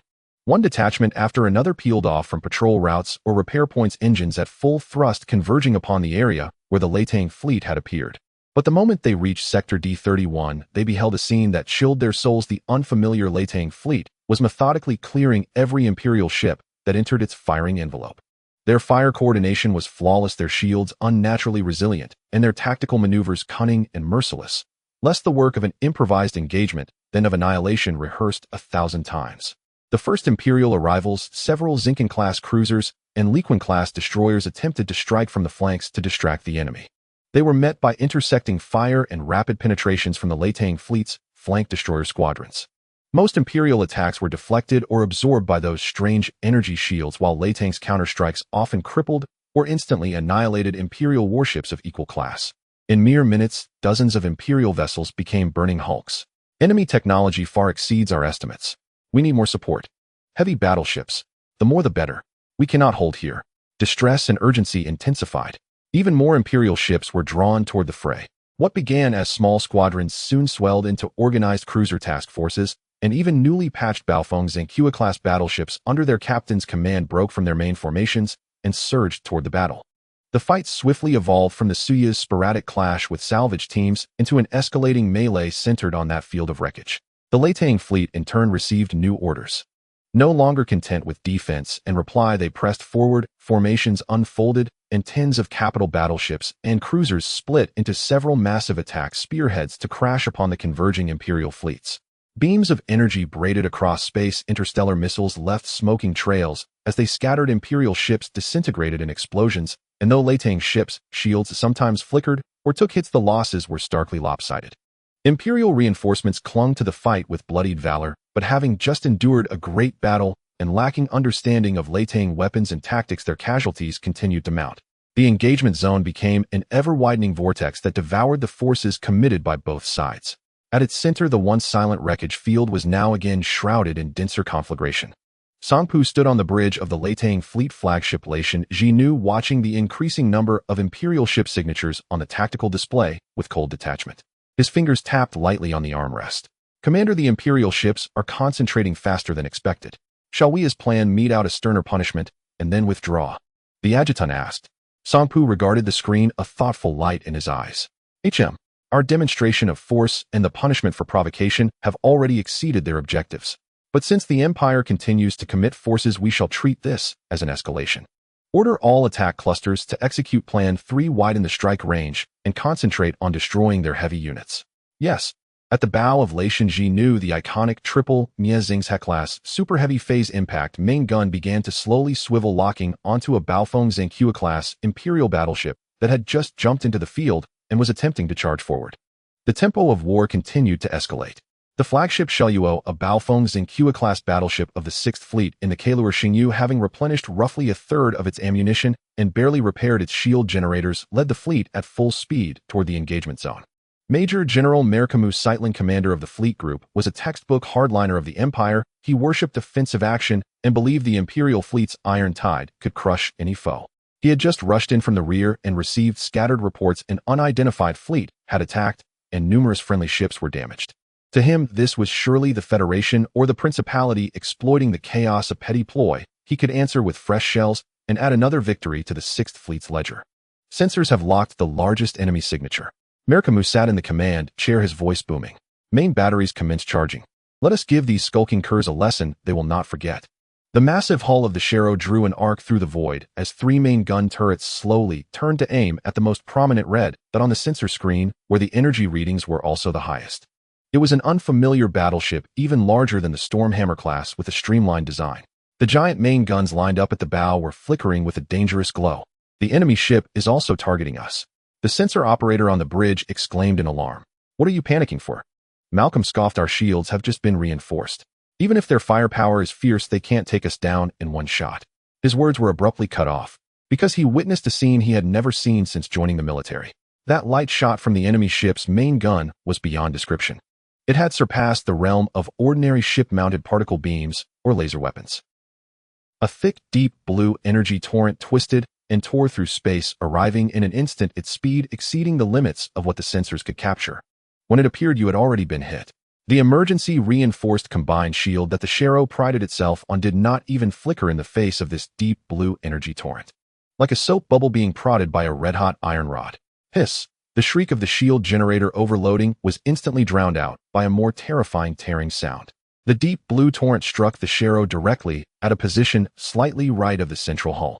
The composite armor in the hit area instantly shattered, disintegrating the internal compartments, keel pipelines, equipment, and even the crew, who hadn't had time to react. Everything was decomposed, vaporized, and annihilated in an instant of contact by the high-density energy. A terrifying void over 100 meters in diameter with smooth edges appeared on the right side of the Shero. The void penetrated the entire hull, allowing a clear view of the starry sky on the other side. The structural integrity of the hull collapsed completely under this strike. The massive body of the Shero was forcibly broken in half around that terrifying void. Crack, boom. The front half of the hull surged forward with tremendous inertia, while the rear half was flung backward in reaction. The break spewed forth fireballs from explosive decompression, leaking energy and countless fragments and remains thrown into the vacuum. The two broken halves helplessly tumbled and disintegrated in the starry sky, with chain explosions erupting from within quickly, turning them into two expanding metal flame graves. From being locked on to being hit, and then to the hull disintegrating, the entire process took less than 5 seconds. On the bridge of the Shero, Major Malcolm's final expression was frozen in an incredulous terror, which was then swallowed along with the entire bridge module by the ruptured metal and the explosions. This shocking scene was clearly captured by the sensors of all nearby Imperial vessels, as well as by the remote observation equipment of the hastily arriving additional Imperial reinforcements. An Imperial battleship fully loaded with energy and in good condition was directly bisected by a broadside from an enemy starship suspected to be of battleship class. A profound silence fell over the communication channels. What followed was a chorus of gasps and trembling exclamations. What kind of weapon is that? The Shero is gone. In one shot. Impossible. This can't be happening. Fear instantly coiled around the hearts of every Imperial soldier who witnessed this scene. However, once the Imperial war machine was set into motion, especially after the news of suffering a heavy blow from an unknown force spread rapidly through encrypted channels, its reaction speed was astonishing. Larger and more numerous Imperial fleets began to converge from various locations on the front lines of the Bossastar region and nearby starfield jump points, heading towards this region, which was once again engulfed in war. The second fully equipped fleet group arrived, bringing with it over 3,000 starships. The third and fourth groups followed closely after. When the lead ship of the fifth fleet group completed its jump and aimed its fearsome gun muzzles at the Thunder fleet, over 14,000 Imperial warships of all classes had already densely gathered at the periphery of this star area. Among them were at least 500 Storm Hammer-class battleships and thousands of cruisers, destroyers, and other auxiliary vessels. Although they still bore the fatigue and damage from their fierce battles with the Federation, their numbers had formed a scale, and they were still continuing to jump in from various directions, with the scale continuing to increase. The temporary highest commander of the Imperial reinforcements was an old general from the Jinsha Star Region Fleet Group, holding the rank of admiral. At this moment, he was on his flagship observing the tactical screen, where his fleet group had temporarily gained a numerical advantage, and he asked the intelligence officer on the bridge in a deep voice, "Have we clarified their origins?" "No, General," the intelligence officer shook his head. "There is no match in the ship type database. The weapon characteristics are unknown, and the shield technology far exceeds our understanding. They are using an extremely efficient particle weapon and energy shields, making it difficult for our conventional attacks to inflict effective damage on them. Additionally, they seem to possess some kind of extraordinary long-range main gun, the power you have already seen." The old General Chimere glanced at the replay of the Shero being bisected by a single shot on the screen, his eyelid twitching slightly. That kind of devastating power made even this battle-hardened veteran feel a shiver of trepidation. No matter who they are, no matter what technology they possess. The old general's voice carried a sense of resolve to attack the Imperial fleet and inflict heavy casualties. They must pay the price. Order all fleet groups to maintain distance, form a circular firepower net, and gradually compress their operating space. Crush them with numbers. Pay attention to avoid their main gun salvos. All battleships without my order are not allowed to enter the optimal firing range of the enemy's main fleet. The order was quickly transmitted. The vast Imperial fleet began to adjust its formation, no longer charging recklessly as before, but instead forming a giant net that steadily encircled the Thunder fleet from multiple directions. Dense artillery fire poured towards the shields of the Thunder fleet from all directions. Although the effect of each individual attack was limited, the principle of many ants can kill an elephant was understood by all. The morale of the Imperial fleet was slightly restored due to the temporary numerical advantage and the steady tactics of the new commander. The flagship of the Thunder fleet, the Wrath of Thor, a Titan-class heavy battleship. Fleet Commander Samp stood in the center of the bridge at this moment with the holographic tactical screen before him, showing that the number of Imperial ships had equaled that of his own Thunder fleet, and Imperial reinforcements were still arriving. Although leveraging their technological advantage, the number of Imperial ships destroyed by the Thunder fleet far exceeded their own losses. The shield energy was continuously depleting, and ammunition reserves were also dwindling. The Imperial fleet changed its tactics, no longer charging recklessly, but instead using long-range firepower to continuously wear them down, which undoubtedly made the situation more troublesome. Commander Imperial reinforcements have exceeded 5 standard fleet groups with the total number of ships estimated to be over 14,000 and still increasing. The enemy has adopted a long-range attrition encirclement strategy. If we continue to hold out, the risks will keep increasing. The adjutant calmly reported the current situation. Sampu's face remained expressionless as his eyes swept across every datum on the tactical display. After a few seconds of silence, he addressed the communications officer calmly. Communications officer immediately established an encrypted channel with main base. Requesting command decision. Affirmative. Establishing highest tier encrypted link now. The communications officer's fingers flew across the console. Within seconds, the connection was successfully established. On the main comm screen, Mo Lee's visage gradually materialized. He lowered his data slate and looked up in mild surprise upon receiving Sampu's transmission. Sampu, what is it? Did you just haul up something valuable? Commander, an emergency has arisen in the Bassa Stellar region, Sampu replied concisely. While executing our scheduled battlefield clearance and resource recovery operation, our forces were subjected to unprovoked assault by Imperial starships. We responded in self-defense. The conflict has since escalated. He paused for half a second to gather his words, then continued with steady cadence. Imperial forces have now deployed no fewer than 5 standard fleet groups, over 14,000 starships in total. Their current strength exceeds our local contingent, and reinforcements continue to pour in. Their intent is unmistakable. They are converging upon us from multiple vectors, attempting to overwhelm us through sheer numerical superiority. Sampu offered no subjective interpretation or emotional embellishment, only facts and the stark reality of the situation. He concluded with the core question, requesting orders. Shall the Thunder Fleet disengage per contingency protocol, or shall we respond with decisive force? Emoli fell silent for a moment. Across the bridge, the faint rhythmic tap of his fingers against the armrest of his command chair echoed clearly through the comm feed. After roughly 30 seconds, Emoli spoke, calm, measured, yet laced with wry amusement. Oh, so they've grown bold the moment reinforcements arrived. Lifting his gaze toward Sampu, he added with a dry chuckle, just finished fighting the Federation, and haven't even caught our breath before they come sniffing for trouble. Do they truly believe we're softer than the Federation? If they wish to fight, then let them have it.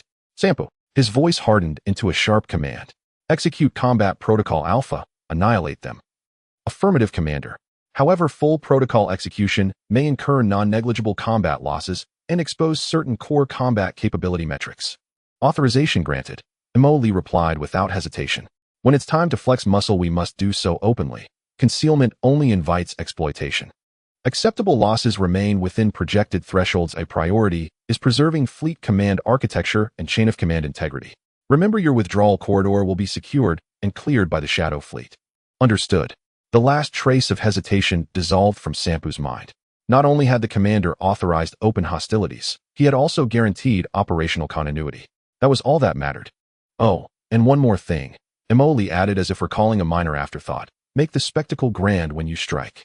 Let the Imperial admirals witness firsthand what becomes of their vaunted steel tide when confronted with true power. I intend to make this battle hurt the Empire deeply. Can you deliver? Mission guaranteed, Commander, Sampu replied, voice resolute, snapping a crisp salute. The transmission severed instantly.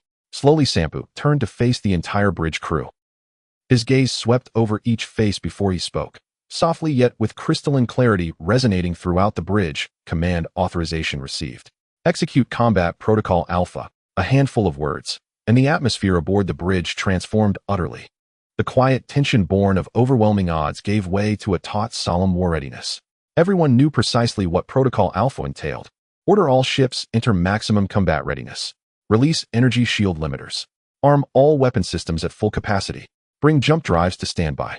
No sooner had the words left his lips than a deep, resonant thrum reverberated from deep within the vessel's hull. 18 primary energy nodes across the ship simultaneously disengaged safety protocols, flooding shield projectors, weapon capacitors, and propulsion arrays with unrestrained torrents of raw power. Externally, the vessel's previously subdued energy shield flared, bright, dense, and liquid silver like molten mercury flowing across its armored skin. The vast armada orbiting the flagship responded in perfect synchrony.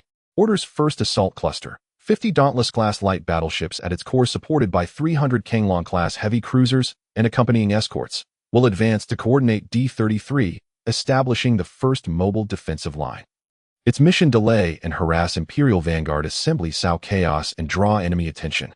Second and third strike clusters, each centered on a Titan Sovereign-class heavy battleship augmented by 500 Kanglong-class heavy cruisers and their respective escort formations, will covertly maneuver toward coordinates D35 and D36. Upon confirmation of Imperial main force penetration or formation vulnerability, they will launch devastating flankander assaults, targeting enemy battleship squadrons and command vessels above all else. Fourth Rapid Response Cluster, comprising exclusively high-speed strike craft and specialized electronic warfare vessels, will disperse into the battlefield debris field and adjacent nebulae. Its mandate: enforce battlefield denial, disrupt enemy comms and sensor networks, hunt isolated or damaged high-value targets, and ensure the security of our strike cluster's flanks and rear. Additionally, order all engineering and logistics vessels to evacuate immediately to Jump Point Dust Cloud, where they will be met and escorted by Shadow Fleet 4th Detachment. A rapid cascade of commands flowed from Sampa's lips. Staff officers transcribed, cross-verified, and encrypted each order for transmission. The entire Thunder fleet surged into seamless high-efficiency motion. Hundreds of Kanglong-class heavy cruisers pivoted their port and starboard-mounted Thunder main battery turrets in unison, calibrating initial firing solutions. Missile vertical launch hatches slid open in synchronized waves, revealing rows of lethally poised warheads. The snarling triple-barrel main batteries of Dauntless-class light battleships extended and adjusted along their forward arcs, their charging indicators shifting from green to amber, then blazing crimson. Farther out, Titan Sovereign-class heavy battleships loomed like mobile mountains of forged metal. At their prows, the Divine Retribution main batteries gathered spiraling vortexes of terrifying energy, warping ambient light itself. Tactical data link bandwidth spiked to maximum capacity. IFF signals, fire allocation, matrices, maneuver trajectories, shield synchronization protocols, all flooded silently through the network, binding the entire armada into a single unified sentient weapon system. Sampu's eyes locked onto the holographic stellar map. A tide of ominous crimson, representing the Imperial fleet, advanced slowly from multiple vectors, seeking to drown the scattered blue icons beneath sheer numbers. His fingertip tapped once lightly against the armrest. A faint knowing smile curved his lips as he murmured, just loud enough for his adjutant to catch, "Time to show the Imperial lords why we bear the name Thunder." The colossal war machine of the Latang fleet thundered to life, its many components moving with efficient purpose toward their assigned stations. 50 Weiwei-class light battleships formed the spearhead, backed by 300 Kanglong-class vessels and their attendant escorts. Reactor cores flared to full output as the compact wedge formation charged straight for the densest concentration of the Imperial fleet in Sector D33. On the Imperial side, the frontal defense was entrusted to a detachment of the 14th Fleet Group from the Jinsha sector under Lieutenant General Lant, comprised chiefly of Zinken-class cruisers and numbering roughly 2,000 starships. The squad commander, seeing the Latang fleet audaciously divide and strike, felt not alarm but elation. The enemy has split and pushed forward. Perfect. Concentrate our superior forces and annihilate that vanguard. All units lock onto the enemy vanguard battleships and unleash saturated fire. Keep them from breaching our line. The Imperial battle line accelerated and opened fire. Dense volleys of railgun slugs, plasma spheres, and energy beams wove a net of death through the void, falling over the charging first assault cluster. Commander Dis of the Latang fleet's first assault cluster stood on the bridge of the Weiwei-class battleship Songda, watching the oncoming web of fire with cold composure. All shields synchronize and adapt frequency. Maintain the assault formation. We enter main battery range in 3 seconds. His voice carried across the encrypted channel. Target the core region of the enemy's central Zinken-class cruiser. Mie Xingzhe main cannon. Concentrate fire for a saturated strike. The charge continued. Imperial fire was largely deflected and dissipated by the composite shields formed by the Wuwei and Songlong classes. The few stray hits were rapidly assessed and deemed negligible. Distance closed. Entering range, the fire control officer said, taut with tension. Fire, Dis ordered without hesitation. Dozens of dark red torrents erupted. Unlike before, this salvo was far more focused. After traveling a set distance, portions of the beams, guided by preset force fields, exhibited a faint convergence, their energies stacking upon one another. The targeted core region of the Imperial Zinken-class cruiser did not even undergo a shield overload sequence. That defensive ritual was effectively bypassed. The moment those slightly converged energy-dense phase shock streams struck the frontal armor and internal frameworks of dozens of cruisers, vaporized, leaving enormous cavities with molten seared edges. Explosions detonated from within, hulls sheared in half as wreckage and fire were hurled outward. One coordinated volley ripped a bloody gaping wound through the core of the Imperial forward defense. Push through. Widen the breach. Cruiser group, clear the destroyers on both flanks. Disbarked. The first assault cluster did not hesitate, driving deep along the blooded path, they had torn open. The Kanglong-class heavy cruisers, secondary batteries, and missile salvos swept like the scythes of death, cutting down the Lequan-class destroyers that tried to fill the gap. High-speed assault craft behaved like jackals among wolves, pouncing on crippled, uncontrollable ships and delivering the coup de grace with close-range torpedoes and rapid-fire cannons. The Imperial Vanguard commander stared in stunned disbelief. His anticipated blocking and melee had not occurred. The enemy cleaved through his line like a searing blade through butter, instantly piercing his defenses and continuing to drive inward. Stop them.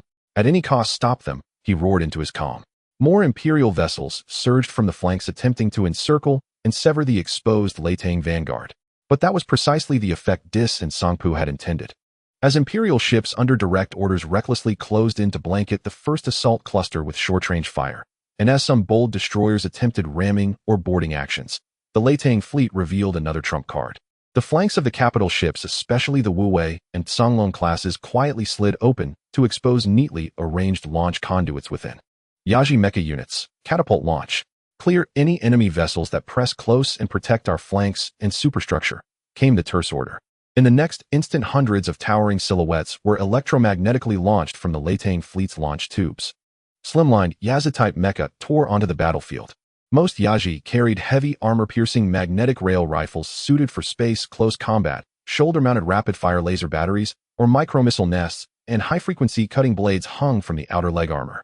After ejection, their dorsal thrusters flared at full power, particle vortices spitting out as they adjusted attitude and fanned out like a swarm, descending upon the Imperial ships that had closed in.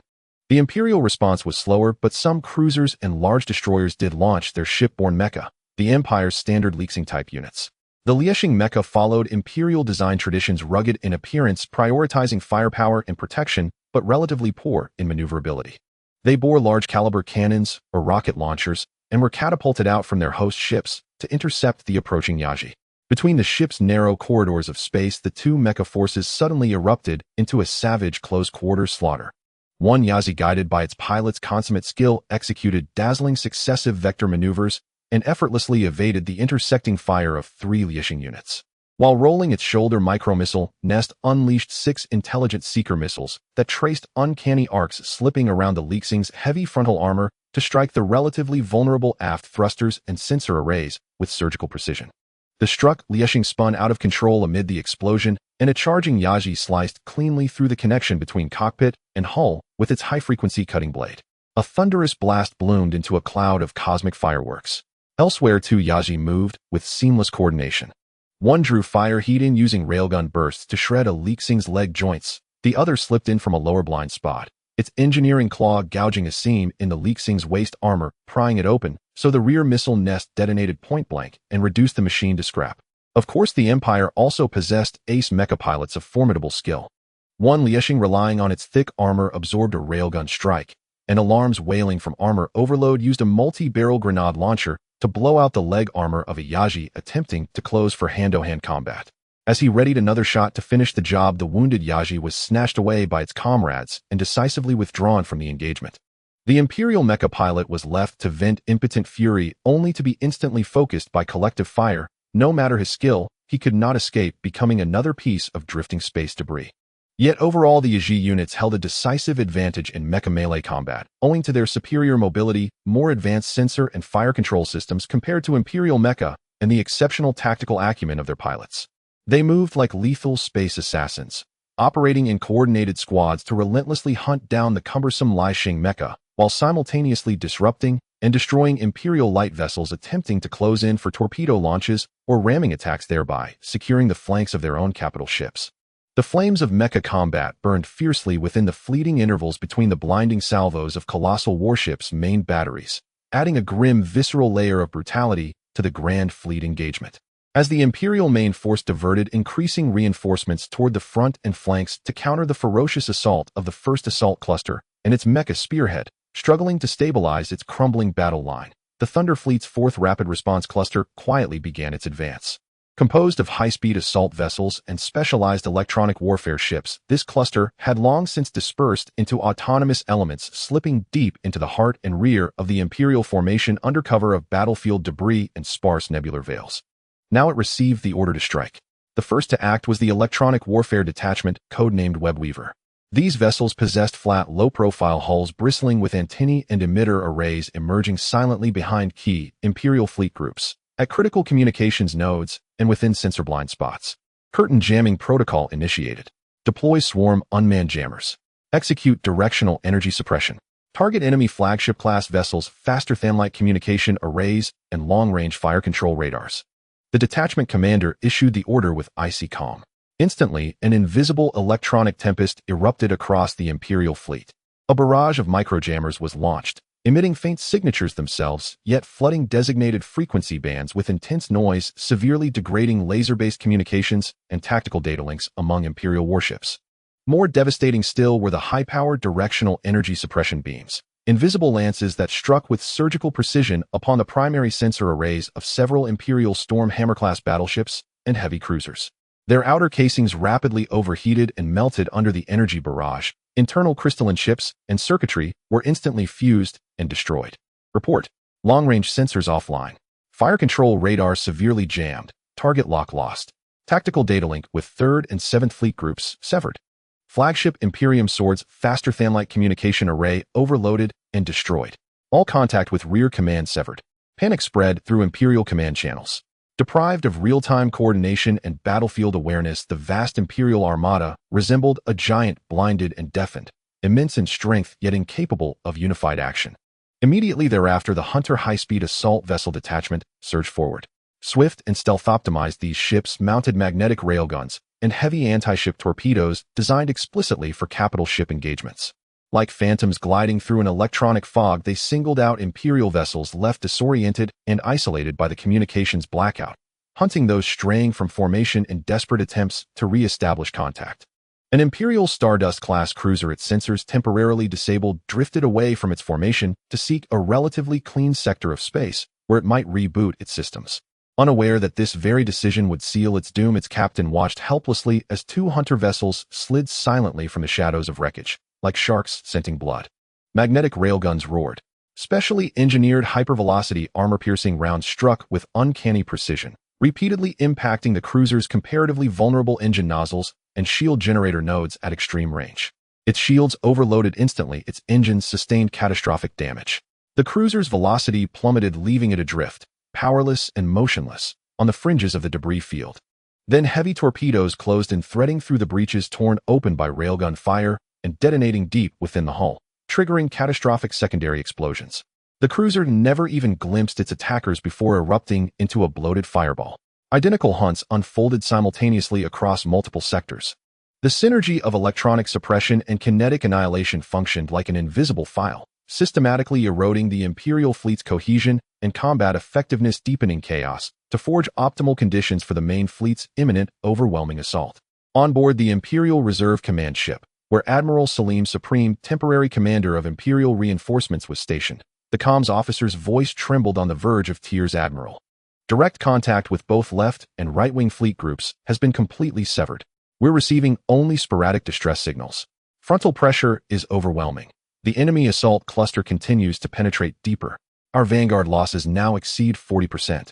Admiral Salim's temples throbbed with visible veins. He was beginning to grasp the gravity of the situation. The enemy's electronic warfare capability far exceeded projections, and that assault cluster fought with unnerving lethality. Yet he clung to a sliver of hope. Reinforcements were still en route.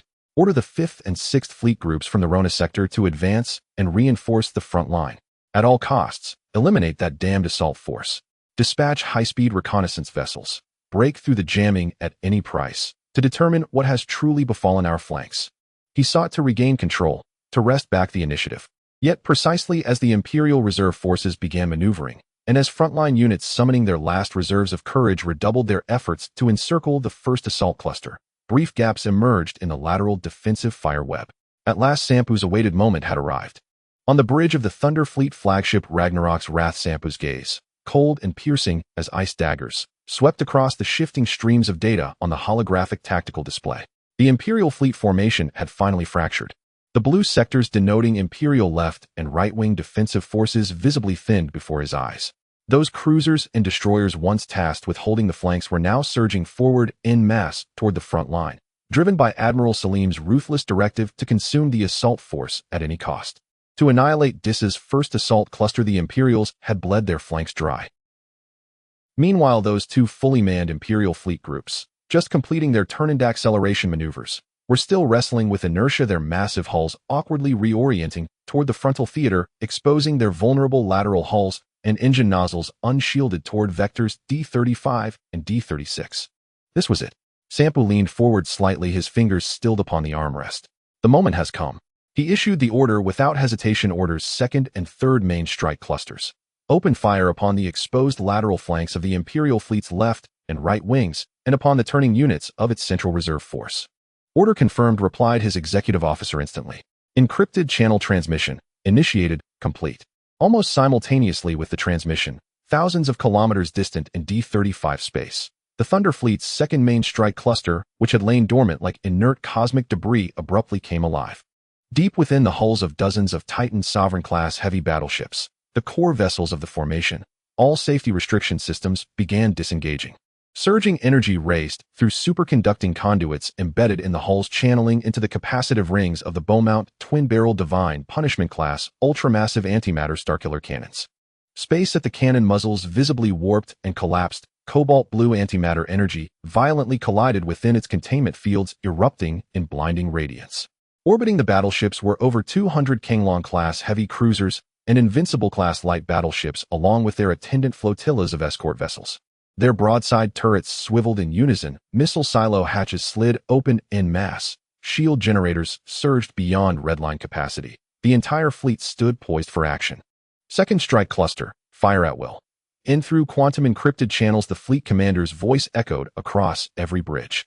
The moment the order was given, firepower tore through the starfield. In dozens of Titan Sovereign-class heavy battleships opened fire first. In hundreds of cobalt blue energy torrents, each over 50 meters in diameter, erupted from their bows. Guided by precision-directed force fields immediately after launch, multiple beams converged at the fore, coalescing into singular hyper-focused megabeams of unparalleled concentration and destructive power. Their velocity far exceeded conventional sensor tracking limits. And by the time the alarm klaxons of the Empire's outermost Stardust-class cruiser squadron shrieked their final desperate warning, the cobalt torrents had already engulfed them. Hundreds of Imperial starships struck directly, disintegrated instantaneously into primordial atomic dust. No explosion, no flash of fire. Only silent erasure beneath the azure light. Unabated, the torrents surged forward, slamming into the Empire's provisional Tempest Warhammer-class battleship formation, the heart of the left-wing fleet, just as it attempted to pivot and erect an intercepting fire net. This time resistance emerged. In dozens of battleships simultaneously deployed layered shields with thick, unstable barrier of flickering orangered energy shimmered into existence, straining against the cataclysmic onslaught. HSSSS, boom. And the cobalt and crimson energies clashed with apocalyptic fury. In space itself fractured into web-like black fissures, then slowly, painfully began to mend. The combined shield held for 0.7 seconds, and then shattered like an eggshell under overwhelming pressure, exploding outward into a storm of dissipating energy fragments. Stripped of protection and fully exposed, the composite armor of the Tempest Warhammer-class battleships rapidly melted and vaporized under the scouring tide of antimatter energy.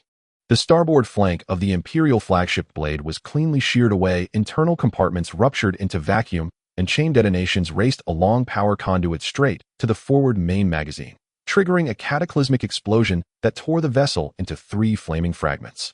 The Cheyun's engine bay was pierced instantly. Our runaway energy backflow incinerated its primary reactor control core.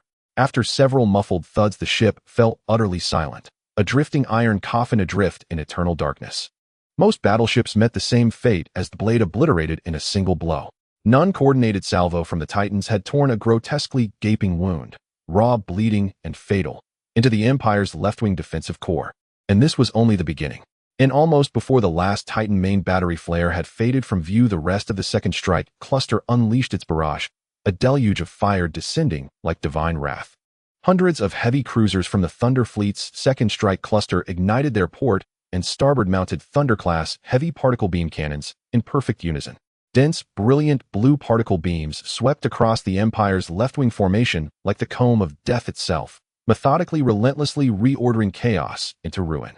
Stardust-class cruisers and Hound-class destroyers, now severed from their battleship anchors, struggled under this dense high-precision, medium-range bombardment. Their shields flickered like candle flames in gale winds, their armor blistered and breached under sustained thermal assault. One Stardust-class cruiser attempted a desperate breakout, but was struck by no fewer than 20 particle beams from disparate vectors, all converging on the same hull section.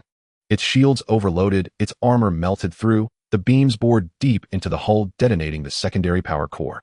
With a thunderous roar, the cruiser snapped in two, burning wreckage hurled outward, colliding with and destroying two nearby light frigates caught unawares. The Invincible-class light battleships, Star Eradicator main batteries, joined the symphony.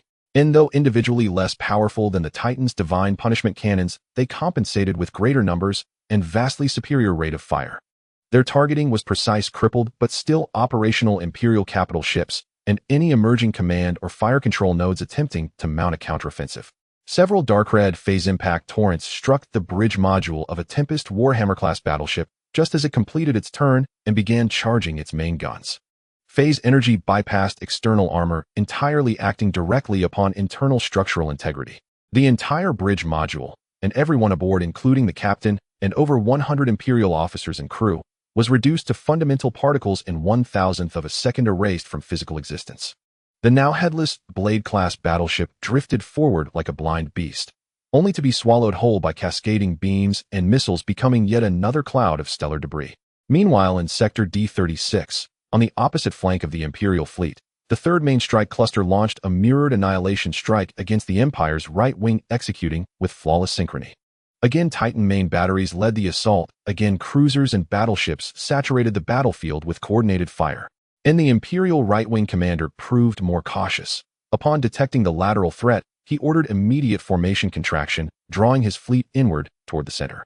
Yet this prudent decision proved futile against absolute superiority in firepower and velocity. Indeed, it hastened their doom. Contraction increased ship density, and density was precisely what area effect weapons craved most. On command, the Invincible-class battleship group of the 3rd Strike Cluster shifted select Star Eradicator main batteries into diffusion mode. In mid-flight, their phase impact torrents silently fragmented into dozens of thinner, wider-spread energy streams, scattering like shotgun pellets across the tightly packed Imperial formations. Though individual impact power diminished, hit probability soared.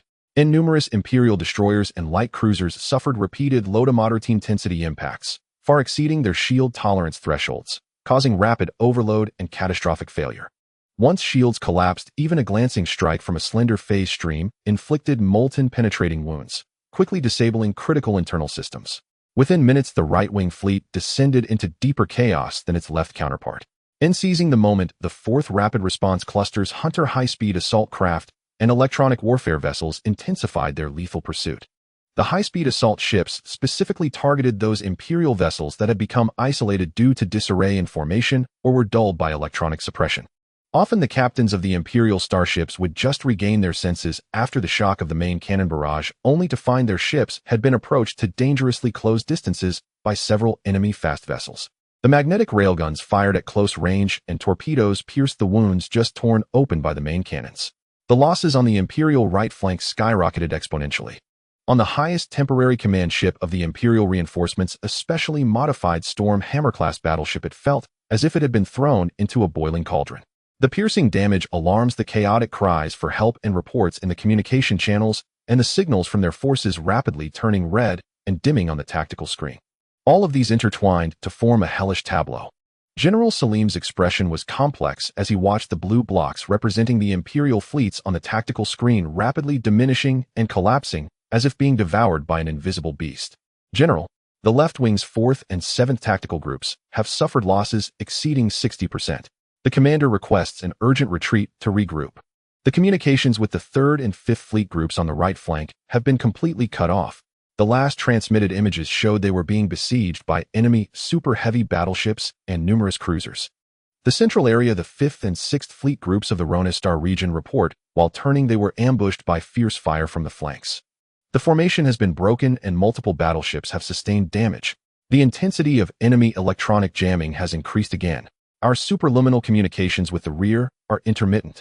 Bad news came crashing down like hail one after another. Salim's heart raced in his chest, a chill surged from his spine to the top of his head. It was a trap.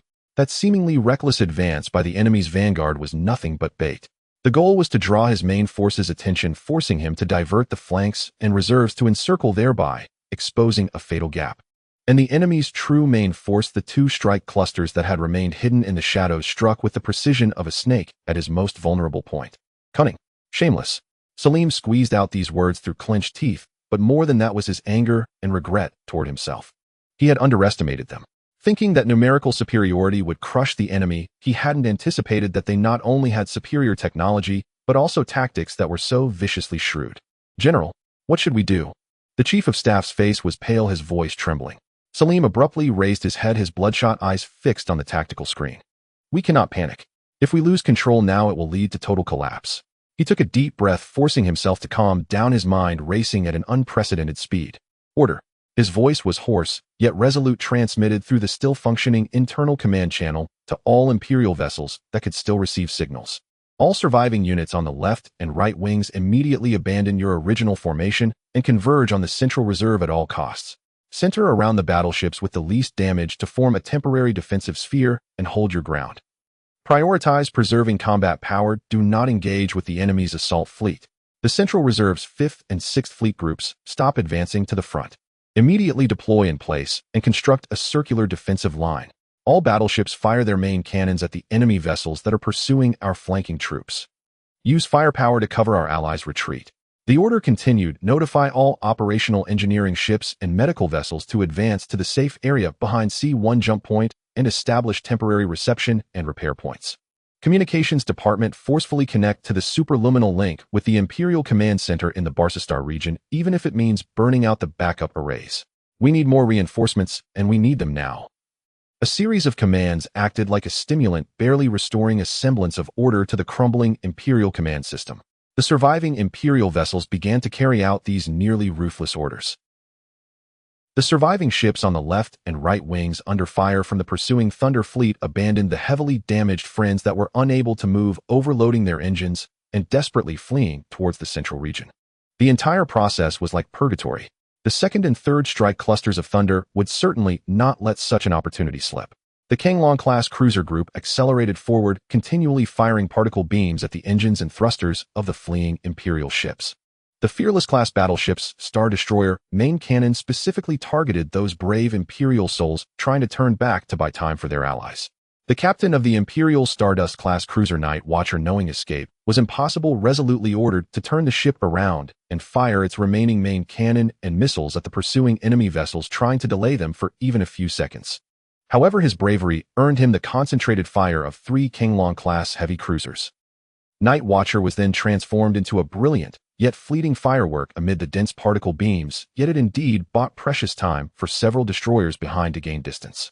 The 5th and 6th Fleet groups of the Central Reserve now displayed the quality of the Imperial Regular Army. Despite being attacked while turning, their formation was disrupted, suffering considerable losses, but under the commander's strict orders, the remaining nearly 1,000 ships still managed to stabilize their positions. Nearly 100 Storm Hammer-class battleships quickly advanced, forming a temporary dam of steel and fire on the flank of the fleeing troops. The main cannons fired in unison, intercepting missiles that soared into the sky like a swarm, attempting to block the pursuit of the Thunder Fleet. The commander of the 2nd Strike cluster of Thunder decisively ordered, "Cease the pursuit of the fleeing troops. Change target and concentrate fire to destroy the enemy's Central Reserve battleship defense line. Titan main cannon, prioritize attacking the nodes of the enemy defense line." The Titan Dominator-class heavy battleship's Divine Punishment main cannon began charging again. This time the Imperial forces were prepared. Detected an extremely strong energy response. The enemy's super heavy battleship's main cannon is targeting our defense line. All units shield coordination. Redirect all energy to the front shields. All intercepting missiles launch all at once. Maximum density of interference barrage. The battleships on the Imperial defense line frantically injected energy into the front joint shield. Layers of semi-transparent energy barriers unfolded chaotically in the void. Simultaneously, tens of thousands of intercepting missiles and metal foil strips were launched, creating a cloud of chaotic interference in front of the fleet. A stream of ghostly blue energy surged down once again. This time it collided with a prepared defense. The joint shield flickered violently, bearing unimaginable pressure. Intercepting missiles exploded continuously along the path of the energy flow, weakly draining its energy. The metal foil strips refracted and scattered some of the energy beams. Boom. The energy clash unfolded silently in the vacuum. Only the overwhelming readings on the sensors and the violent vibrations transmitted from the ship told of its terror. The joint shield was not shattered by a single blow, but it clearly dimmed, rapidly ripples spreading wildly across its surface. Hold on. A brief cheer erupted within the chaotic communication channels of the Empire. However, before they could celebrate for long, the second and third waves of the Thunder Fleet strikes followed in quick succession. It was not just the main cannons of the Titan Dominion-class heavy battleships. All the main firepower of the Kanglong class and Invincible class was concentrated on this seemingly solid defense line. High-density, medium-range firepower continuously battered the Imperial joint shield, depleting its energy reserves. The phase shock of the Star Destroyer main gun specifically targeted the weak points of the shield in areas that had just endured the Titan's bombardment for precise strikes. The Imperial defense line began to show cracks like a dam in a storm under the relentless pounding of the gigantic waves. An Imperial Stormbreaker-class battleship with an overloaded shield generator was hit in the same area by 3 consecutive phase shocks from the Star Destroyer. Once the armor was quickly melted through, explosions erupted from within and the battleship tilted, losing power. The gap it left was immediately filled by more enemy fire. The defense line began to be gradually eroded and dismantled. Salim watched in horror from the bridge of the flagship. He knew that relying solely on this temporary defense line of the reserve troops could not hold for long. Once breached, the enemy's main force would charge straight in, encircling the Imperial fleet along with the assault group facing the enemy, leading to the complete encirclement and destruction of the Empire's fleet. Reinforcements. When will reinforcements arrive? He yelled at the communication officer. The officer, drenched in sweat, futilely attempted various encrypted channels. Just as the Imperial defense line was on the verge of collapse and about to be breached, Salim was about to issue the command to scatter and fight for themselves, when the sensor monitor, filled with unexpected joy, shouted loudly, "General, superspace fluctuations. Large-scale superspace fluctuations. Behind us. It's our identification code. Reinforcements. The Imperial reinforcements have arrived." As if to confirm the monitor's words, the previously calm starry sky behind the remnants of the Imperial fleet suddenly erupted into chaos. The folds of space were violently torn apart by an invisible force, with 110 and hundreds of massive jump exits simultaneously erupting in dazzling blue-white light. The scale far exceeded any previous reinforcements. The first to complete the jump were 5 fully equipped Imperial Standard Fleet groups, their ships prominently displaying the insignia of the Imperial Carol Star Domain. Leading the charge were hundreds of brand-new Stormbreaker-class battleships, some even still bearing the factory test paint. Following closely were dense formations of Stardust-class cruisers and Hound-class destroyers. And that was not all. As these 5 fleet groups completed their jumps and began to adjust their formations, a second wave of jump light flared up again. Another 4 standard fleet groups appeared, their ship designs slightly different, clearly from another region within the Empire. In just a few minutes, over 25,000 Imperial warships of various types boldly appeared on this battlefield on the brink of collapse. The flagship was a specially reinforced Imperial Glory-class heavy battleship, significantly larger than a standard Stormbreaker class. On the bridge, Lloyd, the newly appointed commander of the Imperial Basar Star Domain, promoted temporarily, was coldly observing the area ahead, filled with the chaos of war and debris through the observation window. There was no fluctuation of emotion in his blue eyes. Receive battlefield data links, synchronize all Imperial unit identification codes. His voice was steady without a hint of fluctuation. Tactical AI analyze the current battlefield situation and generate the optimal intervention plan. Data receiving. Synchronization complete. Battlefield situation analysis complete. Our original fleet has suffered severe losses. Formation has been broken and is being attacked from both sides by unknown high-tech enemy fleets. The enemy is divided into 4 main tactical clusters arranged in an inverted shape with a clear technological advantage, particularly skilled in electronic warfare and precision fire projection. Suggested intervention plan: utilize the newly arrived fresh troops as the main force, quickly deploy and form an encircling perimeter to cut off the enemy assault cluster from their main force. Apply pressure from multiple points using numerical superiority, forcing the enemy to disperse their fire. Prioritize stabilizing our remaining fleet defense line and gradually compressing the enemy's operational space. Lloyd's gaze swept over the holographic star map, his fingers lightly tapping on several key nodes. Approve the plan. Order the 1st to 5th newly arrived fleet groups to deploy in the predetermined A3 formation from the left, right, and rear directions to press against the enemy fleet's main force. The 6th and 7th fleet groups are to advance to assist General Salim's remnants and help stabilize the defense line. The 8th and 9th Fleet Groups as a strategic reserve will guard the battlefield perimeter, especially towards unexplored star regions and potential jump paths for the Federation. All units after engaging, please record the enemy's technological characteristics, particularly their energy shields and main cannon data. Our primary goal in this battle is to repel the enemy and stabilize the front line. A series of clear commands were quickly issued. The newly arrived Imperial Fleet Groups immediately began to operate efficiently. The massive fleet began to split and deploy surrounding the various clusters of the engaged Thunder Fleet from multiple directions. The arrival of fresh troops instantly changed the power dynamics on the battlefield.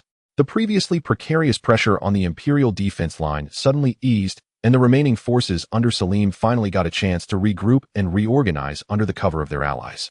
On the side of the Thunder Fleet, the offensive of the 2nd and 3rd Strike Clusters encountered significant resistance for the first time. The newly arrived Imperial Fleet Groups under Lloyd's command adopted a more stable tactical approach, no longer taking risks, but instead utilizing their numerical superiority to form an endless web of firepower and interception barriers, steadily compressing the maneuvering space of the Thunder Fleet. The main cannons of the Titans still held incredible power, each volley capable of tearing open several massive gaps along the line of the reinforcements. But it seemed the Imperials had learned their lesson, spreading their formations wider. Once losses exceeded a threshold, they would retreat and reorganize, letting flanking allies fill in, refusing to engage head-on. The battle had entered a more brutally exhausting phase. On the God of Thunder, Samp watched the rapidly increasing red signals of the Empire on the tactical screen, his brow slightly furrowing. Commander, the scale of the Empire's fresh troops is massive, their tactics conservative, and they are constructing an encirclement. Our firepower advantage is being diluted by their numbers. Continuing to stalemate will lead to an unfavorable consumption phase for us, the lieutenant calmly analyzed. Samp remained silent, pondering. He knew the lieutenant was right. The core of Plan No. 1 was the Thunder Strike, using surprise and technology and tactics to deliver a heavy blow to the enemy, then expanding the gains as needed. Now the element of surprise had vanished. Imperial reinforcements were pouring in continuously, and the enemy's commander had clearly changed tactics, becoming much more difficult to deal with. Order the 1st Strike Group to gradually disengage from direct contact with the Empire and move towards the 2nd Strike Group. 2nd and 3rd Strike Groups tighten the defensive perimeter, maintain fire density, and prioritize destroying any Imperial starships that dare to pursue closely. 4th Rapid Response Group increase harassment against the Imperial New Army's command nodes and logistical vessels. He tapped the armrest with his fingers and connected to the secret channel with the Shadow Fleet. Commander of the Shadow, we have drawn the Imperial main force. Is the Thunder Fleet in position? The calm voice of the Shadow replied through the communicator. The Thunder Fleet, along with 10 Starbreaker ships and their escort fleet, has arrived at the designated launch position. The target locking procedure has been completed, and we can launch precision elimination at any time. A glint of cold light flashed in Samp's eyes. Please hold for now. The Imperial formation has not yet fully converged and the command nodes are scattered. We must wait for the best opportunity. Additionally, please increase the surveillance level towards the Federation direction, Lord Shadow. With such a large-scale mobilization from the Empire, the Federation cannot remain unaware. Received. The Shadow replied nonchalantly. However, the treachery of war lies in the fact that you never know how or from which direction the next turning point will strike. Just as the Imperial support fleet began to stabilize and attempt a counter-push, on the battlefield's flank, the area previously marked as a low-threat observation zone suddenly experienced violent fluctuations in space. However, this time the jump signal did not belong to the Imperial standard nor to the unique energy signature of the Thunder Fleet. The glaring jump exit of the Federation fleet burst open in a series, with the first to complete the jump being the Federation standard Swift-class frigates and Falcon-class destroyers, numerous and swift in action. Following closely were the sleek silhouettes of a large number of Guardian-class cruisers. At the core of this fleet, dozens of elongated battleships equipped with the iconic triple-barreled heavy particle main guns of the Star Core Annihilation class slowly emerged from the jump light, their cold muzzles rotating slowly as they rapidly scanned the star region filled with wreckage and war. Aboard the Federation flagship, the destructor Rear Admiral Klin returned after being forced back by the Imperial reinforcements on the front line. His expression remained gloomy, but in his eyes burned an unabashed opportunistic gleam. Maximize sensor power for scanning. Confirm the battlefield status. Klin commanded. Scan complete. General, it has been confirmed that the Imperial fleet is engaged in fierce combat with an unidentified high-tech fleet. The Empire has deployed a massive force, including new reinforcements, but they are at a clear disadvantage in starship technology and firepower systems, having only a slight numerical advantage, and both sides are currently in a stalemate. The Imperial fleet's formation is relatively concentrated, but there are defensive gaps on the flanks responding to the unidentified fleet. The staff officer's voice carried a hint of excitement. Clint stared at the tactical screen, a smile slowly forming at the corners of his mouth. A good opportunity. A godsend. The Imperials are entangled with that suddenly emerged star pirate or whatever else locked in a fierce struggle. Both sides are heavily drained, their focus intensely locked on each other. Then he slowly raised his hand, pointing at the exposed flank of the Imperial new reinforcements that had to stretch out to encircle the Thunder fleet. Order the entire fleet, Clint commanded sternly. Target the right junction of the Imperial fleet. High-speed assault wedge formation. At all costs breach the Imperial lines, sever the connection between their new reinforcements and the remnants of Salim, and create chaos. After entering optimal firing range, no need for reports, free to engage. For the Federation, Clint's voice suddenly rose. Attack. The engines of the Federation fleet suddenly erupted with dazzling tail flames. This pack of wolves who had returned and conserved strength pounced fiercely upon the side of the Imperial fleet, which was entangled with the Thunder fleet. The curtain of a three-way melee under the starry sky was torn open by the Federation fleet first. Time rewinds to 3 hours earlier at the temporary assembly point of the Echo Valley in the Barca Star domain. Aboard the Federation Front Command ship, Destructor Rear Admiral Klin slammed the final preliminary post-battle damage report onto the command platform.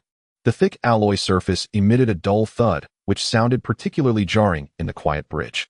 Several staff members who were whispering immediately fell silent, observing. 47 battleships, 533 cruisers, and over 5,000 combined destroyers and frigates. These are excellent soldiers of the Federation.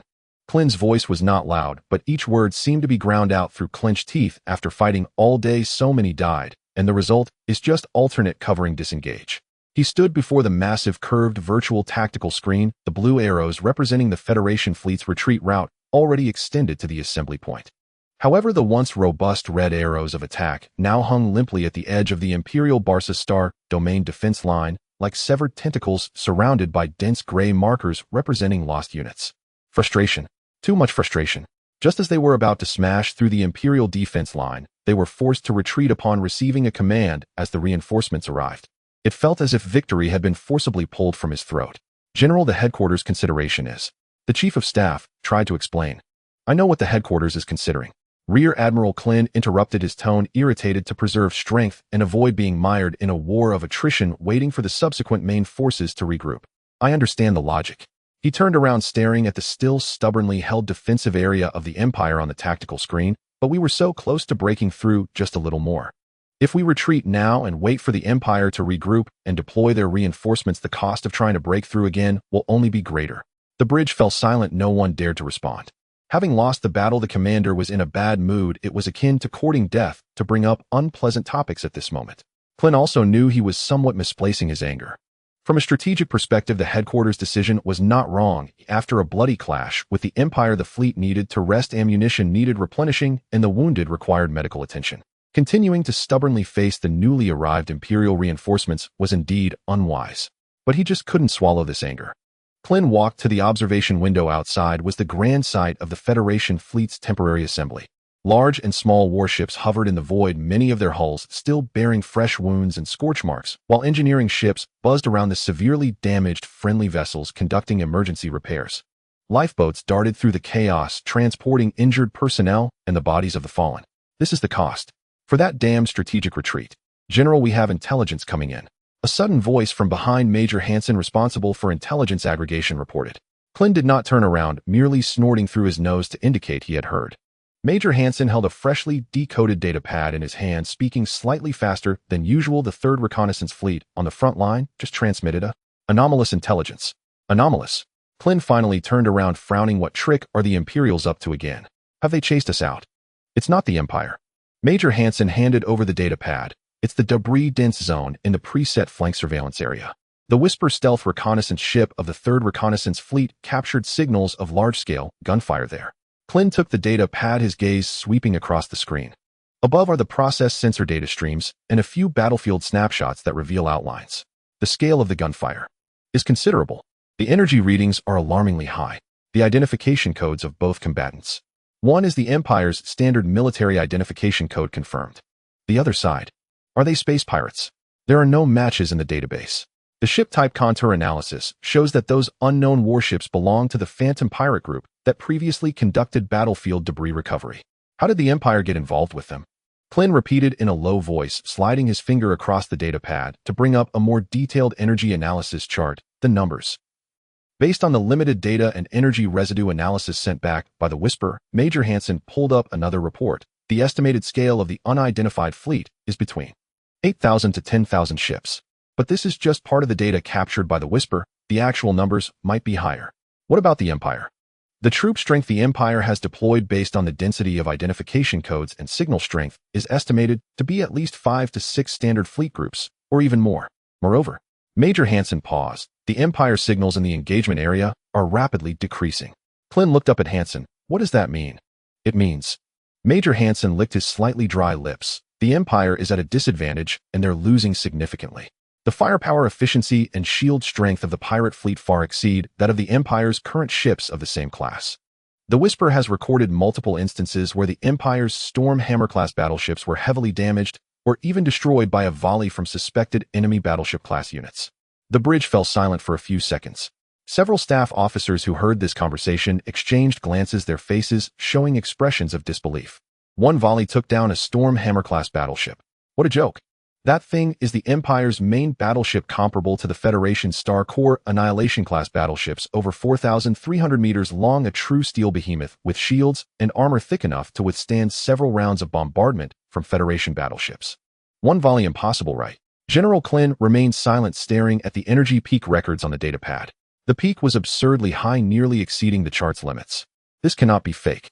The Whisper is one of the Federation's most advanced stealth reconnaissance ships. Its sensor precision and anti-jamming capabilities are top-notch within the Federation. The data it transmitted is highly credible. Location. Klin uttered 2 words.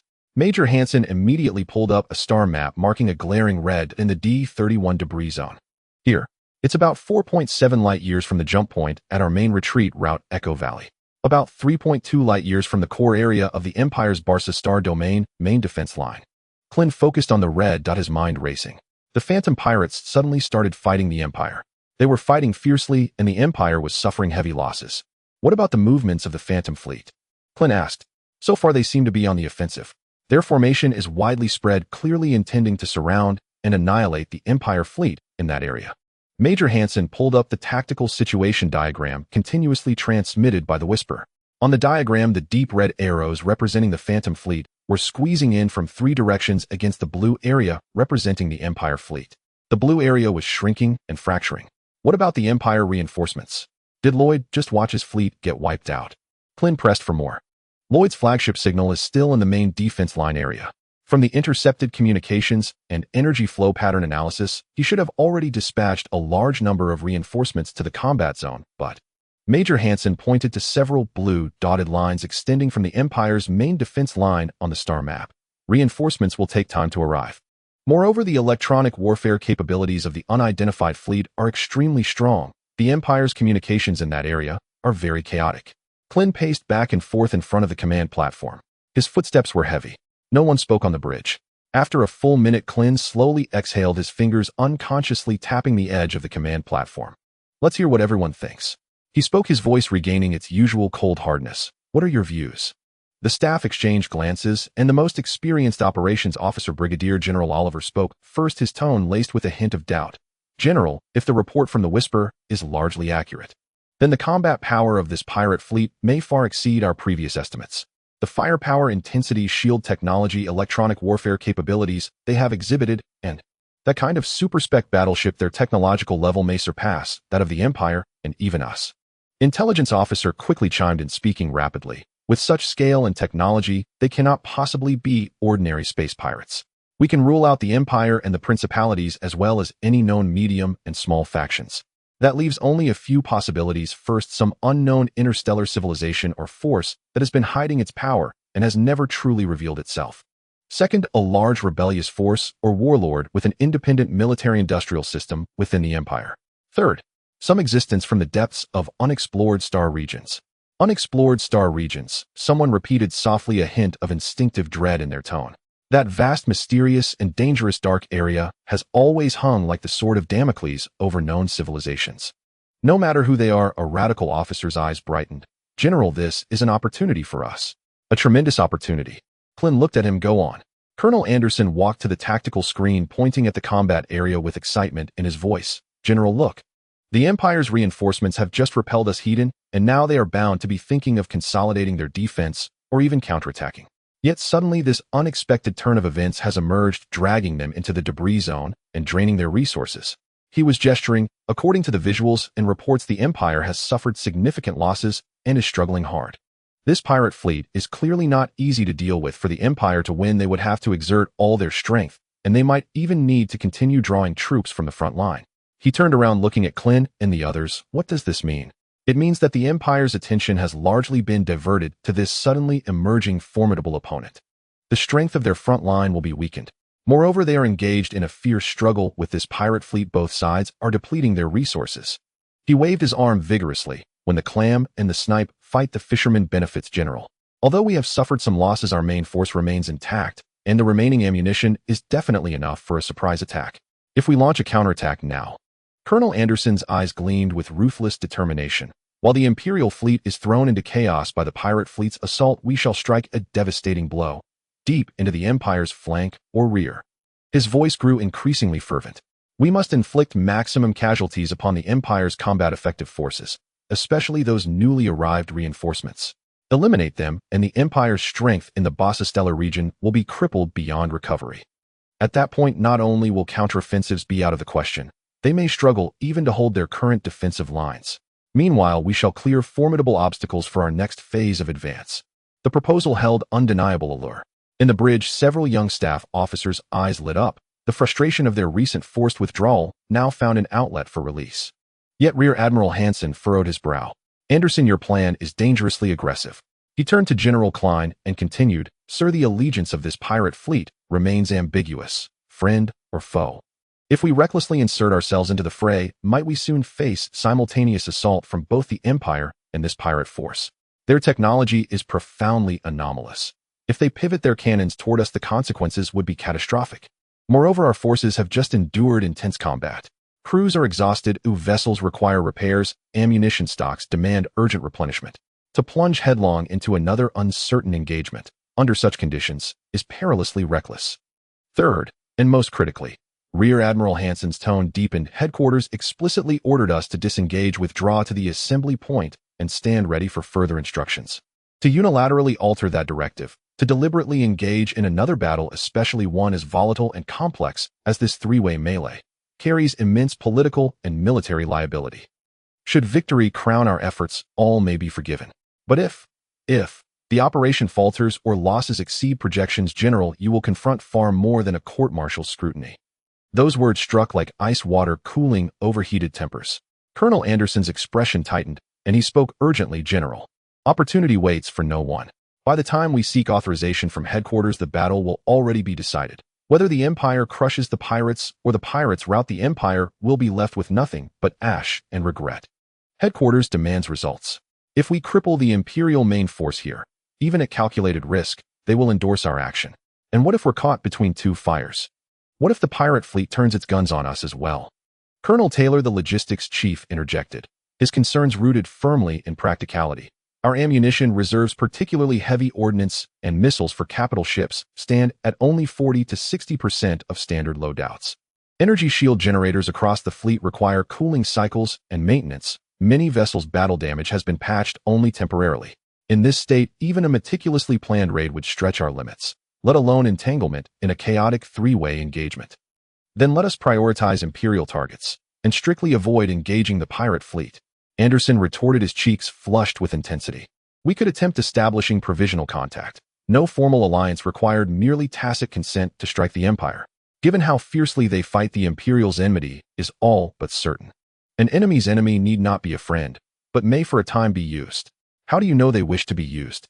Brigadier Oliver countered, a power wielding such overwhelming capability is no benevolent ally.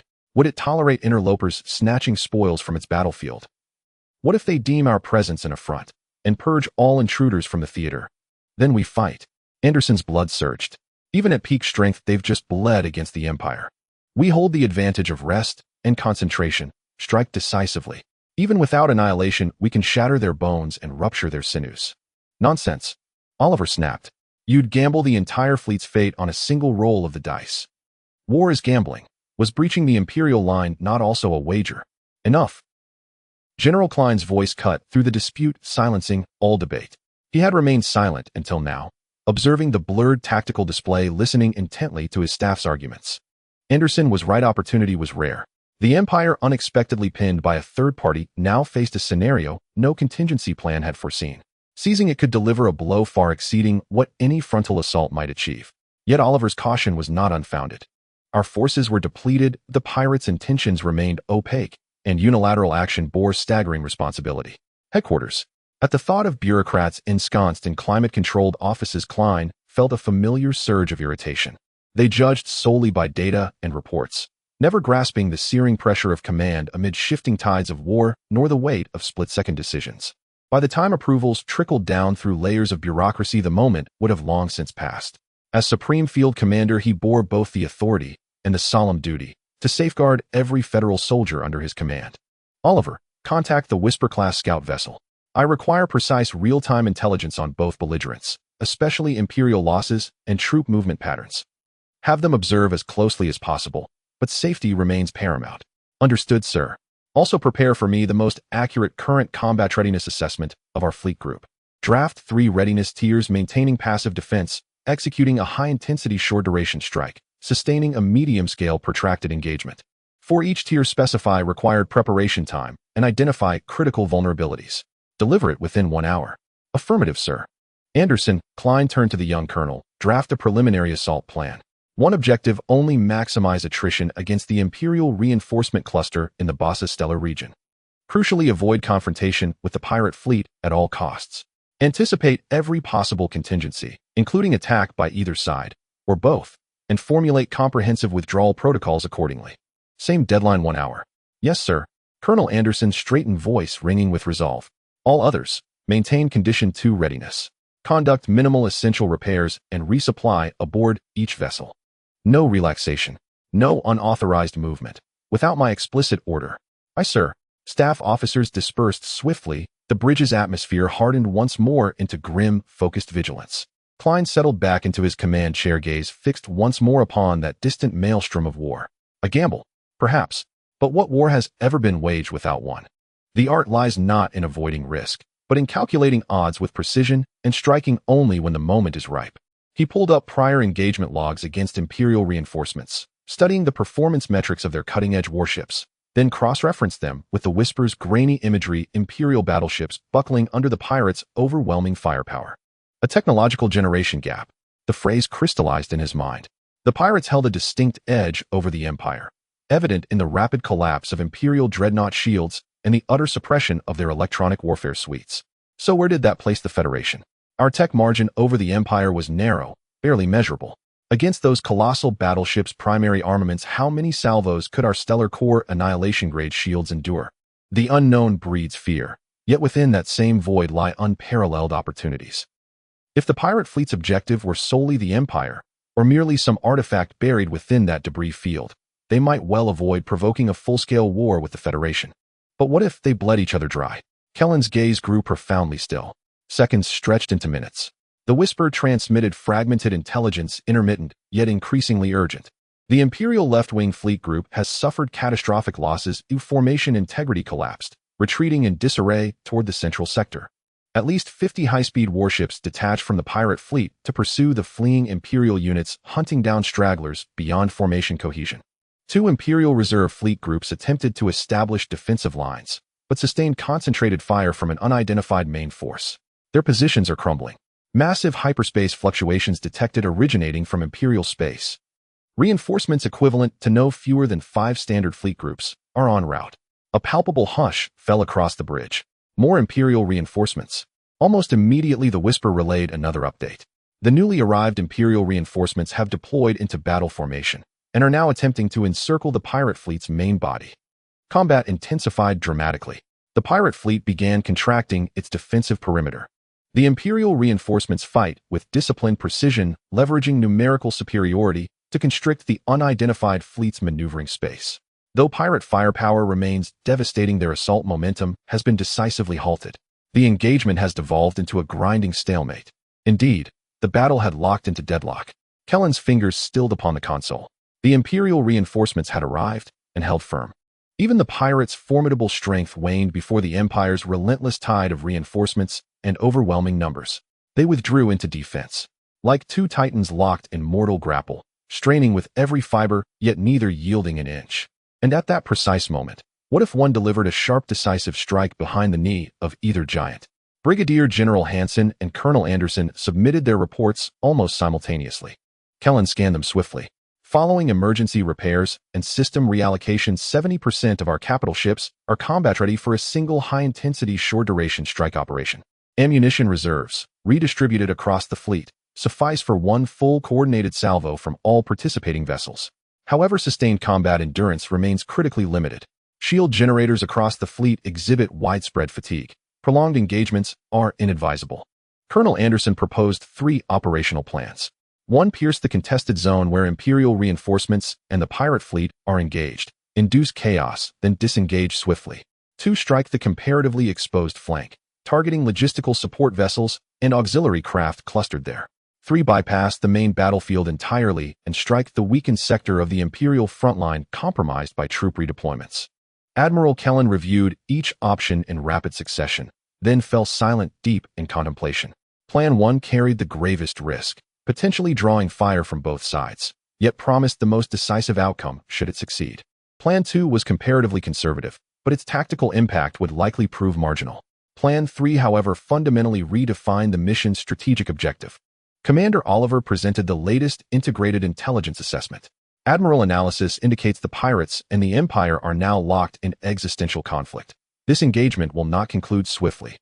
Moreover, energy signatures and combat patterns suggest the pirate fleet, though technologically superior, shows no indication of further reinforcement. Their force appears finite, while the Empire's reinforcements continue to swell.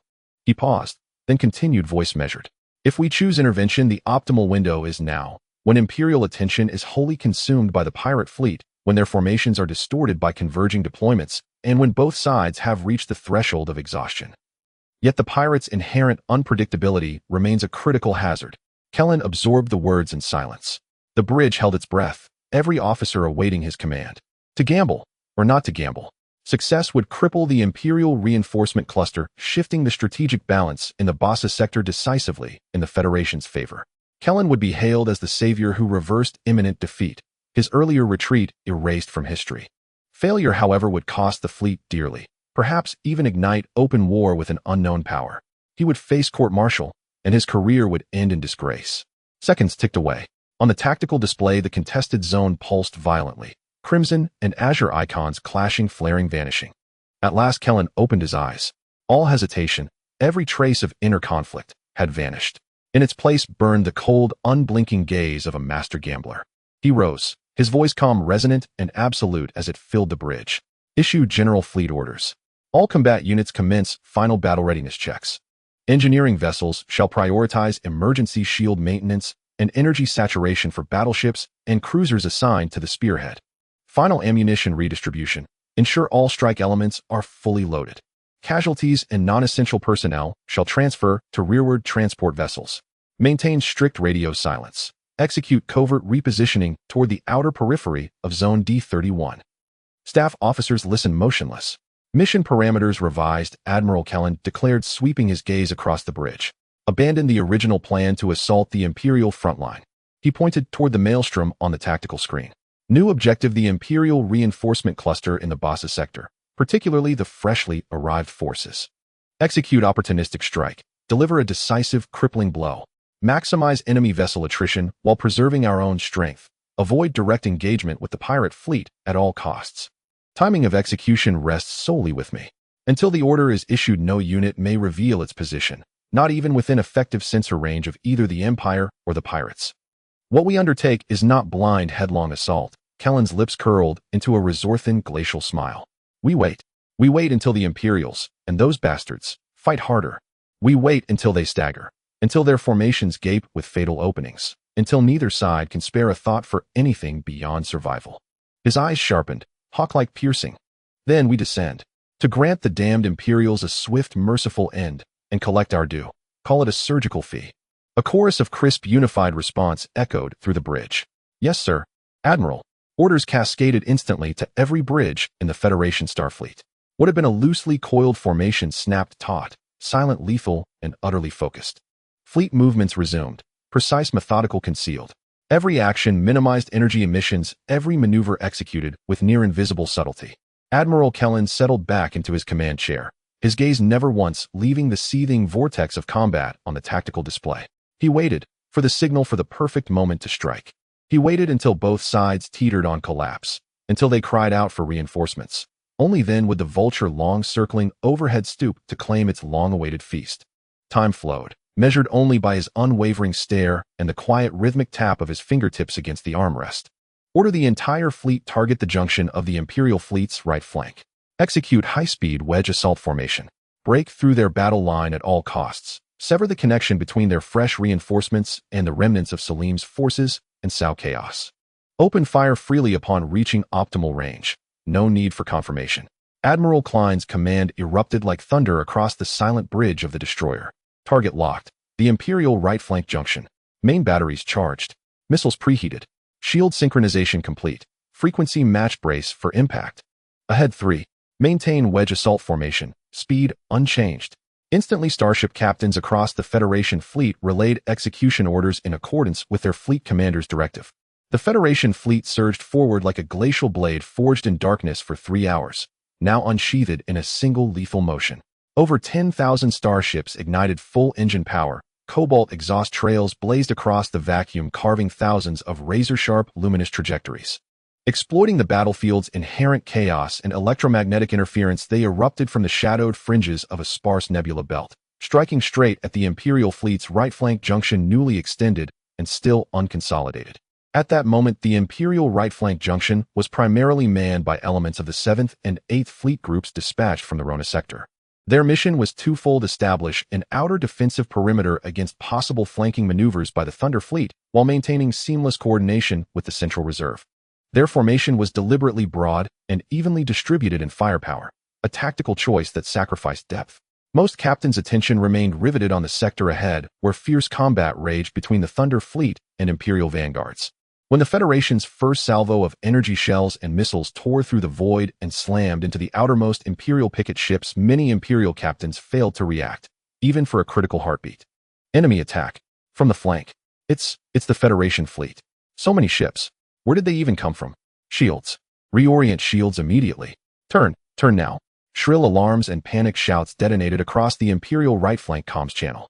But it was already too late. The Federation fleet advanced with terrifying cohesion and velocity. At its vanguard, clusters of Guardian-class cruisers struck like the hammerhead of a colossal maul, driving deep into the weakest point of the Imperial right flank junction. Hundreds of heavy particle beams lanced forth simultaneously from Federation warships, converging into a torrent of annihilating light, precisely saturating Imperial Stardust-class cruisers and Hound-class destroyers, which were still clumsily turning their shields only half-raised. Explosions bloomed in rapid succession. In the opening barrage alone, at least 30 Imperial vessels lost shield integrity entirely. Hulls pierced, reduced instantly to tumbling, blazing wreckage. Many more suffered shield overload, followed by armor rupture, losing combat effectiveness. Inertia sent them careening wildly, further fracturing an already fragile formation. Do not halt. Press the advance. Pierce them. The temporary commander of the Federation assault cluster roared over the channel. The Federation fleet did not pause. Not for breath, not for reformation. Plunging forward like a high-velocity cutting array, surging deeper through the breach they had torn open. Behind the cruisers, swarms of Falcon-class destroyers and Swift-class frigates poured through the gap like a coordinated pack of wolves, hunting down wounded, isolated, or counterattacking Imperial light and medium vessels. Railgun salvos, rapid-fire lasers, close-range torpedoes, all converged from every vector, unleashing lethal fire upon the disordered Imperial armada. The Imperial right flank junction collapsed utterly, shattered, then dissolved. Elsewhere aboard the flagship bridge of the Imperial Bassa sector, frontline fleet, the atmosphere, having just begun to settle from initial chaos, had regained a measure of calm. Admiral Lloyd stood before the holographic tactical console, his cerulean eyes scanning cascading streams of real-time data. His silver-flecked short hair, lit by the bridge's cool white illumination, lay immaculate, accentuating the severity etched across his face. Report from the 2nd Fleet Group, Golds and Sector, enemy left flank, spearhead suppressed. Forced to retreat approximately 0.3 light seconds. Central front pressure easing. Admiral Salim's remnants are regrouping. Activity of enemy super heavy warships has declined, likely shifting to defensive posture or conducting energy replenishment. Electronic jamming intensity remains high, yet auxiliary comms nodes have been partially reactivated.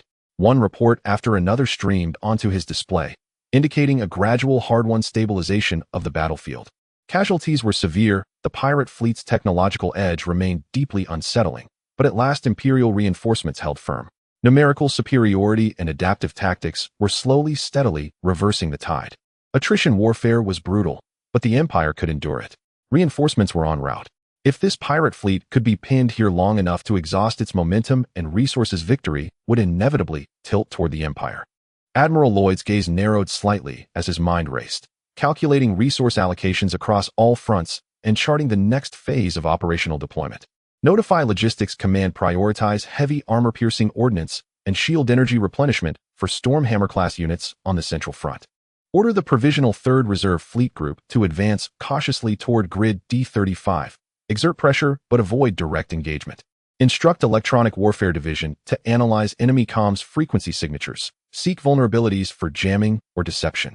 Calm, precise, and relentless, he issued command after command, mastering the flow of battle. His aides and staff officers recorded and relayed each order with flawless efficiency, until abruptly the edge of the tactical console flared crimson, high-threat enemy assault detected. Simultaneously, a piercing alarm shrieked, its volume 2 levels louder than any prior alert. Warning: massive hostile jump signature detected. Origin: outer perimeter of our right flank junction. Identification confirmed: Errant's Federation.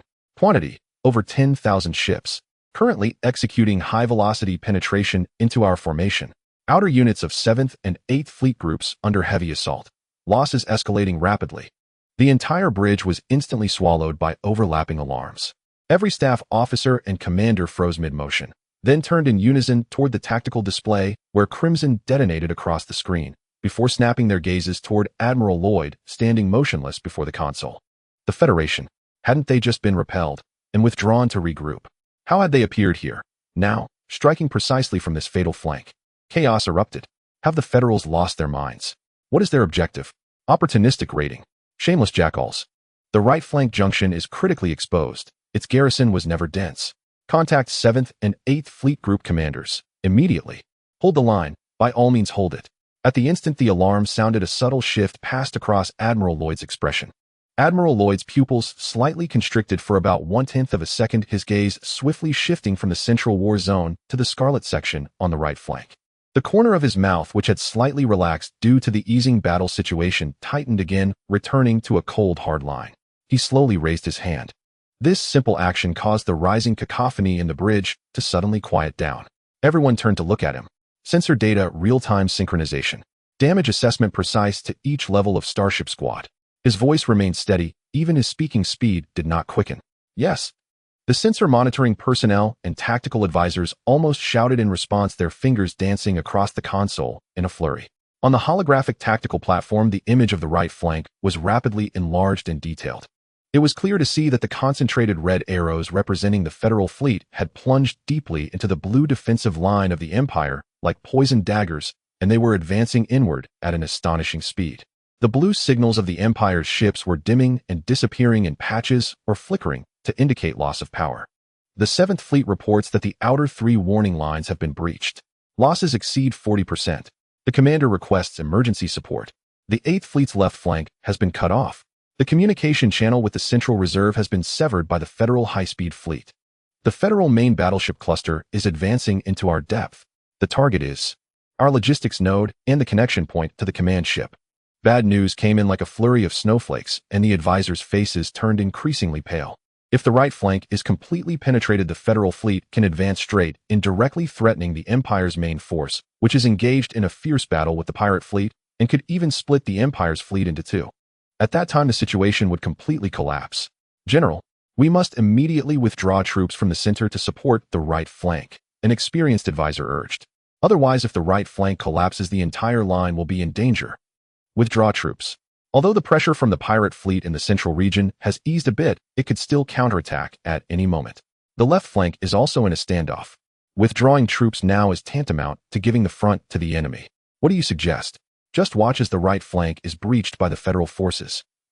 The argument reignited, quickly merging into a chorus as the advisors supporting each argument formed several factions, each insisting on their own feasible ideas.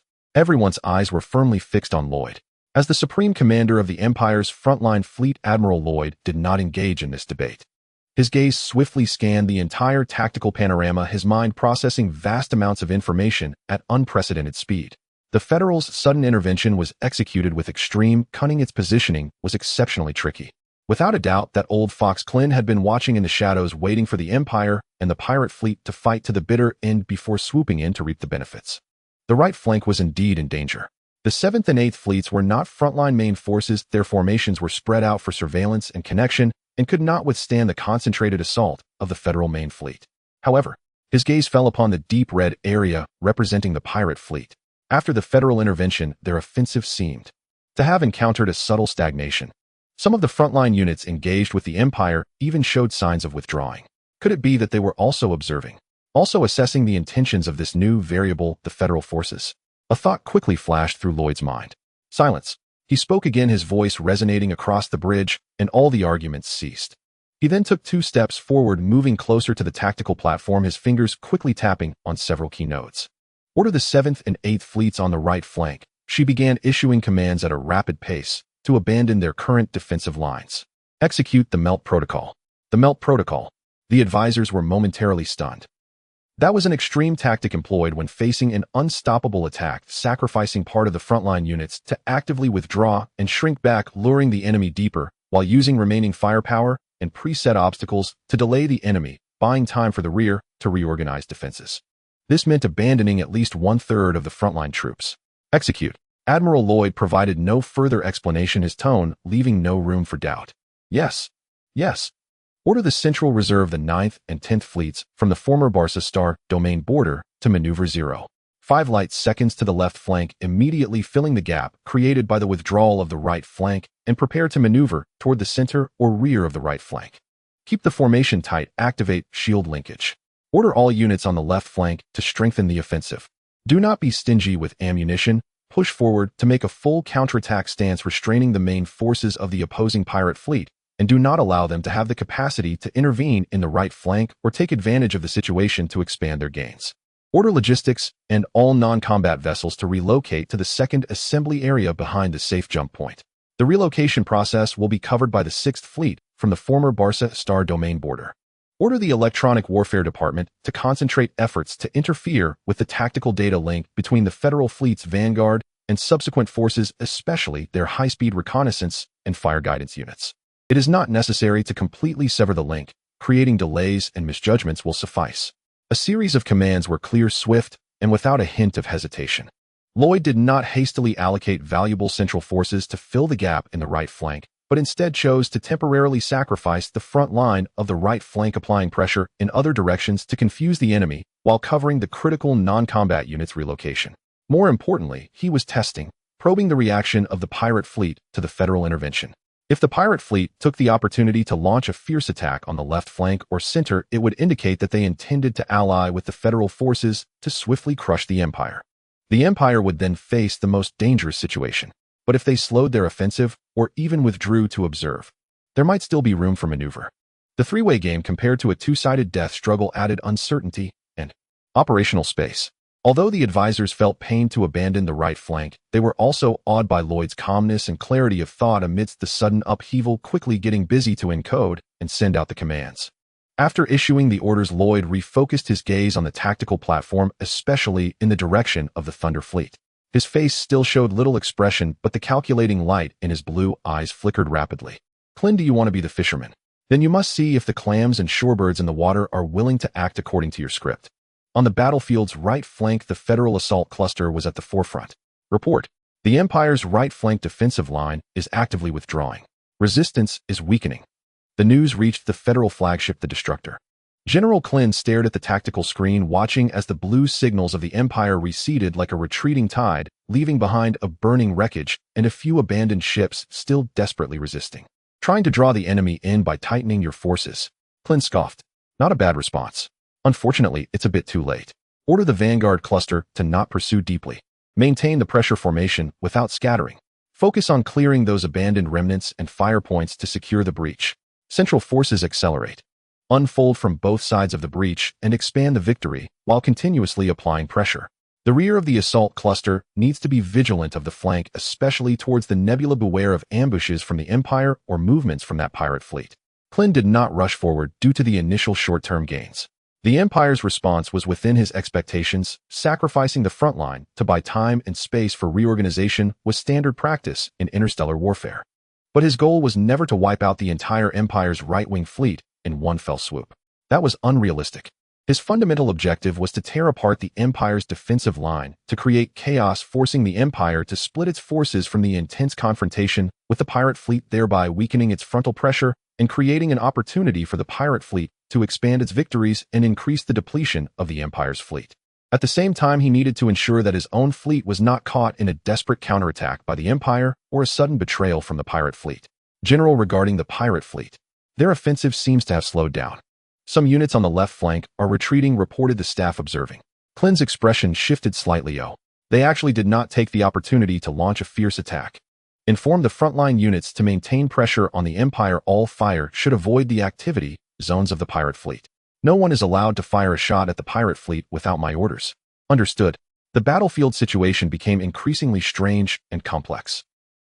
The Empire's right wing continued to bleed and retreat under the Federal assault, but the speed of their collapse was slower than the Federation had anticipated. The retreating Imperial forces organized layers of resistance and attempted to establish a new defensive line. The Empire's central and left wings, under Lloyd's orders, instead intensified pressure on the Thunder fleet, with the intensity of battle escalating rather than diminishing, attempting to pin down the main forces of the Thunder fleet. At the same time, on the flagship of the Thunder fleet, the Wrath of the Thunder. Alert! In the battlefield's flank areas D37 to D39, a large-scale hyperspace jump energy reaction has been detected. Signal characteristics matching. Matching completed. It's the Aelin's Federation fleet. The sensor officer's exclamation broke the grim atmosphere of the bridge. Sam's gaze instantly shifted from the central Imperial formation on the main tactical screen to the area that had just lit up with blinding green light on the flank.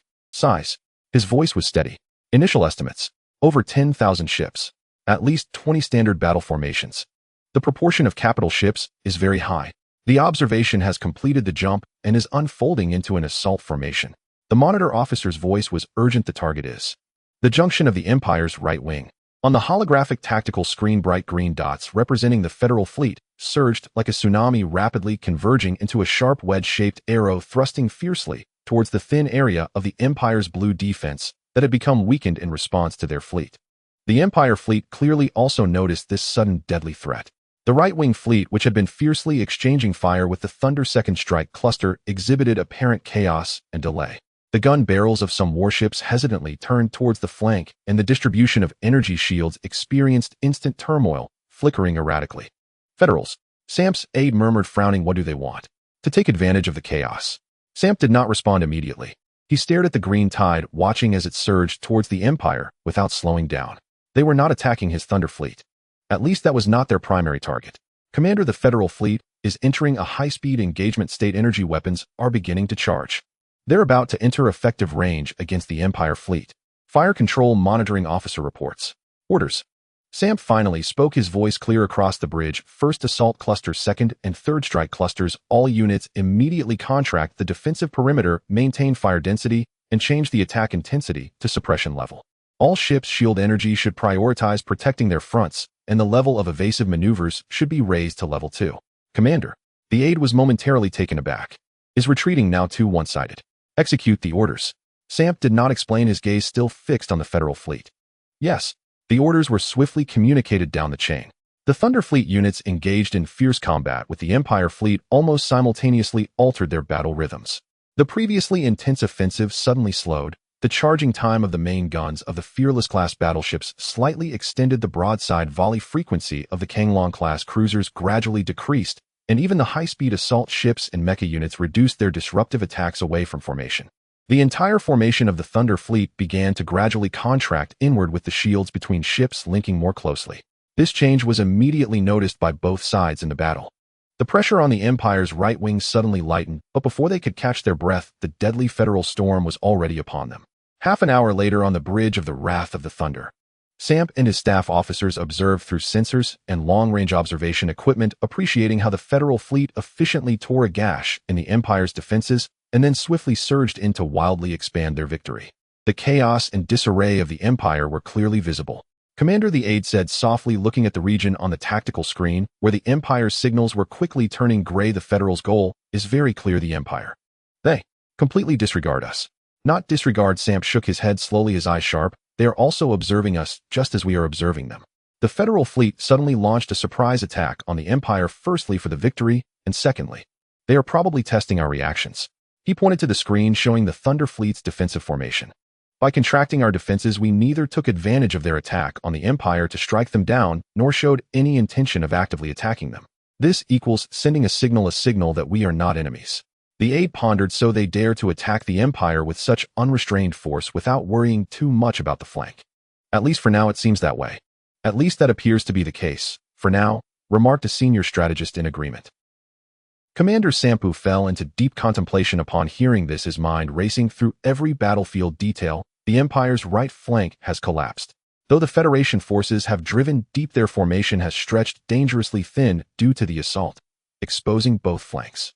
Fresh Imperial reserves from the center and left-wing units are surging inward, desperately attempting to seal the breach, to either expel the Federation forces or encircle them entirely. He paused, a glint of cold calculation flashing across his eyes. But that will take time, and further fragment the Empire's forces, unraveling their formation even more. His adjutant's eyes lit up. Commander, do you mean? The Federation has just handed us a far better opportunity. Sampu leaned forward slightly, his tone remained steady, yet his cadence quickened perceptibly. The Empire's attention, manpower, and firepower are now split three ways. One portion guarding against us, the bulk rushing to plug the rupture torn open by the Federation, and another still contending with Federation units already penetrating deep inside. He ordered the tactical analysis officer to project the real-time fire density heat map, and pointed to several zones along the Imperial defensive line where colors had noticeably faded, indicating sharply diminished firepower. Here, and here, the Empire's suppressive fire against our front has dropped by at least 40%. Their formation is twisting rightward. A gap has opened at the junction between their left wing and center, and their command chain is undoubtedly more fractured than moments ago. He raised his gaze toward his adjutant and all officers standing ready on the bridge. Issue fleet-wide orders. Cancel all active defense protocols. First assault cluster, second and third strike clusters. All combat units increase engine thrust to maximum combat output. Target the weakened junction zone between the Empire's left wing and center, exposed by their own redeployment. Shift operational doctrine to full fleet assault. Open fire at full capacity. Do not conserve ammunition. His voice hardened, edged with razor-sharp intensity. Since our Federation friends have so graciously drawn enemy fire and forged this opening for us, we must not disappoint them. Fire. Fire hard. Shatter the Empire's formation beyond repair. Yes, Commander. The order was transmitted instantly. In the very instant the command was issued, the Thunder Fleet, its defensive posture momentarily retracted like a hedgehog drawing in its spines, suddenly erupted outward, bristling with lethal fury, and hurled itself with savage momentum toward the Empire's riddled, crumbling front line. The main battery firing rhythm, momentarily slowed, surged anew, unleashing rapid salvos. The Star Annihilator main cannons aboard the Invincible-class battleships, the Thunder particle beams mounted on the Kanglong-class cruisers, missiles, secondary batteries. All weapon systems surged simultaneously to peak output. Moreover, their targeting grew sharper, more surgical. They no longer sought mere suppression, but struck with scalpel-like precision, severing those fragile segments of the Imperial line newly weakened by troop redeployment, or striking the exposed broadsides and engine nozzles of Imperial vessels hastily turning to confront the Federation threat. The slight reprieve the Empire had just gained on its frontal sector, courtesy of the Federation's assault, rebounded upon them with multiplied force, fiercer and deadlier than before. An Imperial Stormhammer-class battleship, having just received orders to shift rightward in support of the breached sector, began its ponderous turn, exposing its vulnerable flank and engine exhaust ports. In that single fatal instant, at least 6 Star Annihilator phase impact main cannons, fired from separate Invincible-class battleships, and over 20 particle beams from Kanglong-class cruisers converged with lethal accuracy upon those exposed weak points. The battleship's shields failed catastrophically, overloading and collapsing in under a second.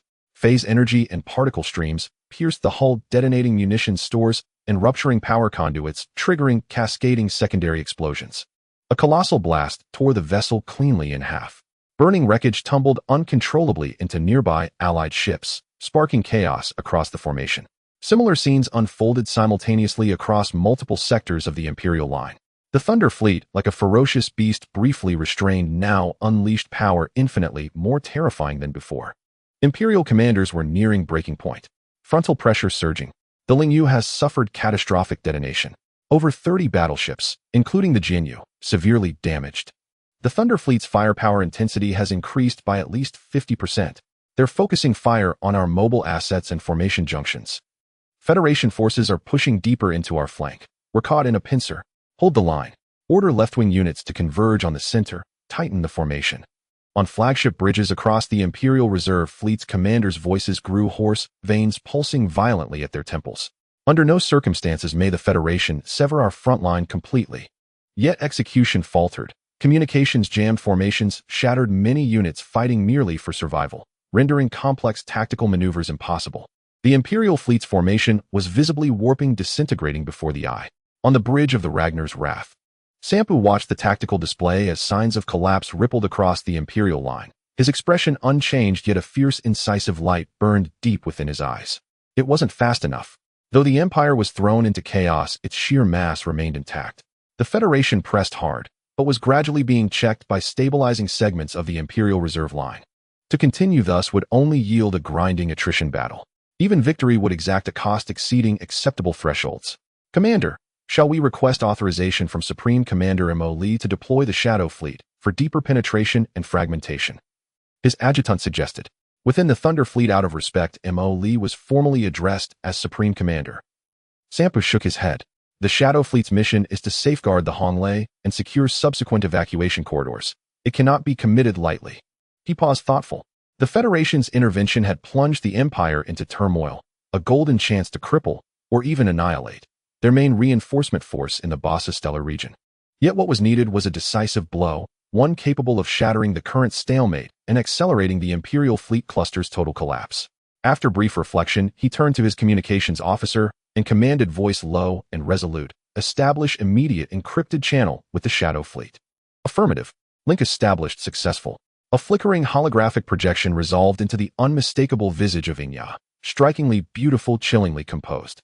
Commander Sampu, Inya said, her voice calm, uninflected. Director Inya. Sampu nodded in formal acknowledgement. No pleasantries, straight to purpose. The battlefield situation has shifted dramatically. The Federation fleet has launched a sudden violent assault against the flank of the Imperial Fleet cluster, causing severe disruption to their formation. We are intensifying our offensive, but require decisive firepower to accelerate their collapse. He activated and transmitted an encrypted real-time tactical data stream to her display. I personally believe the time has come. I request the Honglei fleet to carry out a precision eradication strike on the following designated coordinate area. Having transmitted several coordinate points, she continued, request Honglei fleet target priorities. First, the Empire's nascent force flagship Digwa Rongyao. Second, Salim's flagship Rongyao Jindao. Third, any heavy battleship or large command vessel identified as an Imperial high-level command node. A flash of comprehension crossed Yinji's eyes. Honglei fleet is in position. The Suishing Jimao main batteries are charged to 80% and stand ready to fire. Target parameters have been updated with real-time data. Very good, Sangpu replied. The firing window will be created by the Leitang fleet. In 30 seconds, I will order the second strike cluster to unleash a high-intensity suppressive barrage against the Empire's frontal defenses, drawing the Imperial fleet's sensors and fire. Your salvo must be completed within that 30-second window and ensure hits. Understood, Inya answered decisively. 30-second countdown synchronized. Honglei fleet entering final firing sequence. The Yueying fleet will move forward to sweep for any Imperial outer reconnaissance units to guarantee clear firing lanes. Also, Sangpu added while looking at Inya, after the salvo, regardless of the outcome, Honglei fleet must immediately perform a tactical jump and evacuate the current firing positions to the secondary rally point. The Yueying fleet will provide covering withdrawal. Once the Empire or the Federation realizes, they will spare no effort to locate and destroy them. The contingency plan is ready. Cover and retreat routes have been plotted. Inya nodded. Mission execution begins. Communications end. The holographic projection faded. Sangpu turned his gaze back to the bridge. All hands' attention, entering the decapitation operation countdown. All units of the Second Strike Cluster, Titan Zizaya class, Wei Y class, and Kanglong class, relock main batteries on the core area of the Empire's frontal defenses coordinates G66 to H12. Load a mixed complement of high explosive and armor-piercing ordnance. Shift shield energy forward. In 30 seconds on my command, fire 3 volleys. Do not conserve ammunition or make that sector into a maelstrom of chaotic energy and sensor disruption. First Assault Cluster and Third Strike Cluster maintain current engagement intensity to pin Imperial forces elsewhere. Fourth Rapid Response Cluster infiltrate toward the Empire's right flank and the edge of the Federation engagement zone. Monitor both sides' movements, especially the Federation flagship, Huomia. Orders flowed out with methodical precision. The Latang fleet's datalink bandwidth was pushed to its limit again. Fire allocation, trajectory calculations, energy distribution. Countless directives circulated silently. Meanwhile, on the far side of the battlefield behind the Latang fleet, 10 slender, strangely elegant, Suishing Ji Mao class ultra-long-range heavy artillery ships hovered quietly behind the cover of shattered asteroids and dust clouds. Their hulls stretched nearly 5,000 meters, but most striking were the Beaumont triple-dinding supermassive mass projectors almost as wide as the hull itself. At this moment, the 3 colossal barrels gleaming with a dark golden metallic sheen were subtly adjusting their angles. Deep within the tubes came the low hum unique to charging capacitors. Encircling the 10 heavy gunships was a powerful escort, dozens of Titan Zizaya class, hundreds of Kanglong class, and numerous frigates, all at the highest state of readiness. Farther out, the Yuying fleet's stealth vessels prowled like specters, electronic warfare arrays fully active, weaving an invisible veil to isolate this sector from the main battlefield sensors. On board the Yuying fleet's Anya Xingzhe, Haoing Ya stood before the central command console. Her screen displayed the real-time status of the 10 firing units side by side alongside synchronized Imperial target movements relayed from the main battlefield via the Yuying fleet's encrypted data link. Target 1 Digua Rongyao Hao coordinates locked, trajectory prediction complete, shield strength analysis complete. Recommend an armor-piercing Gaia explosive mixed sequence, 3 consecutive shots. Inject firing solutions. Target 2 Rongyao Jiandao Hao coordinates locked, trajectory prediction indicates a relatively static command position. Recommend a high explosive incendiary sequence, 2 rapid shots, to ensure destruction. Targets 3 through 7 Imperial command node vessels coordinates locked, firing solutions injected. The cold electronic voice continued its report. Yinjia's gaze swept the feeds and confirmed each datum. All Suishing Ji Mao report final status, she commanded. Ship 1 Dinding charge at 92% ordnance, in place, target locked. Ship 2 charge at 91% in position. Ship 3, the 10 heavy gunships reported in sequence, all green. Synchronized countdown with Commander Songpu. Ingya gave the order. A crimson number popped onto her main screen. 15, 14, 13. The Latang fleet's second strike cluster began to raise its rate of fire in quiet escalation. The Empire's nascent force flagship, Digua Rongyao Hao. Admiral Lauade stood on the bridge, calm as he scanned multiple tactical displays. Ahead, the Latang fleet appeared to be reconfiguring, muzzle glows flickered, as if preparing another wave. The pressure persisted. The Federation's breakthrough on the right had advanced faster than he expected. The cruiser squadron he had sent to intercept met the Federation vanguard and was driven back by fierce fire, failing to slow the advance. The gap on the right was widening. Trouble, but not yet a rout.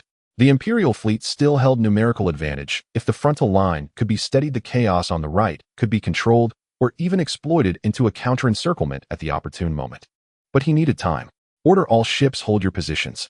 Right flank forces center defense on remaining battleships and form concentric rings to slow the enemy. Do not slug it out. Heated with the Federation strike clusters, bleed away their momentum and edge. Frontal defenses prepare to receive any fresh onslaught. All battleships strengthen shield linkages. Increase interceptor barrage density. His commands poured forth an effort to steady the great vessel that had begun to falter. Yet tens of thousands of kilometers away in the black void, 10 gigantic barrels had already fixed him and his flagship onto the immutable crosshair of death. The countdown hit 0. Second strike cluster, all batteries fire. Full assault. Sanctus order transmitted through encrypted channels reached every Latang fleet warship in an instant. The long-primed main batteries, the Titan Zizaya class, Shinfa the Wei Y class, Mia Xingzhe the Kanglong class Latang, all roared in unison. A denser torrent of energy and mass than any before tore space apart and struck the core of the Empire's frontal defenses with savage force. Azure, dark, crimson, brilliant cobalt. Destructive lights braided together into an energy storm potent enough to blind ordinary sensors. The Empire's shields flickered madly under unprecedented strain. Explosive conflagrations merged into a sheet that nearly hid the starfield. Now, a cold gleam flashed in Yas' eyes. All Suashing Ji-Mao targets locked. Ding-ding main cannon. Prepare a triple rapid salvo. Fire. 10 Suashing Ji-Mao class long-range heavy guns shuddered in unison. The 3 enormous concentric muzzles of the Ding-Ding mass projector at each prow crackled with fierce electromagnetic radiance.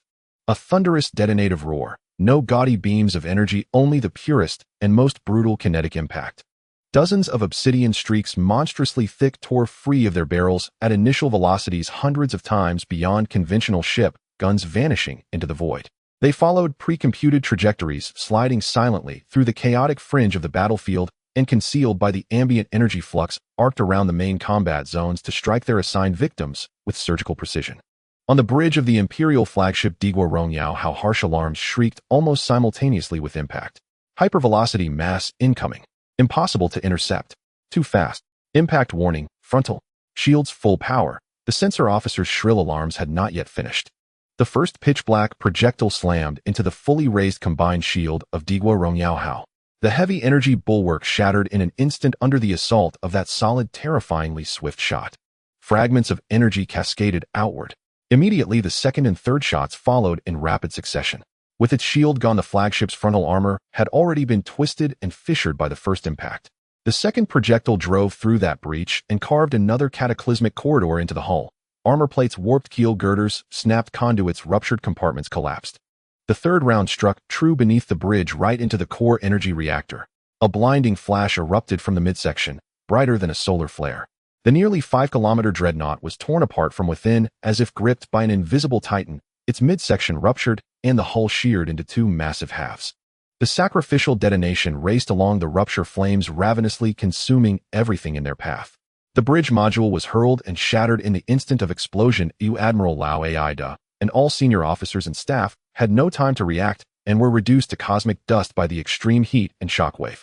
As the seat of the newly appointed commander-in-chief of the Digua Basa, Xingyu the Digua Rongyao, Hao held out less than 3 seconds under the concentrated attention of the Suashing Ji-Mao before being utterly annihilated. Almost at the same moment, the former Imperial Frontline Command flagship, Rongyao Jiandao Hao. Admiral Sa Li Mu, still reeling from the collapse on his right flank, was barely regaining his composure and flailing to re-establish contact with scattered units attempting to gather the shattered remnants. He had also seen that terrible incandescent energy storm on the front and felt the alarm bells ring in his chest. Before he could fully comprehend its meaning, the fatal blow descended silently. 2 obsidian streaks skimmed the aftermath of Digua Rongyao-Hao's sacrificial blast, and at a razored angle struck the comparatively vulnerable rearside engine arrays of Rongyao Jiandao. The first shot demolished the main thruster and nearly half the auxiliary engines, instantly robbing the battleship of most of its propulsion. The second drilled deep into the engine bay and detonated the fuel stores and power conduits. A chain of explosions turned the vessels aft into contorted scrap of flames, and leaking plasma gushed from the rent hull. The hull lost balance and began to spin and tumble uncontrollably. Sa Li Mu was flung across the bridge into a console, his head split and bleeding. He struggled to lift his blood-smeared eyelids and saw several more obsidian streaks streaking rapidly toward them. No, no, he muttered, eyes hollow with disbelief and despair. Although Rongyao Jiandao did not disintegrate instantly, it had nonetheless suffered mortal wounds, completely incapacitated as a fighting and command vessel, a steel coffin adrift in space. Beyond those 2 principal flagships, dozens of other Imperial Fleet Command Nexus ships that had been marked were likewise subjected to the Suashing Ji-Mao's merciless targeted strikes.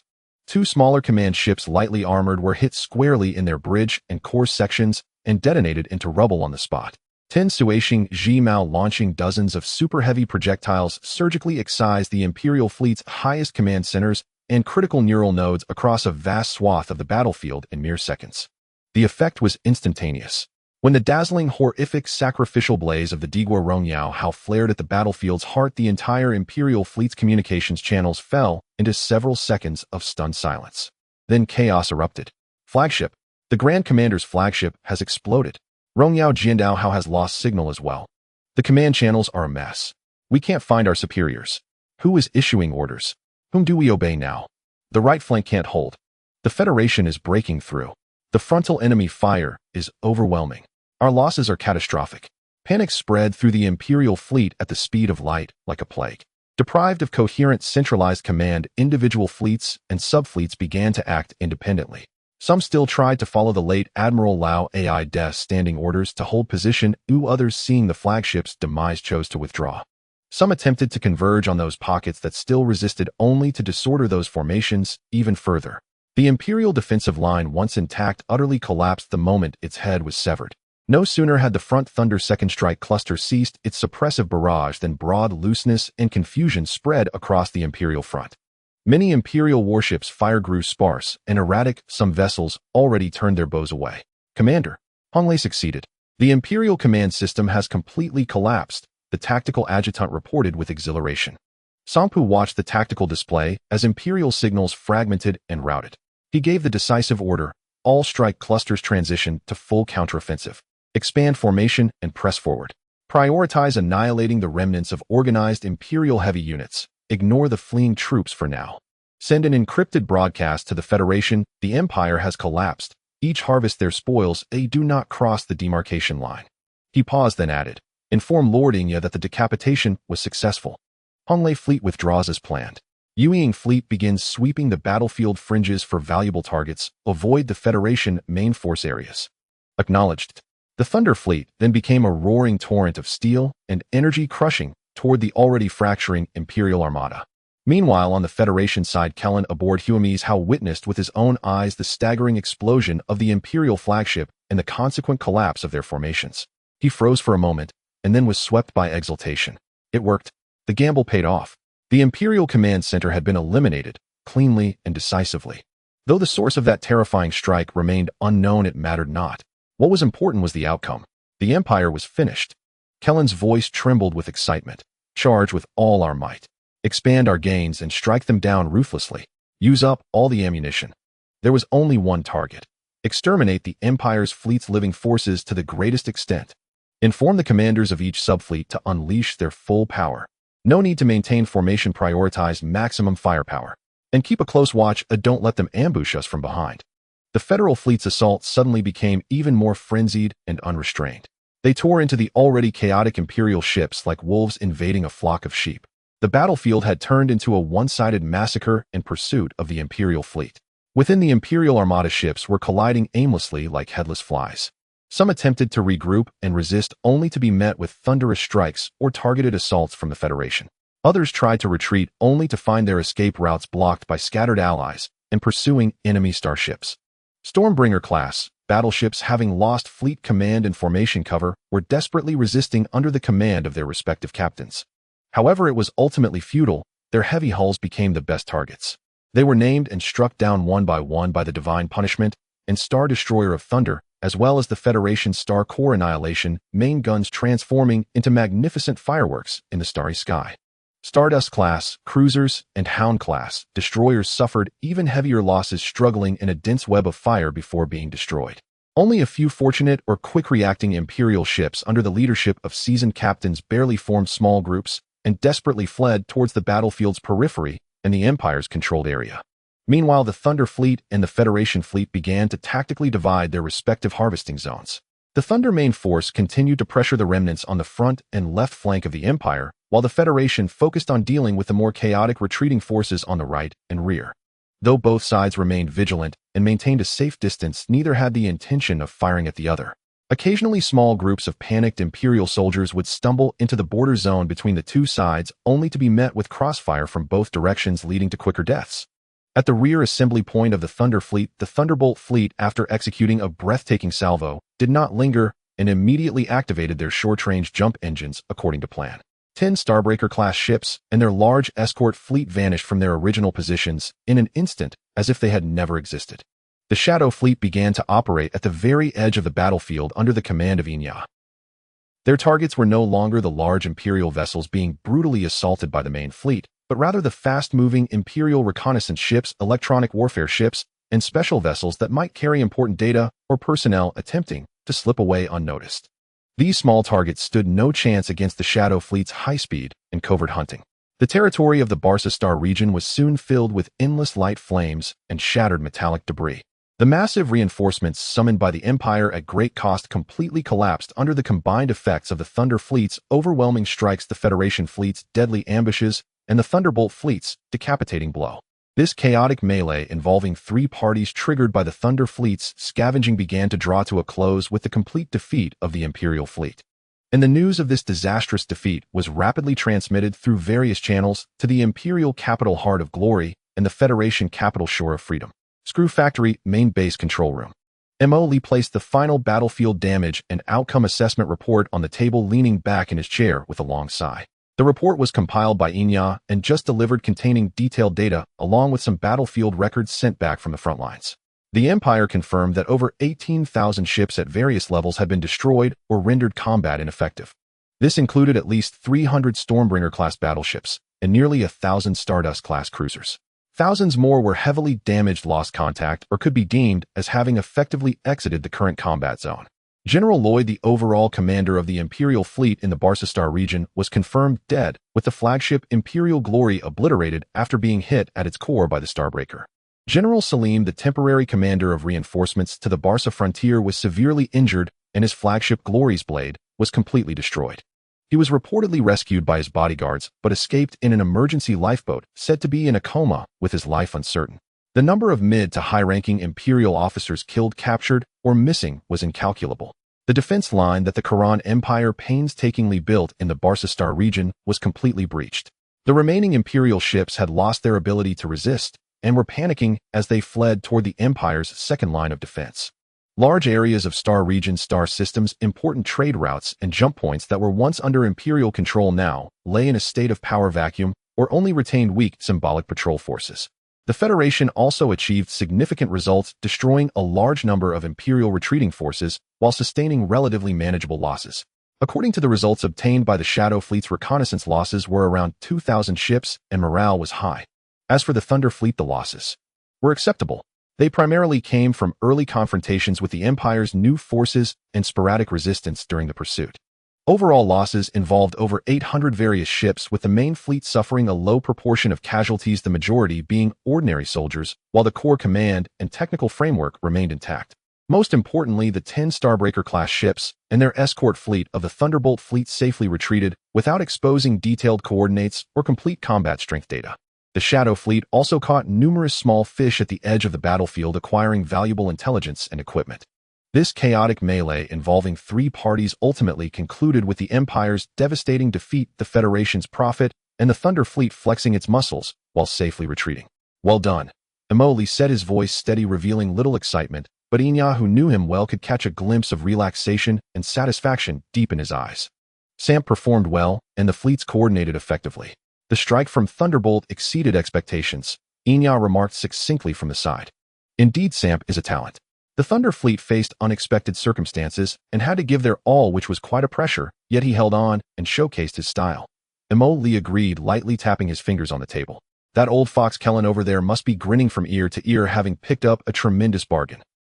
Upon hearing this, Inya pulled up several brief reports and replied, according to fragmented information transmitted by the deep diver from within the Federation fleet, General Klin is currently sending good news to the Federation military and the President's office, and actively requesting credit for his decisive actions in seizing the opportunity of battle and heavily striking the Empire's main forces. The initial response from public opinion within the Federation has been enthusiastic, viewing it as a vindication for the Federation's earlier defeats and a significant strategic victory. Vindication. Credit. Emoli scoffed. What a load of nonsense about seizing the opportunity. He clearly just sat idly by for 3 hours waiting until we were almost done fighting the Empire before running out to pick up the leftovers. When it comes to shamelessness, no one does it better than these politicians and generals of the Federation. He leaned back into his chair and gazed up at the starry projection on the ceiling. But that's fine. The more face they want, the easier it will be for us to negotiate what's next. Inya approached the star map and began to operate it. The red area representing the Federation-controlled zone began to spread more prominently, while the points marked with a faint golden halo were also highlighted. Commander, the battle has ended. But the issues after the war have just begun, Inya said, her thin lips parting slightly as she calmly analyzed. With the Empire suddenly defeated, the Federation is voraciously consuming the Bassastar region. As the de facto decisive force in this battle, we are ostensibly an invisible, unofficial power. How should we obtain the benefits we deserve and transform them into the foundation for long-term development? She turned to look at Emoli. Previously, we mainly relied on our identity as the Ghost Pirate Group and a few shell companies to survive and grow in the cracks. But after this, the situation has changed. We have exposed our strength that can sway us to region-level battle. Neither the Empire nor the Federation can afford to ignore us any longer. Continuing to hide completely in the shadows will become increasingly difficult, and we will miss the opportunity to transform this victory into actual territory and legitimate status. Emily straightened up, her fingers crossed on the table. So you mean we need to step into the light? At least partially step into the light. Yes, Commander, we now need a legitimate identity and territory that can be recognized by at least one major power in the open. Inya nodded. However, taking over the entire Battlestar region is unrealistic. The Federation will never agree and will immediately regard us as a more dangerous enemy than the Empire. Currently, we do not have enough manpower or administrative capability to manage an entire star region. But if we don't take anything, the significance of participating in this battle will be greatly diminished, and we won't be able to provide sufficient space and resources for the subsequent upgrades of the Screw Factory and the expansion of clone populations. She pointed to several areas marked in gold on the star map. I suggest we use this as leverage and a basis to negotiate with the Federation. Securing 2 to 3 complete star zones in key positions of the Battlestar region that are relatively resource-rich.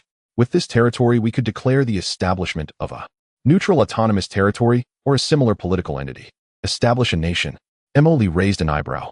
Yes, Commander, a term that sounds more moderate and easier to accept. Star Sea Community Border Developers Alliance Battlestar Region Reconstruction Council. The name can be further deliberated. Inya maintained her tone. There's no rush on the name, we can think of it when we make the decision later. Please continue, Emily agreed. Inya nodded in agreement and continued to express her thoughts. The key is that we urgently need a territory that legally belongs to us, where we can publicly build bases, develop industry, recruit populations on the surface, and conduct formal diplomatic trade with other forces. This territory cannot be too small, or else there will be no strategic depth or development potential, but it also cannot be too large to avoid overly provoking external parties or making it unmanageable for us. Emily stroked his chin in contemplation. Inya was right. Previously, minor skirmishes could be hidden in the shadows. But now it's different, with a fleet holding several strength reports in hand, and having helped the Federation defeat the Empire's main forces, it would be self-deception to still think of remaining invisible. The Empire would definitely be searching for us with a vengeance. The Federation would also utilize us while being on guard, and might even look for opportunities to undermine us. Having a visible identity and territory is like having a shield. At least everyone on the surface has to follow some rules, and even if they want to act, they need a decent excuse. Moreover, only with a territory can we boldly engage in construction, absorb populations to establish a more solid logistics and intelligence network, although we do not need to absorb any. I'm just afraid the Federation won't agree, Emily voiced his concerns. Dividing off 2 or 3 star zones is no small matter. That old bastard Clint just achieved great merit, and his appetite is certainly large, eager to swallow the entire Battlestar region. So he needs our consent. A glint of calculation flashed in Inya's eyes. Although the Empire's fleet cluster retreated in defeat, they have not been completely annihilated. There are still a considerable number of garrison troops and fortresses around the Battlestar region. If the Federation wants to fully digest the Battlestar region and use it as a springboard to continue attacking the Empire's hinterland, they will inevitably face harassment and counterattacks from the Empire's remnants, as well as pressure from other star regions of the Empire. She brought up another strategic analysis chart and continued, we can promise them that after we establish our autonomous territory, we will provide limited but effective military assistance to the Federation within the next standard year. This includes, but is not limited to, intelligence sharing, joint patrols in specific areas, and firepower containment against key counterattacking forces of the Empire. Signing a non-aggression and limited cooperation treaty is also a possibility. Exchanging future military support for present territory and recognition. Emily understood. Yes, the Federation itself likely does not want to provoke a powerful unknown force.